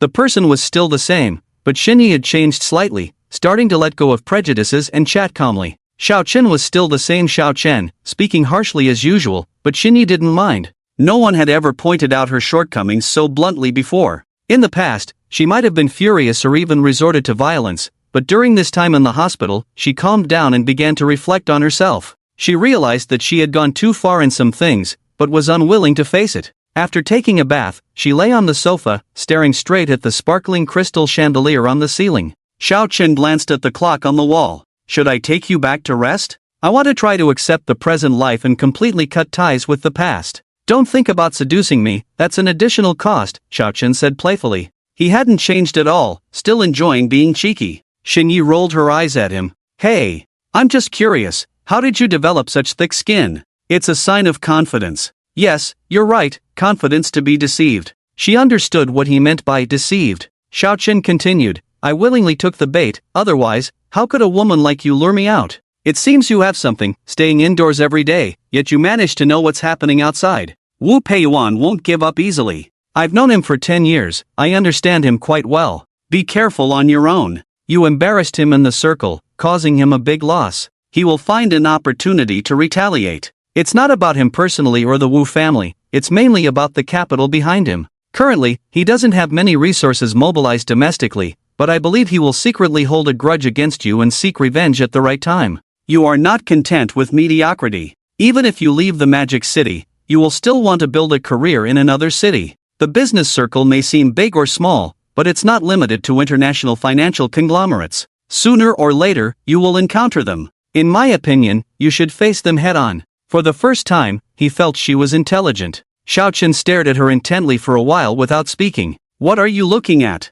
It's pointless to keep looking. You've grown smarter. If you had a brain earlier, you wouldn't be in this mess now, Xiaochen said as he picked her up and placed her on the single sofa, then lay down on the large sofa himself. They are targeting you. Wu Peiyuan is just a pawn. I know. They want a stake in High Technology. I told the old man not to give you a stake in High Technology. Many people like it, but it's not suitable for you right now, Xiaochen said frankly, to avoid future complications. Why? Why are you making decisions for me? High Technology owes a lot to my mother. Why shouldn't it be given to me? Xinyi questioned with a determined look. She was very agitated but couldn't do anything about it. See, you're getting impatient again. Xiaochen took some drinks from the fridge, opened the lid, and handed it to her, but stopped halfway. Let's agree not to use this to hit me. Depends on the situation. Xinyi replied coldly. Why bring a hot potato to me? Xiaochen retorted. Even if I give away my share, I don't want to give it to them for nothing. I think your stepmother has a lot of moves. Your father is well aware of this. He should have warned her, so things should be quieter for a while. As time passed, Xiaochen overturned some of his previous speculations. She has several industries outside. The beauty salon incident should be her doing. I don't have many enemies. The only ones who can be considered enemies are her and Xinyi didn't mention the name of the latter person. You will get into endless trouble if you take over High shares. The old man will give you all the industries outside, and I will hold them for you. In the future, you will be my boss. Going around, even if you freeload, you still have to earn money yourself, Xiaochen said with a heavy heart. You have to believe that I won't harm you. Even if I marry another woman in the future, I will still protect you. I will only take what belongs to me, not a penny more. Xinyi temporarily didn't want to make this choice. With hundreds of billions in front of her, few people wouldn't be tempted, and the human heart cannot withstand tests. I won't be stingy with what you deserve. I've told you so much tonight just to remind you not to be easily swayed by others in the future. There can't be love between us, but at least we can be partners in business. I hope you won't be a hindrance, Xiaochen said as he lit a cigarette and exhaled smoke. She didn't directly agree. I'll see how you perform then. At this point, both of them fell silent. Xiaochen stubbed out the cigarette in the ashtray. I'll take you back to rest. Luma probably can't take you upstairs alone tonight. She's not here tonight. I'll sleep here tonight. I'll tidy up the first floor. Wait here. She couldn't move around easily by herself, and if something happened in the middle of the night, no one could help. She didn't love him, but she never thought about taking advantage of him. No need, I'll sleep in your bedroom. She said it casually, not blushing or feeling nervous, which made Xiaochen uncomfortable. No, you sleep on the first floor. I'll sleep in the living room with the door open. You can call me anytime if you need anything. Without giving her a chance to argue, he quickly tidied up the guest room on the first floor, brought down a set of bedding from upstairs, and carried her to bed. At that moment, Xinyi hooked her arms around his neck and suddenly kissed Xiaochen on the lips. The sudden kiss left Xiaochen stunned for a while, feeling his face burning. Xinyi didn't let go of his neck yet, so Xiaochen gently removed her hands, covered her with a blanket, and said impatiently, "What are you doing in the dead of winter? This is just a display of intimacy between sisters. From now on, you are my sister," Xinyi said as if nothing had happened, waving her hand. "Go out, I'm going to bed now. I'm a tough man, not your sister. Don't kiss me randomly in the future. If you develop feelings, don't blame me for not being considerate," Xiaochen said, leaving a bedside lamp on and turning off the lights before leaving the bedroom. He was not a man who enjoyed romantic relationships, nor someone who let his desires control his actions. Xinyi's sudden change didn't linger in his mind for more than a minute before being blown away by a cold breeze. He brought a blanket upstairs and then went downstairs to lie on the sofa in the first-floor bedroom. He stayed up until midnight but couldn't sleep. Xinyi's sudden change was unsettling, and he wondered if she was up to something.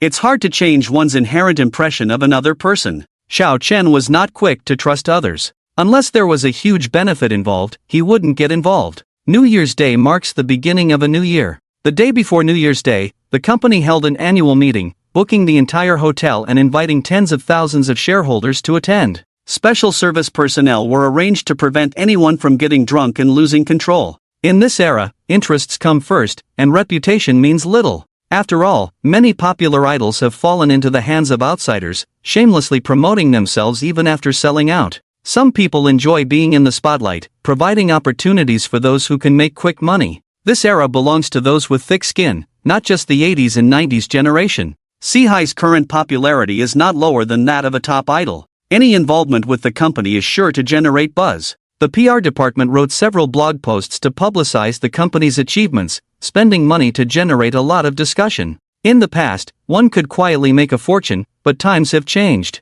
Senior management now values reputation, as it signifies credibility. Consumers will always consider big brands within their budget when making purchases. There are too many shareholders and they cannot gather in one place. Unlike other companies where a few senior executives would endlessly nag in the morning, here they were directly arranged to their seats. All the hotel restaurant rooms were fully occupied. Each room had 3 large TV screens showing the directors speaking. There was no usual seriousness, all the old men were smiling, wishing everyone a happy holiday. After mentioning the vision for the next year, they directly addressed the most anticipated topic, profit sharing. Finally, President Shin Jianxiu reported on the business situation of the year. This year, our total revenue is 500 billion, with a profit margin of 11.2%. As usual, we will distribute 20% of the profits to the shareholders. The money will be in your accounts as soon as the holiday ends. He reported on the investments, revenue, and profit sharing of the previous year, followed by some inspiring words.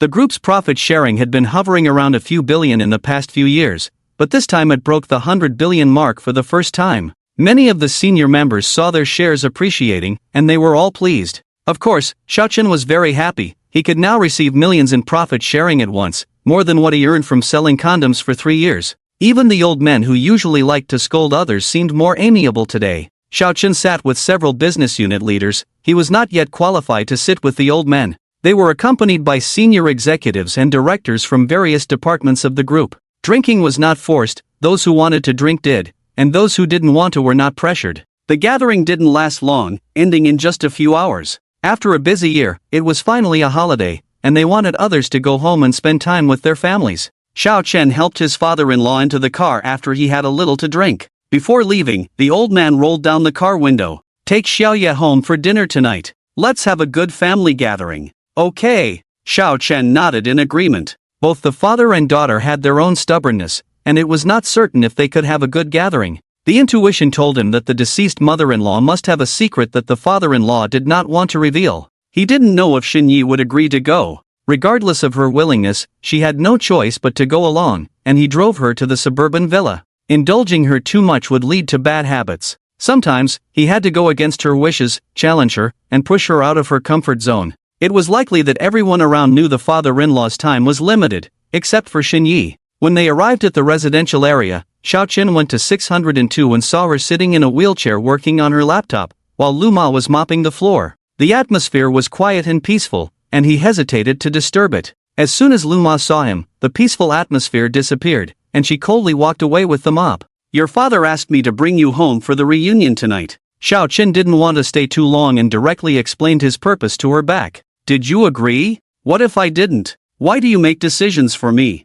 Shen stopped working, turned the wheelchair, and looked at him. "You can't even walk properly, so why not let me decide for you? Just give me face." He always hit where it hurt when he spoke, never giving in to others. Shin was a bit angry at his presumptuousness, and now she was even more upset. To avoid further conflict, Shin Yi spoke calmly. "I haven't celebrated the holidays together for many years. Going back for the holiday will make me feel terrible. People only meet for a short time in this life, with this life and no next life." The old man didn't know when he would suddenly disappear, so Xiao Chen wanted to fulfill his wishes while he was still alive. There were very few people in this world who treated him well. Although the father-in-law had his own motives, he had given a lot and helped him grow, making him feel good. At least for now, he felt good. Among so many people in the world, why did he choose him? Meeting is fate. Without the father-in-law, he wouldn't have the life he has now. There is no need to nod and bow for a few taels of silver, let alone worry about what to eat tomorrow. Xinyi recalled the past years, and those faces in her memory made her very uncomfortable.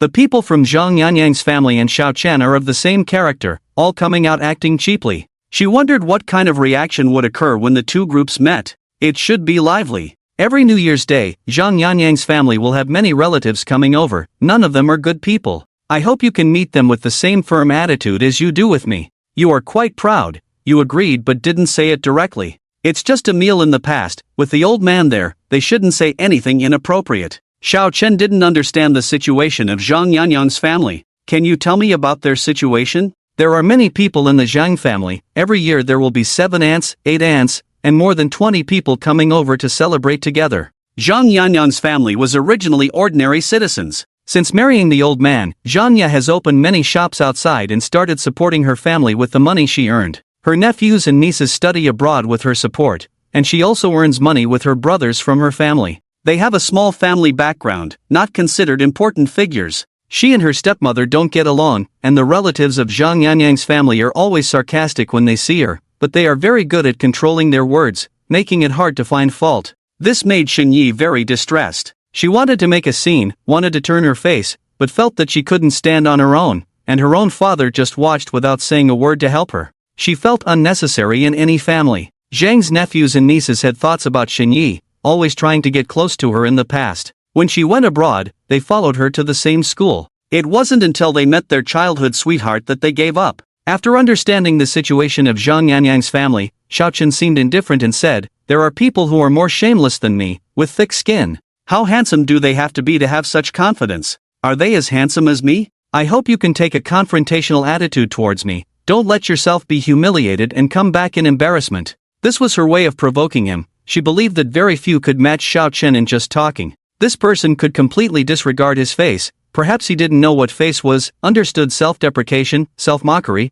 and didn't give others a chance. When others were ready to hit him in the face, he would say, "Wait, I'll do it myself." In the end, he would ask, "Are the hits on both sides even enough?" His shamelessness was fully displayed, scolding him for living off others. He would proudly say that they were jealous of him. Without the burden of self-esteem, disregarding face, perfectly fitting all the qualities of a businessman. Work when it's time to work, live when it's time to live, be serious when it's time to be serious, be shameless when it's time to be shameless. Sometimes, she envied his state of mind. Recently, she read a book. People like him are very content inside. He was recently cyberbullied, but he didn't care about what others said, choosing to ignore it. Staring straight at him, Xiao Chen felt uncomfortable, touched his face, and asked, "Is there something dirty on my face?" A phrase suddenly popped into her mind. She couldn't remember the exact words, and blurted out, "You are all black, anything you put on your face is just to beautify you. You do your job, hurry up and do your business, don't come to the table to show off your skills."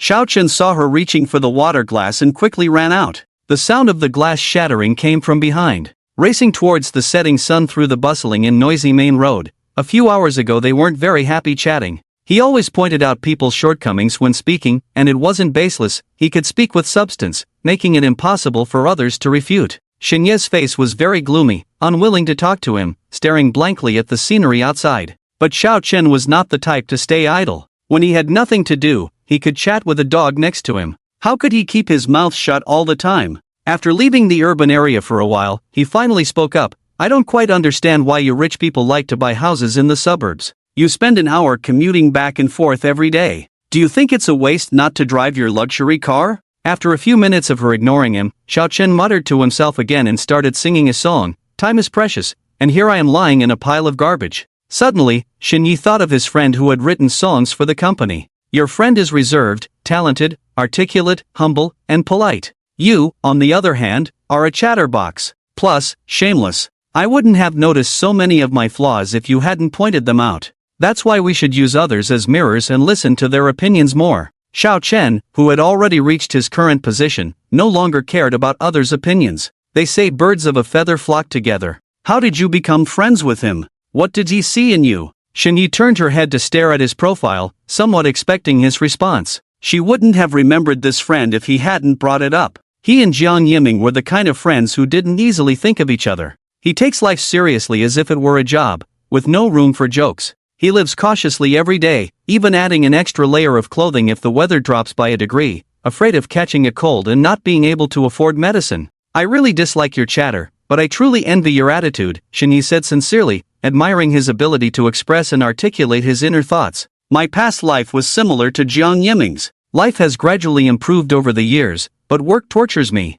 I can't find any joy to balance it out in life. I had no job for a while, no friends, so I could only chat with cats and dogs. Satisfied with his current life, with no grievances to share, he felt the need to express himself in that environment, regardless of the listener. Even if it was nonsense, he wanted to say it. The two chatted casually all the way to the villa area. Following Shinye's directions, they arrived at Villa No. 3, which looked a bit old on the outside. A group of young men and women sat around a table in the courtyard, with boiling water in a transparent kettle. Following the principle of the more the merrier, Xiao Chen got out of the car and greeted them first. Hello? A young man with blonde hair looked unfriendly and asked, Are you Xiao Chen? Since politeness was not being respected, Xiao Chen didn't bother pretending to be a good person. Indeed, it is I. I didn't expect to be so famous. And who might you be? I'm your mom. Watch your language, don't make me curse on such a festive day. Bro, you already cursed. No one expected Xiao Chen to be so vulgar and uncouth.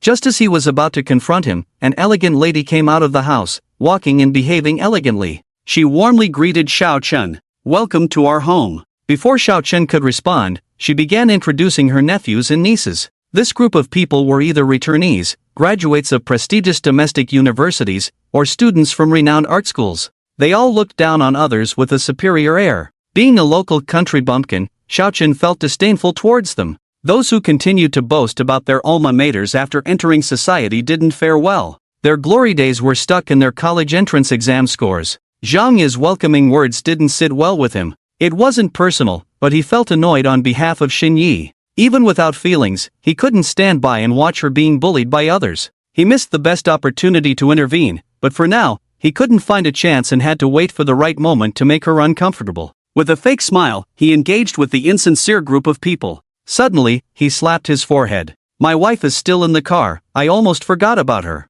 I'll go back and arrange the kitchen quickly, let's have dinner soon. This was the perfect opportunity. Xiao Chen immediately took over. Xiao Yi grew up here. We'll go back to our own home, so the dinner time doesn't matter. The main thing is for the guests to go home, so don't keep them waiting too long. You can go now. As long as you are looking for trouble, you can find flaws even in perfect words. Inside and outside the words, she was treated as a subordinate. Zhang Ye was furious inside, but still held back her anger. You young people chat, I'll go to the kitchen to take a look. The footsteps towards home were urgent, lacking the elegance when she hadn't come out. The last time they met, although the mother-in-law did not personally confront her, she arranged for Lu Ma to be the vanguard. Xiao Chen remembered it all, didn't linger, and felt a bit disappointed. He took a wheelchair from the car and carried Xin Yi down. Zhang Ye's nephew, Hu Kong, opened his mouth in surprise. Xiao Yi, you. What is this? Zhang Ye probably celebrated a lot, pretending to be ignorant was not fun. Hu Kong was too exaggerated. Others looked at each other, no intention of being hypocritical. Seeing Xin Yi ignoring the other party, Xiao Chen took over the conversation. She said she's tired of walking, wants to enjoy queen-like treatment, there's nothing to be surprised about. Otherwise, the value of finding a son-in-law won't be reflected. If you don't practice well, you can't catch the next sentence. Xiao Chen found this kid much more pleasing. Hu Kong was the only one in this group who left a good impression on Xin Yi. Smiling to help the other party out, he likes to joke. I had an accident recently, was hospitalized, just discharged 2 days ago. She didn't want others to overly care about her health. Then she asked, aren't you supposed to stay abroad after graduation? I want to come back to develop my personal career in the country. Youth only comes once, can't work for others all your life. Hu Kong glanced at Xiao Chen and continued, I didn't expect you to be together for so many years, but couldn't end up together. It was too obvious, and the purpose was clear. You're not his match in talking,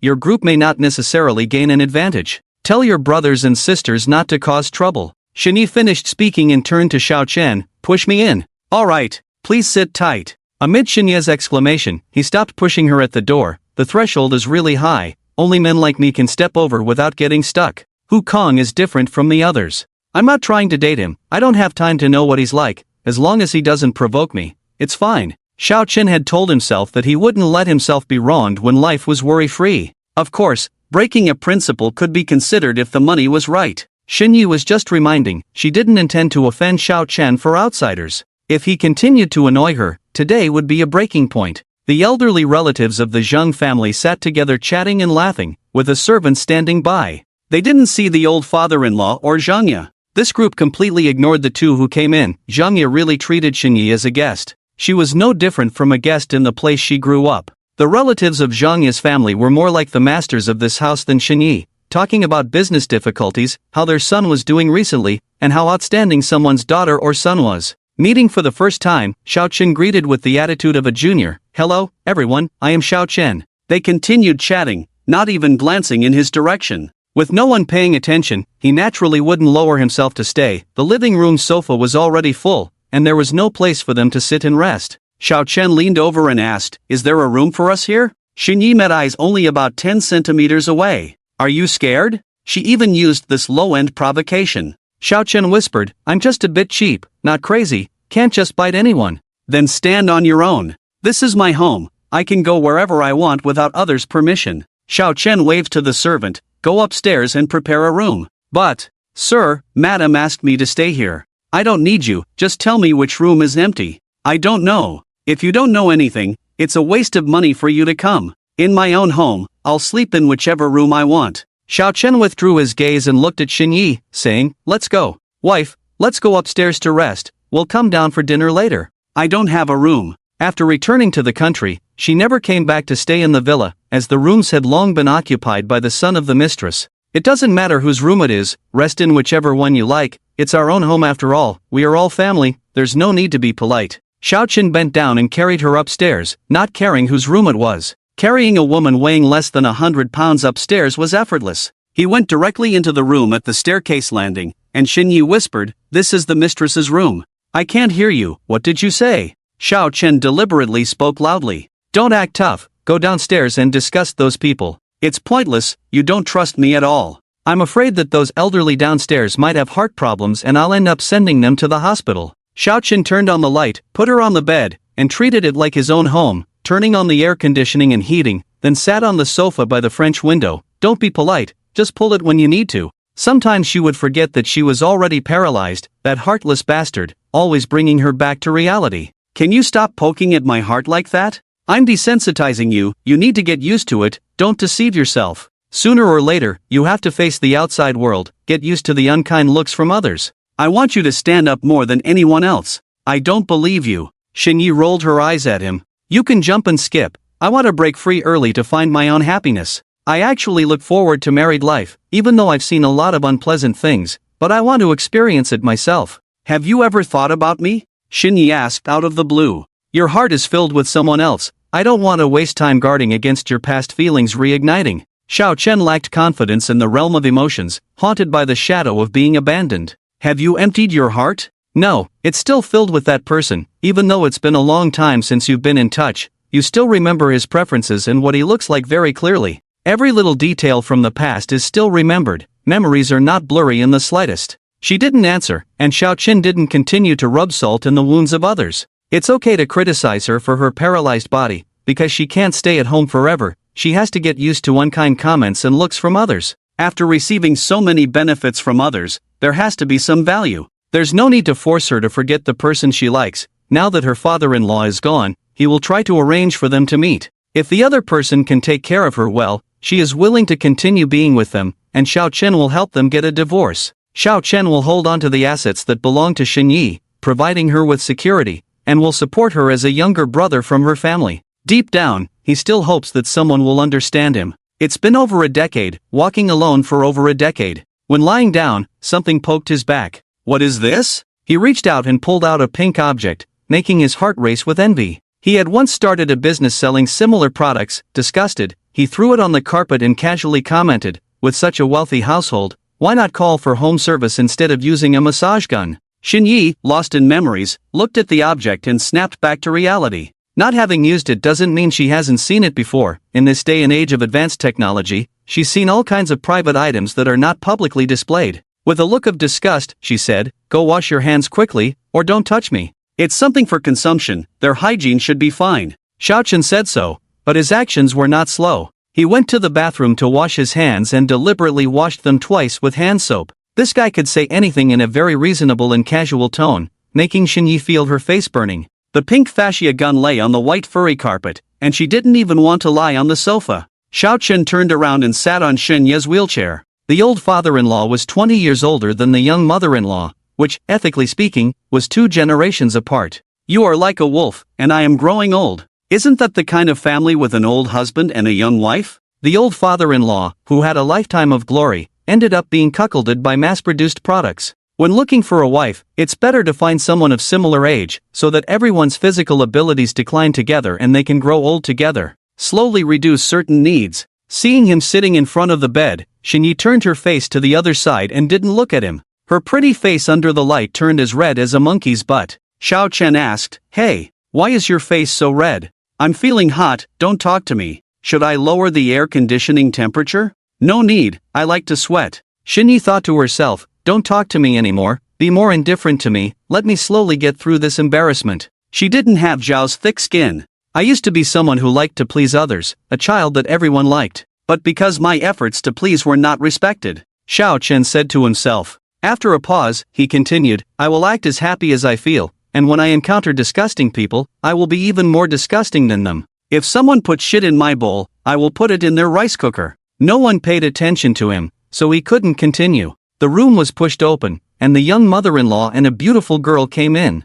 The first thing they saw was the pink guy. The girl next to Zhangya looked slightly stunned, glanced at her, and her face instantly turned red. As an experienced strong woman, facing such trivial matters calmly, the best way to handle it is to pretend not to see it, and jokingly said with a smile, "Young people are so affectionate, they can't even be separated for a while." She clearly saw her toy fall on the ground and still pretended nothing happened. Xiao Chen inwardly exclaimed, "Impressive." She was an elder after all, she couldn't make jokes about other people's private hobbies. What she said was normal, after all, she was the old father-in-law's wife. Shinyi could have malicious thoughts towards her without thinking, she had to be rational and not blindly confrontational. Xiao Chen's mouth curved into a slight smile and said calmly, "We didn't have a foundation of love before marriage, and we were busy with work most of the time, so we didn't have many chances to meet. It's better to have children sooner rather than later, we are not young anymore, and if we wait a few more years, she will be an elderly mother." Damn, why bring me into this? Shinyi was very dissatisfied.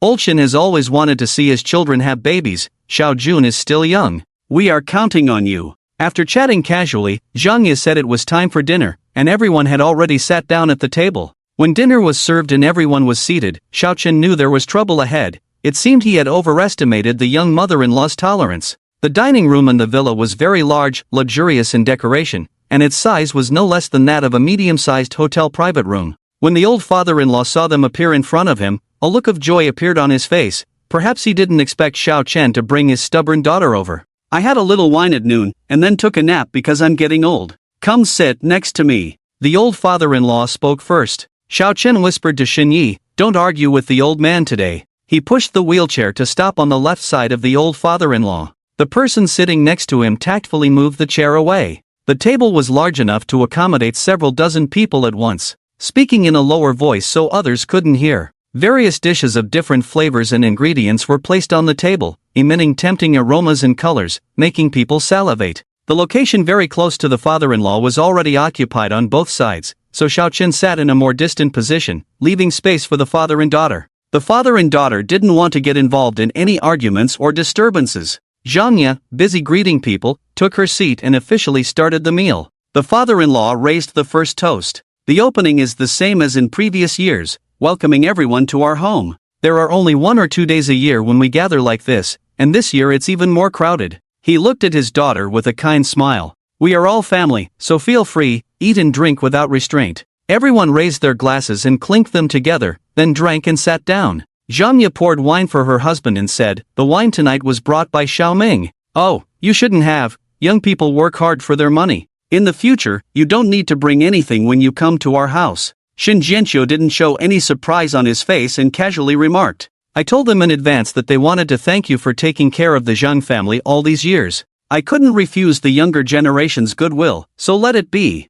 Zhangya said as she picked a piece of meat and put it in his bowl. It was just a way to show some favor to the two people who came empty-handed. If you bring up a problem, there will naturally be someone to support it. Everyone's eyes fell on the last person, ready to challenge him. Without waiting for anyone else to speak, Xiao Chen poured a glass of wine and stood up, looking at the father-in-law. Today is the first time I've come back to my own home. You lack nothing, everything I have, you have, and what you have, I don't. There's nothing to bring when returning to your own home. This glass of wine carries my blessings, wishing you a healthy new year. Very well. You're still good at this, I'll drink this glass of health. Shin Jianxiu said several times. He couldn't help but sigh. Young people are really clever, with thick skin, able to react quickly. Emphasizing returning to your own home twice implies I don't need to bring gifts when returning to my own home. Zhang Ye didn't expect this kid to handle it so easily, making her silent nephews and nieces look bad in comparison. There was a gap, a big gap. The nephews couldn't match up to one person.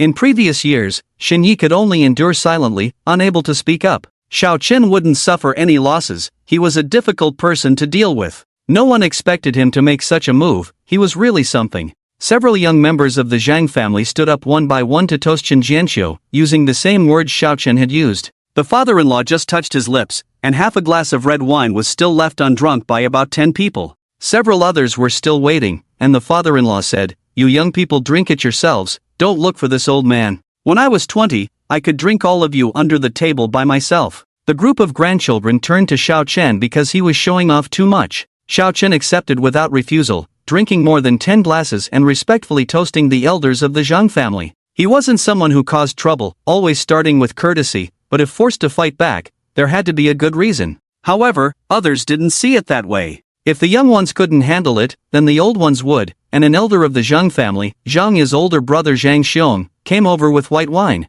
Supporting himself on the back of Zhang Nan's chair, he said, "We've known each other for over 20 years, and we always gather on important days. Today is your first time here, so let's make a toast." "Of course, no problem, consider it a way to get to know everyone." Xiao Chen stood up, took the wine glass from him, and drank it all in one go. "Wow, you just drank several $1,000s in one gulp. It's like a pig eating fine bran." Zhang Xiong immediately laughed and tried to remedy the situation. "Sorry, it's a habit, I'm really sorry, truly sorry." He kept saying sorry, but his attitude was clearly perfunctory. Xiao Chen didn't care whether he was joking or misspoke, or whether his attitude was sincere or perfunctory. "We are not familiar with each other. Come on, open the payment code." I'm sorry, I'm getting old, my mind is not clear. Young man like you doesn't need to bother with an old man like me." The old man's attention was all on his daughter, showing no intention to speak. "Who says being old means being confused? My father-in-law is much older than you, and I see him very clear-minded.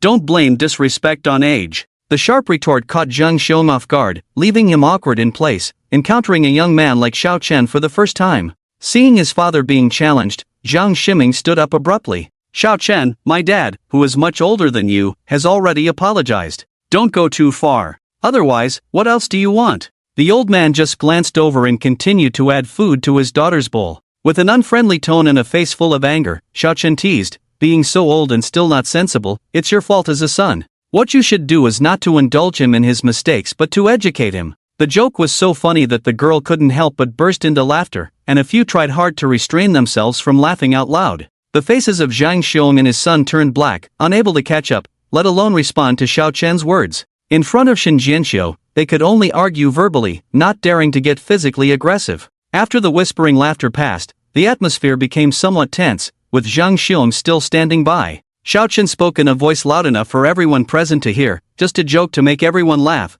seeking some fun on this festive occasion. "I'm young and ignorant, not knowing the severity, sorry. Please sit back and relax, don't strain your brain any further. It's okay, I'm not so old that I can't walk yet." Zhang Xiong smiled awkwardly and walked back to his seat. Realizing his deadly sharp tongue, those who wanted to challenge him had to retract their thoughts. No one dared to provoke him again, as there was a chance of losing in a verbal battle, lacking confidence to win against him. Except for Zhang Ye and her relatives, everyone else was in a good mood. Especially Shin Yi, who had been wronged for many years, finally felt a sense of justice served, feeling very relieved. The boys from the Zhang family felt as if they had been slapped in the face, swallowing their grievances and silently vowing to reclaim their dignity one day. Xiao Chen sighed to himself, unintentionally earning people's hatred again. With just a few words, it seemed that Zhang Yi's family was not as strong as they appeared. Aunt, uncle, and cousin were all defeated, and Zhang Sherwan, as the new leader of the family, could not stand idly by while his family was being mistreated. He slowly pushed up his glasses, then looked up and raised his glass towards Xiao Chen, smiling. "Brother Xiao, you have a way with words. I wonder where you are standing now." His voice was deep and magnetic, making people feel very comfortable, with a hint of arrogance in his demeanor. This was Xiao Chen's first impression since arriving at the villa area, and this was the first thing he said. No matter how eloquent and cunningly he defended and explained himself, the label of living off a woman stuck to him like a plaster, impossible to shake off. Even if he achieved great success and prosperity in the future, as long as others were determined to dig into his rise to power, this dark history of climbing up through women would surely be exposed. Xiao Chen never cared about others' opinions and judgments of him. He even disdained to explain himself, because he deeply understood that in this absurd marriage, he had indeed gained wealth that he could never reach in a lifetime of struggle. So what if people sourly comment on him taking shortcuts? They don't give him money to spend, so he doesn't care what they say. The other party's intentions were as clear as daylight. Why not slap oneself in the face and save others the trouble? Xiao Chen enjoyed slapping himself in the face. He spat out the shrimp shells in his mouth, took a sip of red wine, and said, "Where to?" It seemed a bit embarrassing, and after pondering for a full 10 seconds, he opened his mouth again and said, How should I put it? This can be considered high, but not really. My job is mainly to take care of my wife. There are hundreds of billions of assets at home. Why would I need to earn those small amounts of money? So, my job is really not worth mentioning. What about you? Xiao Chen asked. Zhang Sherwan smiled, with a hint of pride in his eyes. He slightly raised his head, and in a confident tone, he said, I work in a foreign company, currently managing a team of several hundred people. I can control 2 billion in funds and have had some good achievements. Do you have equity? Xiao Chen asked. No, but I will soon. So you're just a wage earner? Xiao Chen said indifferently. Let me put it this way, my annual salary is $1 million. So what if he's a wage earner? Working is better than being a freeloader like him. Before the age of 30, achieving such success, Zhang Sherwan felt his resume was outstanding enough to make many people feel inferior. This is the class difference. In the past, during winter in his hometown, the most common question people would ask when they met was, how much money did you save this year? In families of merchants like the Shen family, even those with unremarkable achievements among the younger generation are the end result of many people's efforts. The damn class system, if you don't take an unusual path, you'll never reach the class threshold in your lifetime. Countless ordinary young people are still struggling for survival at their age. Just think, what would they be doing if they hadn't met their father-in-law? Sigh. I envy you, making hundreds of millions at such a young age, unlike me, working hard for just a few million. There was some truth and some falsehood in his words. Looking at his father-in-law, he said, Dad, give me a raise. His father-in-law glared disapprovingly at Xiao Chen. Unhappy that his son-in-law dragged him into this, he smiled and said, this year's bonus is in the tens of millions, be content with that. If you want more, I'll have to send you to Heizhou to develop the market. With his uncle-in-law intervening, Zhang Sherwan dared not mock Xiao Chen by using the excuse of being a freeloader. He had investment targets to meet, so he might as well show goodwill to Xiao Chen and have him hand over the money for him to manage. Whether he could help him make money was not important. What mattered was getting management fees. Making his money was more comfortable than talking nonsense. Brother Xiao is the goal of our generation's efforts. Let's get together sometime when we have time and discuss together. Freeloading is not a glorious thing. You should work hard. My line of work won't work for you. My father-in-law only has one daughter. Not all sons-in-law are treated like me. There's nothing worth discussing. Ha ha. Brother Xiao is really interesting. Zhang Sherwan didn't want to chat with him anymore, so he just laughed it off. During the following mealtime, Xiao Chen and Zhang Sherwan exchanged pleasantries. For the other members of the Zhang family, being with them was like sitting on pins and needles, like a fishbone stuck in their throat, like a thorn in their side. They couldn't wait to go home. In the past, on New Year's Day, after the meal, everyone would stay and chat until midnight for the new year. However, due to the presence of Xiao Chen, a troublemaker, this year the Zhang family of dozens of people did not have a particularly happy New Year's Day. They just didn't want to stay any longer. They hurriedly found an excuse to leave as soon as the banquet ended. They all wanted a lucky start to the new year, not knowing what Xiao Chen might say, afraid of an unlucky start to the year and things not going well. They had spent a lot of time and money carefully selecting a bunch of gifts to bring, only to find that all of this was not as effective as a casual word of blessing. It was really a loss. Just looking at that face made people itch with hatred. The other party was too shameless. The men's disgust towards Xiao Chen was evident, as if he was the most detestable existence in their eyes, wishing to tear him apart and devour him alive. However, this sparked the curiosity of the young girls present, who were in their adolescence and just beginning to experience love. Two daughters from the Zhang family even took the initiative to ask Xiao Chun for his contact information before leaving,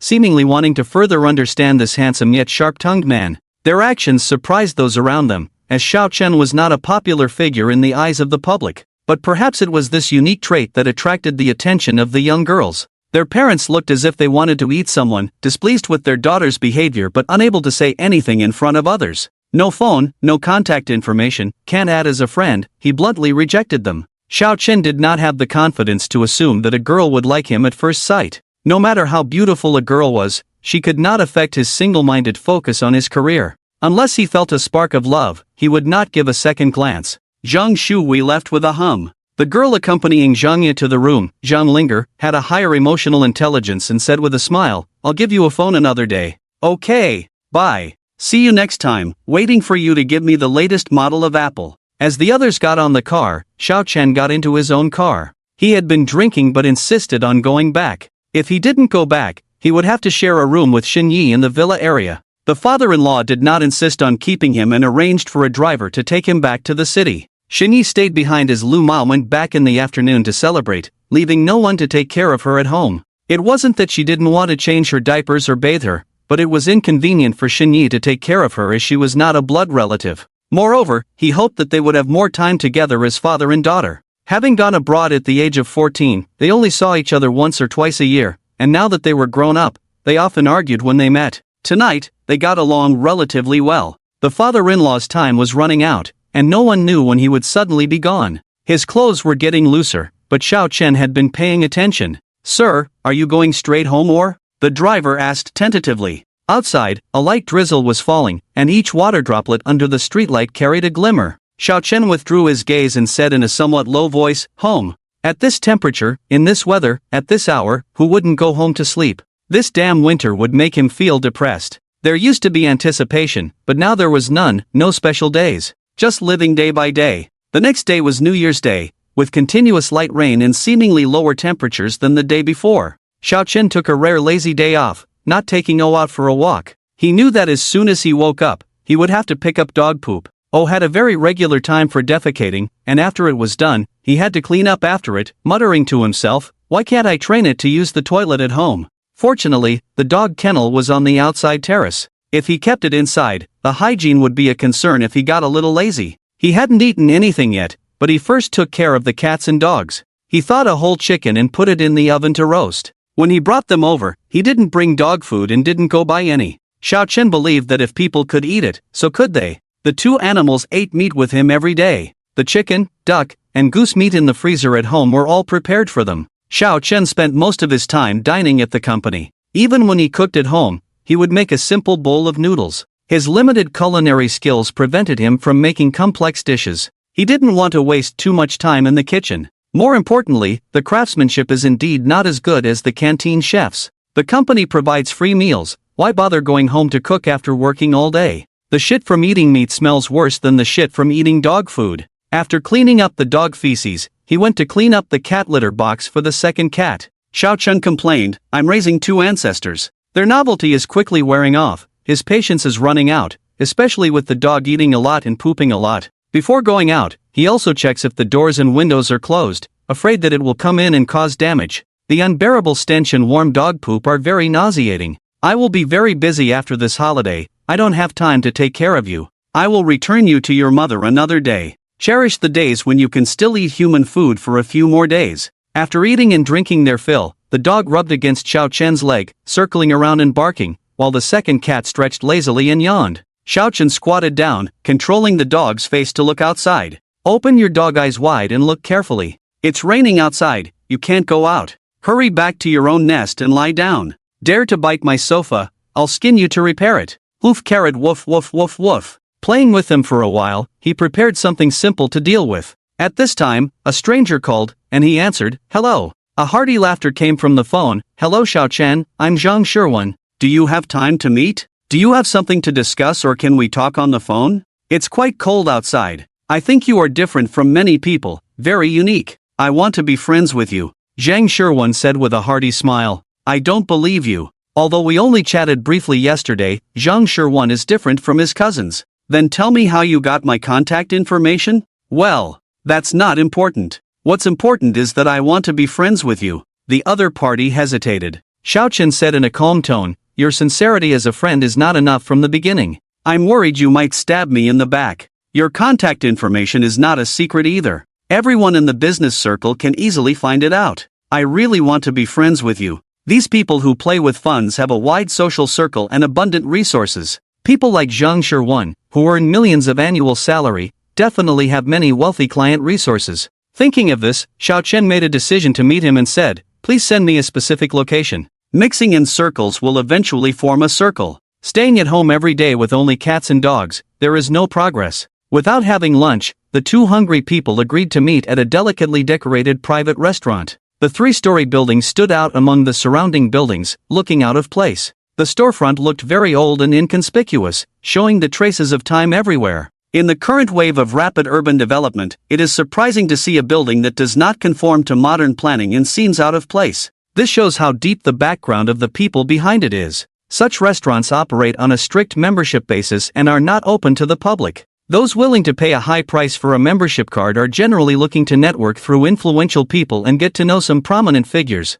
Rather than being a place to eat, it is more of a gathering place for networking and social connections. The decoration in the private room of the restaurant is decent, emphasizing dignity, solemnity, and heaviness. Despite the noisy outside, nothing can be heard inside the room, making it suitable for discussions. The two are not very familiar, so there is no need for deliberate pleasantries when meeting. Xiao Chen did not come here to make friends. He withdrew his gaze and said, it's unlikely that you want to be friends with me. Just get to the point. I finally have some free time, and I can't waste it on meaningless sentimentality. You speak too sharply, it's easy to offend people. Zhang Shirwan put away the smile on his face and said, it depends on how much value the other party can bring me. If you can ensure my wealth and prosperity for a lifetime, I will even call you dad. Xiao Chen joked, the minimum annual fee here starts at 500,000 yuan. Many of my clients were introduced to me through this restaurant manager. He still couldn't hide his arrogance and pride. Before the food arrives, just get to the point. I want to decide whether to have this meal with you sooner. I'm afraid I won't be able to meet the demands you might make later, and I don't want to be labeled as someone who takes advantage of others. Seeing his aggressive demeanor, Zhang Shirwan felt that he couldn't be too polite in talking to him. You are underestimating me. I am a very compassionate person. I always give a coin to beggars on the street. He realized he had underestimated this guy, who had a sharp tongue and treated him like a beggar. Xiao Chen calmly said, then today I will play the role of a beggar and shamelessly join you for this meal. It seems I am qualified to be your friend now? That remains to be seen. I don't want to be dismissed by you like a beggar with just a coin. I want a meal with meat and wine, Xiao Chen said. At this point, Zhang Shirwan remained silent. The other party's intentions were clear, and if he wanted to continue the conversation, he would have to show his strength. He knew Xiao Chen was not one to be easily fooled. Zhang Shirwan realized that Xiao Chen was clever and shrewd, and he understood that he couldn't handle him with just his own abilities. Choosing to be friends with him would bring far more benefits than being enemies. So, he made the wise decision without hesitation to let go of his bad intentions and genuinely befriend this person.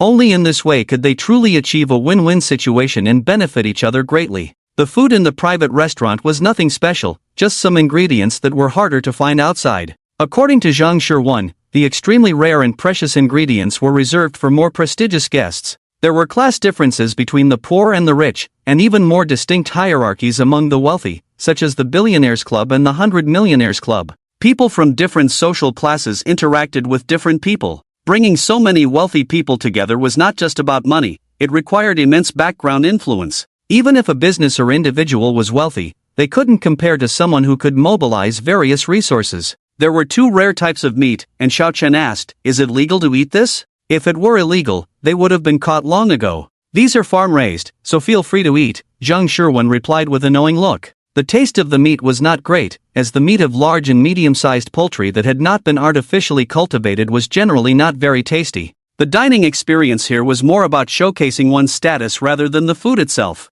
Xiao Chen tasted each of the 8 dishes, with his favorite being the tomato and egg stir-fry. Neither of them drank alcohol, and the meal was short, so the wine was returned as it was brought. After filling their stomachs, the leftovers were cleared away. A glass teapot filled with tea water and a tea bag was brought out, indicating a cheap quality. Xiao Chen poured a cup, took a sip, and didn't touch it again. He waited quietly for Zhang Shirwan to speak. Honestly, from the food to the tea, At this point, he was not interested in this circle. It felt like being treated like a pig. A membership fee starting at 500,000 yuan, and the need to praise the tea as fragrant, even after earning so much money, being treated like a pig was no joke. He can't do it. After more than 10 minutes, Zhang Sherwin did not speak about the purpose of the appointment. His usual work habits emphasize efficiency and he has no time to waste here. Instead of sitting here comparing who has more patience, it's better to go home and accompany the dog. I've eaten, had tea, thank you for your hospitality, I have something else to do, next time I'll treat you,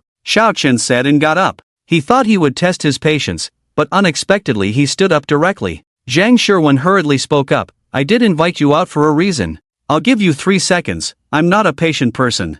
I want to manage your wallet. Zhang Sherwin directly stated his purpose. Can you guarantee me how much it will grow in a year? Or what can you give me? We can sit down and have a good chat. Zhang Sherwin made a gesture to sit down. He still had a confident and composed look on his face. Unexpectedly, Xiao Chen did not sit down. Honestly, you should find me quite annoying. Don't you feel disgusted looking at me? Compared to Zhang Sherwin's calmness, Xiao Chen's behavior was much more impatient. He didn't care if his mentality was worse than others, because he understood that the other party's status was at most equal to his own, and there was no need to waste his limited patience. He also didn't like others pretending to be profound. We all have limited time, let's not waste too much time on useless talk. Xiao Chen took a step to leave. Zhang Sherwin immediately said before he left, I didn't expect you to be so direct when you spoke. Without any preparation, I can't promise you anything for now.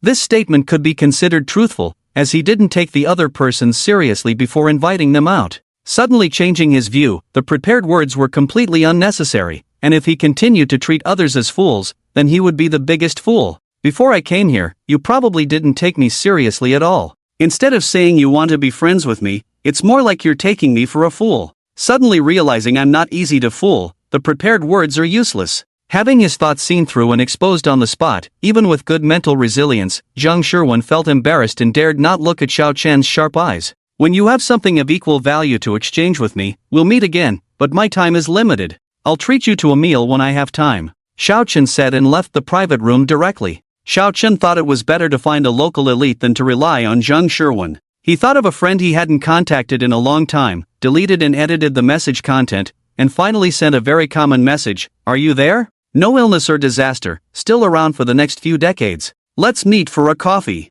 The response came quickly, send me your location. Since the last time she was criticized and went viral, after Shalinlin clarified the situation, Xiao Chen had not contacted her again. Xiao Chen found a decent coffee shop nearby, chose a good spot, and replied to her message. While waiting, a young woman in a snow-white down jacket sat across from him, smiling and asking, is anyone sitting here? I have an appointment, they will be here soon. If you don't mind, you can join me. The restaurant was full, so she had to share a table with someone. There were 4 seats available, and Xiao Chen didn't show any intention of asking her to leave. As long as she wasn't uncomfortable, she could sit there. Thank you. You're welcome. The woman ordered a cup of coffee and asked, do you work nearby? No, my company is quite far from here. Xiao Chen answered with a faint smile on his face. I'm Mo Yujia, what about you? Xiao Chen. I know you, I've seen your news online a lot last month, quite a popular figure.